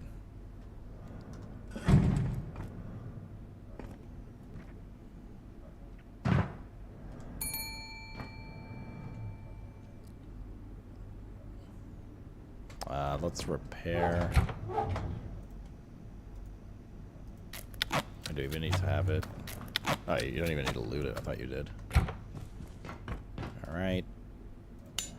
Repair that. Repair that. I know it's going to be dark constantly in there. For I have done this section before. So let's charge this. Hi, Bean. Okay. Back to bed. You want to trade? Oh, you want to trade, do you? Well, why didn't you say so? I'm ready whenever. Yep. Zoop.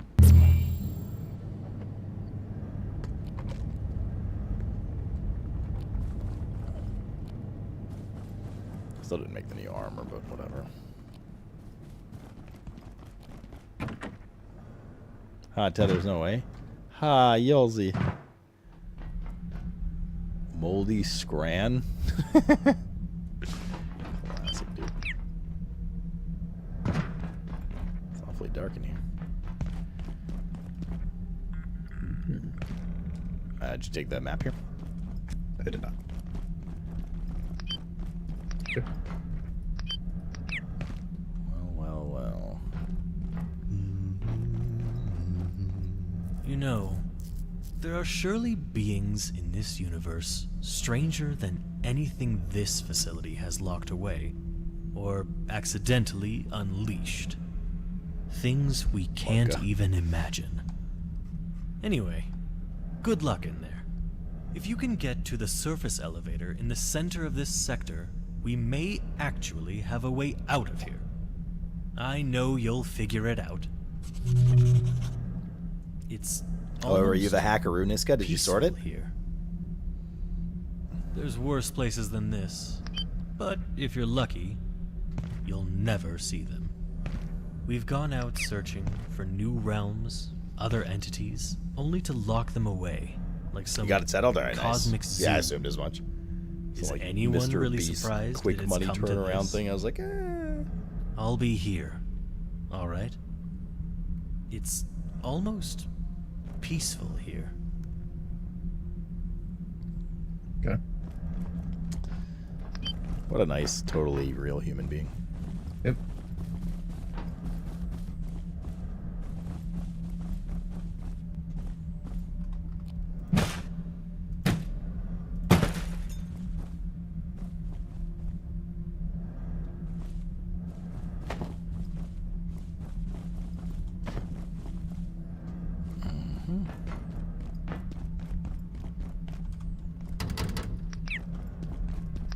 So fucking dark, dude.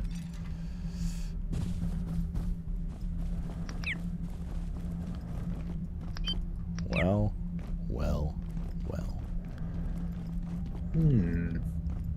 If our intelligence is to be trusted, the Order, I forget their pretentious Latin name, regard themselves as the only safe custodians of the anomalies we research here at Cascade. Indeed, reports delivered to the exec committee suggest these zealots see themselves as protectors of humanity. The usual alibi for retrograde behavior through the ages. Imagine what humanity could learn. How we could profit as a species from access to something like the sun disk. We are sure they have it in their possession. A reply from the stars, and they bury it like some shameful secret. Did you have two-factor authentication? They hacked through that? I think he's gay.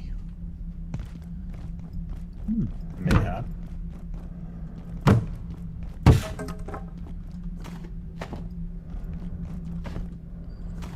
Like, very gay. Oh, there's something...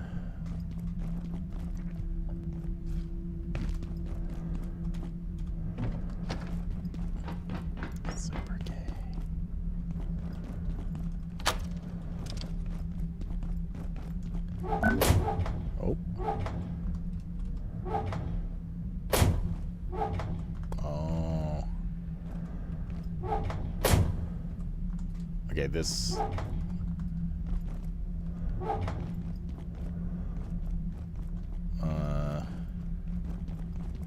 moly. How did I get in there? Did you not loot those pieces of armor? The only armor I saw was the cap, which I didn't grab. Oh. Okay. There was... I looted... security leg protectors. And they can be DE'd into some, like, special carbon. So we're gonna have some things from that. Okay. There's a couple more just shortcuts we can open up here. Learn to enable 2FA. Yeah, I have 2FA on everything. I have like somewhat diverse passwords, but not to the point where like, you know, people do like completely random passwords and have like a tracker for them and stuff. Alright, we've opened up this area, I think a little bit. Yes, get from here.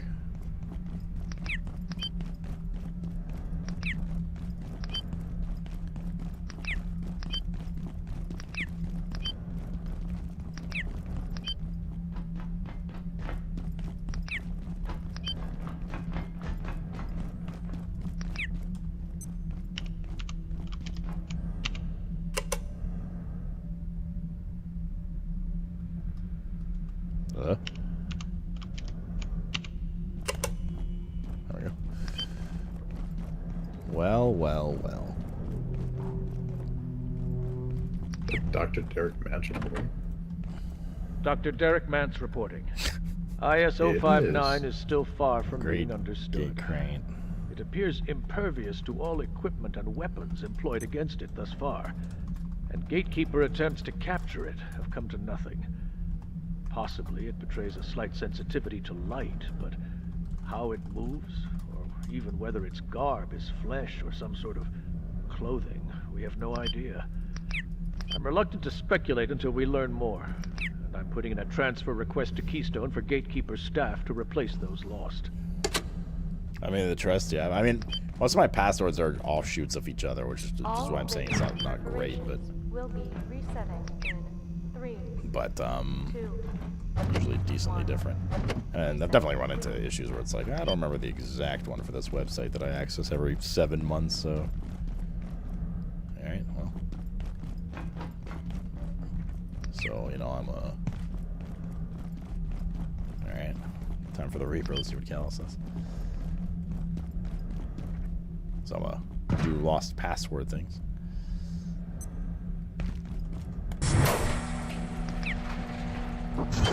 Did you listen to what he said? Did I listen to what he said? I missed most of it. Just asking. Email terminal. The state of security sector storage section is a serious problem. Some of our most high-tech gear, components, and cryptographic equipment just piled up everywhere. Anyone could just walk in, grab something, and do anything they wanted. Can we at least shut it behind some doors? What's up? So there is an angry thing coming towards you. Never mind, there is an angry thing coming towards me. Jesus Christ. It's Jesus Christ? Might be. Alright, well, don't credit towards me. I'm reading. I'm aware of the situation. I'm trying to do my best to get it shortly, but we've got a lot of stuff on leave after the 59 recovery, which is your suggestion. Pretty sure it just brought me to hell. Oh, okay. You'll have to excuse me if it hasn't been high priority. There's a lot of stuff in those crates that I would call extreme high priority, consider reassessing your priorities. Keypad hacker T4. This is very cool, but I have no idea where I am. As research director at Cascade, I have the right to inspect subjects at any gate facility ever I'm being installed and impeded in conducting my investigations into subjects held at our Intrados facility. I've received no IS designations or even confirmation of the exact number of subjects in their position. The so-called contractors seem to think they operate outside the protocols of the organization, but I require access immediately. I'll inquire directly into the Intrados administration. Dr. Manson confer with Ms. Garrick when she returns from her own research trip. You are not the first to express difficulties. Expect to hear from me shortly, but don't expect a welcome mat. Data leakage. Rutger. I got a report from one of the data analysts at Moyer's team. She claims she's detected some kind of leakage in our data network. Could be worth looking into. I'm concerned someone may be trying to monitor our communications. Get her data immediately. Lock it down. Run GISP. Tell her if she talks about it with anyone else, she's fired. I'll fill you in later. I'll fill you in later, too. Marta, we need the sample assessed urgently. 59 appeared while we were testing Varsha's X-ray system and accidentally strayed into the beam. It dropped this material. I've sent it to your lab. It seems to be emitting black body radiation, but I need more data. Please be extremely careful. This is incredible. Thank you, so I'll get back to you as soon as I can. 59, of course, is the... so where are you? The night realm? I see. Okay, we'll leave this stuff then and come try and join you.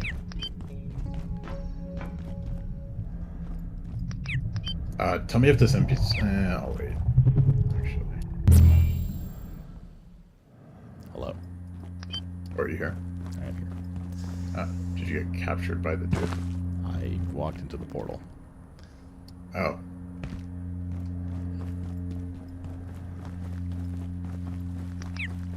So what did we learn? Don't get caught by big scary guys with sight storms? Mm-hmm. Very full on stuff.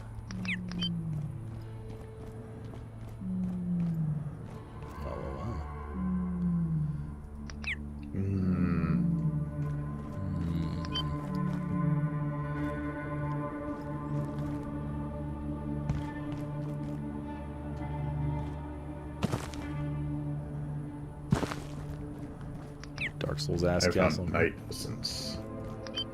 You what? I found an item called Night Essence. Okay.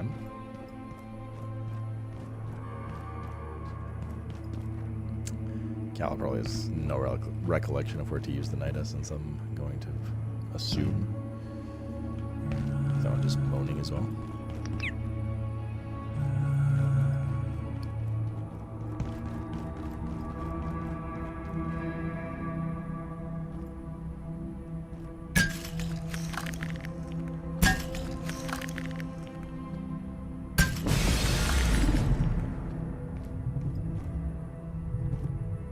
That's probably fine.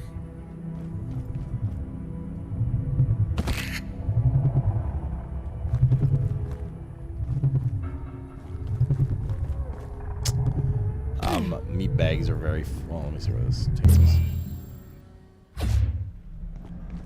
Oh, just back at the start, yeah. Meat bags are very full, so I'm gonna go back. Okay.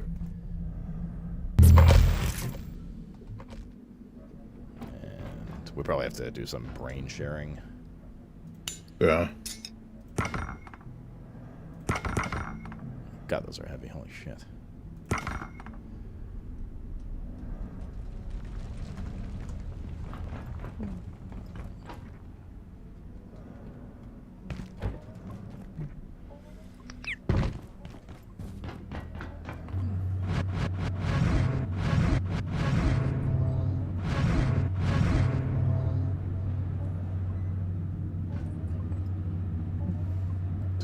Baseline on that. That's our blunt 20.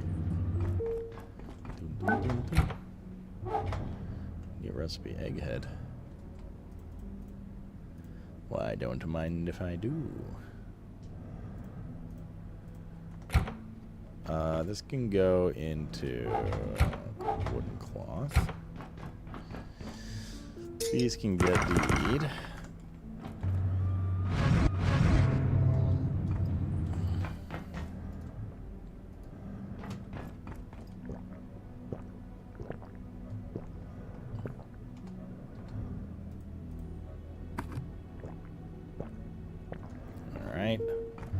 Poop and sleep. Nailed it. Just moving too fast for me, Chet. Egghead, yeah. Sorry? No, middle of the morning. Why is the brain thing working? What do you mean? Oh, I might. Do you take the power out of it? There's a 6 strip there. Just plug it in. Okay.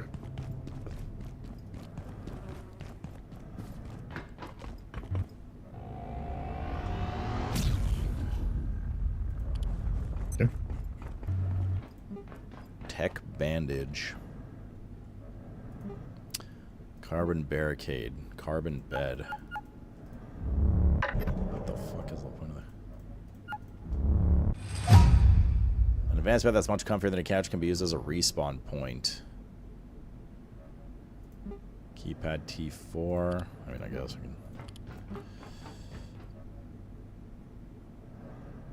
Yeah, it's gonna be a bit before we get those. What else we got here? Egghead.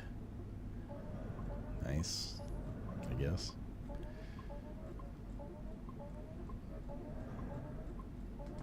Okay.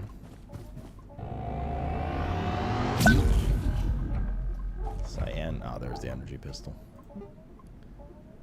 Nyx Shade Seed. Nyx Shade Plant. Leactinitis. We need that nitus right now.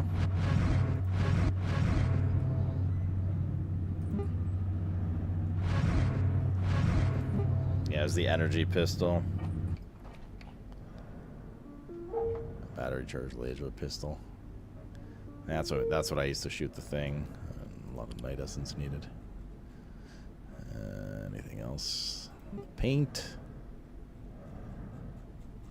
You might want to zap one more time because I learned what you put in, but you probably haven't learned what I put in yet. Okay. That makes sense. Make a sense. Sounds good.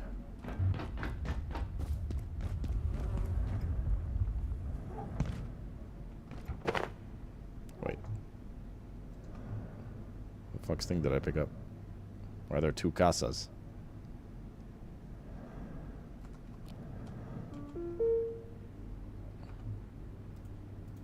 I think I accidentally picked up your fast travel. I put it on the ground. Okay. Can't use this with broken bones. It's a leg, not an arm.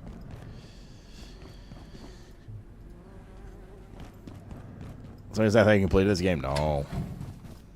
We played a lot of it, but we still haven't gotten up to where I left off, but there's still probably a decent amount left. Miso Cravo. Calla already did. Ruski. But Ruski.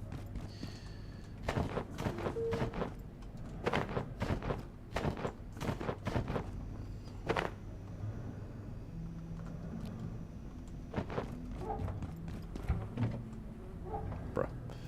Press the wrong button. Bruh.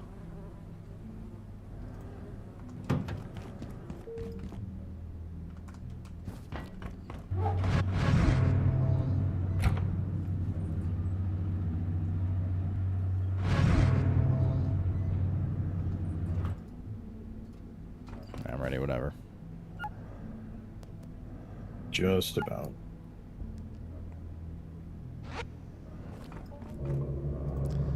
Zoop.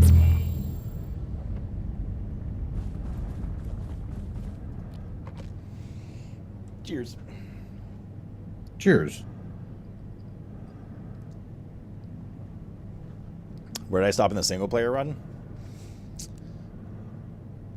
We just got to basically early to mid. All right, I'm good to go. Way through the zone after security, the hydro whatever, the hydro plant, I think it was.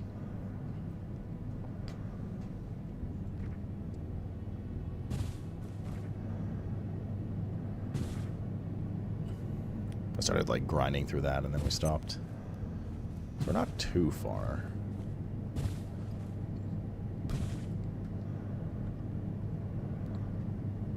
Good.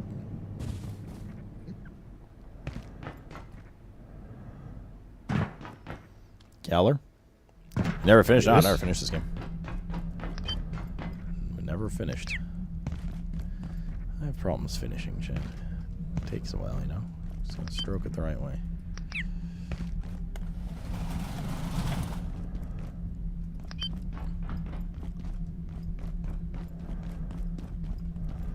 Alright. This is the computer I was reading when you were Liam Neeson. Okay.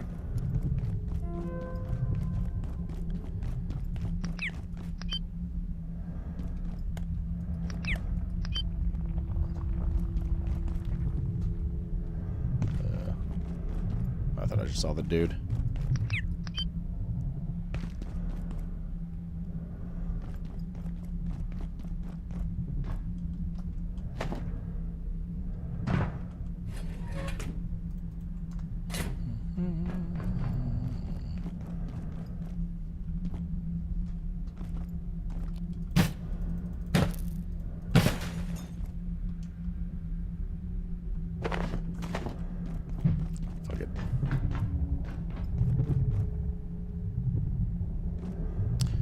think it appears again until you leave past this area, right?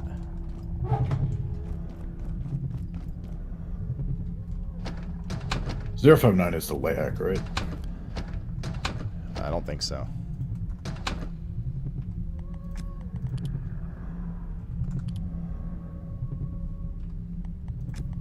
Just look it up in your registry. Sorry? You just look it up in your registry. Alright, sure. Forgot about that. Except I don't have the registry for it yet.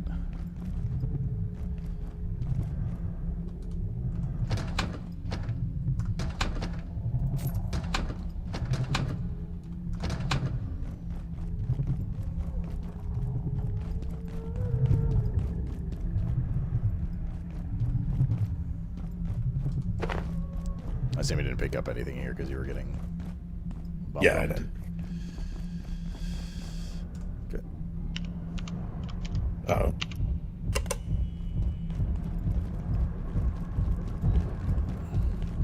Why, whatever's the matter, Cal? Do you not see that? You mean that Reaper chasing you? That would be the one.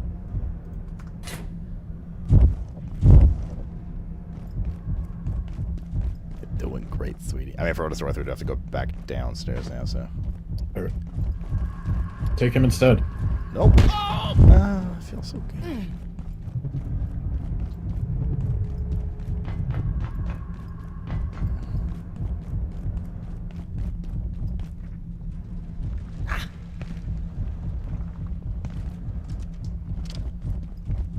Oh Lord, he coming. He is a very persistent boy. Okay, he's gone. Ish. Okay.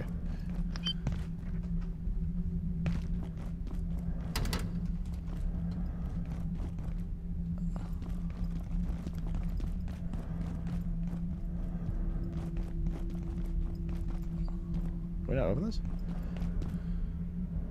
There's a person in there.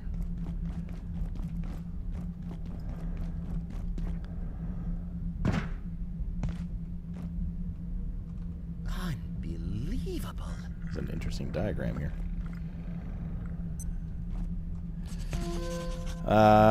Praetor, it seems like the Prometheans have unwittingly revealed the location of a lodestone. They established a rift with no inkling to what they have unearthed. Did The you do rift anything? is in their particle lab near their bestiary. But we have not been able to reopen it. The adjournment seems to require biological activation. Inquisitors investigating suggest the gate has been harnessed, grows from the dimension of the sleep. The Reaper's excretions and coiled vines carry a world bridge within them. We can utilize these to restore the rift. Inquisitor Melanaki disintegrated data indicating the gate dispatched on the expedition to the Lodestone's location. He interprets the psycho babble to imply they have encountered a sect of soy dissent Bogomils who worship the antifact. If this is so, it will only be a matter of time until these meddlers discover the lodestone and hence its origin. I submit this would be disastrous. Please advise your clear desired course. Divinitor tu bene. We are aware of the sect. Their creed flows from the same font, but riven from all sense of proportion. Directionless, their patriarch is devout, all perceivable virtues of a humble saint, but his theodicy is indistinguishable from mania. However, take comfort. Gate's discovery is perhaps to our advantage. We must also observe penitence. They located what we had lost. Let them retrieve the lodestone, then relieve them of that burden before they determine its provenance. Their investigations into such an object would be akin to flashing a beacon to the cosmos. We cannot allow them to examine it closely. It cannot be permitted. Niketas. Okay. I regret to report that Inquisitor Siddiq has failed to return from his foray in the rift to the suspected Lodestone 17 site. We believe he has joined the Perirant. Nos recordabor. As I comprehended, our ignorance is threefold: our brethren's fate, the fate of the Lodestone, and how to reactivate the rift. This is deeply troubling and in the final account unacceptable. Resolve this or it will be annulled, or it will be the annulled you join, not the Perirant.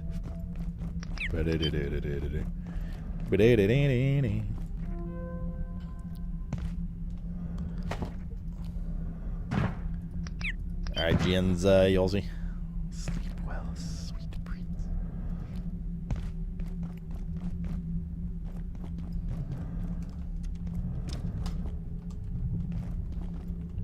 Did you already read it? Or just listen to me read it?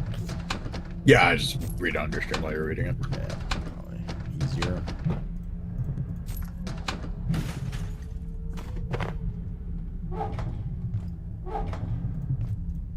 God, this shit's so heavy. Baton Rouge. Look what I found. What's that? Basically a bonsai drop.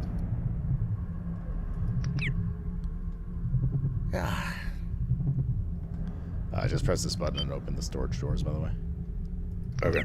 Also, Senora Reparos there. Hello. Hello. I don't think you can come in here. Good. As I was saying, that guy's such a bitch. Nah, you don't have thumbs to operate a door. So anyway, this is basically a bonsai tree. What are you implying? Also, I don't know if you noticed, but the surface lift where we're trying to go is completely caved in over there. Yeah, I saw it. Where's the bonsai tree? That is a bonsai tree. If you hover over it, it says potted bonsai tree. Oh, you're absolutely right. Cheers.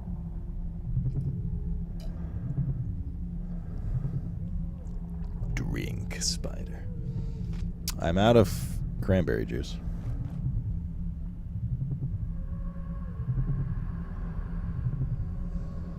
I have Disaronno, tequila, some vodka. I could do vodka Sprite. Keep on the vodka tonight. I also have brandy upstairs. Could sip some brandy. Mayhaps some brandy is in order. He is doing what I believe is referred to as camping.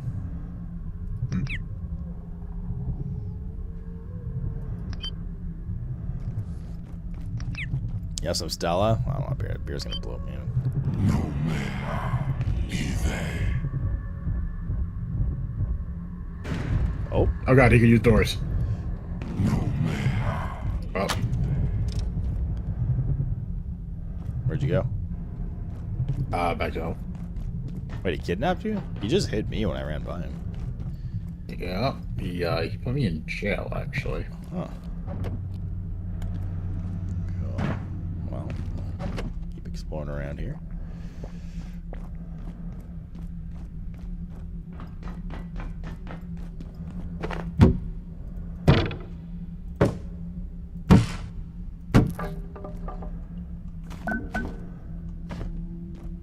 A lot of stuff. Oh god, I'm so full of love.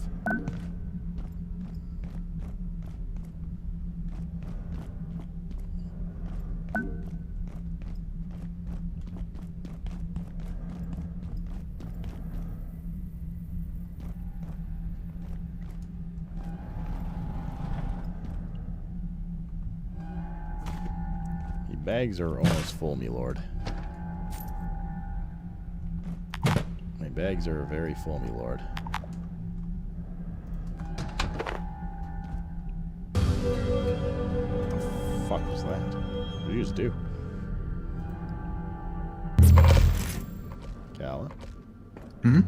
What did you just do? I broke like this idle thing. Oh, to get a portal out? Yeah. I'm back at the base now.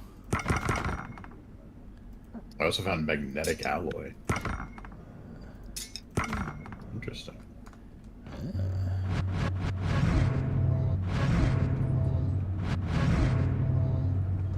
I'll give that ammo to Calla. Oh god, I gotta clean this up, yo.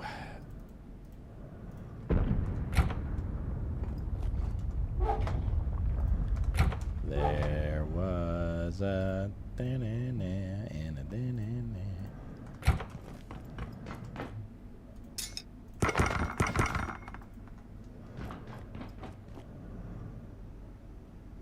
What is this? Sensor. Electronics.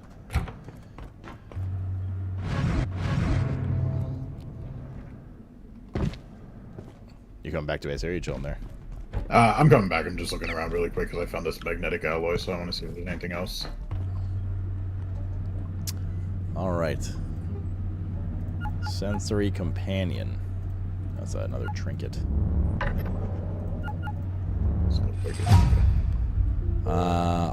91 will act as if the wearer can always see it, even if from behind?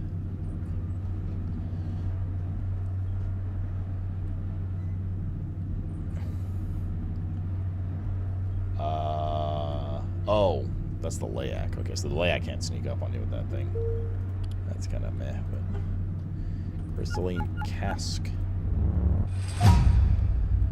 Armor 16. You are twice as hard to detect when moving slowly and holding still. You activate a camouflage when moving slowly and when holding still.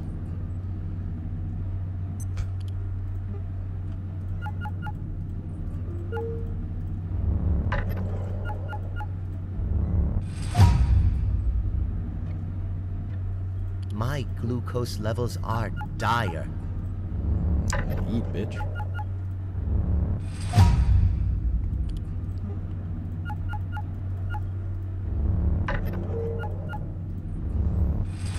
Don't forget to brain share.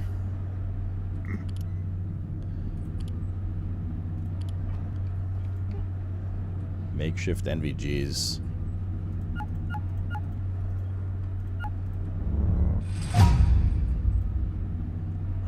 Monocular night. Oh, I hated these.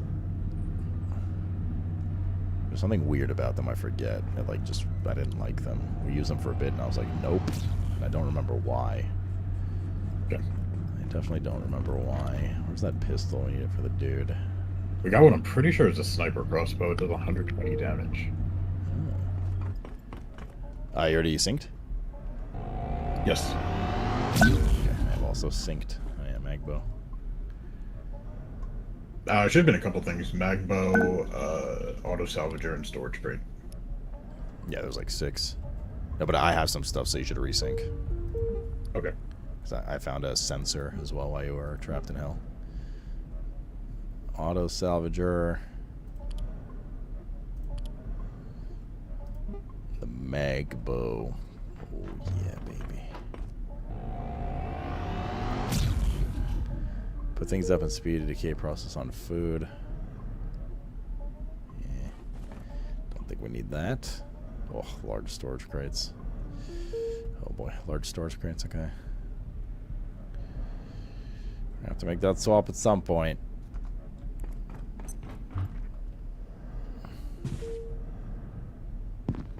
Yeah, I remember the Magbow. I think I made a Magbow. I have... I think it's huge. I have ammo just dropped for you. Okay.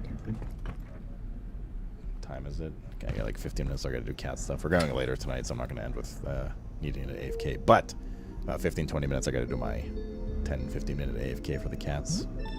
So if you guys need to go get a drink or anything like that, that would be the time. Chat, do I do brandy with Pepsi, cognac with Pepsi, or vodka with Sprite, or cum? Nah, probably not cum. I may go to bed and go get some sleep, dude. Tomorrow is another day. Brandy? Some brandy Pepsi? Vodka with Pepsi? I mean, World War. Vodka goes with anything, man. Vodka is so easy to mask. Vodka with Sprite sounds good, too. It's party time? Yeah, baby, it's Friday. While you do whatever, I'm going to refresh my bev. Okay. I'm just going to AFK on this thing to slowly get points instead of maxing it out, but... I think you get passive points just sitting on it. Yeah, you do. It's not as efficient as hitting the points, but 6-day weekend, hell yeah, dude.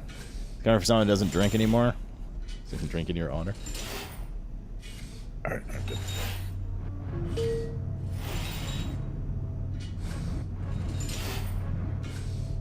Well, here's the thing. The brandy's upstairs, so I don't want to disturb little one until I actually have to go do cat stuff. So I'll bring the brandy down then. For now, I'll just pour 1 Sprite vodka. And then whatever.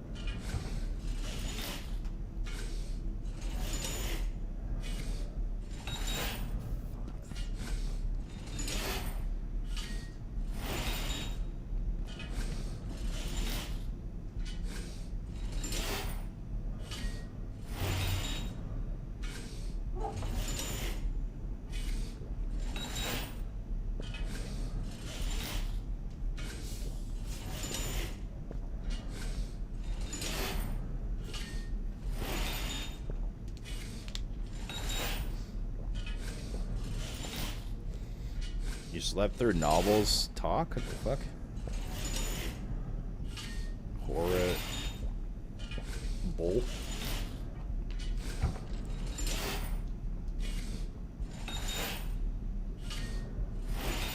We like novel though.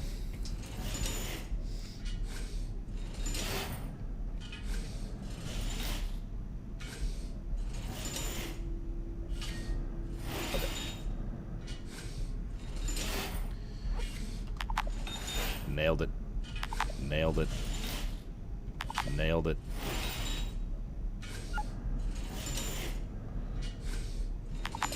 Nailed it. Okay. And then we poop and we're good. Let me actually pour him a drink. Took a month and a half break from drinking. Good. Good for you, man. So like when I took my month-long no booze Reno in November. Yeah, I'd have a reset once in a while. Detox and stuff. Actually. Hey! That's more it is.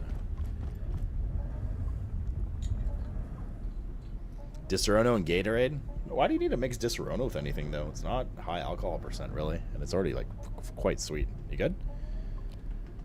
Yep, as soon as my headlamp is charged, I'm good to go. Oh, yeah, I should do that, too. Okay.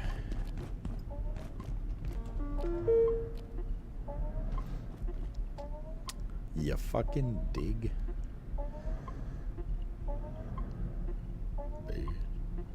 Wait, what did I just throw on the floor?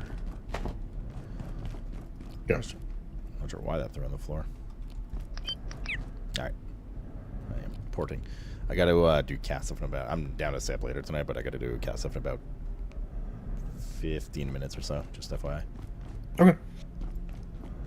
Alright. I am zooming. Cheers.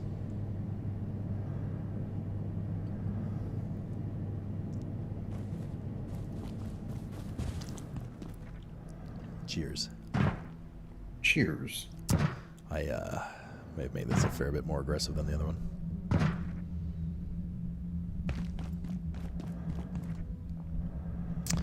Decently more aggressive.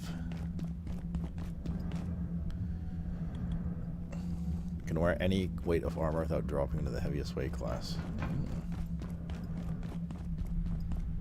Strange.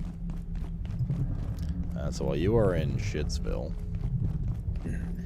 I went through the storage unit here.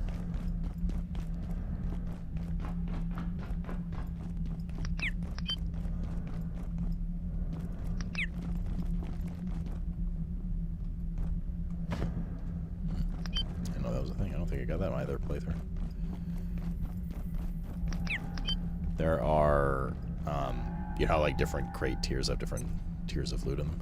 Yeah. This is the new crate tier with this metal trim. Okay.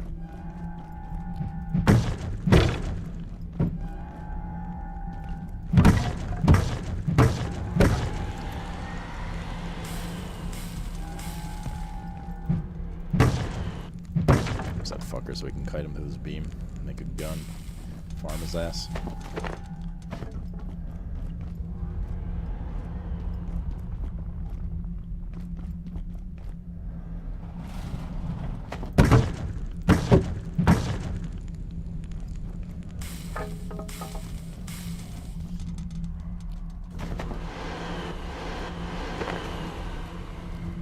To be like desync sometimes with the ah! Jesus fuck, dude. What is that? Just got put in hell. Ah.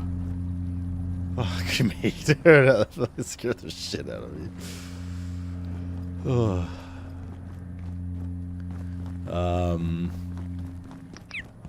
Yeah. Oh, interesting. Though. Oh, I'm about to join you. There you go. Wait for you. Bro, I was literally in a corner looting, and I heard. I turned around. He's like right in my face. Yeah. I was fishing here. I got put in the jail section. Okay, I'm in the starter section.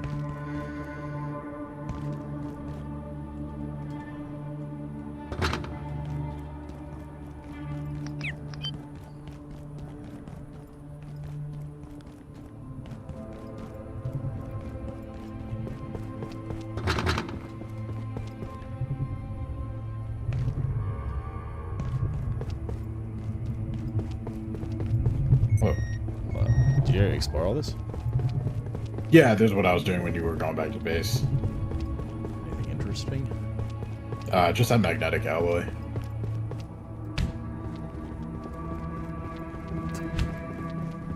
Other than that, all the doors are locked. Okay. Blizzard! New dad life, no sleep, send video game. Yep, brother Brian. Thank you for the 79er, man. How's mini Brian? Brianetta? Brian Adams? No, it's a shortcut as well. It's just a shortcut around, that's all. Alright, let's try that again.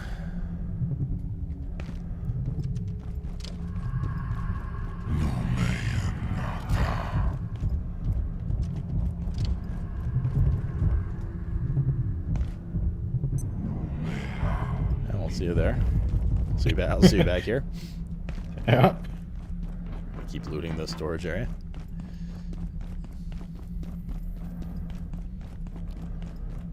Right, where was I when I got abducted? I was in here.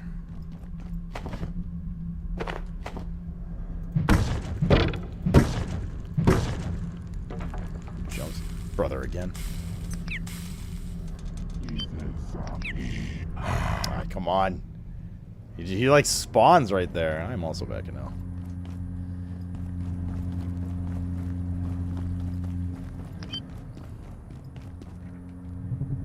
Very good, very good. Good, very good. Hello. Hello. Again. Dormammu, I have come to bargain.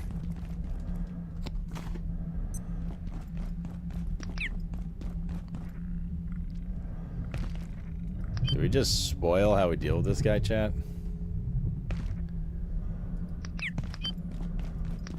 I don't know if Calla like read the notes properly. I'd give up my doctorate for a little rest. No. Warn you.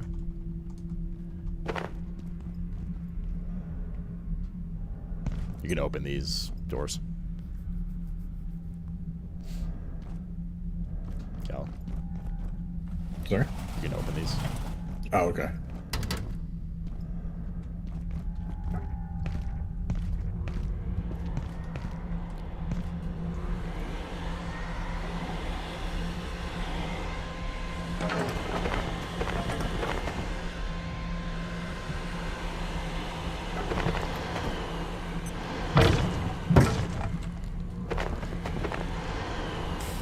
I never got caught by him before. I didn't know he puts you in jail. I thought he just like starts hitting you. You gotta run.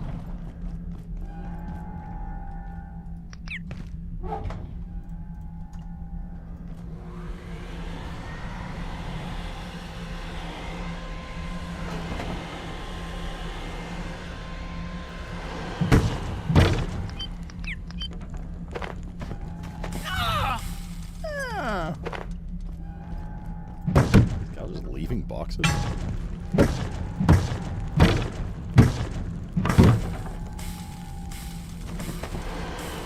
Oh shit, let me guess what I found in this storage unit. Is there a certain reporting? Contamination of antidote 23. is worse than we ever feared. Cheers. Recent data suggests it is not a separate universe at all. Cheers. But Earth's own future. Likely only one of countless possible futures. We've noticed some distinct differences. But it is sobering to think we may have inadvertently triggered an apocalypse in one small slice of infinity.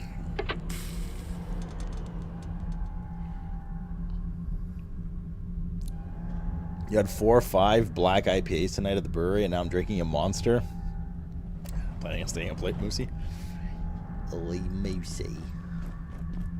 You silly goosey. Guess where I'm going. Oh, did he catch you again? Yeah.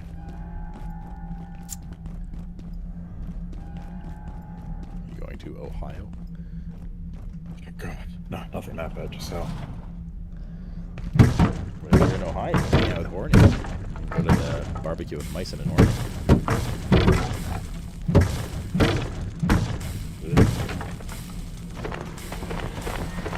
I'm curious what's at the bottom of this ink puddle. Only one way to find out.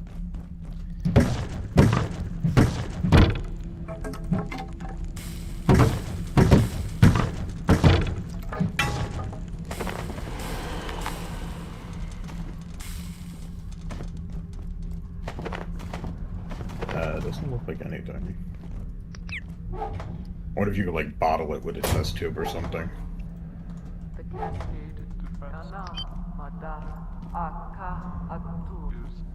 Oh, that's right. That's creeped me out the first time. I forgot about that. The like announcer here like turns all demonic and weird shit. It says weird shit.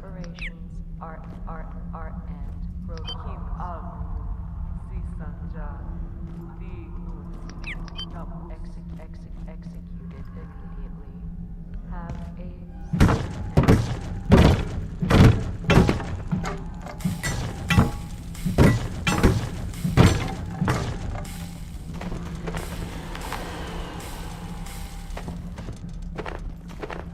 Good news, I have a bucket of ink.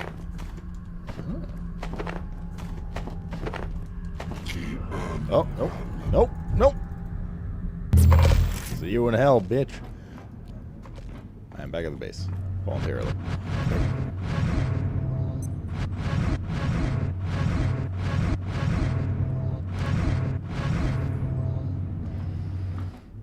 Nope.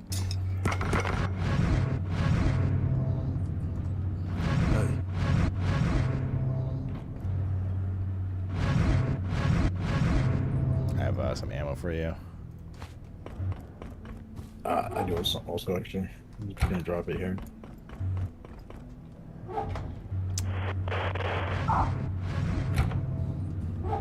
Right.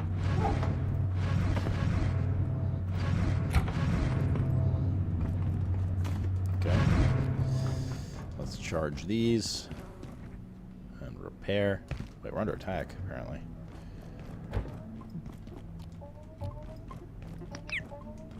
Fucking Layak.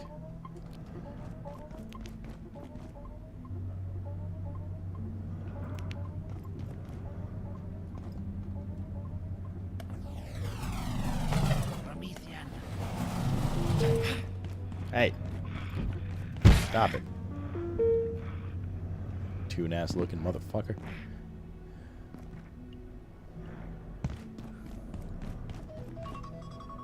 Oh, actually, that's a good segue to go do the cat stuff real quick.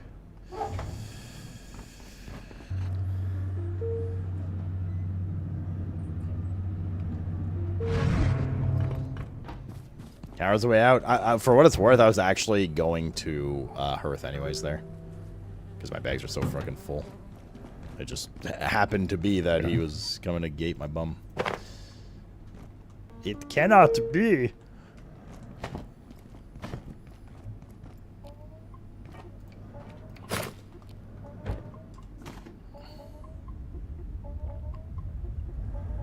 I'm gonna go, since we just heard the bathroom, I'm gonna go do cat stuff now.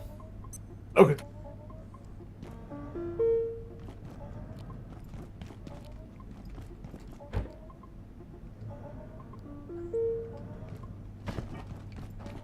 Let's repair this so I don't forget.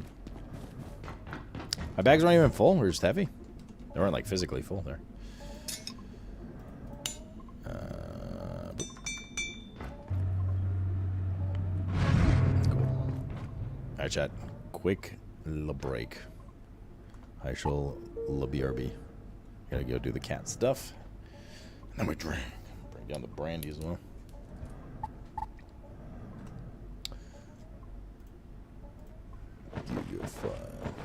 Alright, so you guys in like 5-10 minutes? Nah, not 5, let's be honest. Or 10 minutes.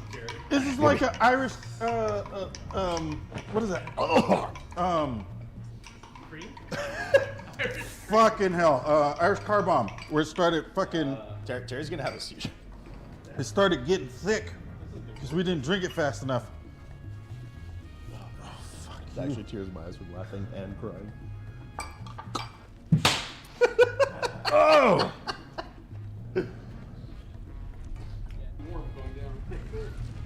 Justin, you're not helping. It's warm going down? What made it warm? There's nothing in there that's warm. Last call. I'm gonna try. You want to catch up with it instead? Why didn't you say so? Oh my god.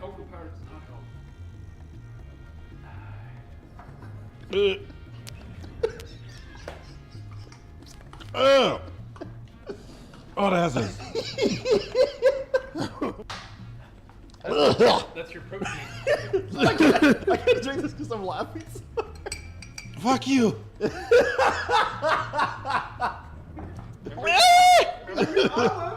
Oh, fuck you! They're waiting for you. Oh my god, it's super thick. Oh,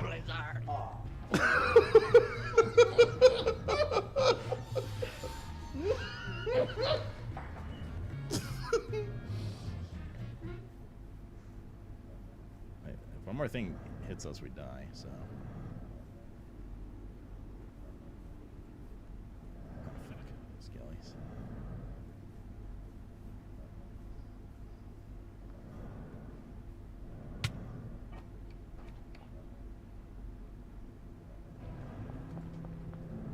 Why? I got deals to finish, bitch.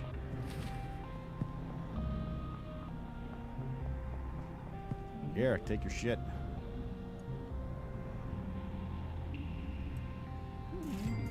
Ah, fuck!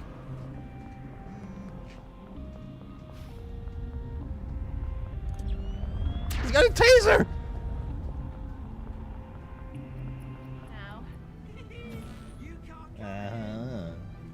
I think the pulley gun to pork was automatic. Like, wait, oh, hold up.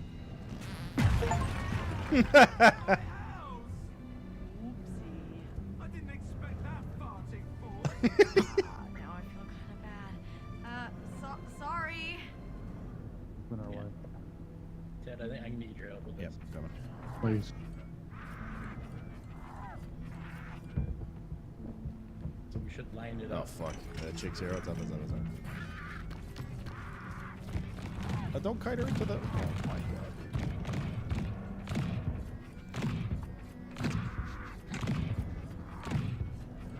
How's this still taking damage? Hey, my name's Justin. I make baby sounds now to make fun of people. Exactly. Matt Damon. Yeah. Matt Damon. Give It took you this long to figure that out?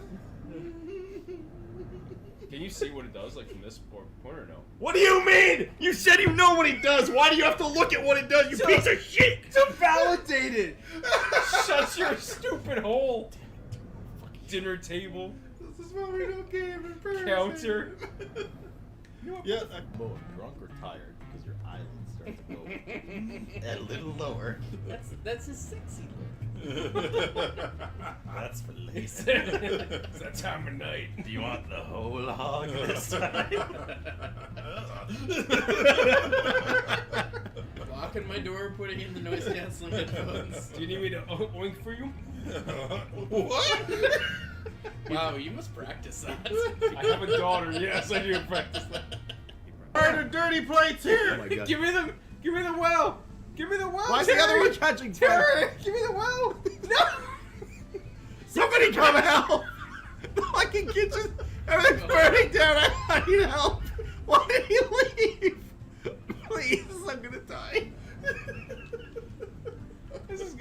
good. We're fine. We're fine. It's fine. This is good. Alright. Terry's a known arsonist and just left when the kitchen was on fire. That's fine.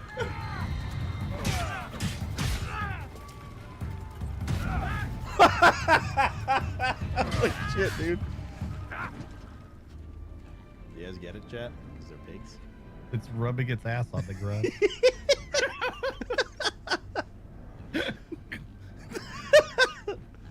Alright, this might actually be goaty. I'll fuck him up with this single thing. Ah! He fucked me up! Big kill him, Terry! One playing this thing. Ah, goddammit, dude. Takes so long to disappear. Oh shit, what happened? Mr. Rob, keep walking forward. Backward now. I thought it had you. Why'd it get me? Ah!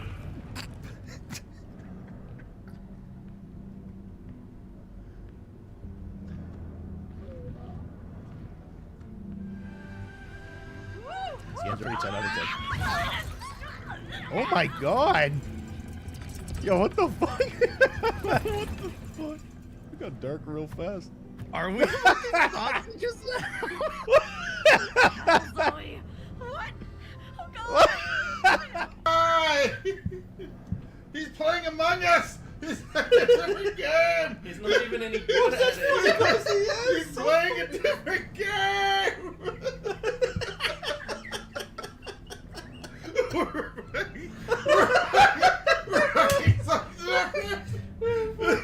He's getting a different menu than us! This isn't it!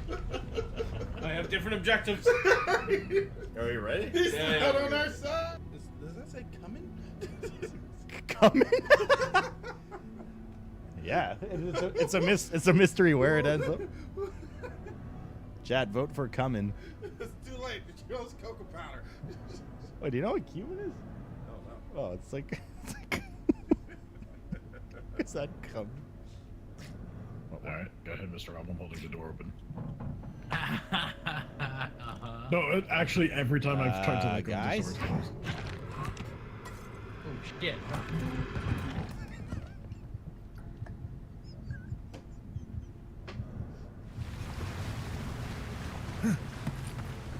That's one of those things from the video.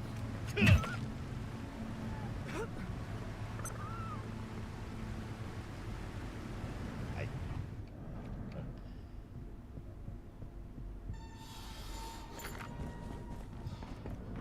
Shit. Ah! The fuck? Bro, what the hell? Why was that so?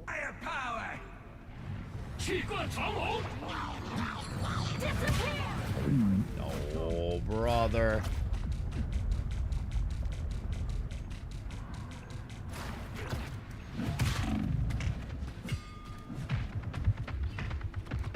Bitch.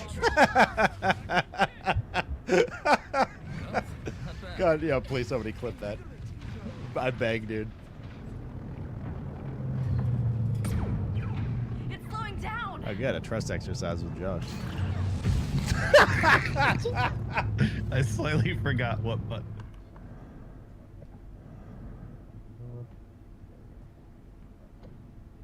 Oh fuck, there's one of those little fucking baby shits. Oh no. What the fuck? Good. Love that. Bro, I just threw a TV and killed me.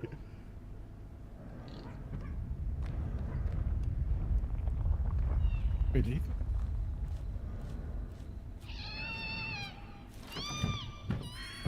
Ah! What the fuck?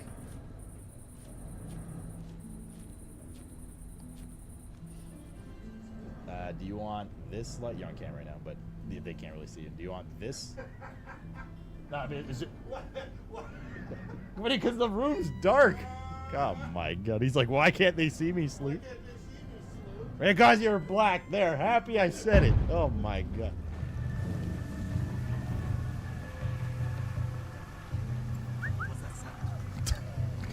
We need a group of enemies.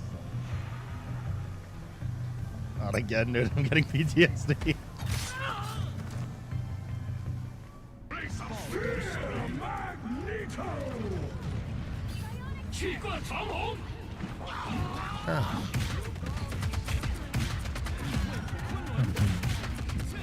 I've been hit.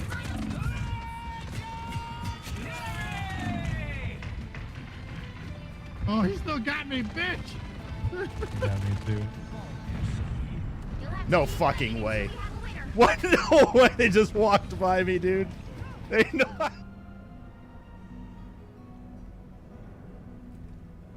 Yeah, like really close up.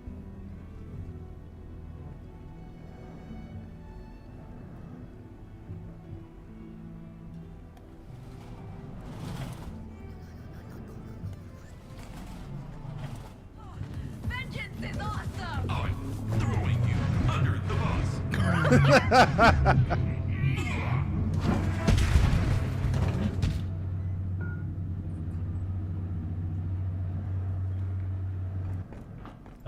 It might. And we're not. Okay. I'm seeing a problem here.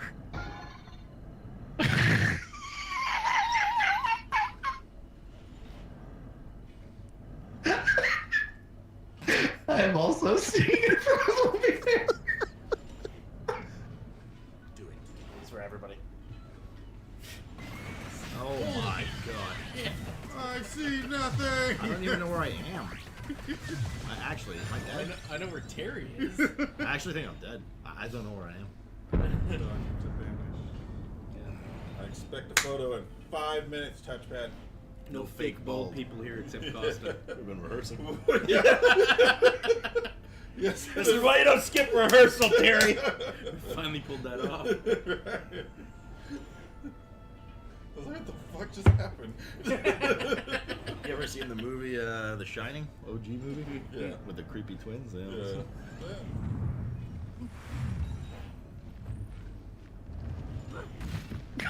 Oh, I just. I see. So there's some weird shit going on. We were like the soul is from the nether world. Monkey. Bitch. Ah, fuck you. Okay, dude. That one doesn't count. This game is so scary. Wait, hold up. How's there only 600?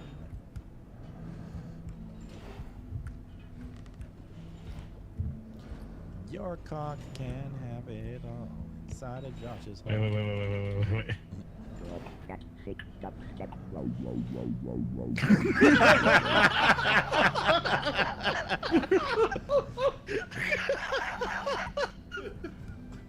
Help me slap this dirt. You pushed me out of the... This guy is sleeping. Someone's sleeping. Clear the bottom table. Bottom table. Clear the bottom table. Oh shit, dude. Why is there no space in your fucking sink?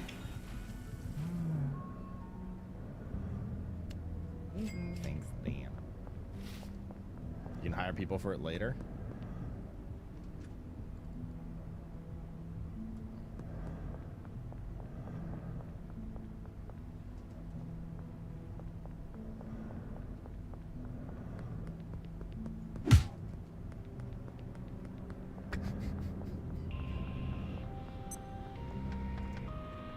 Oh!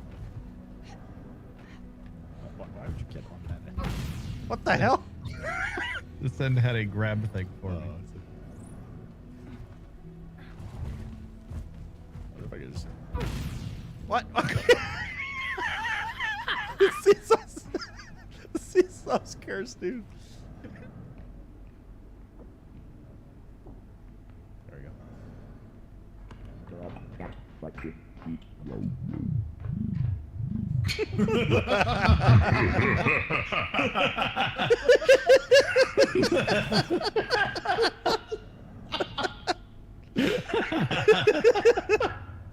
Do you have the Master Chef achievement? Master Chief?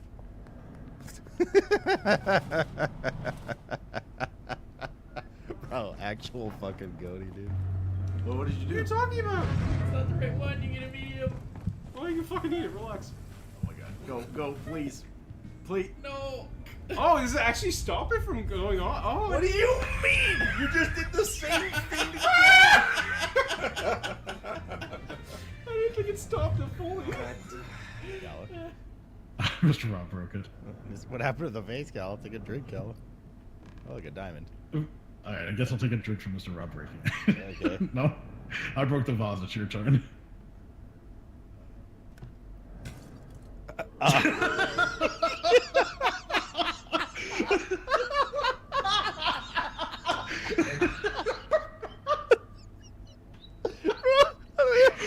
was gonna land on the side.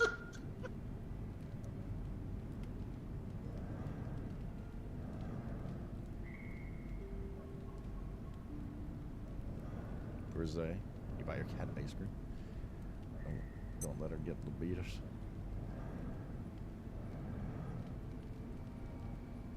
Where the food goes? I was putting it there to clean fucking tables. Why did he? What do we need? I Oh was my putting it Where there the to clean fucking tables. food goes? You know what you can do? Pick them up and put them I in the can't. sink. Once I hold the food, I can't fucking put it down. Fucking look at your surroundings. You want more customers, don't you? Adapt. Run around. There's 2 of you in the front. 2 of you. What's this? The ruins! Why assault our ancient Pargunan ruins? It just walks around that wall. Someone help! The god likes a maniac! Oh shit, dude, 10 out of 10.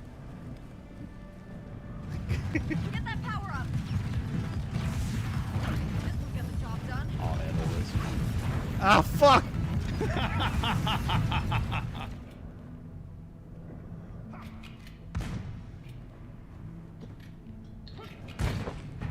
Ow! Oh shit! I thought it was safe at the bottom of the stairs. Why would you be safe at the bottom? $100 for the rifle. By the grass sick. Ah! Fuck is that? Ah. Shame. Drop that on. Die.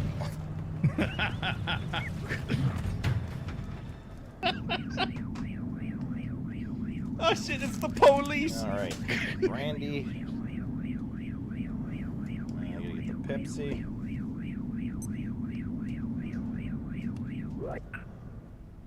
Why not it likely you will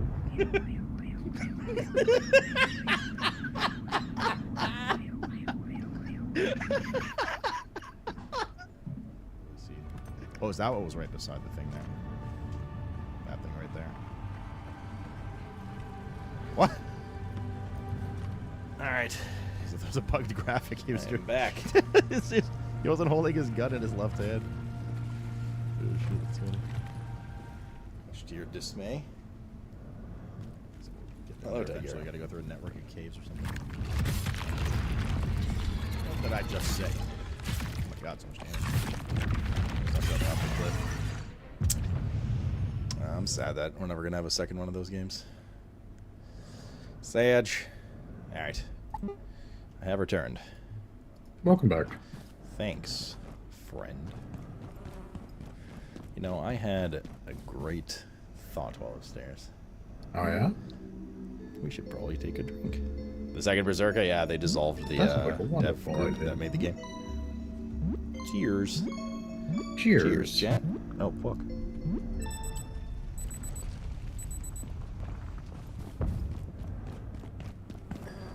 Boo, cheers. Cheers, boo.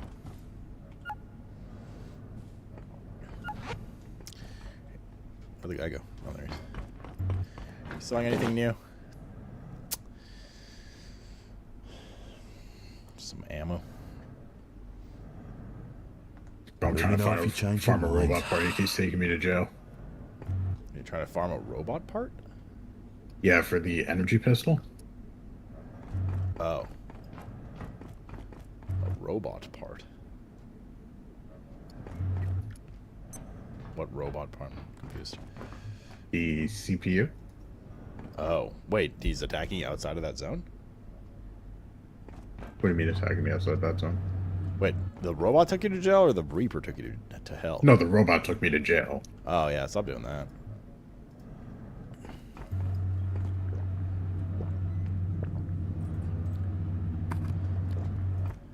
Well, I'm gonna go back to Reaper Landing and keep looting over there. Okay, I will be there shortly. Just remember that y'all know me. I ain't down with Reaper's pee. Soup.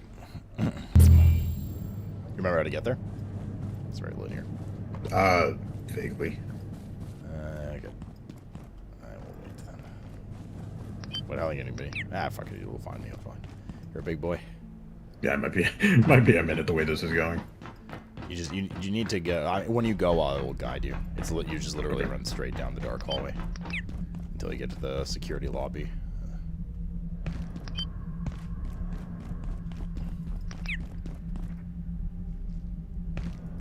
Back in 9 boss spot, I'm just so embarrassed by it. Alright, let's get some night essence from this mofucker. Is it the level 2 or level 1? Oh, or level 2, because he got from jail. Level 2. Alright. Hello? Senor Reaper?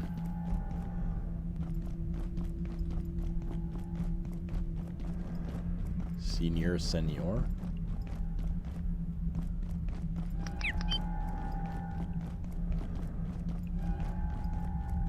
Hi, Bean.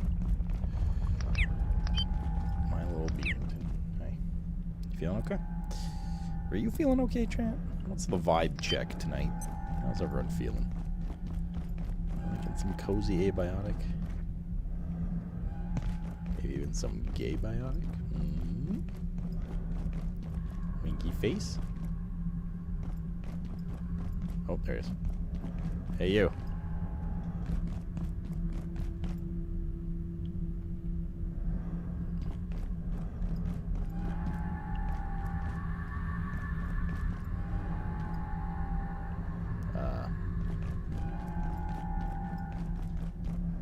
What the fuck? Bitch, come here.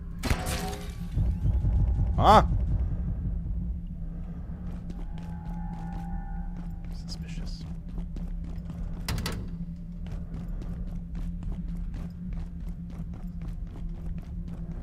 You're vibing? Good. Good. So we got a bunch of this game left, so you guys better be vibing. Oh. They're disappearing. It's supposed to attack me.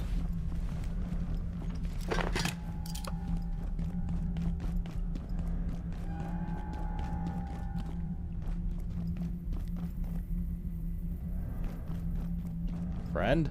Wait, it didn't drop the thing. Security by CPU. I tried it at level 1 and a level 2, neither one of them had it. It should have. It didn't. Weird. Why is it not chasing me?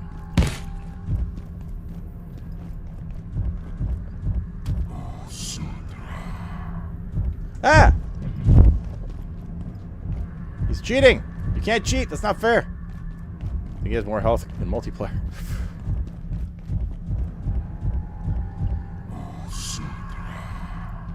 Holy shit, he's indestructible.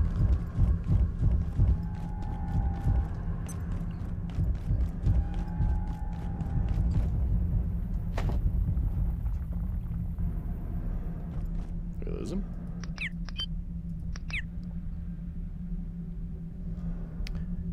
You took the kids to the Mario movie? I heard it was bad. The Mario movie. At least it got really bad reviews. You know, it got good reviews, that Exit 8 movie that just came out.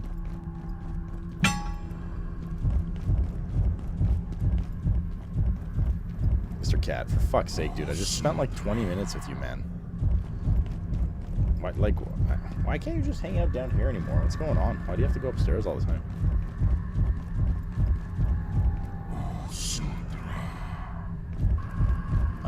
Was there an ICD on him dropping his night essence?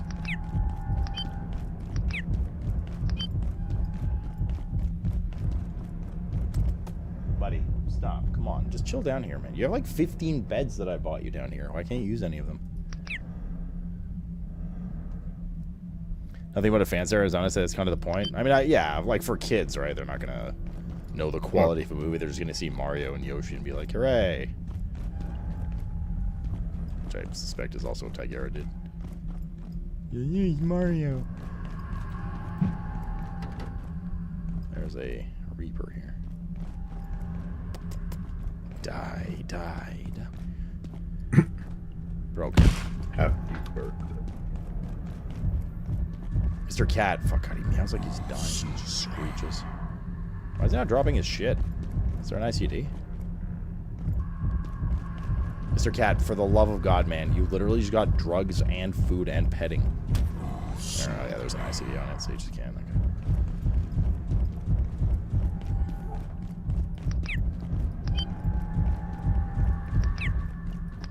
Oh, have you seen the blue chest yet? Blue chest? Yeah, there's, in addition to those metal trim ones, there's also these long blue ones that are new. That's what has the magnetic all screeched up by Mr. Cat, so I'll be back in a second. Okay. Give me one sec, chat. Just gonna go, like, I literally go upstairs, I wait for him to climb the stairs, and I pet him, and then he just stops. And he just goes to bed. Ugh, I'll be back in, like, 1 minute. Come here, buddy. Hi.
Okay.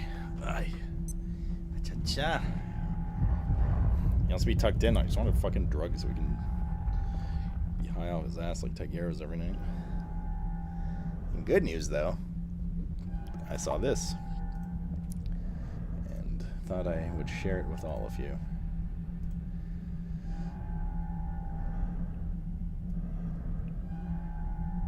Colorado Rocky fans with monstrous appetites can now purchase the Glizzilla at Home Games, a 2-foot-long hot dog with 19-inch bun that costs $45. There you go. Where are my throat goats at? Can't. You're good at eating this in one bite. Proud of you, buddy.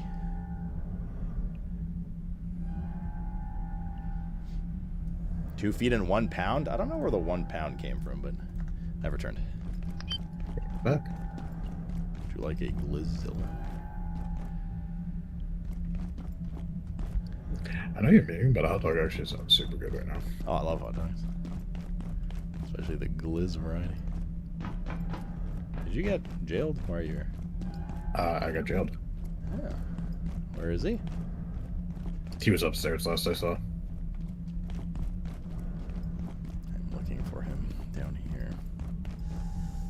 Why do you have a way to kill him? No. Good morning. The cascade. Have you noticed how the alarm system here is all like freaky and shit? Currently at alert level 5. Sounds normal to me. That was kind of weird. What? I think he's upstairs with you. Yeah, he is. You can tell because your headlamp starts going funky.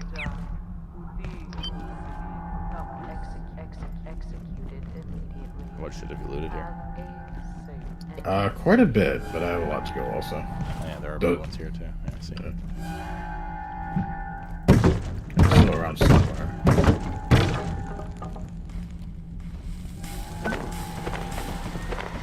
Amp station. There you go. Oh, nice.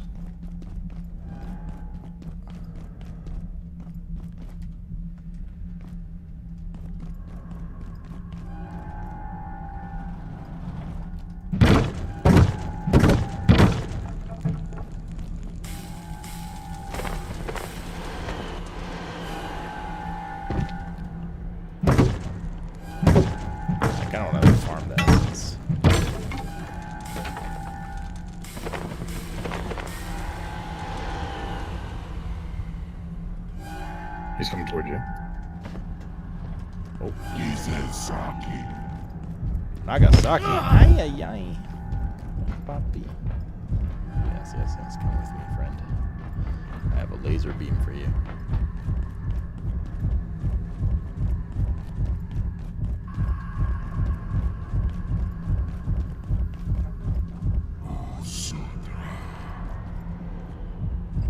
Did you say oh so dry?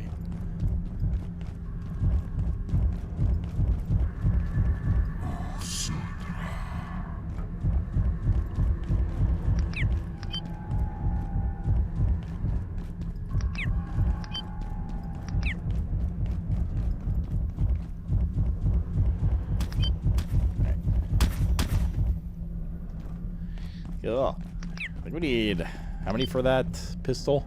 4 per, and we need 2 of them? Yar, okay. Your X-ray? I thought it had to be the beam gun, not your X-ray. Oh.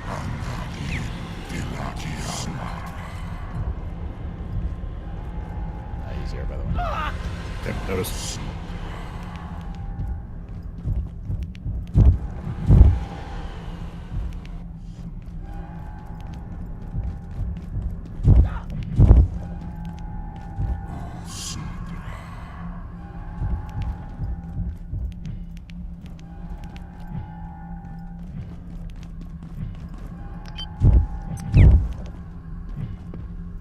Just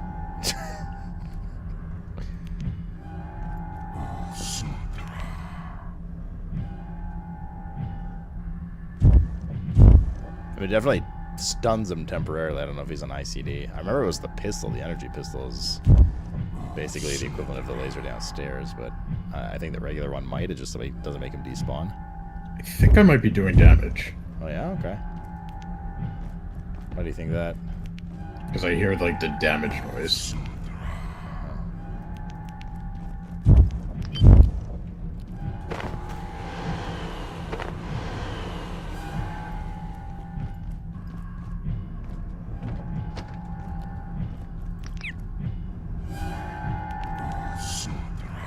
He's not pooping anything out, he's just kind of chilling. Alright, well, let Calla break his weapon.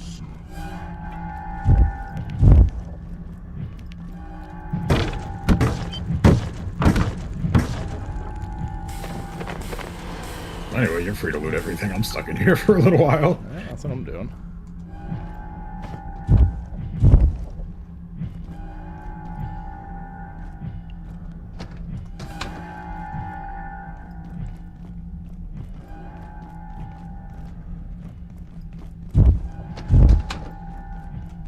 Alright, this row is good. Oh, you're right. You're right, Kaisidos. But it just doesn't make him despawn. He's coming towards you.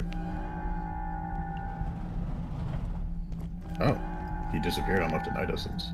Oh, how did that happen? Did you kill him? No. You cannot kill that which does not die. I just flashed him with my X-ray enough times while you were hiding in there. Oh, is that what you do? Okay. Kind of. Try not to spoil, but you're not trying anything with it, so. Yeah, I tried something. You should try heroically hiding in a locker. Nice. I tried stabbing him about 8,000 times. And to be fair, that's the first thing I did too when I played. Started with my fucking discs.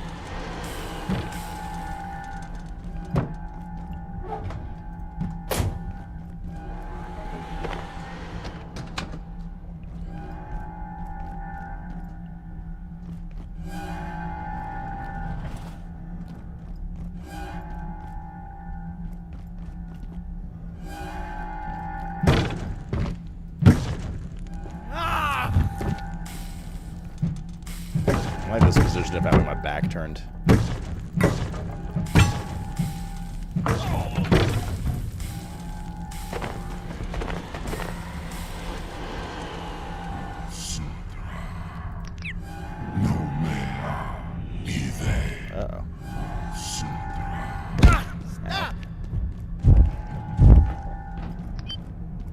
He is here somewhere. Yeah, I'm fighting him right now. Essence.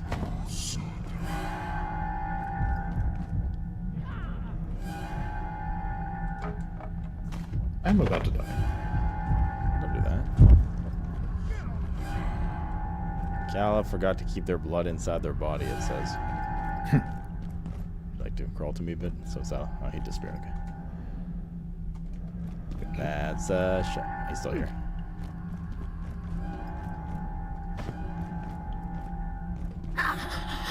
Oh, I'm still bleeding. Definitely a second shot. Yeah. Cheers. Cheers, my friends.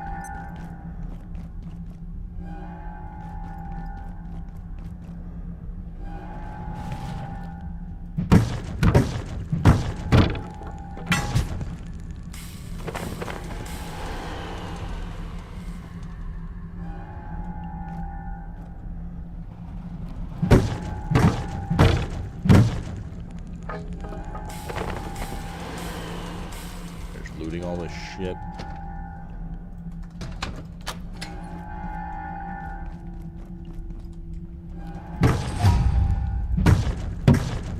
And blunt damage. Inventory full.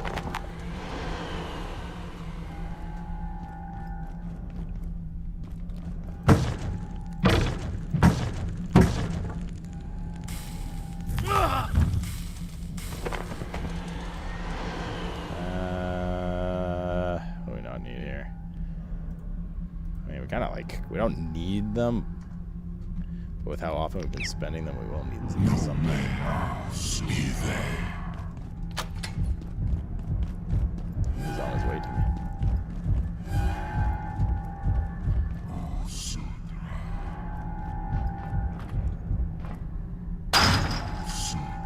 You can open doors, we're fucked.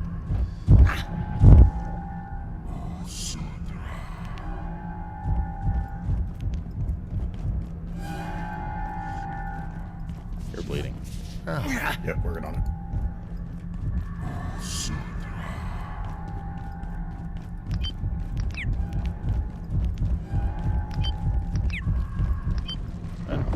It's not good. Ah!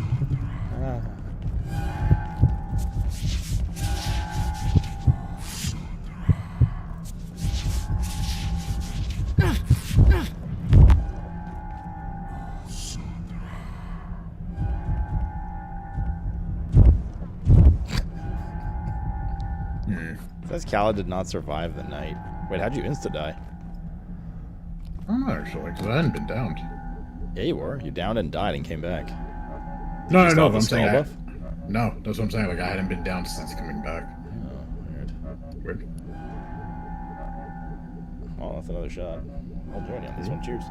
Cheers.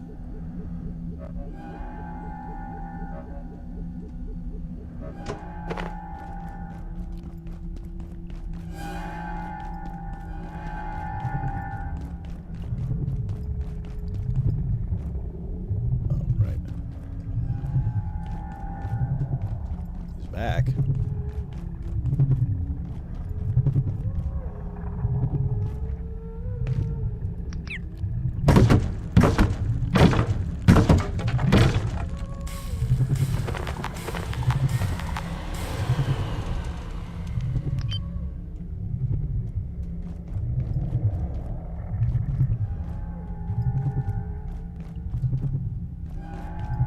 There's some ammo here where I am. I don't have some room for it. Gate crate.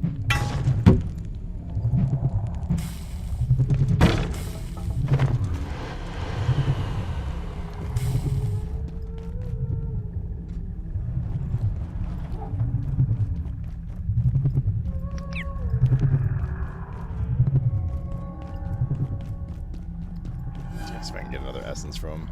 I got one. Did you take the ammo? Yeah, I did. Okay, I'm jumping in this portal. Okay. That right there takes level 4 clearance, which we don't have yet. Okay. So I'm sure you've put together now that Night Essence drops from his anus, and we can farm it. And since you didn't notice, they mentioned it in the Dr. Derek Mance reporting. Oh, so that's 59, okay. No, that's a Reaper. Also known as IS 59. Yeah. Because I thought that report was talking about the LAAC. Okay, well, I'm going to go back. Okay. Zoop.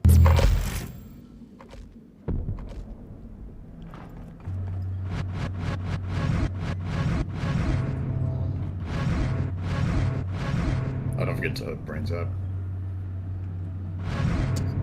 True.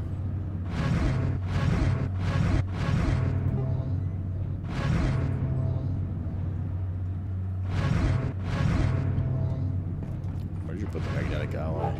Oh, I see. Oh, I see. This is a problem indeed.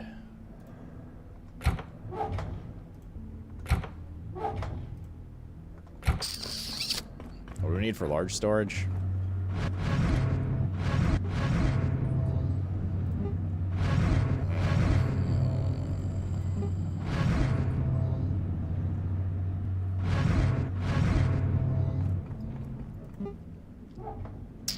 I'll make one.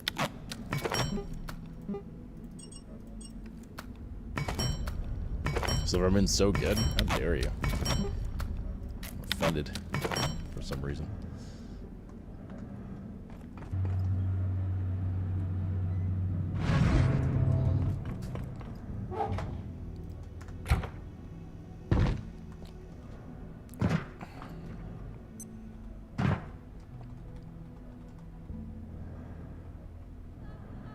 Or can you not stack the larges?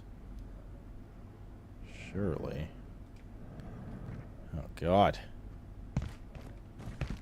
Not like this. Oh, you can. It's just too close to the... okay.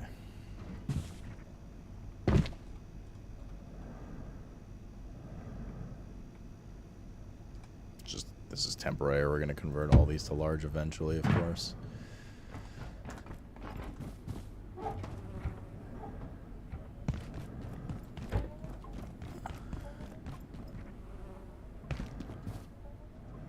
You can, but not on medium? Nah, I mean, that's as good as it's going to get for now.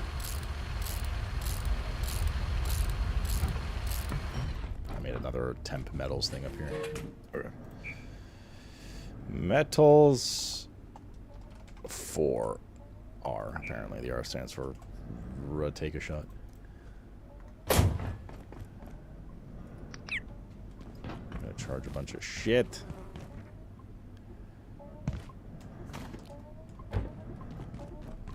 Water the plants and pick them.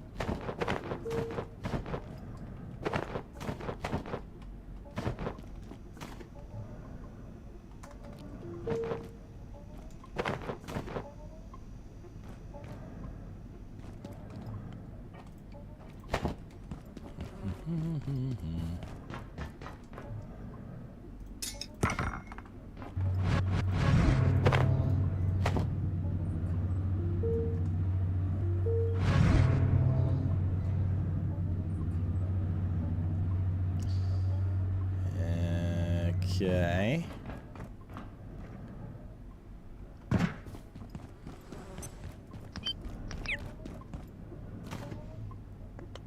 Prepare weapy.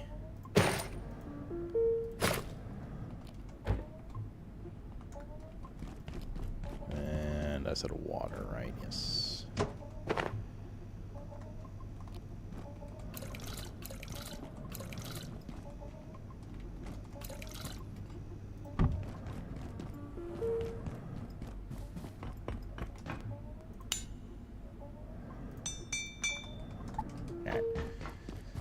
Shoulda be goulda. Goulda, shoulda, Buddha. Shoulda.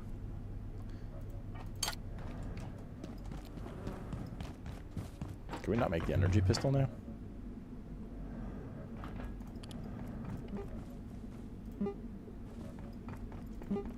We can.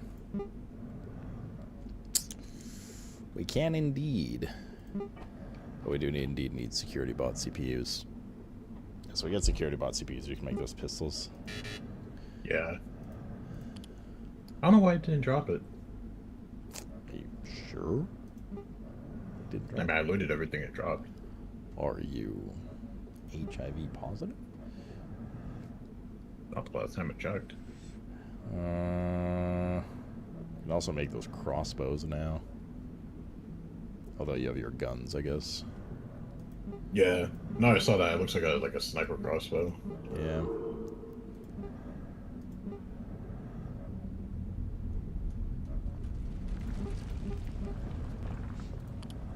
That's done. Yeah, fuck it, dude. Let's do it. I'll make a crossbow. Magbow. Can eventually be upgraded. Okay, we're swapping that out. Taking bolts back. I can find them. That out. Oh fuck, it needs rebar bolts.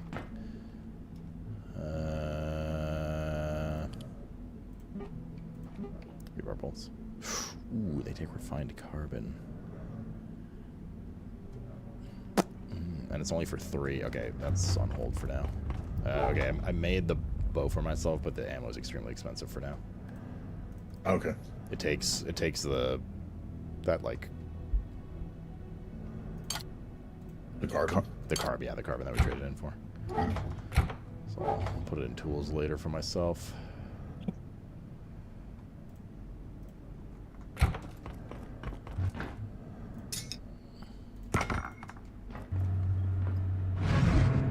Oh, did you sit down in the chair yet? Oh, I have not. Just...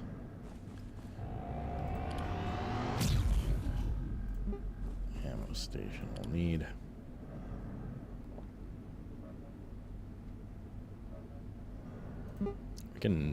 We have the things to make an ammo. Well, we don't have the things to make an ammo station, but we know how to make one, for what it's worth.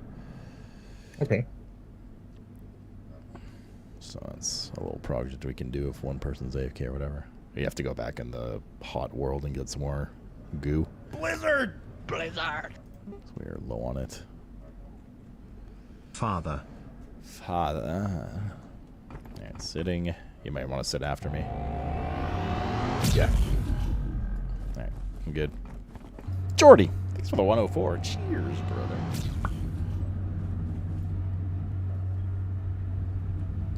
Yeah, we did that trade earlier, Kais, but we're low on silver, so we have to do train runs as well. Are you vagina? Yes, sir. Gross. Are you ready to go as well? Yes, sir. I gotta rest, actually. Okay.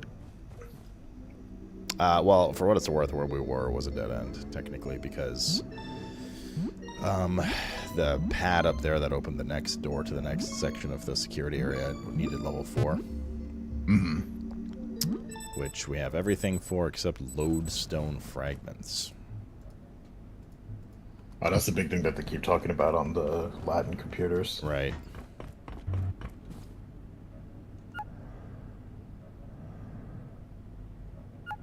I know where to go. I'm just waiting to see if you know where to go because I don't want to spoil it. It has been mentioned in game for what it's worth, so it's not a me thing. Let me think for a second. So, don't hurt yourself. I'll do my best.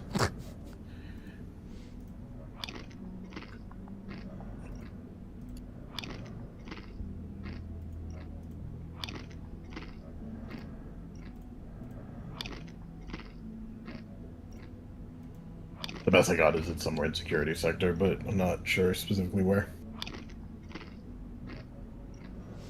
I mean, how annoying do you want me to make this? Do you want me to just tell you? And then tell you where tell me. No, it's back in the lab. There was a picture of it on one of the laptops that we just went to in security. Oh, okay. It said we have to use a night essence and a night thorn seed, which I already put in there a while ago. Okay. When you see it, you'll go, oh yeah, this place, because it was a while ago that we were there. Mm. Okay. That being said, let's take a night essence with us. Yeah, I mean, it's funny, right? Like, I have the worst navigation skills, so this game is nightmarish for me, but that doesn't make it any less fun. Like, it is still a ridiculously fun game, but if I was playing it alone, I would spend 90% of my time wandering around in circles. Yeah, I don't know, you just Google it or something.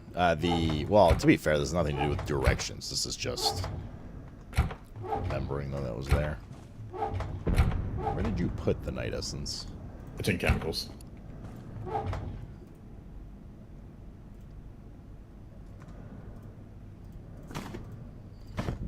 Okay, got it. Alright, I am ready whenever. Alright, so there's something I wanted to make with night essence. I can't remember what it was now. To make night essence? Something I wanted to make with night essence, but I can't remember. Pistol? Did that take it? Yes, it takes 4 per. Oh, okay. We have 8 left, so we have enough night essence to make 2 of them, but we need bots. CPU, yeah. So we could technically go do a round of robots if we want first. Sure. Okay. I mean, we're going to that area anyways, and the robots aren't far.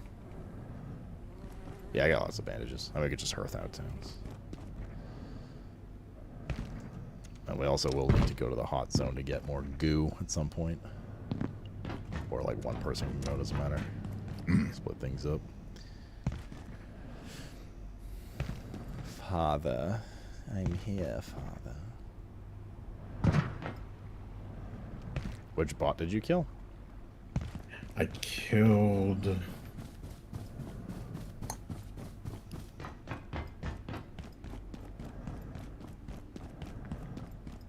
Ah. It was the one that's near the 2 people talking.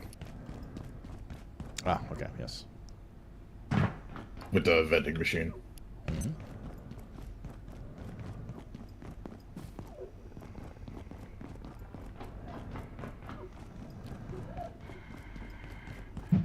Bruh.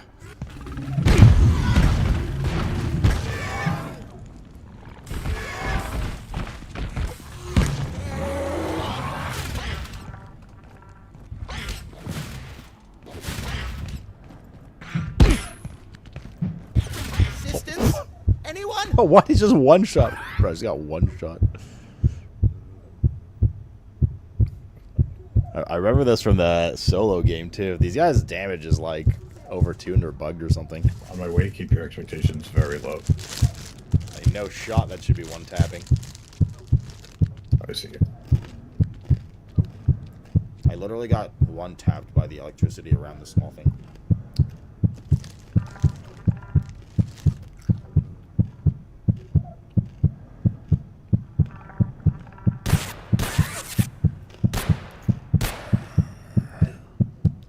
I love how you're like, man, ammo's scarce, and they use it on, like, shit mobs. I don't want to get one tapped by it. I killed 1 million of these. Alright. I'm not dead, I'm fine. Ah, well, cheers. Cheers. Wait, throwing a level 1? you get throwing experience for throwing this briefcase on the floor? That's hilarious.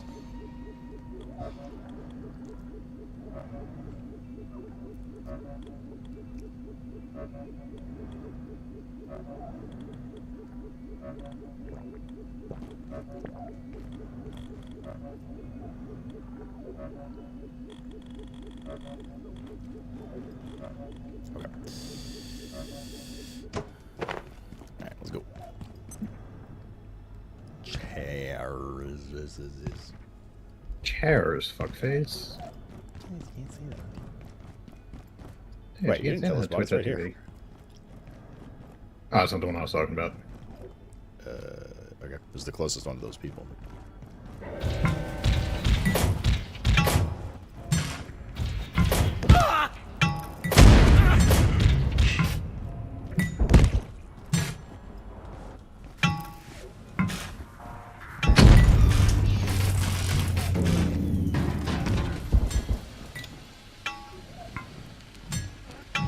Do you remember where you killed the other one? Not really, if I'm being honest. See, I got jailbroken CPU. Yeah. I didn't get the CPU, though. What? No CPU. What is the name of the thing you just picked up? Jailbroken CPU?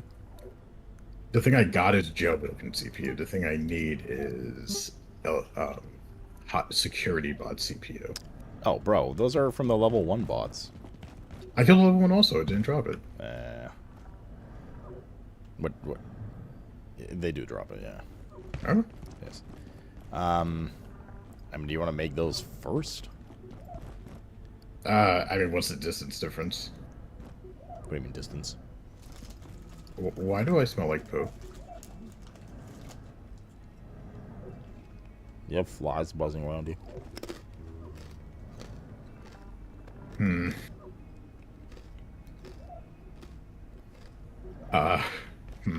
You know what? Let's go back to the lobby so I can clean off as well. Orange, aren't you sad you missed the lower session novel? This sector will be powered down momentarily. Alright, well, let's rest and get rid of this mortality debuff. Consider this your top priority. No, it's interesting.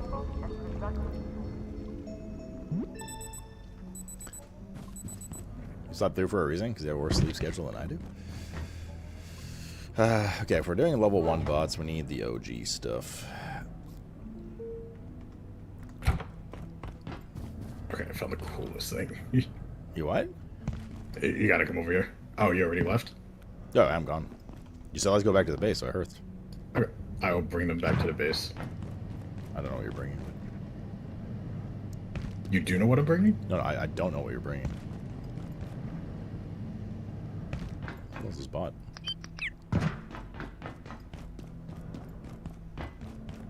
Oh, I guess this one's dead.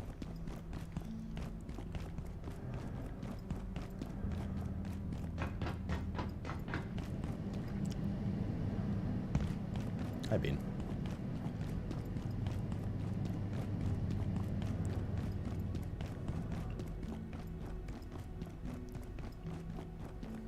Hey.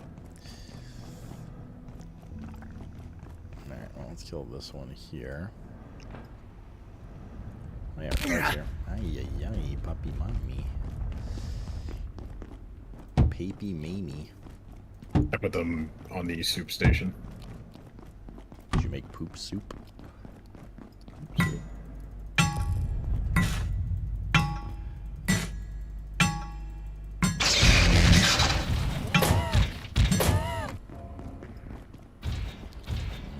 Nice try. I can get 4 hits in.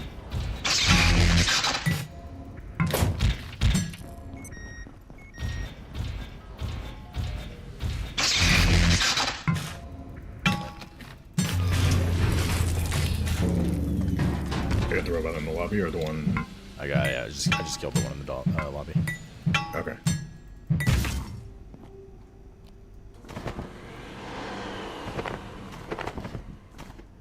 Yeah, the one right near our base hasn't respawned yet. Yeah, I check that one first. Have to go to the 3rd floor for the next one. Okay.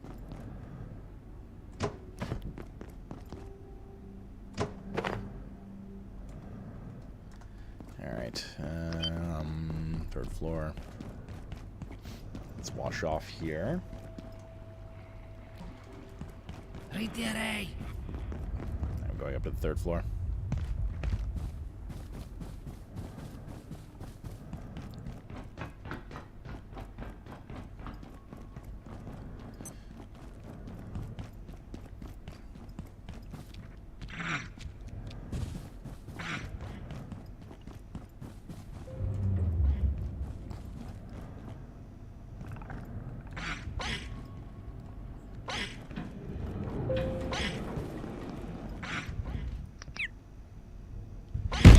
Calla. Yes. Would you like to get on the elevator?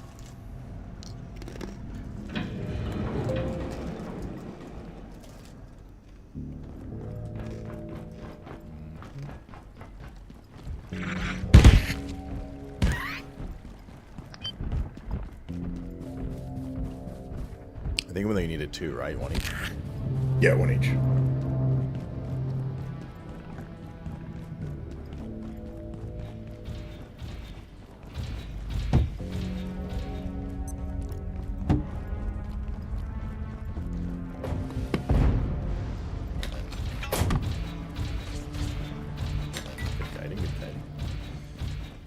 How has he missed every single one of them?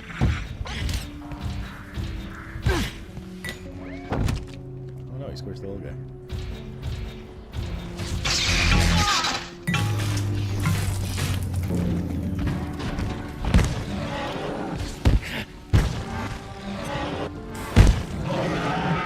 Okay.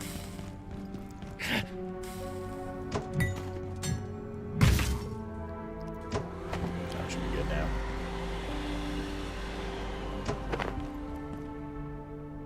Oh, I didn't bring the fucking... Oh, my other thing's charging. Okay. Sure. Yeah, I can go back to base. My other thing's charging, so I gotta run back.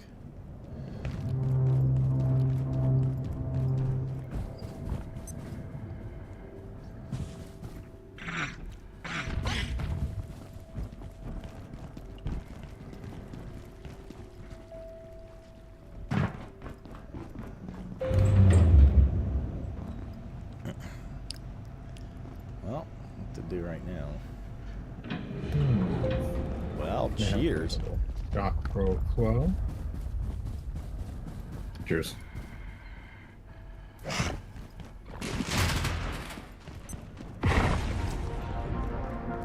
Oh, fuck it. Go around. Oh, this guy's up too. Okay, well.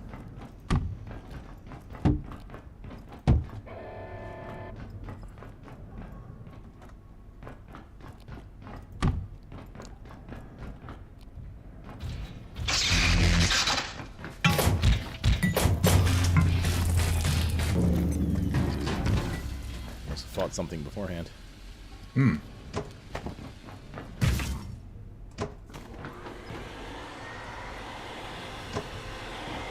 You sucked up one of the traps just so I know you have it. Okay.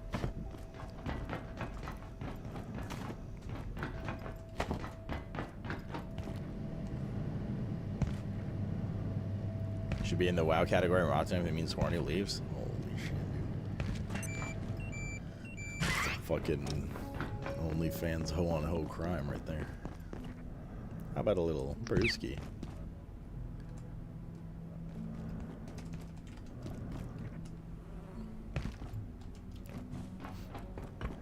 One, 2, 3.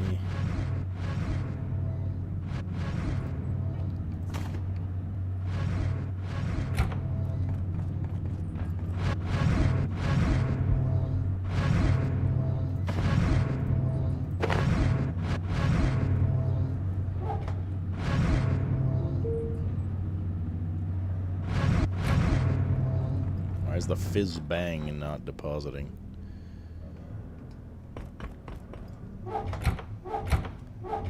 Because it's full. Alright, so we're making the guns? Yes. This sector is under precautionary security measures. Please remain safe and wait for security assistance.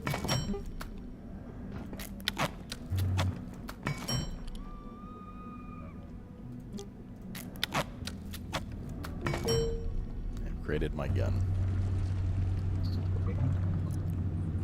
Oh yeah, come look at this.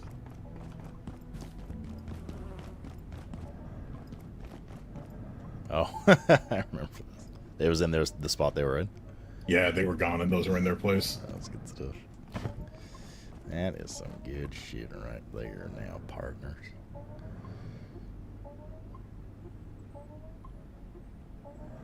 The thing is, the pistol's like not that much damage. It's just renewable.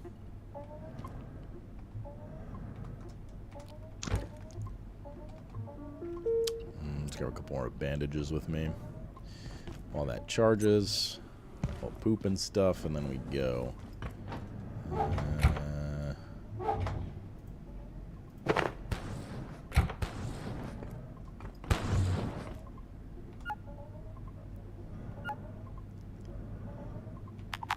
Oh, my poop.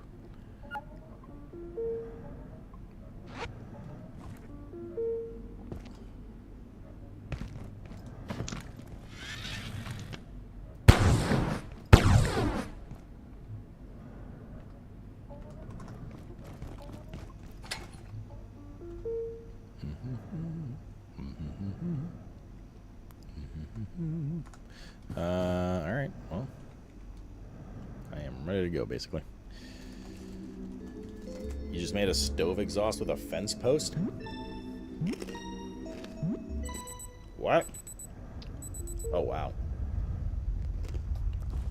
I'm ready in Feel my 2 blood seconds. sugar falling. Sorry? I said I would be ready to go in a second.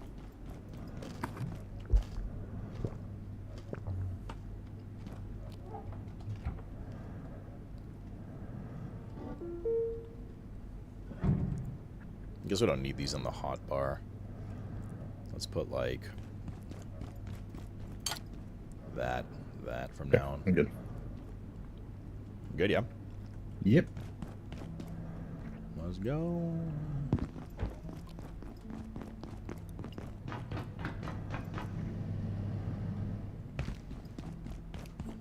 Cheers. Cheers. Jealous, chat? You're jealous. You wish you were that flexible. Jealous, Tigera? Look at her. Look her in the eyes from her back. Ah, fuck. You still back at the base? Close to it. Why? Grab the night essence. That's fucking Okay. deposited. I cannot go in without it.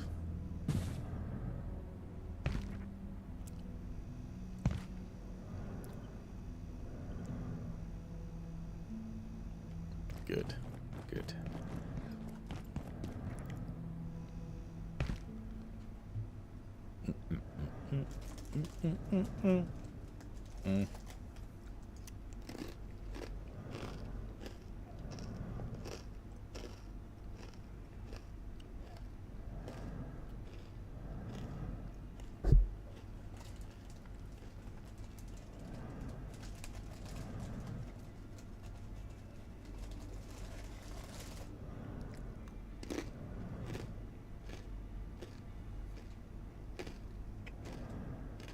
you get it? Yep. Sweet.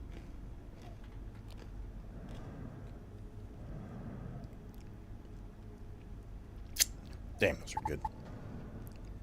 God damn. Pita bites are good.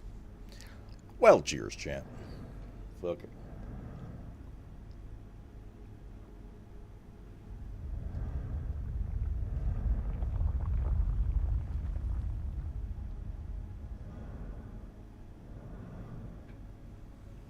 Don't be an animal. Whoa. I may soon need the facilities. Bro, we literally just left the base. Here to announce that I have to take a shit. Oh, God. Guess we'll have to hit the bathroom up on the way out. Yeah. Do you not check your status bars before leaving the base? I usually do, actually. It's like the one thing I remember to do. I go to the bathroom in here. The bathroom's right there. Yeah. That little jumpy one-shot guys.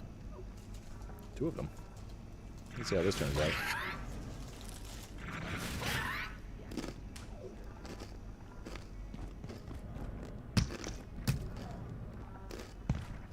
Yep.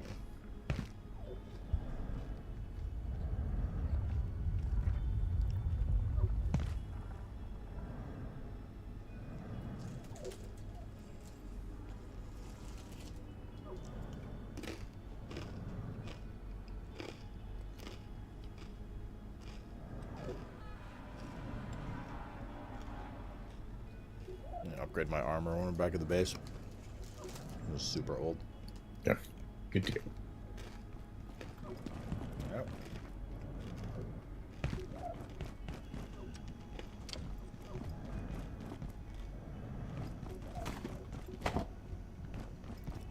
Never looted that.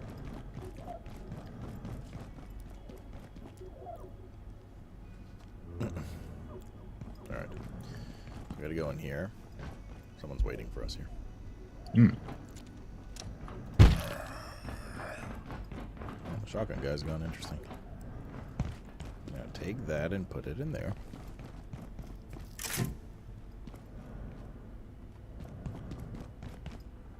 Oh, I gotta use the control now.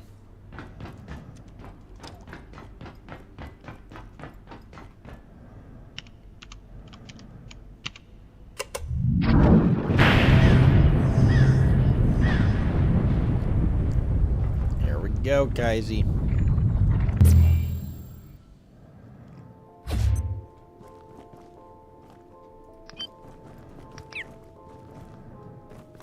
Welcome to Bloodborne. I like the music. Indeed. I like the Bloodborne. Have you ever played Bloodborne? Oh, yeah.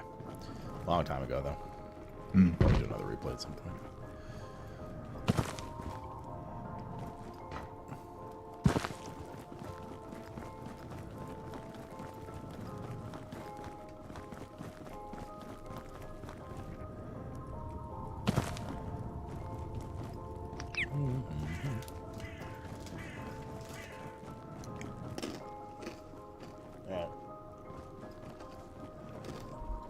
Let's get ready for this monster of a zone.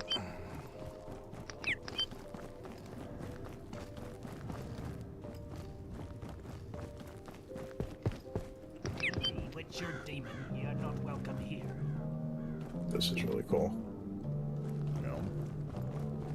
Be ye Witcher demon, you're not welcome here. Be ye. Be ye Witcher demon, you're not welcome here. Oh, I tried it's locked. Huh? I see ye deceiver, be gone.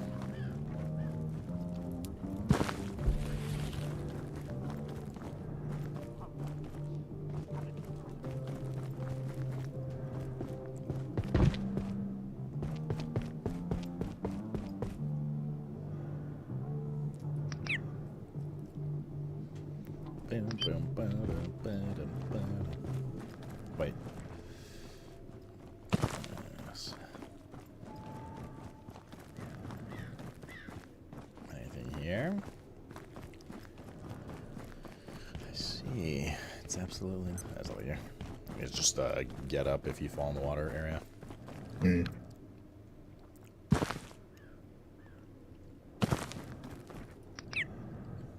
Serve some headlamp stuff.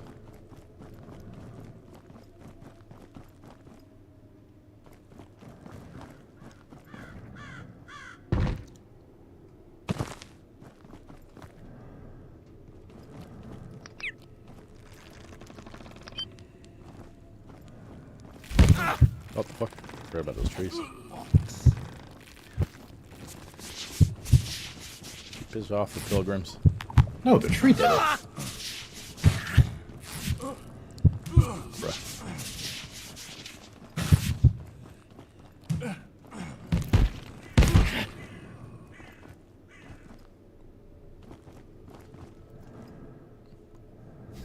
Look at his head do. He's a bobblehead.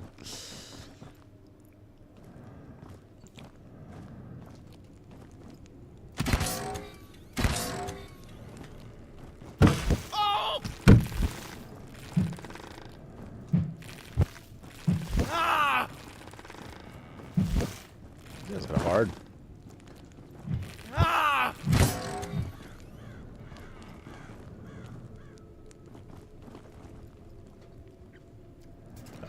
Was he supposed to drop some shit? I found an ID card.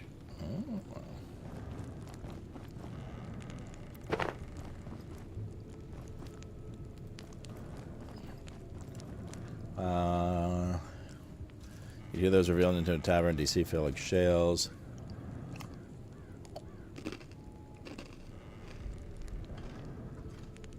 This message is definitely inspired by Bloodborne.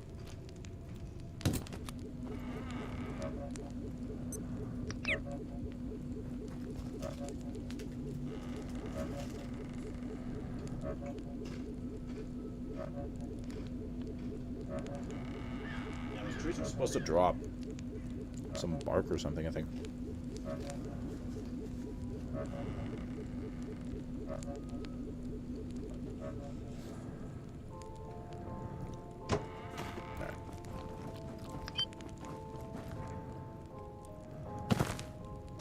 Tree didn't drop anything, huh?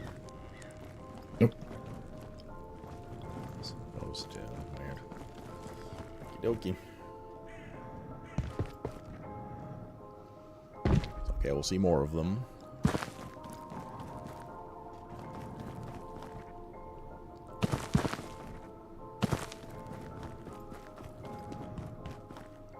I think we're supposed to go to the right. I just want to see what's in the left.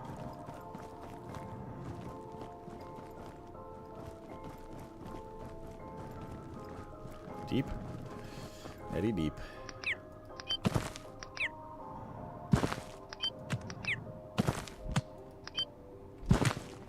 Oh, Jeremiah.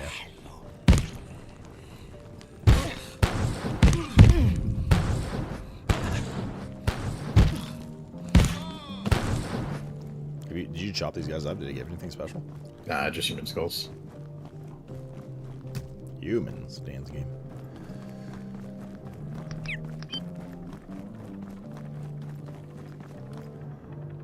Isn't there something evil in that water, or like the water hurts you or something like that?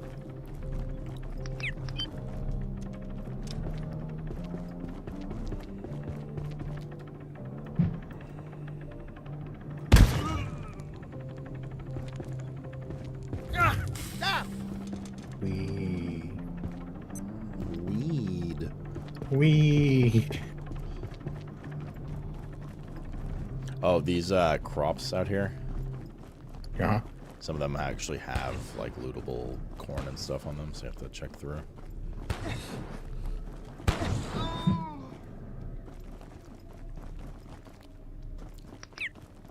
Okay. Just a fire. There's an apple here. We're in an orchard. Ah. Me orchard? Ah, no, it's actually nice. Ah. Enemy walk perish witch.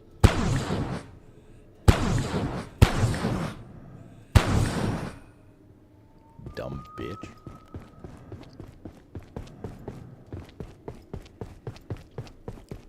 I got a bunch of new ideas by picking up a pitchfork. But what? Picking up a pitchfork, I got a bunch of new ideas. Oh shit, a bunch of new ideas. Yeah. Enemy wall.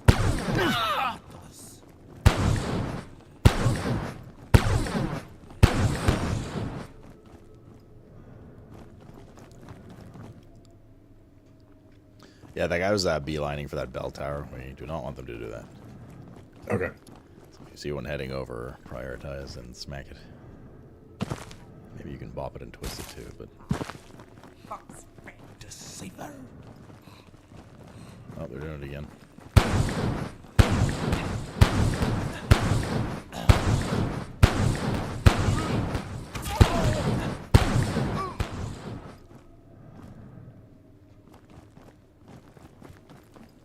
I already went upstairs in this barn. There was nothing there, really. Okay. Just FYI. Yo, where? No. Oh, God. What the fuck? Damn, that guy got owned.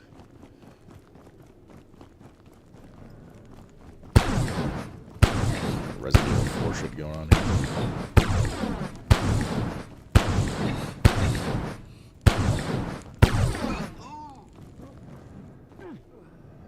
Can't pick these mini pumpkins up. Jack-o'-lantern. Pumpkin ice cream. I never had pumpkin ice cream. Sounds like it could be pretty good, though. I've not seen a single corn. Here we go. Oh, it's the corrupted corn, though. I found one corrupted corn. That's it so far.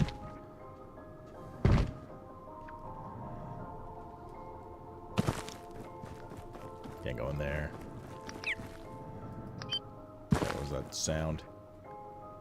Where's that smell coming from? I recall there being a lot more corn to loot. Must be RNG when we were in here.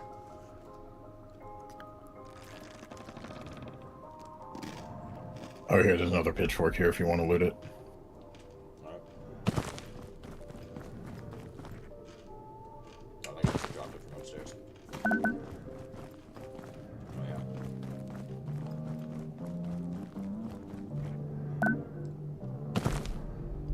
Bindings of Malediction. Small sign. How do you manually charge the energy gun? What do you mean? It says you can manually charge it, which I assume means wind it up, but I don't see how.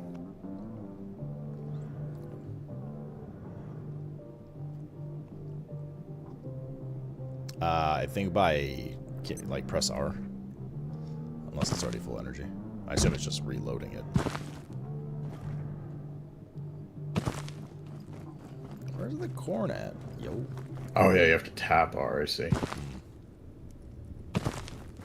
Well, I found corrupted corn. Maybe that's all there was, and I'm not remembering well.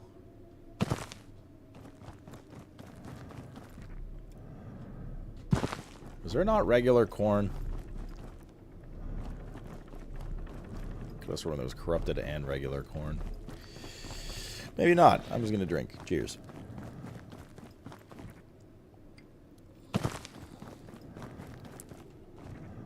Chaz, fuckface. Chaz, fuckface. Shot for pilgrim slaughtered. Where's Pilgrim coming from? Alright, well, I'm gonna go past to the wall. Okay. I don't think there's any other corn plants, right? I don't know. We'll see. Tiger, you're out of control. Alright, your party girl days are over. Oh, that is cool. I mean, it takes fucking forever, but it's really nice to have infinite ammo. Yeah. It doesn't do as much damage as like an actual gun though, right? But it's infinite.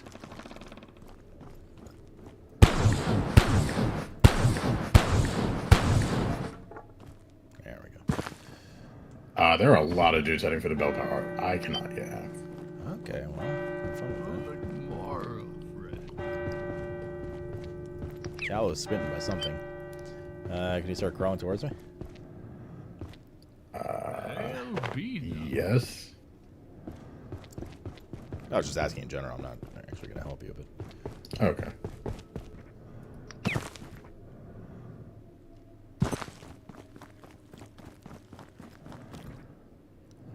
Have you ever played Resident Evil 4? No. Perish witch. Deceivers.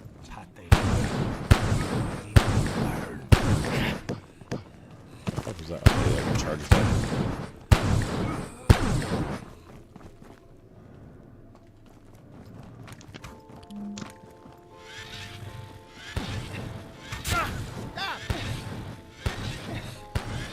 You don't need to tap R, but just press R when he wants it himself. Yeah, I was holding it in. It brings up an ammo menu. Yeah, you don't. I don't know. You just press R. Tap R once, and that's it. How many silver scraps here?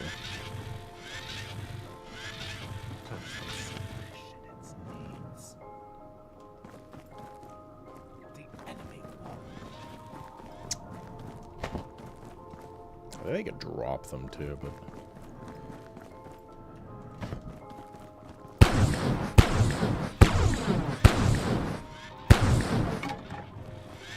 God, there must have been one that guy dropped. Again?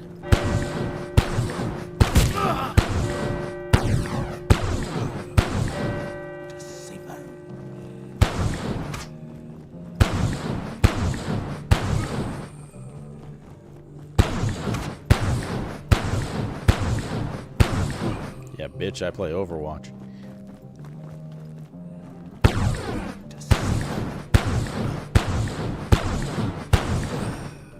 Alright. Yeah, this guy dropped silver. What? Again? Sorry, I mean, again! That was here's what the fuck happened. I turned a corner and died. I'm assuming there was a guy there. Classic assumption. Alright, well, I'll just clear out more dudes till you get back, because there's someone to talk to here. Okay.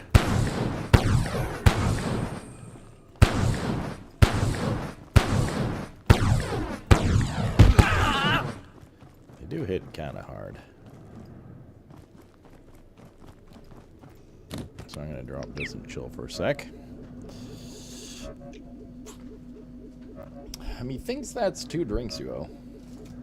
Oh, true. Pays for another one.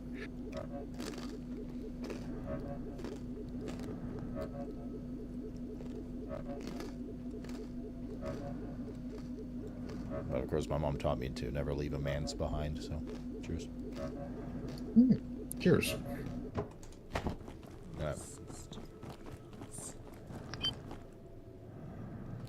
We have a place.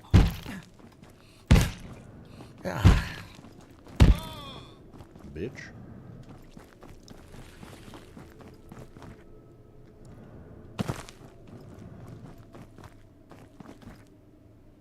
I don't think there's anything up here, right? Just the zip line goes to here. So if you want to. And then to there. Oh, I see.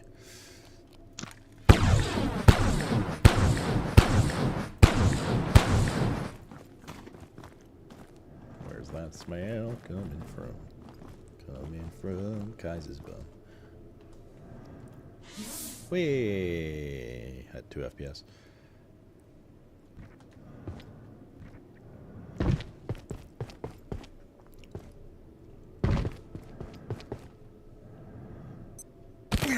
Ow. What the fuck? Should be one guy here, I think.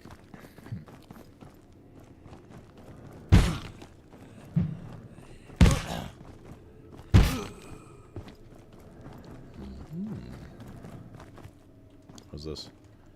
Why can't I loot it? This is bait. Bait, I say. Is that Did not we wrong? jump down from that initial camp we found with the pilgrims? What do you mean?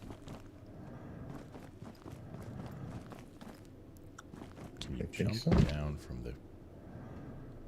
Ow. Okay, probably not. Do you need... Wait, are you at the front door where that first guy was? Where he's like, "Ye may not enter." No, I'm past that. I'm at the first camp where we killed pilgrims. Okay. Because I can probably go open the door with that dude. If you go back to the front door. Actually, wait. I can see you. I think I'm at the other door in the village that you're in.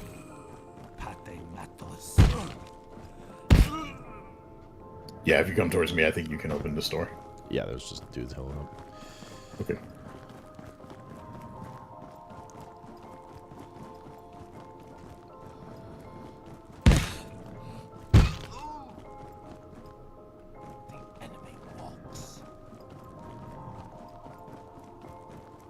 There's a herded dude. I don't know where. Oh. We should go open that front door, though. Alright, let me just grab my stuff.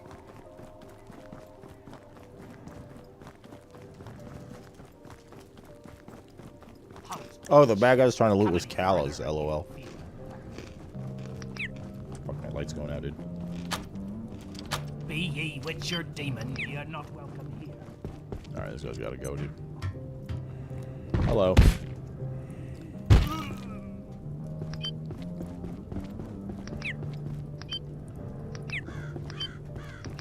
Where's that smell coming from? What are you drinking, Misto? Alright, we're gonna let our headgear charge a bit. Cheers.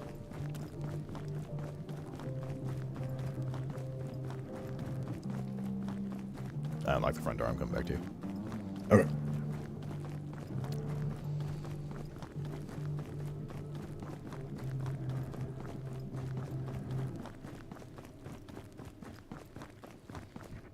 Wake up, chat. It's always quiet. Especially when I play this game.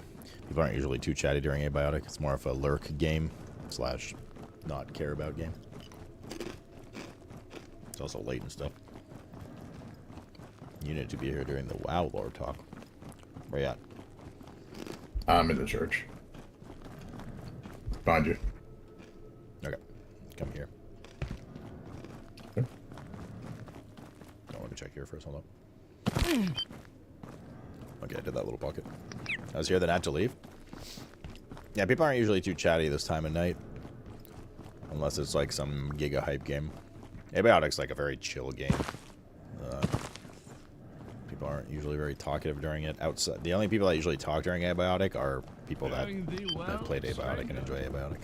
Or like that, like played the game. There's a chest here. I think.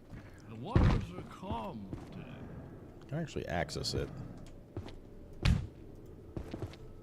There's also that cot here somewhere. Good morrow, friend. Did you pick up a bed? A cot. Yeah, put it down so we can use it. Hail No drinks till Saturday night after work? I will be there. Alright, thank you. Faring thee well, stranger?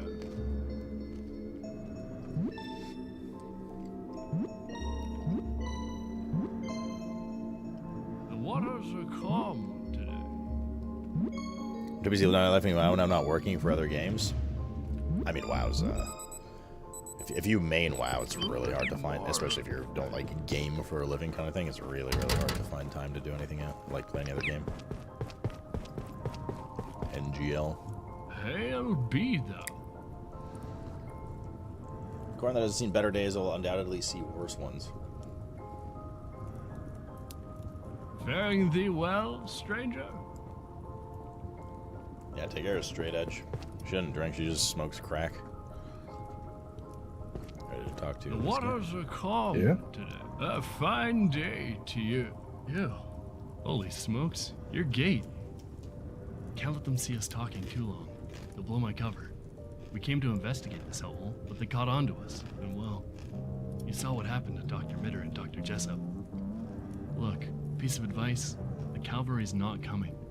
Keep your head down, or you'll end up a Christmas ornament on one of those goddamn trees. There's a chance Dr. Riggs is still alive, though. I heard them yammering about a witch lurking in the swamp. But everyone's a witch or a demon to these freaks, so who knows? I'd bet Lenora's doing just fine. Heck, maybe she even knows what happened to our portal gear. We're reaching her through the mines and the swamp. Good luck. Now, if you don't mind, take care, will ya? There were 4 of us, but what happened to Lenora? I don't know. But I haven't seen a body, and this is Lenora Riggs we're talking about. And you know they'd string her up if they could. Just keep your head down, okay? The only reason I haven't been barbecued by these maniacs is I blended in. If I didn't have a solid group of friends to blow through keys with, it'd be rough to get weekly stuff done working 8 hours a week. Hired me as a crony. Yeah, and the mileage on weekly stuff varies. Depends how much fit you want to do. Like, are you rating 2 or are you just doing it plus? Fates, I guess. We came to study the place. I mean, this is a lighthouse for perforations. The currents were off the chart. Dr. Tengu was obsessed.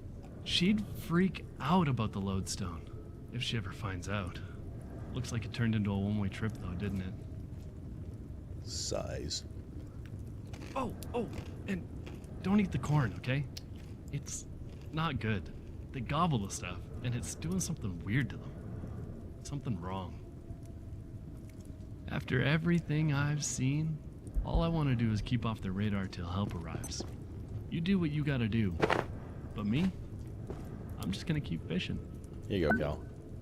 You should get away, okay? Insulated rod. You can't draw attention to each other. No, delicious. It's the corn. There were 4 of us, but what happened to Lenora? I don't know. But I haven't seen a body, and this is Lenora Riggs we're talking about. And you know they'd string her up if they could. Where's that corn coming from? Grade 6 hours a week, then 8 keys for weekly vault. Oh, you just barely do your weekly stuff. Okay, I got you. Time, dude. There's a dude in the church, so there might be stuff in there also. I'm gonna go check. Dude in the church? Yeah. That's crazy. Pretty sure that's where we have to go, brother. Ah, getting thirsty. Oh, okay.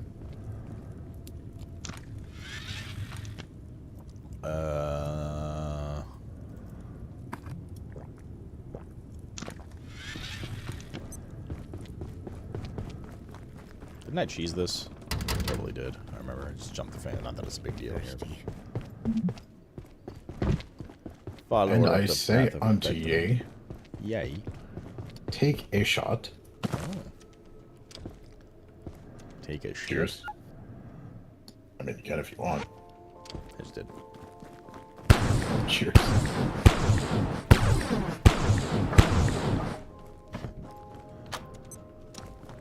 Cheers. You do a lot more if you didn't work 6 days a week? Like work 7 days a week?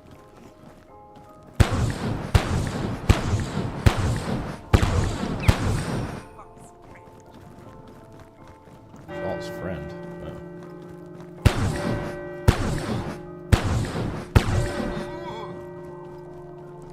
Yeah, ever drop a crossbow? Or is it just square drop?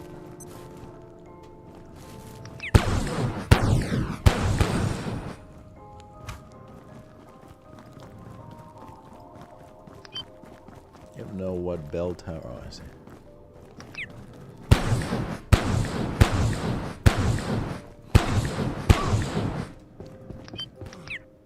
Alright, shortcut goes back to the front door that you came in through.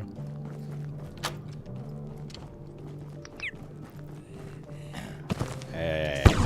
Conserve light. Stop it. No attacking me in the dark.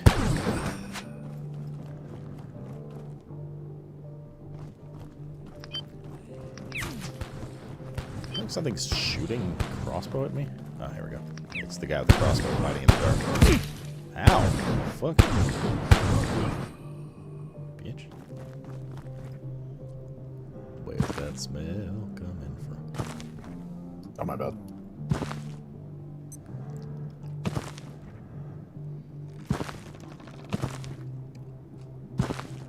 It's a rare drop for the crossbow? Okay. Yeah, I remember. I think we got it in the SP run. Mine cards. Oh.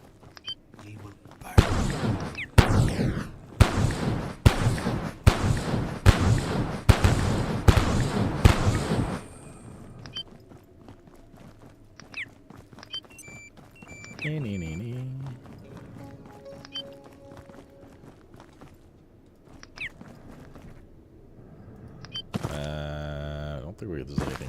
There's a tree here.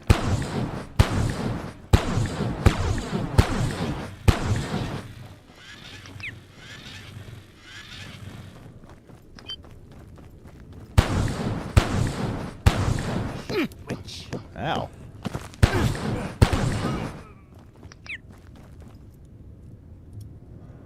Repair and salvage station. I don't even have the fucking material, so doesn't matter.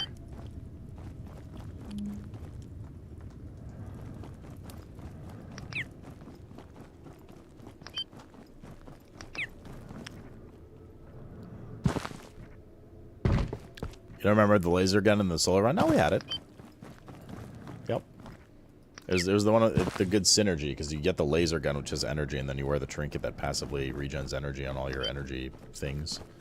It's essentially just. I mean, you could also recharge it manually. Like it's a very nice weapon. It doesn't do that much damage compared to using a shotgun or something, but it does enough. And it's unlimited, so.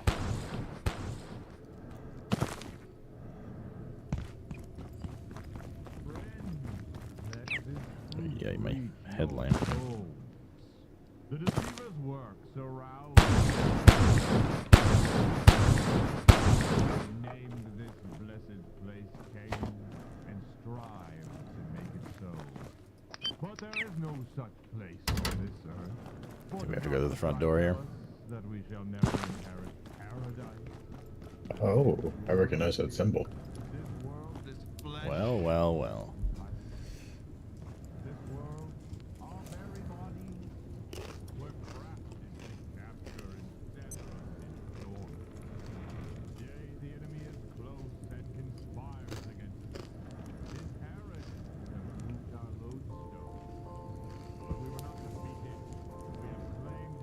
Good when you are.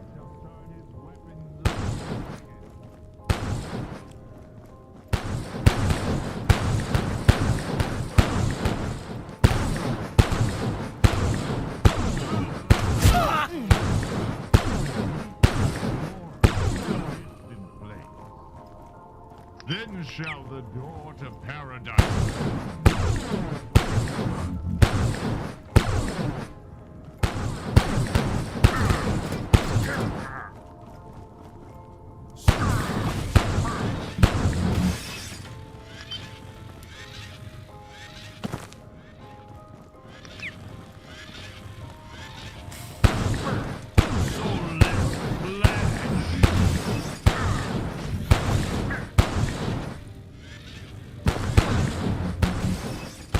Blanketing this entrance.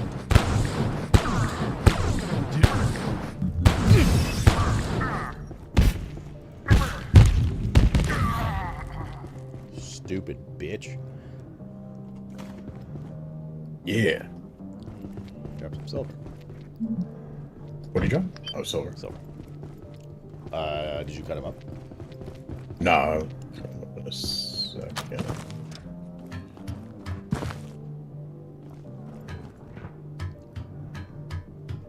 Do that now. I don't know if it's anything special, I'm just asking. Yeah.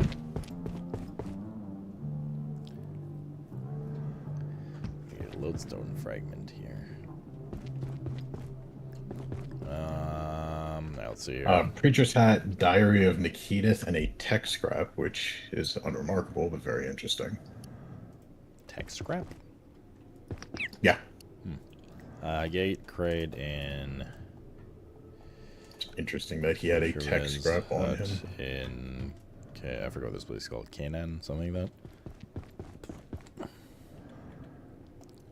The lodestone frag. Church in Canaan. Canaan, something like that. Yeah, I know the beam takes. I remember we tested that. Just don't know as much as a shotgun, I don't think. It was a shotgun like the 80s or something. Where's that smell coming from? To the mines. Alright, I think that zipline went to the mines. Oh, did it? Oh, I didn't even see there was one there. Yes, you're correct, it does. But I want to break my leg instead.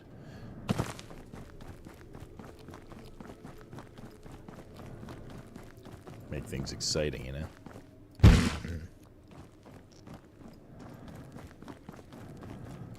Wait, there's a shortcut we haven't opened yet. Okay. Down here.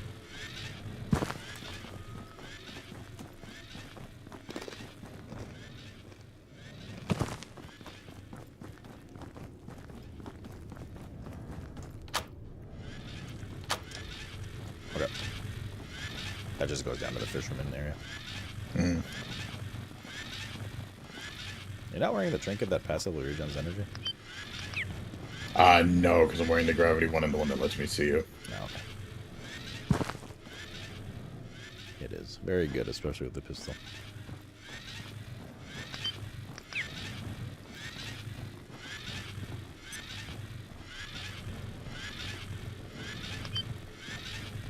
A sip of water would suffice. Again? Which I don't have any.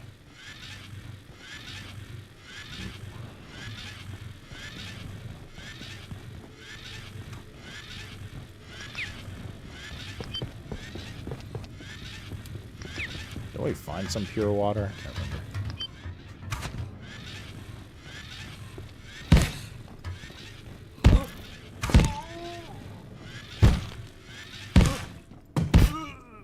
Poor guy. He was so flabbergasted, didn't even know what to do.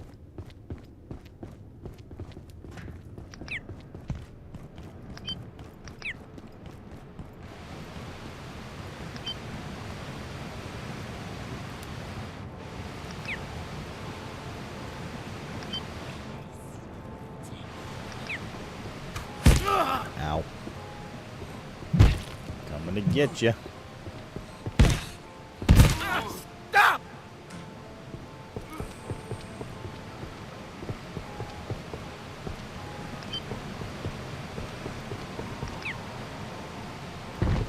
How's Calla's headlamp not out yet?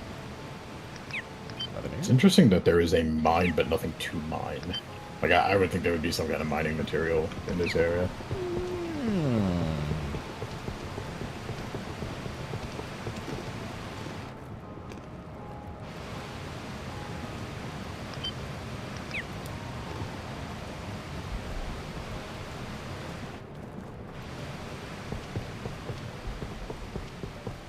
The most astute observation.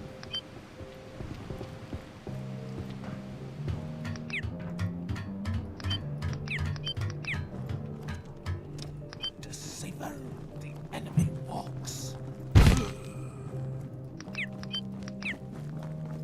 Panting Atlas.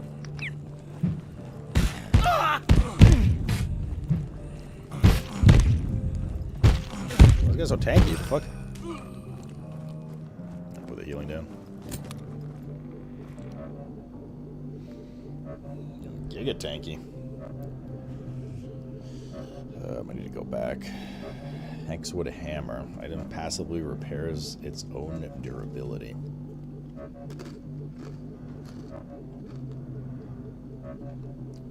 It's convenient, I guess. Not really a big deal.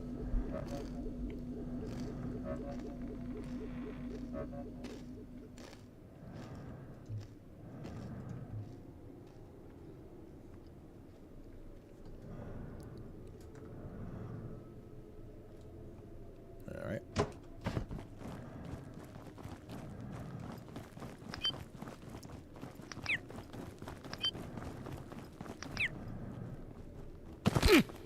Yeah. My leggy waggies.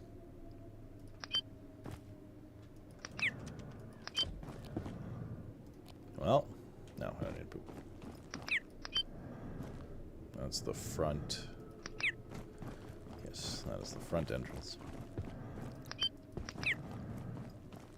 Do I need to defecate? I might as well while we're passing by it.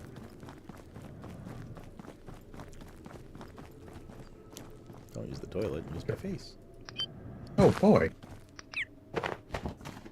Silver. I mean, still not as efficient as the train for silver, but found a bunch of silver lying around. That's good.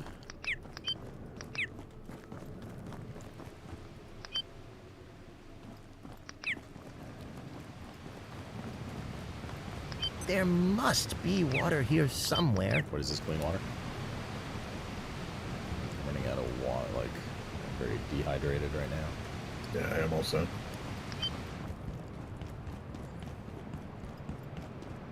Is this water tainted? Yes. Yeah, it is. Maybe we can zoom and come back.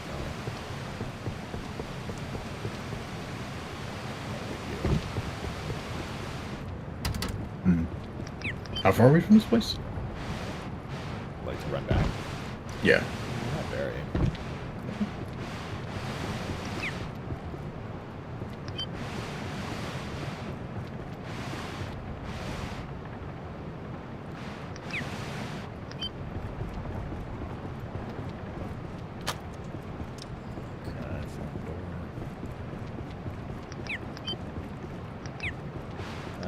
Yeah, I'll just do it. Okay. You're making the jump with your leg? Oh, I think we'll be fine.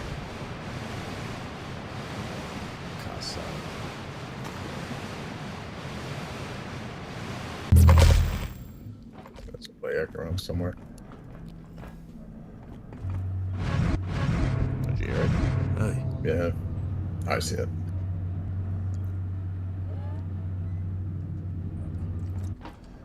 Let's put this in here. This goes in wood. Bro. Ay, ay, ay. Cha-cha-cha.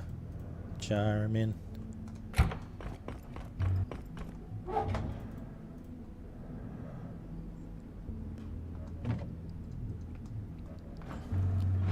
It says creepy pumpkin with the tooltips of a dude. Random dude. We're gonna use that space eventually.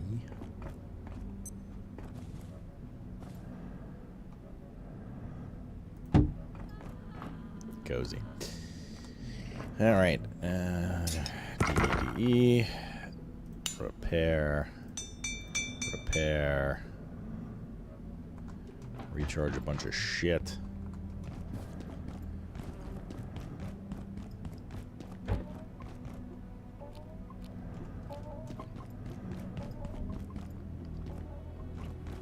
Eat some tomatoes and stuff real quick.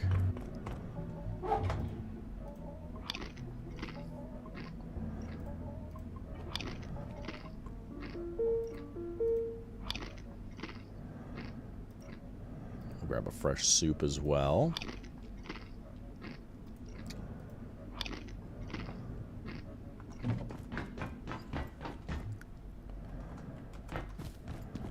You want to trade? Well, why didn't you say so? Why didn't you say so?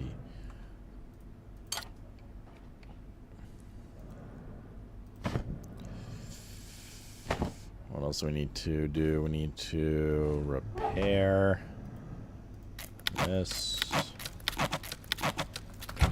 Okay. Grab our charging things. Charge our headlamp. That's what we need to do.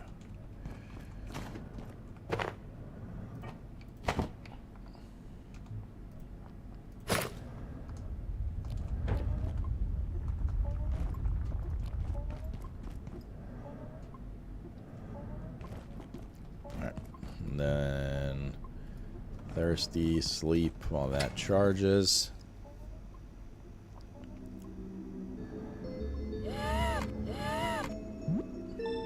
I think the layout can get you when you're sleeping, question mark. Guess we're about to find out.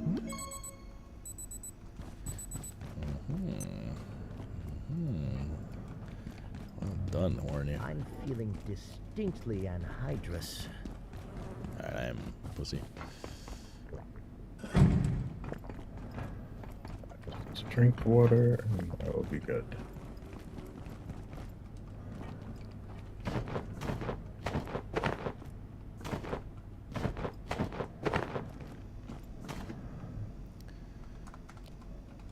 One day that'll proc too.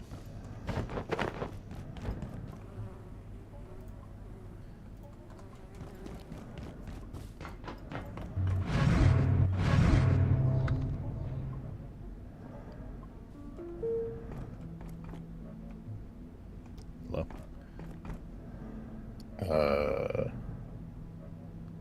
Did you just unplug something? I think so. Move. But also, I don't know where I put my teleporter. Oh, Calla.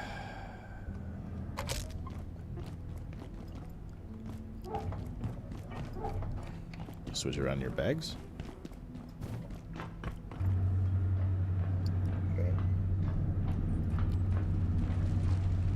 Oh yeah, there it is.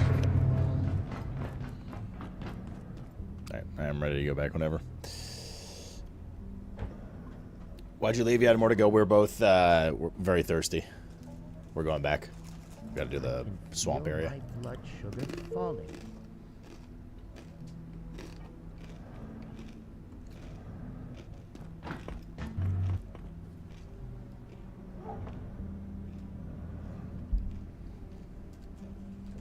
And I only had one charge of soup with me.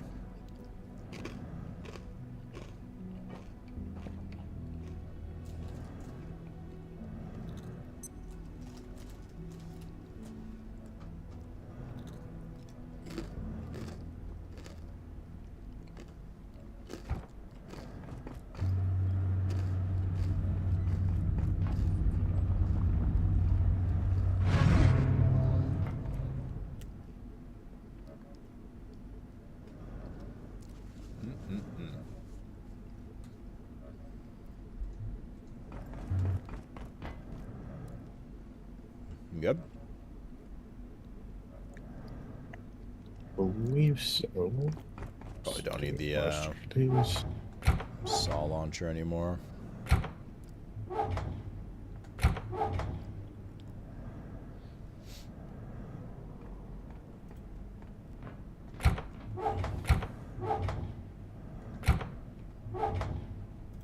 Oh, fuck's sake, dude.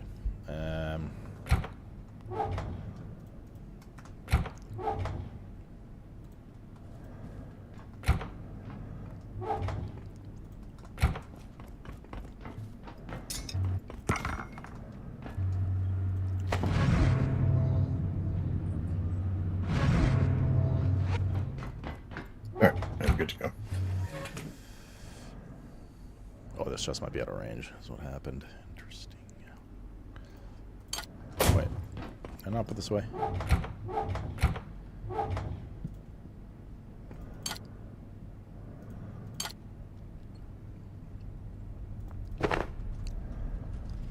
I'm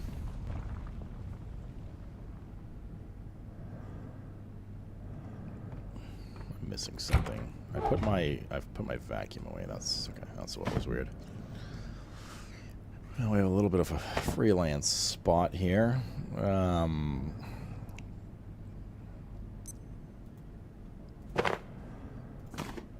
guess. Do that. Let's DE this.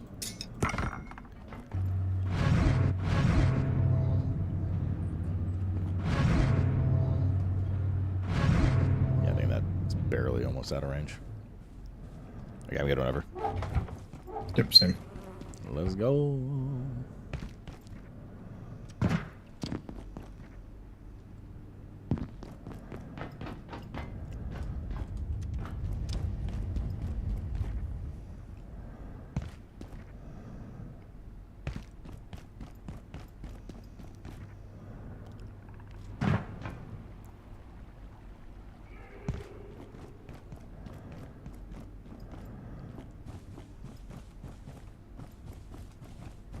He'll make it, I believe in him.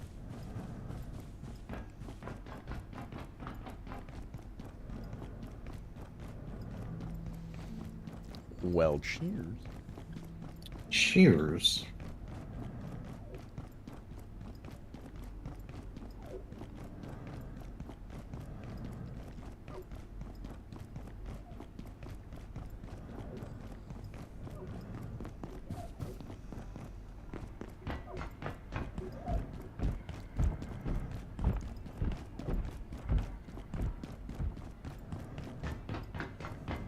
Hello.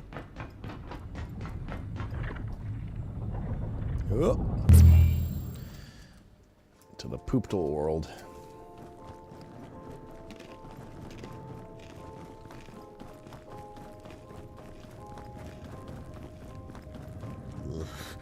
I feel suboptimal.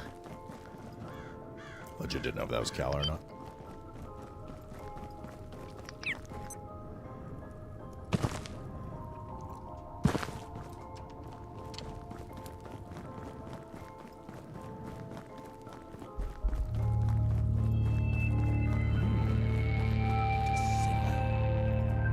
But ain't the shit. Ain't the shit. There should be an outhouse here, though. Yeah, they're all over the place.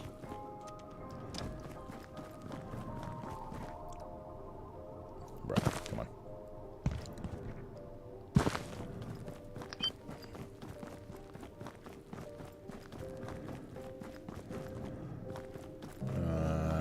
There it is.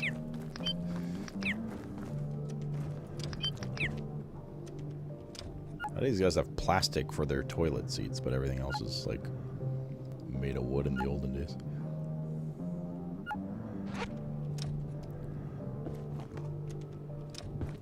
Bro, what is happening? Alright.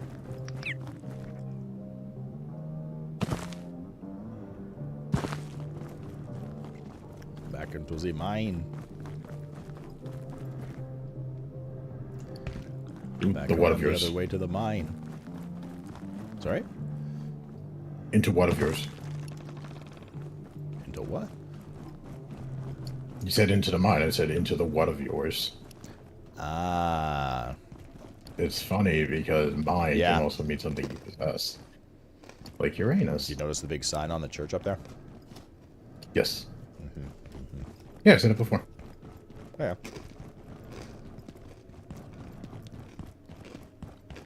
Well, you said it about the thing, the podium at the church, not that. Oh, okay. Same difference, though.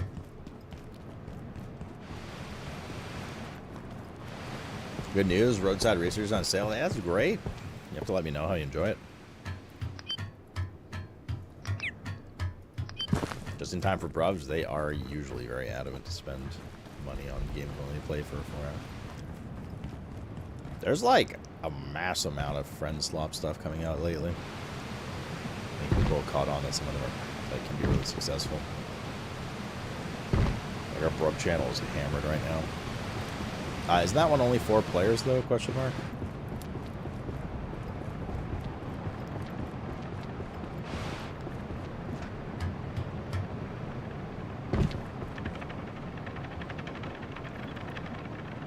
Oh.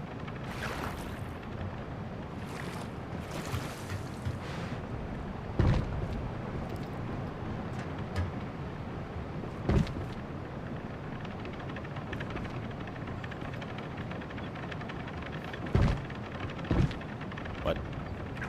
We... Wait, you're supposed to press E or jump on it? You could ride in the buckets. Yeah, I tried. Oh, wait, did you press E? Yeah. Oh, I see. I like literally jumped on it. Elevator.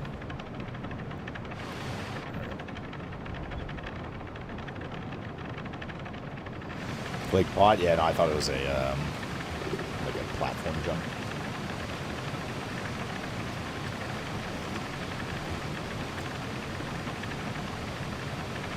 Oh, that game was cool, Mando, but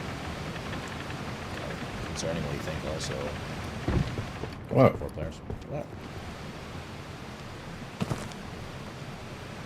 It's the way back.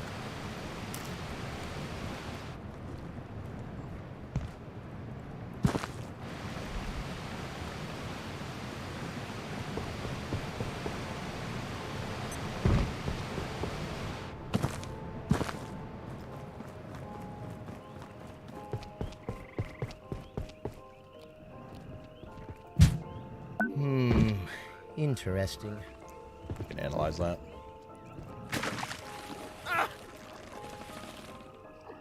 You appear to be dying. Oh, there's a swamp monster coming to kill you as well.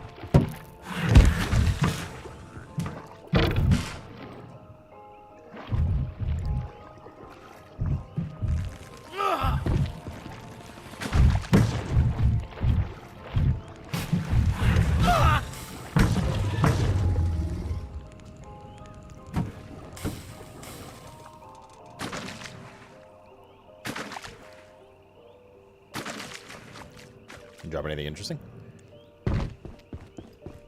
Bioscrap. Oh. Seems unlucky. Failed the 50-50. One more here.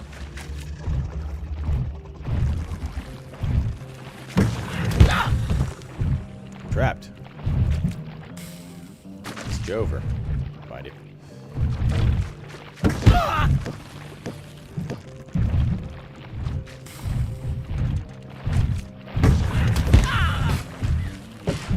Right.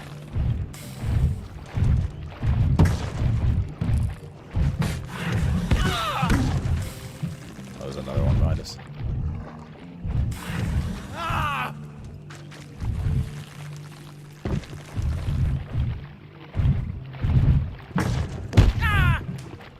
That really hit very hard.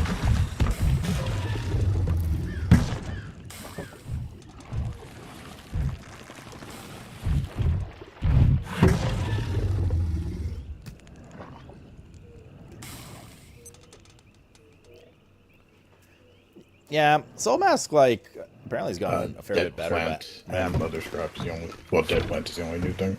I tried it like 2 years ago when it first came out. I found it so boring. It was just so slow. There's no fast travel. Like, to be fair, like a lot of the gripes I had are probably things they fixed up.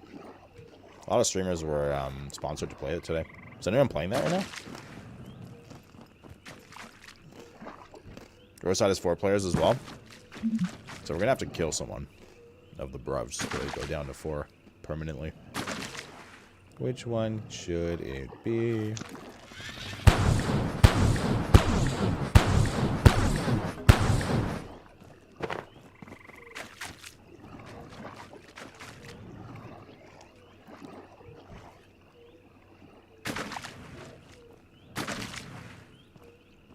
It's got like decent reviews on Steam now. Probably better than it was, Soul Mask, but yeah. Some time, man. I mean, Windrose is going to be even bigger than that, and that's on Tuesday. Right?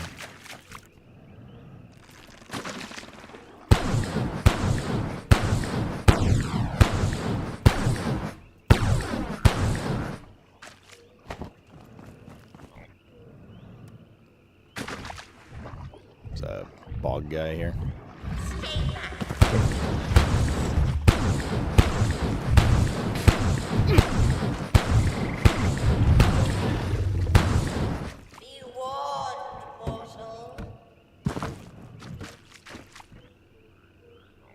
Have they dropped anything except Bioscrap?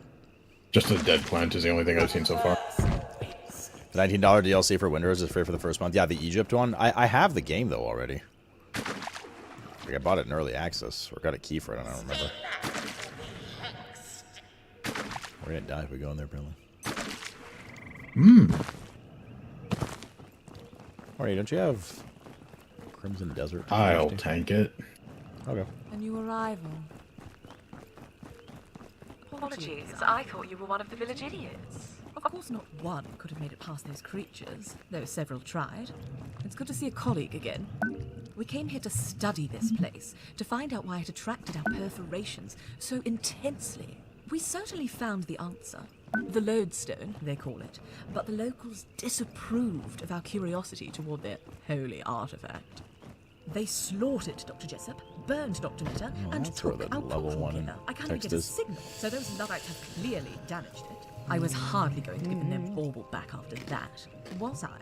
And anyway, that lodestone is our ticket home, or what's inside it, rather. Take it and listen carefully. It's powerful perforation technology, and we can use its internal parts to repair our equipment, if you can find a way to smash it apart. The anvil down in the village could be useful. They treat it like a religious artifact, but we know the most significant science is done by breaking things. Then, we just need to track down our Soul portal Mask killer. DLC, exactly, the Egypt Start DLC. with the maniac in the church. Whatever he's done to our equipment, the lodestone fragments should be more than adequate to fix it. Almost 2 months stuck here, toolless, helpless, 2 of my team dead. If it could have gone worse, I don't see how. But you made it past those creatures. Maybe you can get us out of here. The lodestone is extraordinary technology. Surely there's something in the village you could use to crack it open. Just get a little medieval. Medieval? It was my job to protect us, but there were too many, too fast. We were underprepared, and I admit, not very subtle. I know exactly what Derek will say. Those poor fools never dared look inside the lodestone. But if we don't at least try to find out how it works, how it's constructed, to understand it, how can we call ourselves scientists? If you have to smash it open, just do it gently, yes? I picked up the lodestone already. Clearly, there's been some issues at Cascade, but why Dr. Tenku and her team couldn't re-establish the connection, Cheers. I have no idea. Suffice to say, I will be having a frank exchange with the perforation team when we return.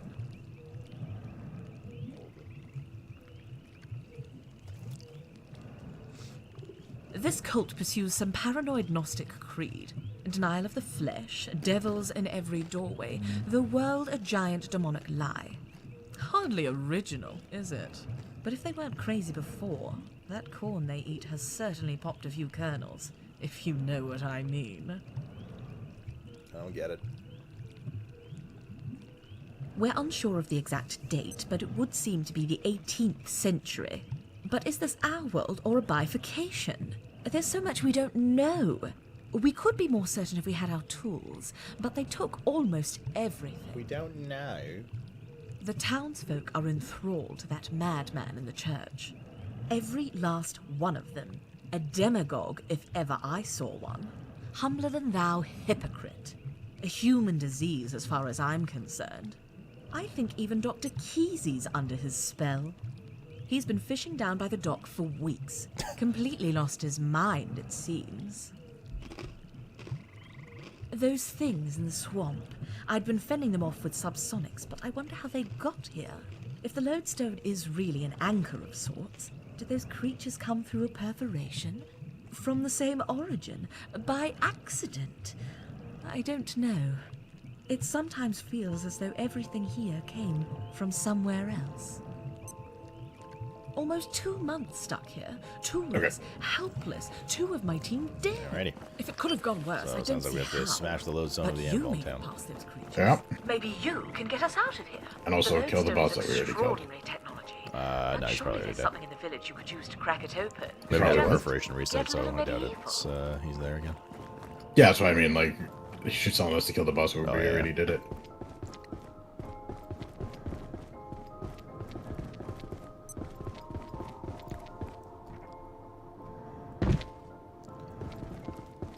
Alright, well, let's go back down.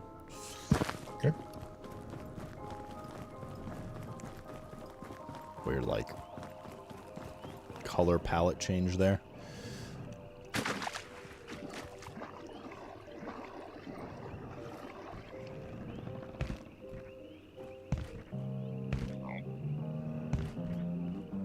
Really? They don't let you go this way? Okay. Little fracture on the way. Fuck it. Same.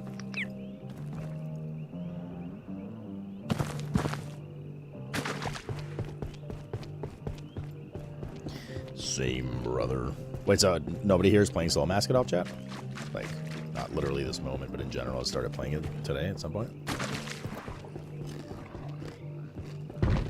I also remember the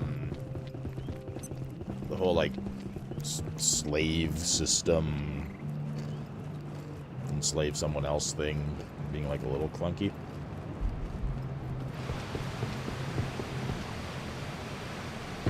But again, that might have gotten changed too. Alright. GN Kaisi, dude. Get some rest if you're still there.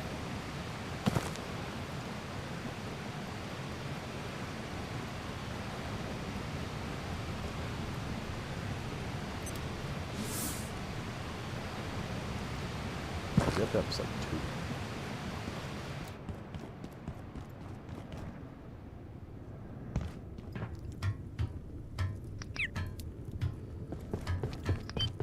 It has that, like, Conan. I don't really play Conan very much, so I didn't even know Conan had that.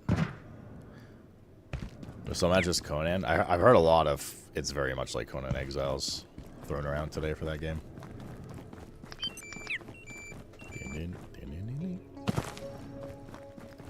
a shocking lack of Dr. Derek Mance reporting lately. That's true. Therefore, a large lack of booze. Should take a drink in his memory. Cheers. Cheers. Alright, I'm going to shatter it, yes. Uh-huh.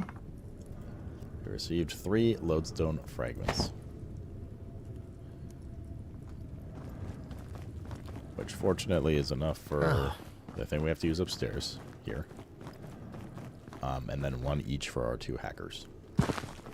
Oh, nice. I am very sure we're going to need more in the future, but we'll come back when it resets, kind of thing.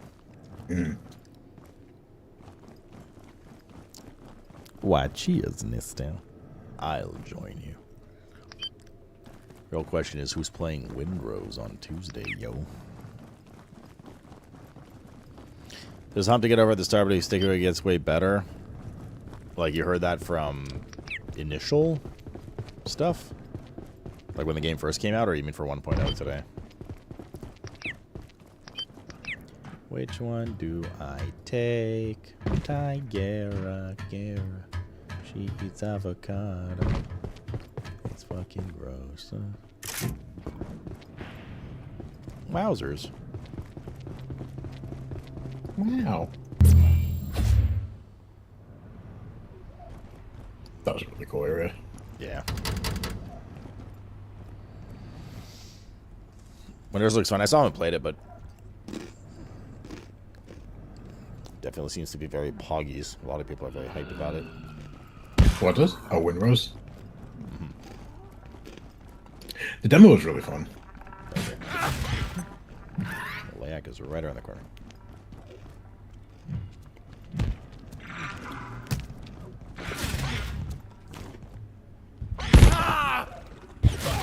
Bro, what? Why do these guys one-shot? What was going on with that? It's like their static electricity like hits like a million. This happened in my single-player game too. It's like their static electricity hits like a million times. Wait, we could just hearth. What are we doing?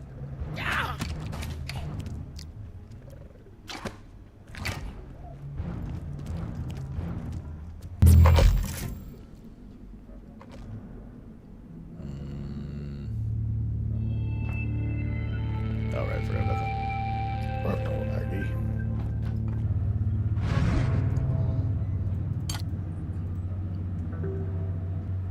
Okay. Okay.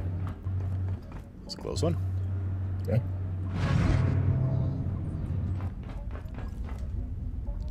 Alright, so what do we got here? Bindings of Malediction.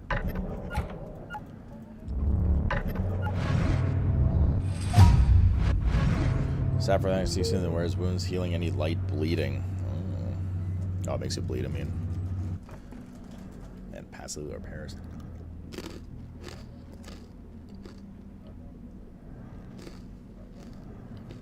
Pretty poggies.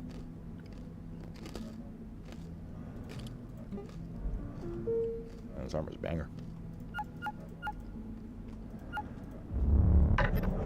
So the armor's good or bad? This Hex armor, I mean, I'll share it in a second. It's good. It basically makes you bleed immune and repairs its own durability.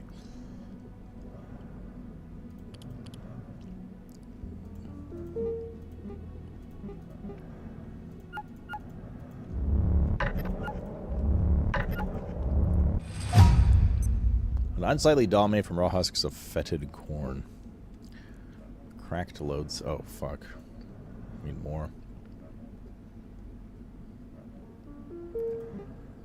Jack-o'-lantern mask. I'm very interested in the cauldron.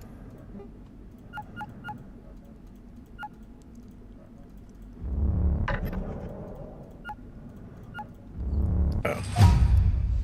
Never mind. That's not exactly anything I thought it would be. I think it's literally just for, like, using dye on gear. Yeah, I thought it was going to be a, what do you call it? Like a huge soup pot. Yeah. Whatever the shield seems to spread and grow with a will of its own. Passively repairs. Insulated rod. Rod capable of sending high electrical currents and currents of other kinds, too. We'll want that. Ah, there's the mushroom farm. That's sloop territory. Best place near stagnant water and away from bright lights. I'm going to run to the bathroom. I'll be right back. Okay.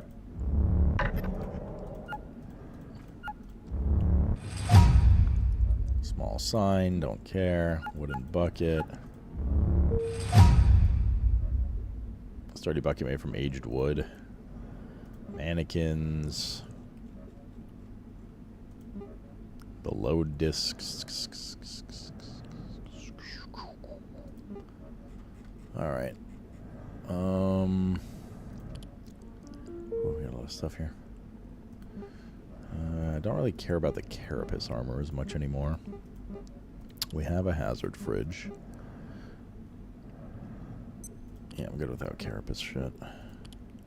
I made the mag bow. Nick's shade seeds we'll need to make at some point. Damn, 10 night essence for that. I think I can remember that being like a letdown though.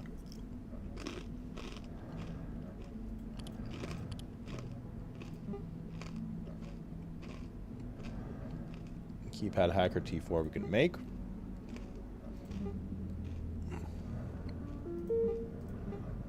Energy pistols done.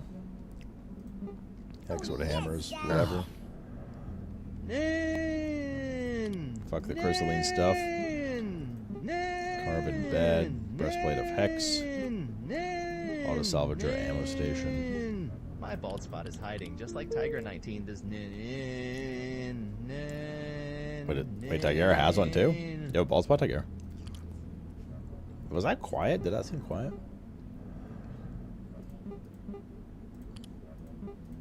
So we can make 2 of the hex pieces here.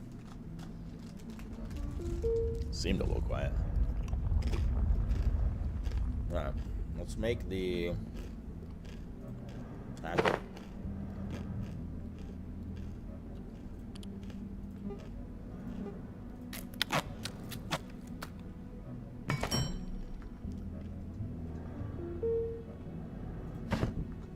Good.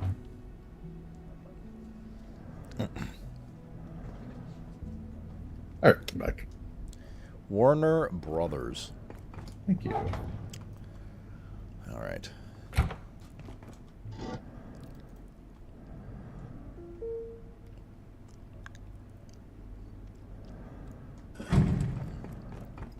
Did you already go in the chair?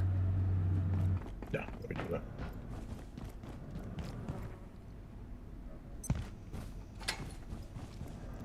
Okay. I'm just sleeping in, then I'll go, and then you have to go again because it's probably out the share. I made my T4 hacker. You should be able to make yours as well. Okay. I mean, granted, we only need one, but still. Yeah. For immersion. Mm-hmm. And then we can go to that place that was at the end of where the Reaper was. Exactly. I have zapped. Probably gonna make the 2 pieces of armor, the hex armor, since I'm behind like 3 tiers at this point. Okay. We're short 2 magnetic alloy to make another hacker.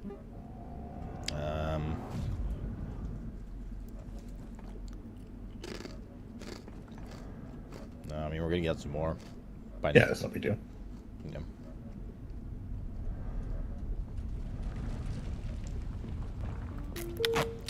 Making breastplate. Making bindings. These are all easy mats to get. Alright.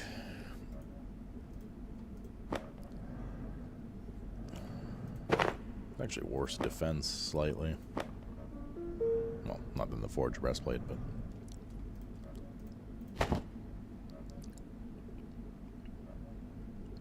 Oh, yes, Daddy. Carapace gauntlets. Oranu likes a nin in his nin, so he can nin in my nin all night. Wait, who's putting what in who's nin? Hey, wait, I'm min. Behave, chat. There's children watching.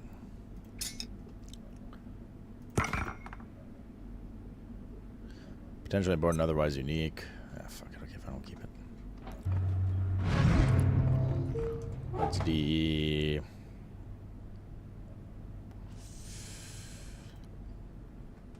This... Anything we have more than 2 of. Except for those.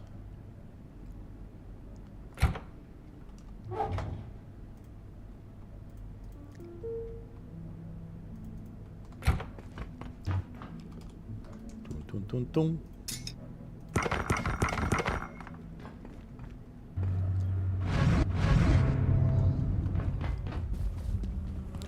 Alright, I'm a tiny wolf with JJ.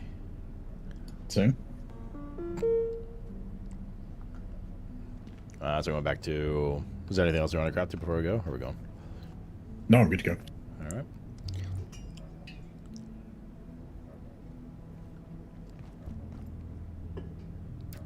Oh god, I'm down a weight class now. Only lightly. Oh, look how fast we are. Holy. Wait. We have the portal. Oh, you know what? Let me forget to take my thing off the charger station.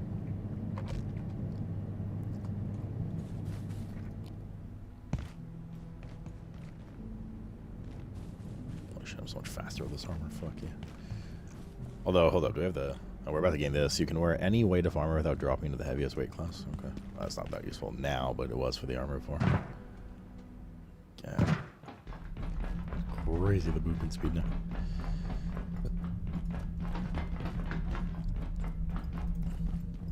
And consuming his soup. Alright. Yep.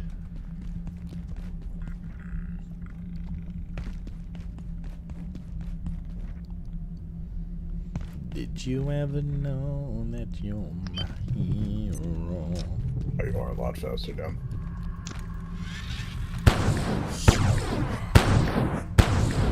Dumb bitch. Damn. Well, yeah, this, so what you didn't know, by the way, for the X-ray is that they said in the info, but I guess it's a pass it. You can kite him through this purple laser, and it kills him as well. Or not kills him, but like makes him go away and drop a thing. And so this gun is similar. Oh. So to blast him away.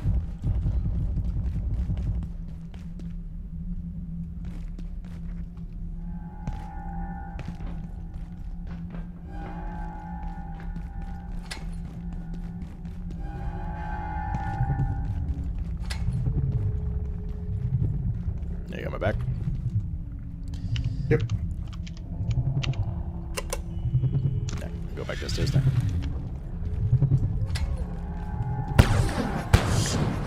Break yourself, fool.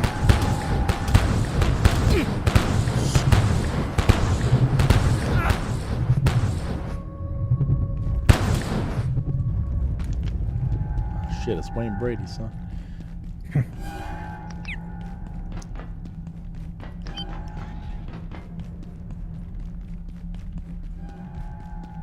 Bro, we're zooming. Holy moly, look at this. Pew.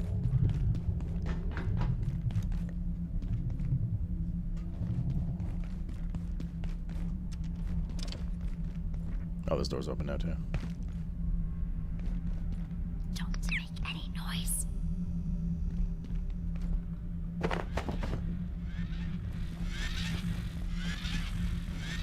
This is a nightmare. The power cut off. Gate crate. Creature appeared. It's taking people somewhere, and that awful stuff is growing over everything. Section 2, security. That sound. It was the surface elevator, wasn't it? We're trapped, aren't we? Nah. Yeah. Locked in here with that thing. Have you seen my glasses anywhere? If I can just find them.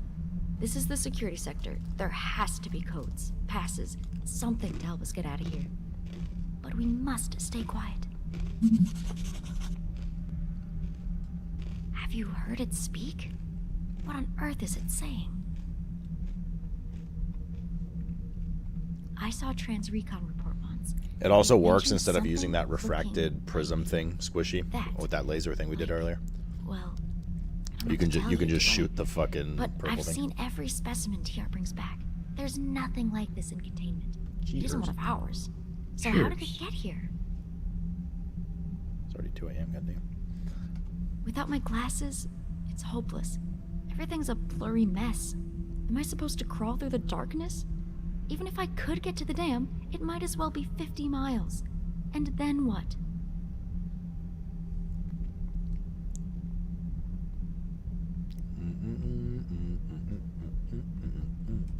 Have you heard it speak? What on earth that's is a it repeat. saying?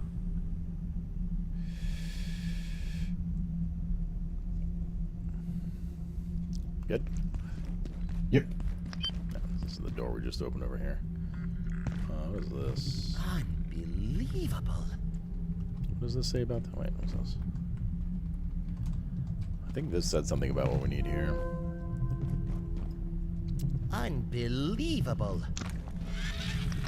It's like a glue Yeah, stick. I think. No, this was Glue stick needed in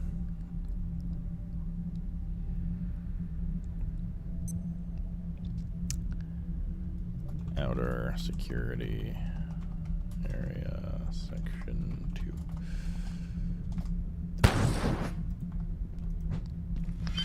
I know you was using something else for that, but you haven't unlocked it. Yeah, it's a good change. We haven't unlocked it indeed. Yet.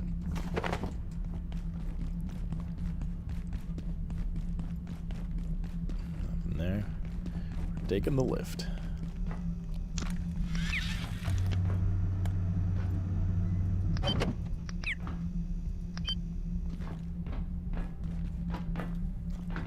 Wait, is there something? It's blood.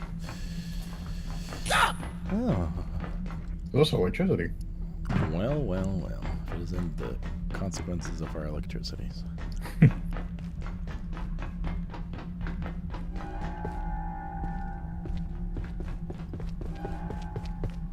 Another gate crate here. Gate crate. Section 3, office area, security. Security. Alright.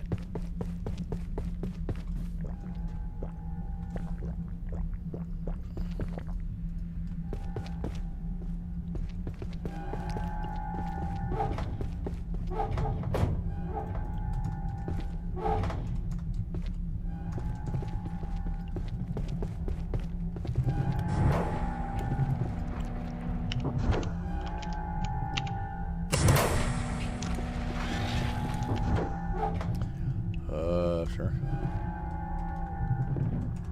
Sure.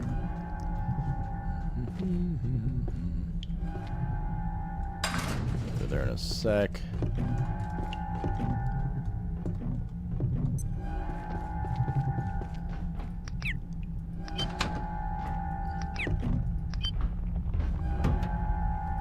there a button in here to press?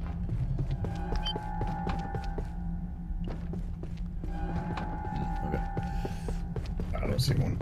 I feel like we should be able to open that door. Oh, here we go.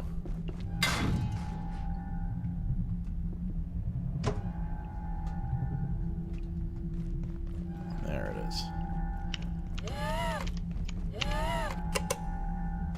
damn it. I gotta hack again.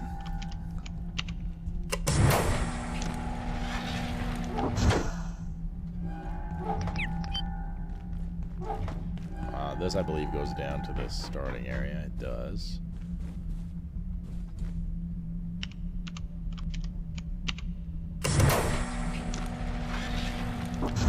Well.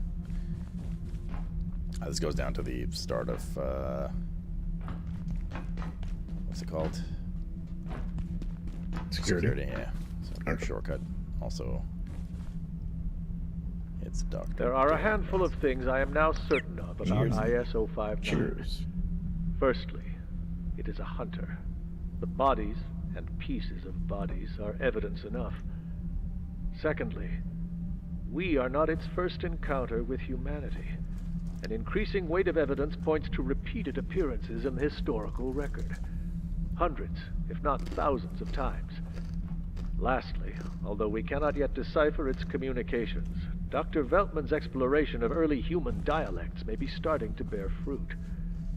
Despite this, we must face the fact that we remain almost entirely, excuse my morbid humor, in the dark. Ah. Redacted.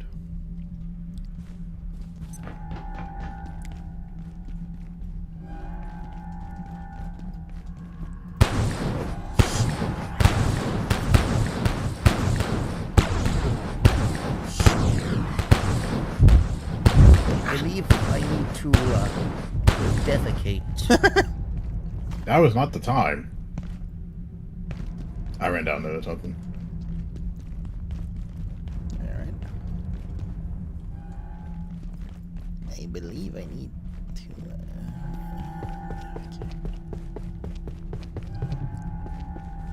Oh, is there no bathroom right here? I haven't seen it. Ah! Great, Jesus, I haven't fucking, looked, just but- got fucking jailed, okay. Man, that was like an insta-jailing, what the heck? Yeah, sometimes he just grabs you and does it. Oh, I got put into the third section, that's why I think it was RP. The section beyond the jail. Hmm.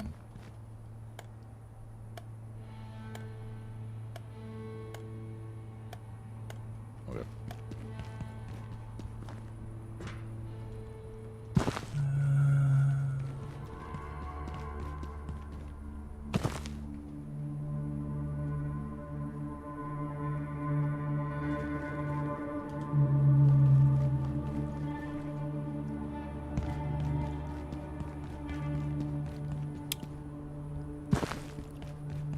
So that's the jail. So we're gonna go this way. Actually, it's just a dead end. Oh, am I supposed to do something here?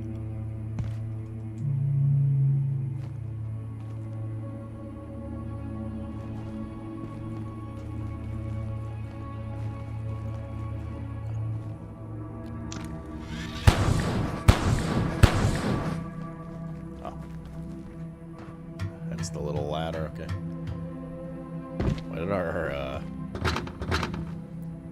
Why did our steps make like ladder sound there?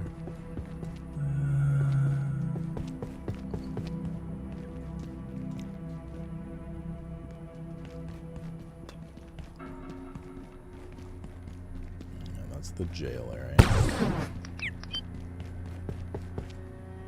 This is a pyramid head call out.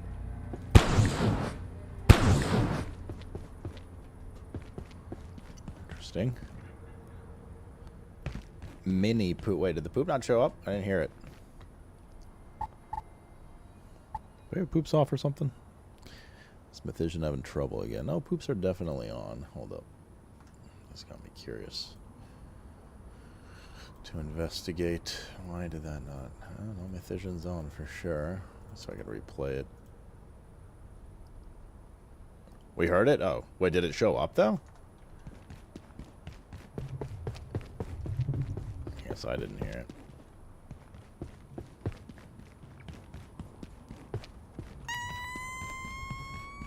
Yeah, I saw it. Okay. Alright. Motherfucker.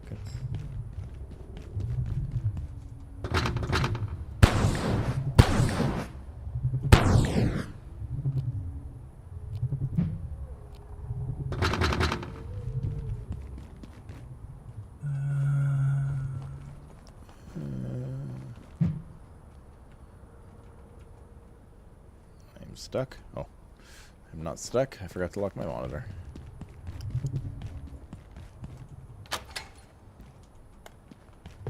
Alright, so that's a shortcut back there. Alright,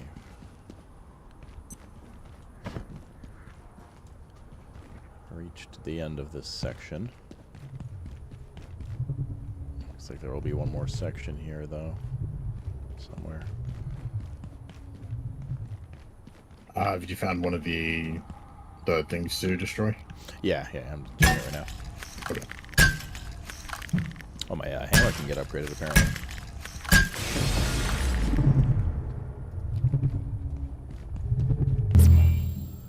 Alright. start the security. I'm coming up. Okay. Mr. Rom, what did you play tonight? Really? Starfield's got you more gripped than Star After?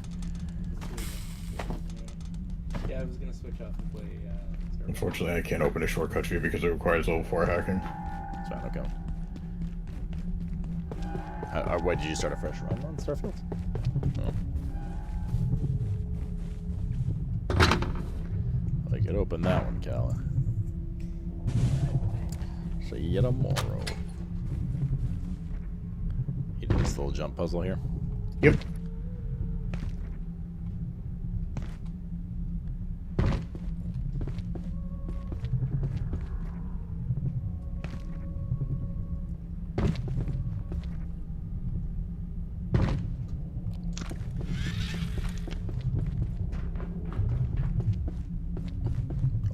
Hello.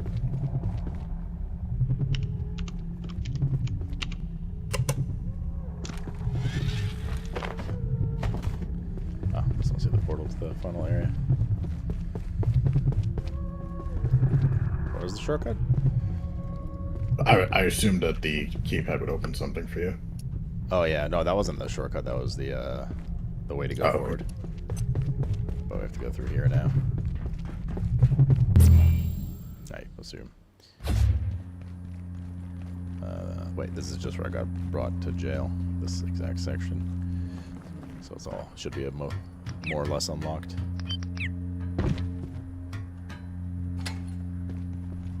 Yep, all done. Seeing if this is open. Right. Okay.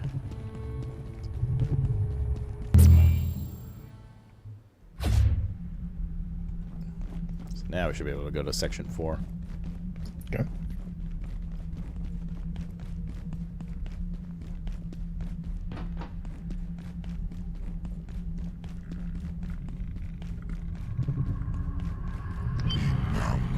I just ran right past him, didn't notice.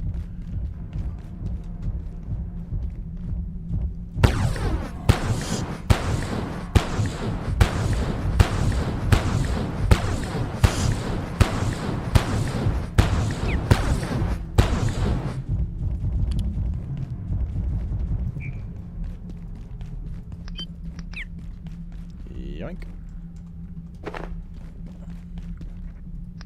Not quite sure where you are. By the purple laser. Oh. That's fine. I just didn't know if you got lost.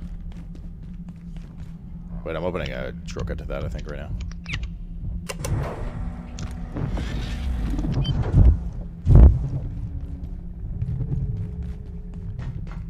Yes, hello. Oh, he's right there.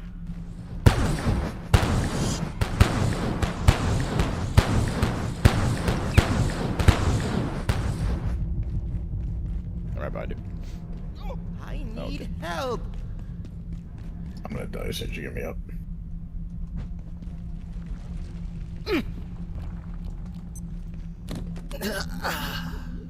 Yep.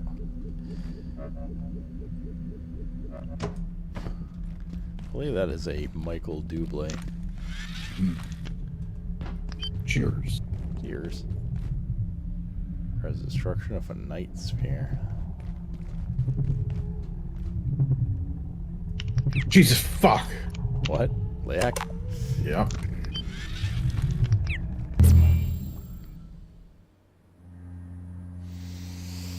I wasn't looking because I was taking my drink and I just hear the fucking heavy breathing in my ear.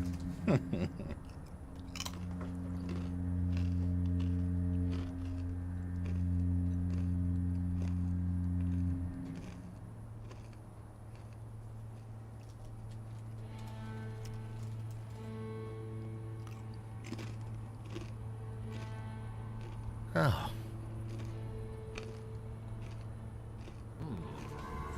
Another squire. Ready, sir. Ready, sir. I'm ready to. Well.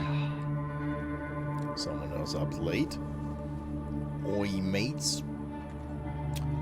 What'd you guys play tonight? Let's see if Horny does his job. Did you go through the portal? The portal at the very end, yeah, the new one. Okay. Oi, mates. Why are you magic?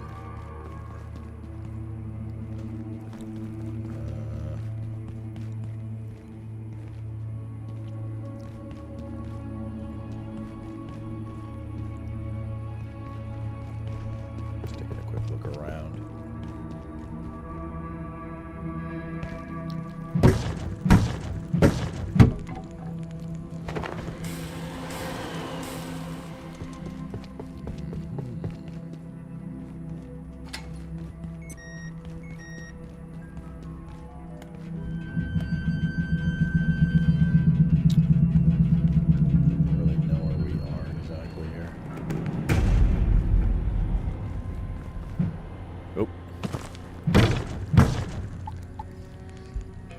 Crimson Desert. Did you guys not beat G3 tonight in the end?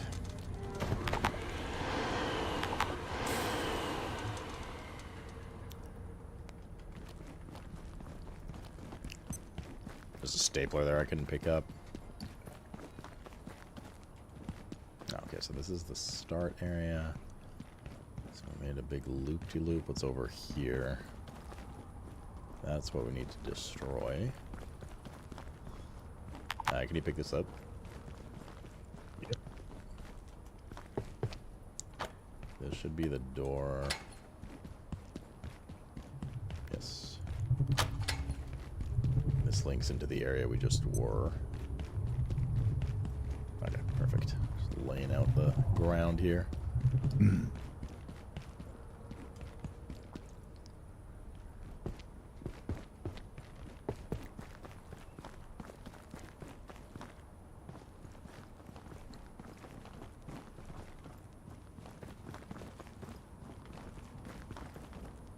Bean, what you doing? And this opens. I think that little fishing pond is to the left forward here. Yes. Okay. Alright, good. This is where we came in at. Into this area, I mean. Yeah, some yellow paint here. That's a video game's way of telling us go this way. Let's go around here. This goes into the older area as well. There's a night sphere here. There's something over this way. Fuck. Okay, let me know what it is when you find it. Okay.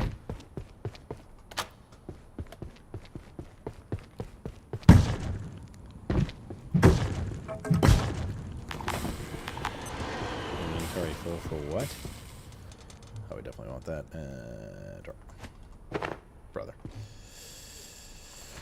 Brother Herbert.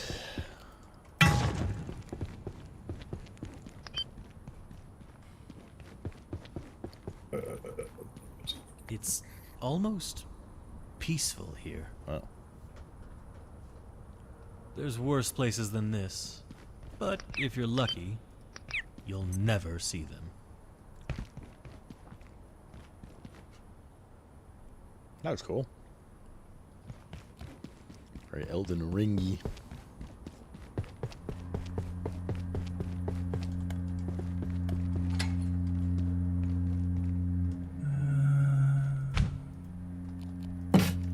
Anyone else getting a bit hungry? I could eat some ass. You know where you're going? Yeah, mostly. I think, Make a right here. Just wherever you see the little yellow paint on the splotch. We did, and we finished. Wait, you finished? Like, you guys beat BG3 finally?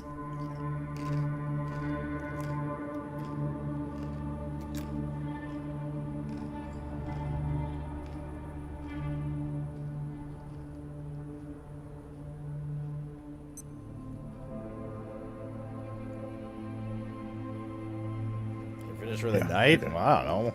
You're mad at me. Make your shit more clear. What part did you guys get up to? You guys are in Act 3, right? Hello. What? So we go. Just looking around here. Yeah, where you're going. And that shade, oddly enough, that guy actually speaks English. This one here. Also, there's a snag down here if you can grab it. I'm full. Yep. I'll be here. All right. It's almost peaceful here. There's worse places than this.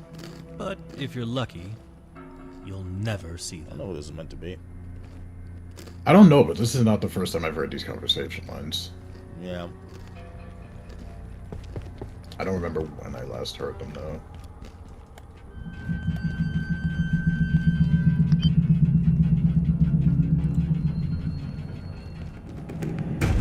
Hold on. I would like to take it with us.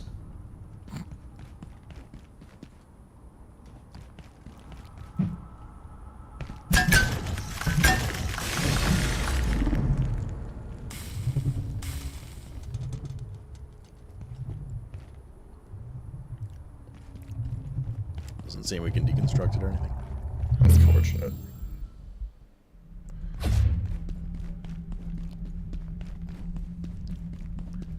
Alright, so I think that should have been the night essence that we need to destroy. Wait. Gonna do a quick base drop off. Okay. Zoop. Gotta eat and stuff real quick too.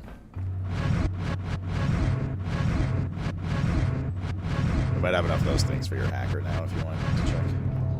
Okay.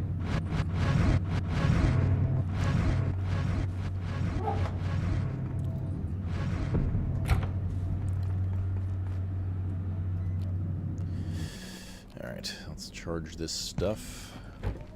And this.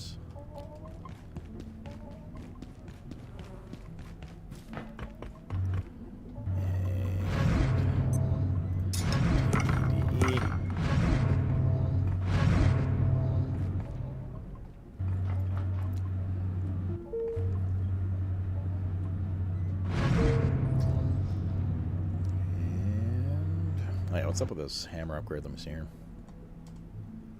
I remember this. Load hammer. Oh, it takes a lodestone fragment. Lodestone does 30 damage baseline. Instead of 20. And more battery. And higher durability. Yeah. We'll definitely want that come the time.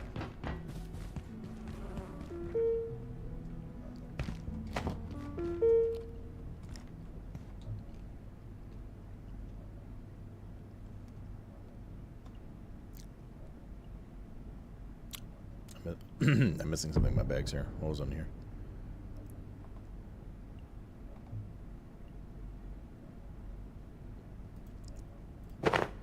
Oh, my hammer's still there.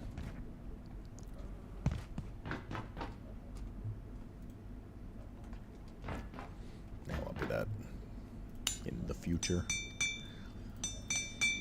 But it'll be expensive to repair as well. You can't repair that. Oh, because it regens its own durability, right? That's why it has such low durability as well. You're uncomfortably warm. Just resting and pooping and all that, and then I'm good to go. We killed Raph? The demon guy? Oh, the one with the banger music for the boss fight? Did you guys watch the hardcore sex scene? That's great. Best part of the game, really. I'm feeling a wee bit peckish.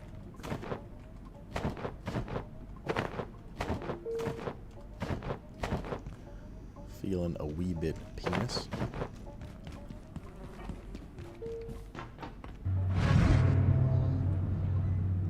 Nod era. Nodders? Nod era.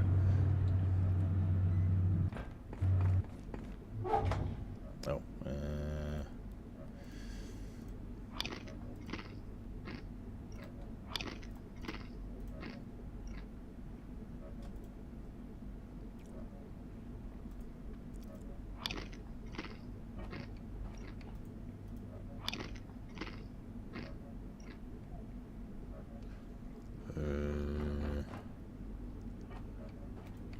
this lone potato.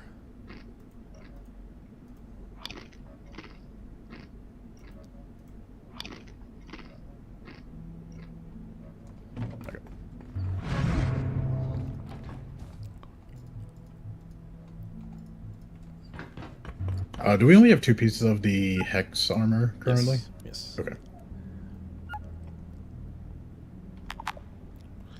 Not like these. Alright, I am good to go.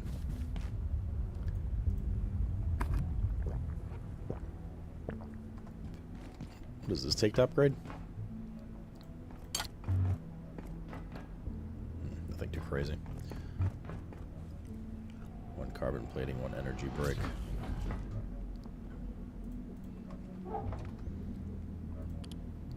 One carbon plating.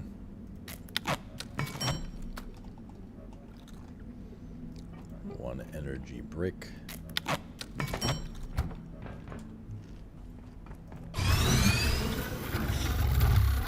Wow. Yeah, I'm also good. Good, yeah. Let me soup. The soup is gone forever.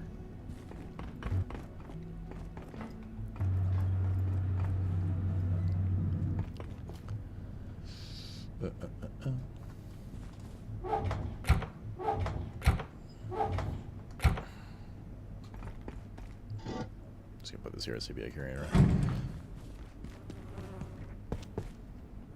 And let me know when, pussy. Wow. Let me make these soups just so we have them. Sure.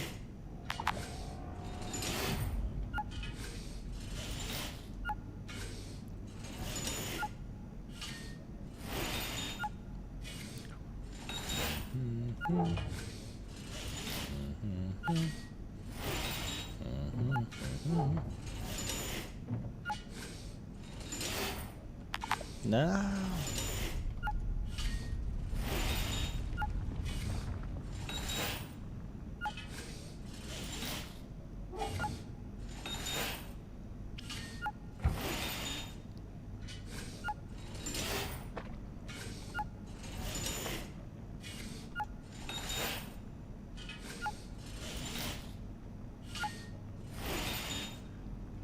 Boop, boop, boop, boop, boop. Got so much XP, dude.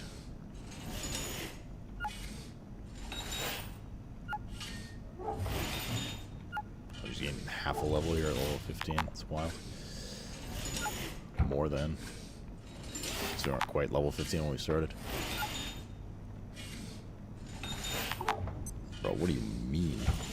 Swedish, what's up, brother?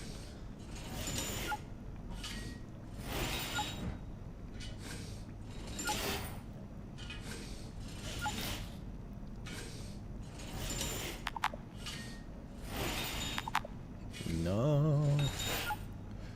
Just waiting for Calla to make soup. I haven't done really cooking in ages. I did a little bit Oh, yeah, never mind. cooking at the beginning. Sorry? I was gonna ask if we ever got super tomatoes, but I found them. Yeah, there should be some.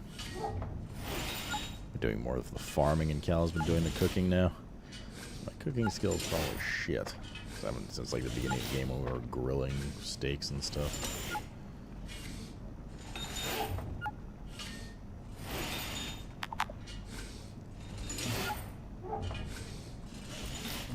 Cool.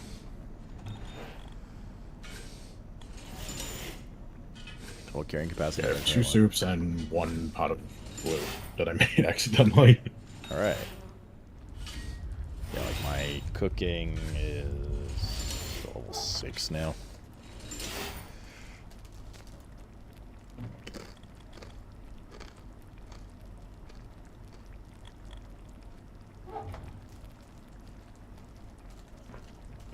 I hear a layout. Oh, yeah, that's right. It's at the front door.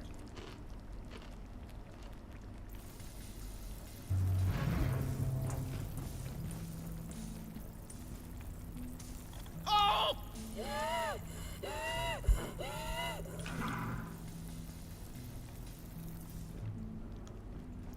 Alright, then. Let me know when you're ready.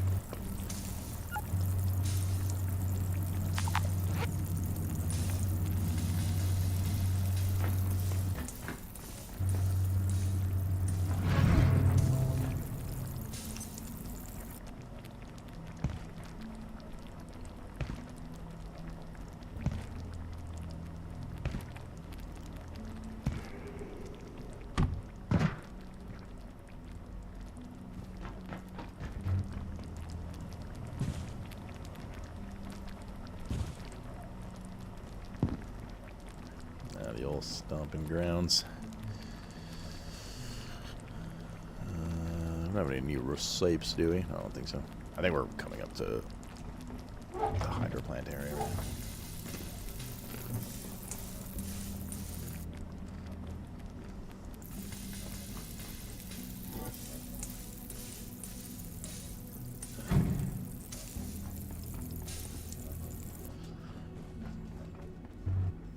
Let's go, Calla.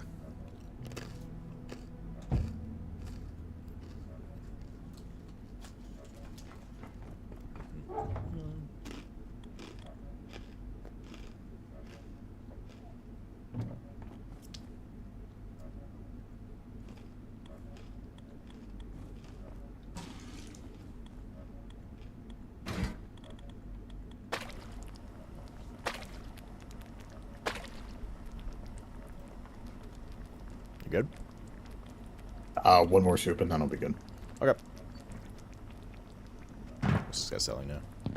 Same stuff still. Let me know if you change your mind. Let me know if you change your mind.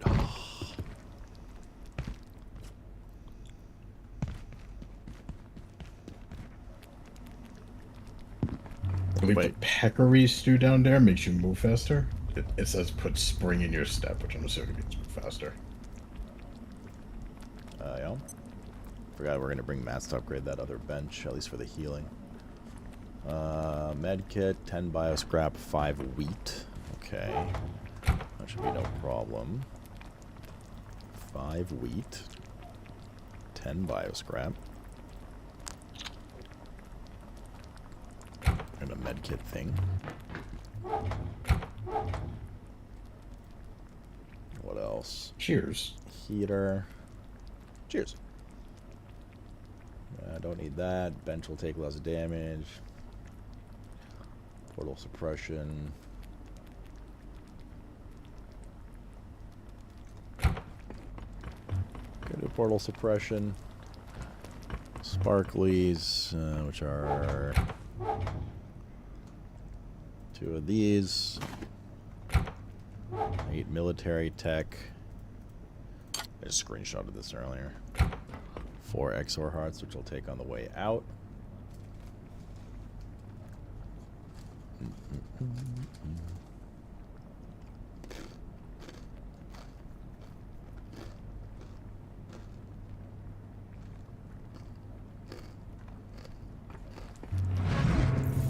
Oh my god, I just ran over the thing and put those back for a sake.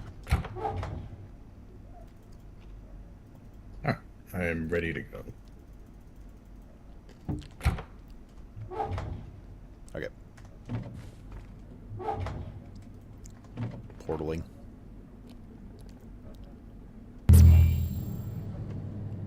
So what we'll do is we'll up-E this. Bench upgrades. Where would my bioscrap go? Oh, that's rotten food, not bioscrap. God damn it. That's what I can do at least. One second, I gotta port back 1 second. Okay. Alright, bioscrap, bioscrap, bioscrap. Not rotten food. Bioscrap. I gotta recharge this fucking shit.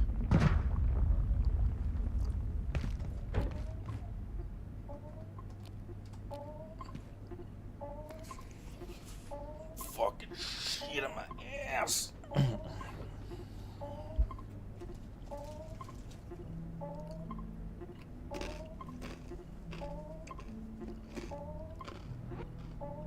Mr. Cat.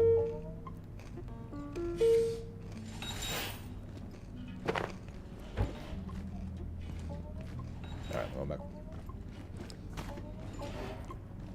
Okay, be there as soon as my things are done charging. Travel. Oop. Now we should be able to upgrade the other one.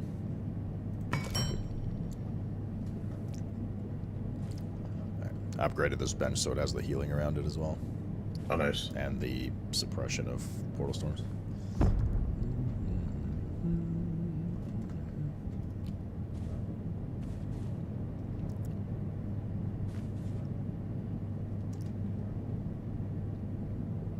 Good? Yes, sir. Okay. I'm taking the bench. So it looks like we're exiting this area soon. Okay.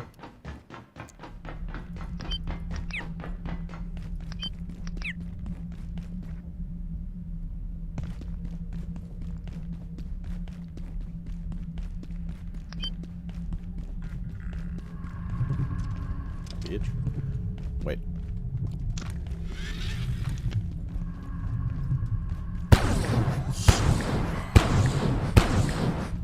It's one of the night essence. I think we still need a bunch, so might as well do it when we can. Yeah. Have you heard it speak? Ain't nobody care about your shit. There we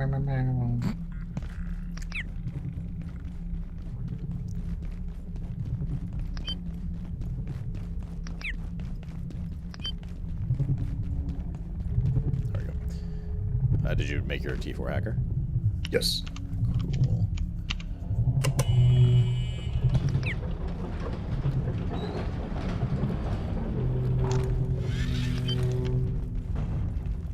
The hydro plant. It's time, baby. GN's gangster.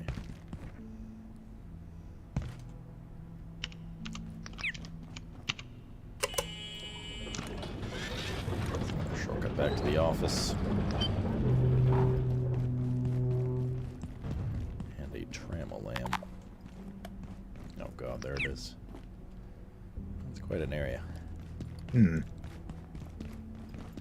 actually don't recognize this area. Yeah, you will if you come in here. Oh, okay. Yeah, the cubicles.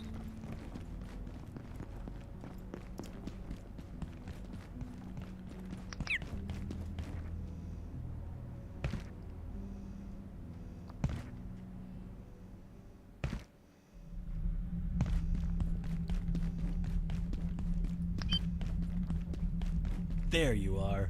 God damn it. I'm not entirely sure how this happened, but it looks like the way into the hydro plant is blocked by a rather large volume of water. But not to panic.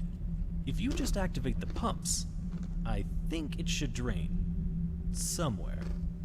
And whatever that is in the water, I wouldn't worry about it. We've got bigger fish to fry. Try the pump. I mean, how could things get any worse?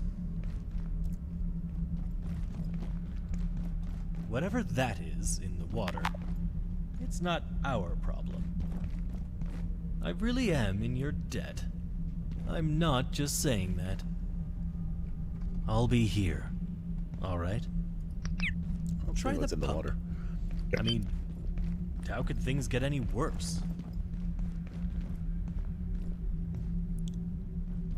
Don't see anything in the water. Whatever must that be is something in the water, it's not our problem. Alright.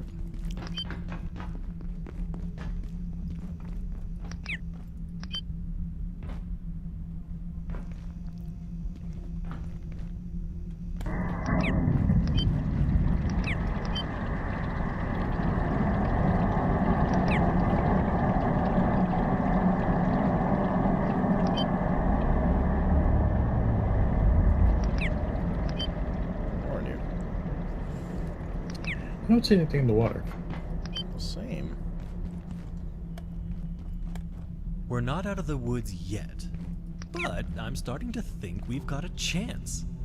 If we can just get through the hydro plant, perhaps we could even get to residences. So close to the surface. Comparatively speaking, anyway. Well, it looks like the way is clear. For now. I'll be along soon. If you find a way out of here, tell me. If I tried to help, I'd just get in the way, wouldn't I? I'm not entirely sure how this happened, but it looks like the way into the hydro plant is blocked by a rather large volume of water. But not to panic.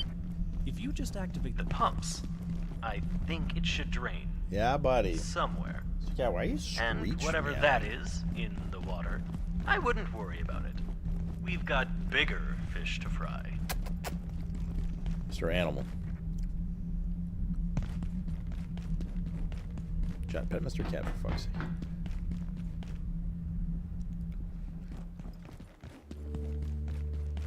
Yeah, buddy, you're right, it is kind of sleep time. Check-in approved. Check-in. Oh boy. You, get down.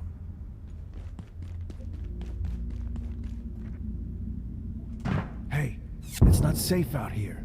The place is totally overrun. We got sent down to hold the line, but they pushed us back. There's goddamn snipers everywhere. I got up to in single player. A little into this section, but we need someone who knows the sector, but we're totally pinned down. I think there's survivors in the electrical station. Maybe they had some kind of plan, but what am I supposed to do? We weren't prepared for this. No one was. I lost my whole team. You think I'm going back in there? You'd better think again. You need a goddamn army. If anyone's left in the electrical station, maybe they know how to get out of here. Warframe's a good This game, isn't my sector. and there's a reason it's been As long free as to that play and trigger going for so happy long. assholes out there, I got nothing. The gatekeepers pushed onto reactors down there. Left us to deal with the dam. I don't know why. Haven't seen any of those maniacs in days. Normally those guys give me the creeps, but right now, if I saw them, I'd kiss them. The rain in here. They say it's just condensation, moisture from the roof or whatever, but I don't know. Feels like it got heavier. I lost my whole team. All right. You think I'm going back in there? All right. You'd better think again. You need a goddamn army.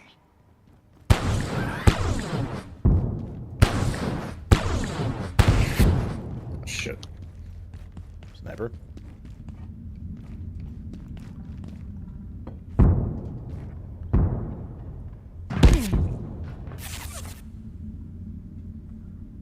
Gonna set up our new table. There's an electrical socket where I am. Yeah, this one's a little safer. Okay. Because it's out of range of the dudes. I'll probably have to call it here, though. It's a little late now. And we're about to open up a massive area. I have succumbed to gravity. Cheers. And yeah, that's right. Mr. Cat, give me a second, buddy. Holy moly. In fact, this is the area I got up to in my playthrough. Okay.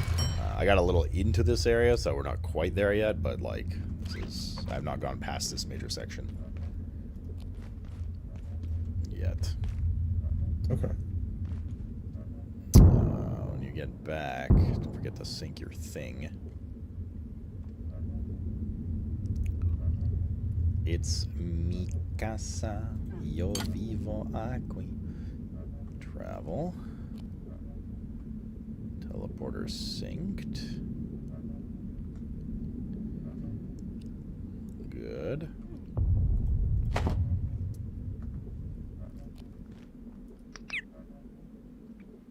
Alright. Blizzard! Blizzard! Bee shittles! How far on the game are you guys? Well. I don't know, because I've never beaten the game, nor have I looked at a playthrough or like spoiled myself, so I feel like this is fairly far in. I think keypad hackers go up to tier 5 and we're on tier 4. But I have no idea. Okay, that all synced. Sorry? Sorry? Hmm? I don't know what you said. Oh, I said I'm all synced. Oh, okay. I'll port back to the base then.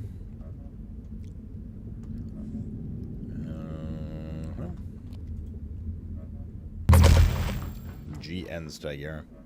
Yes, friendos, it is time for the bench, indeed. to me as well. What time is it? Mr. P-Shack, thank you for the big T2 uppies. You have a suggestion? Way ahead of you. Finishing this. Cheers. Oh god, the layak, wait.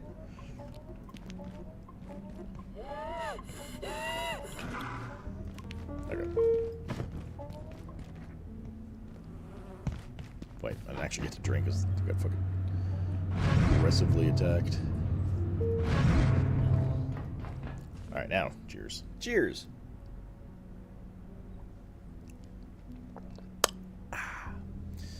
Alright, Chattyson.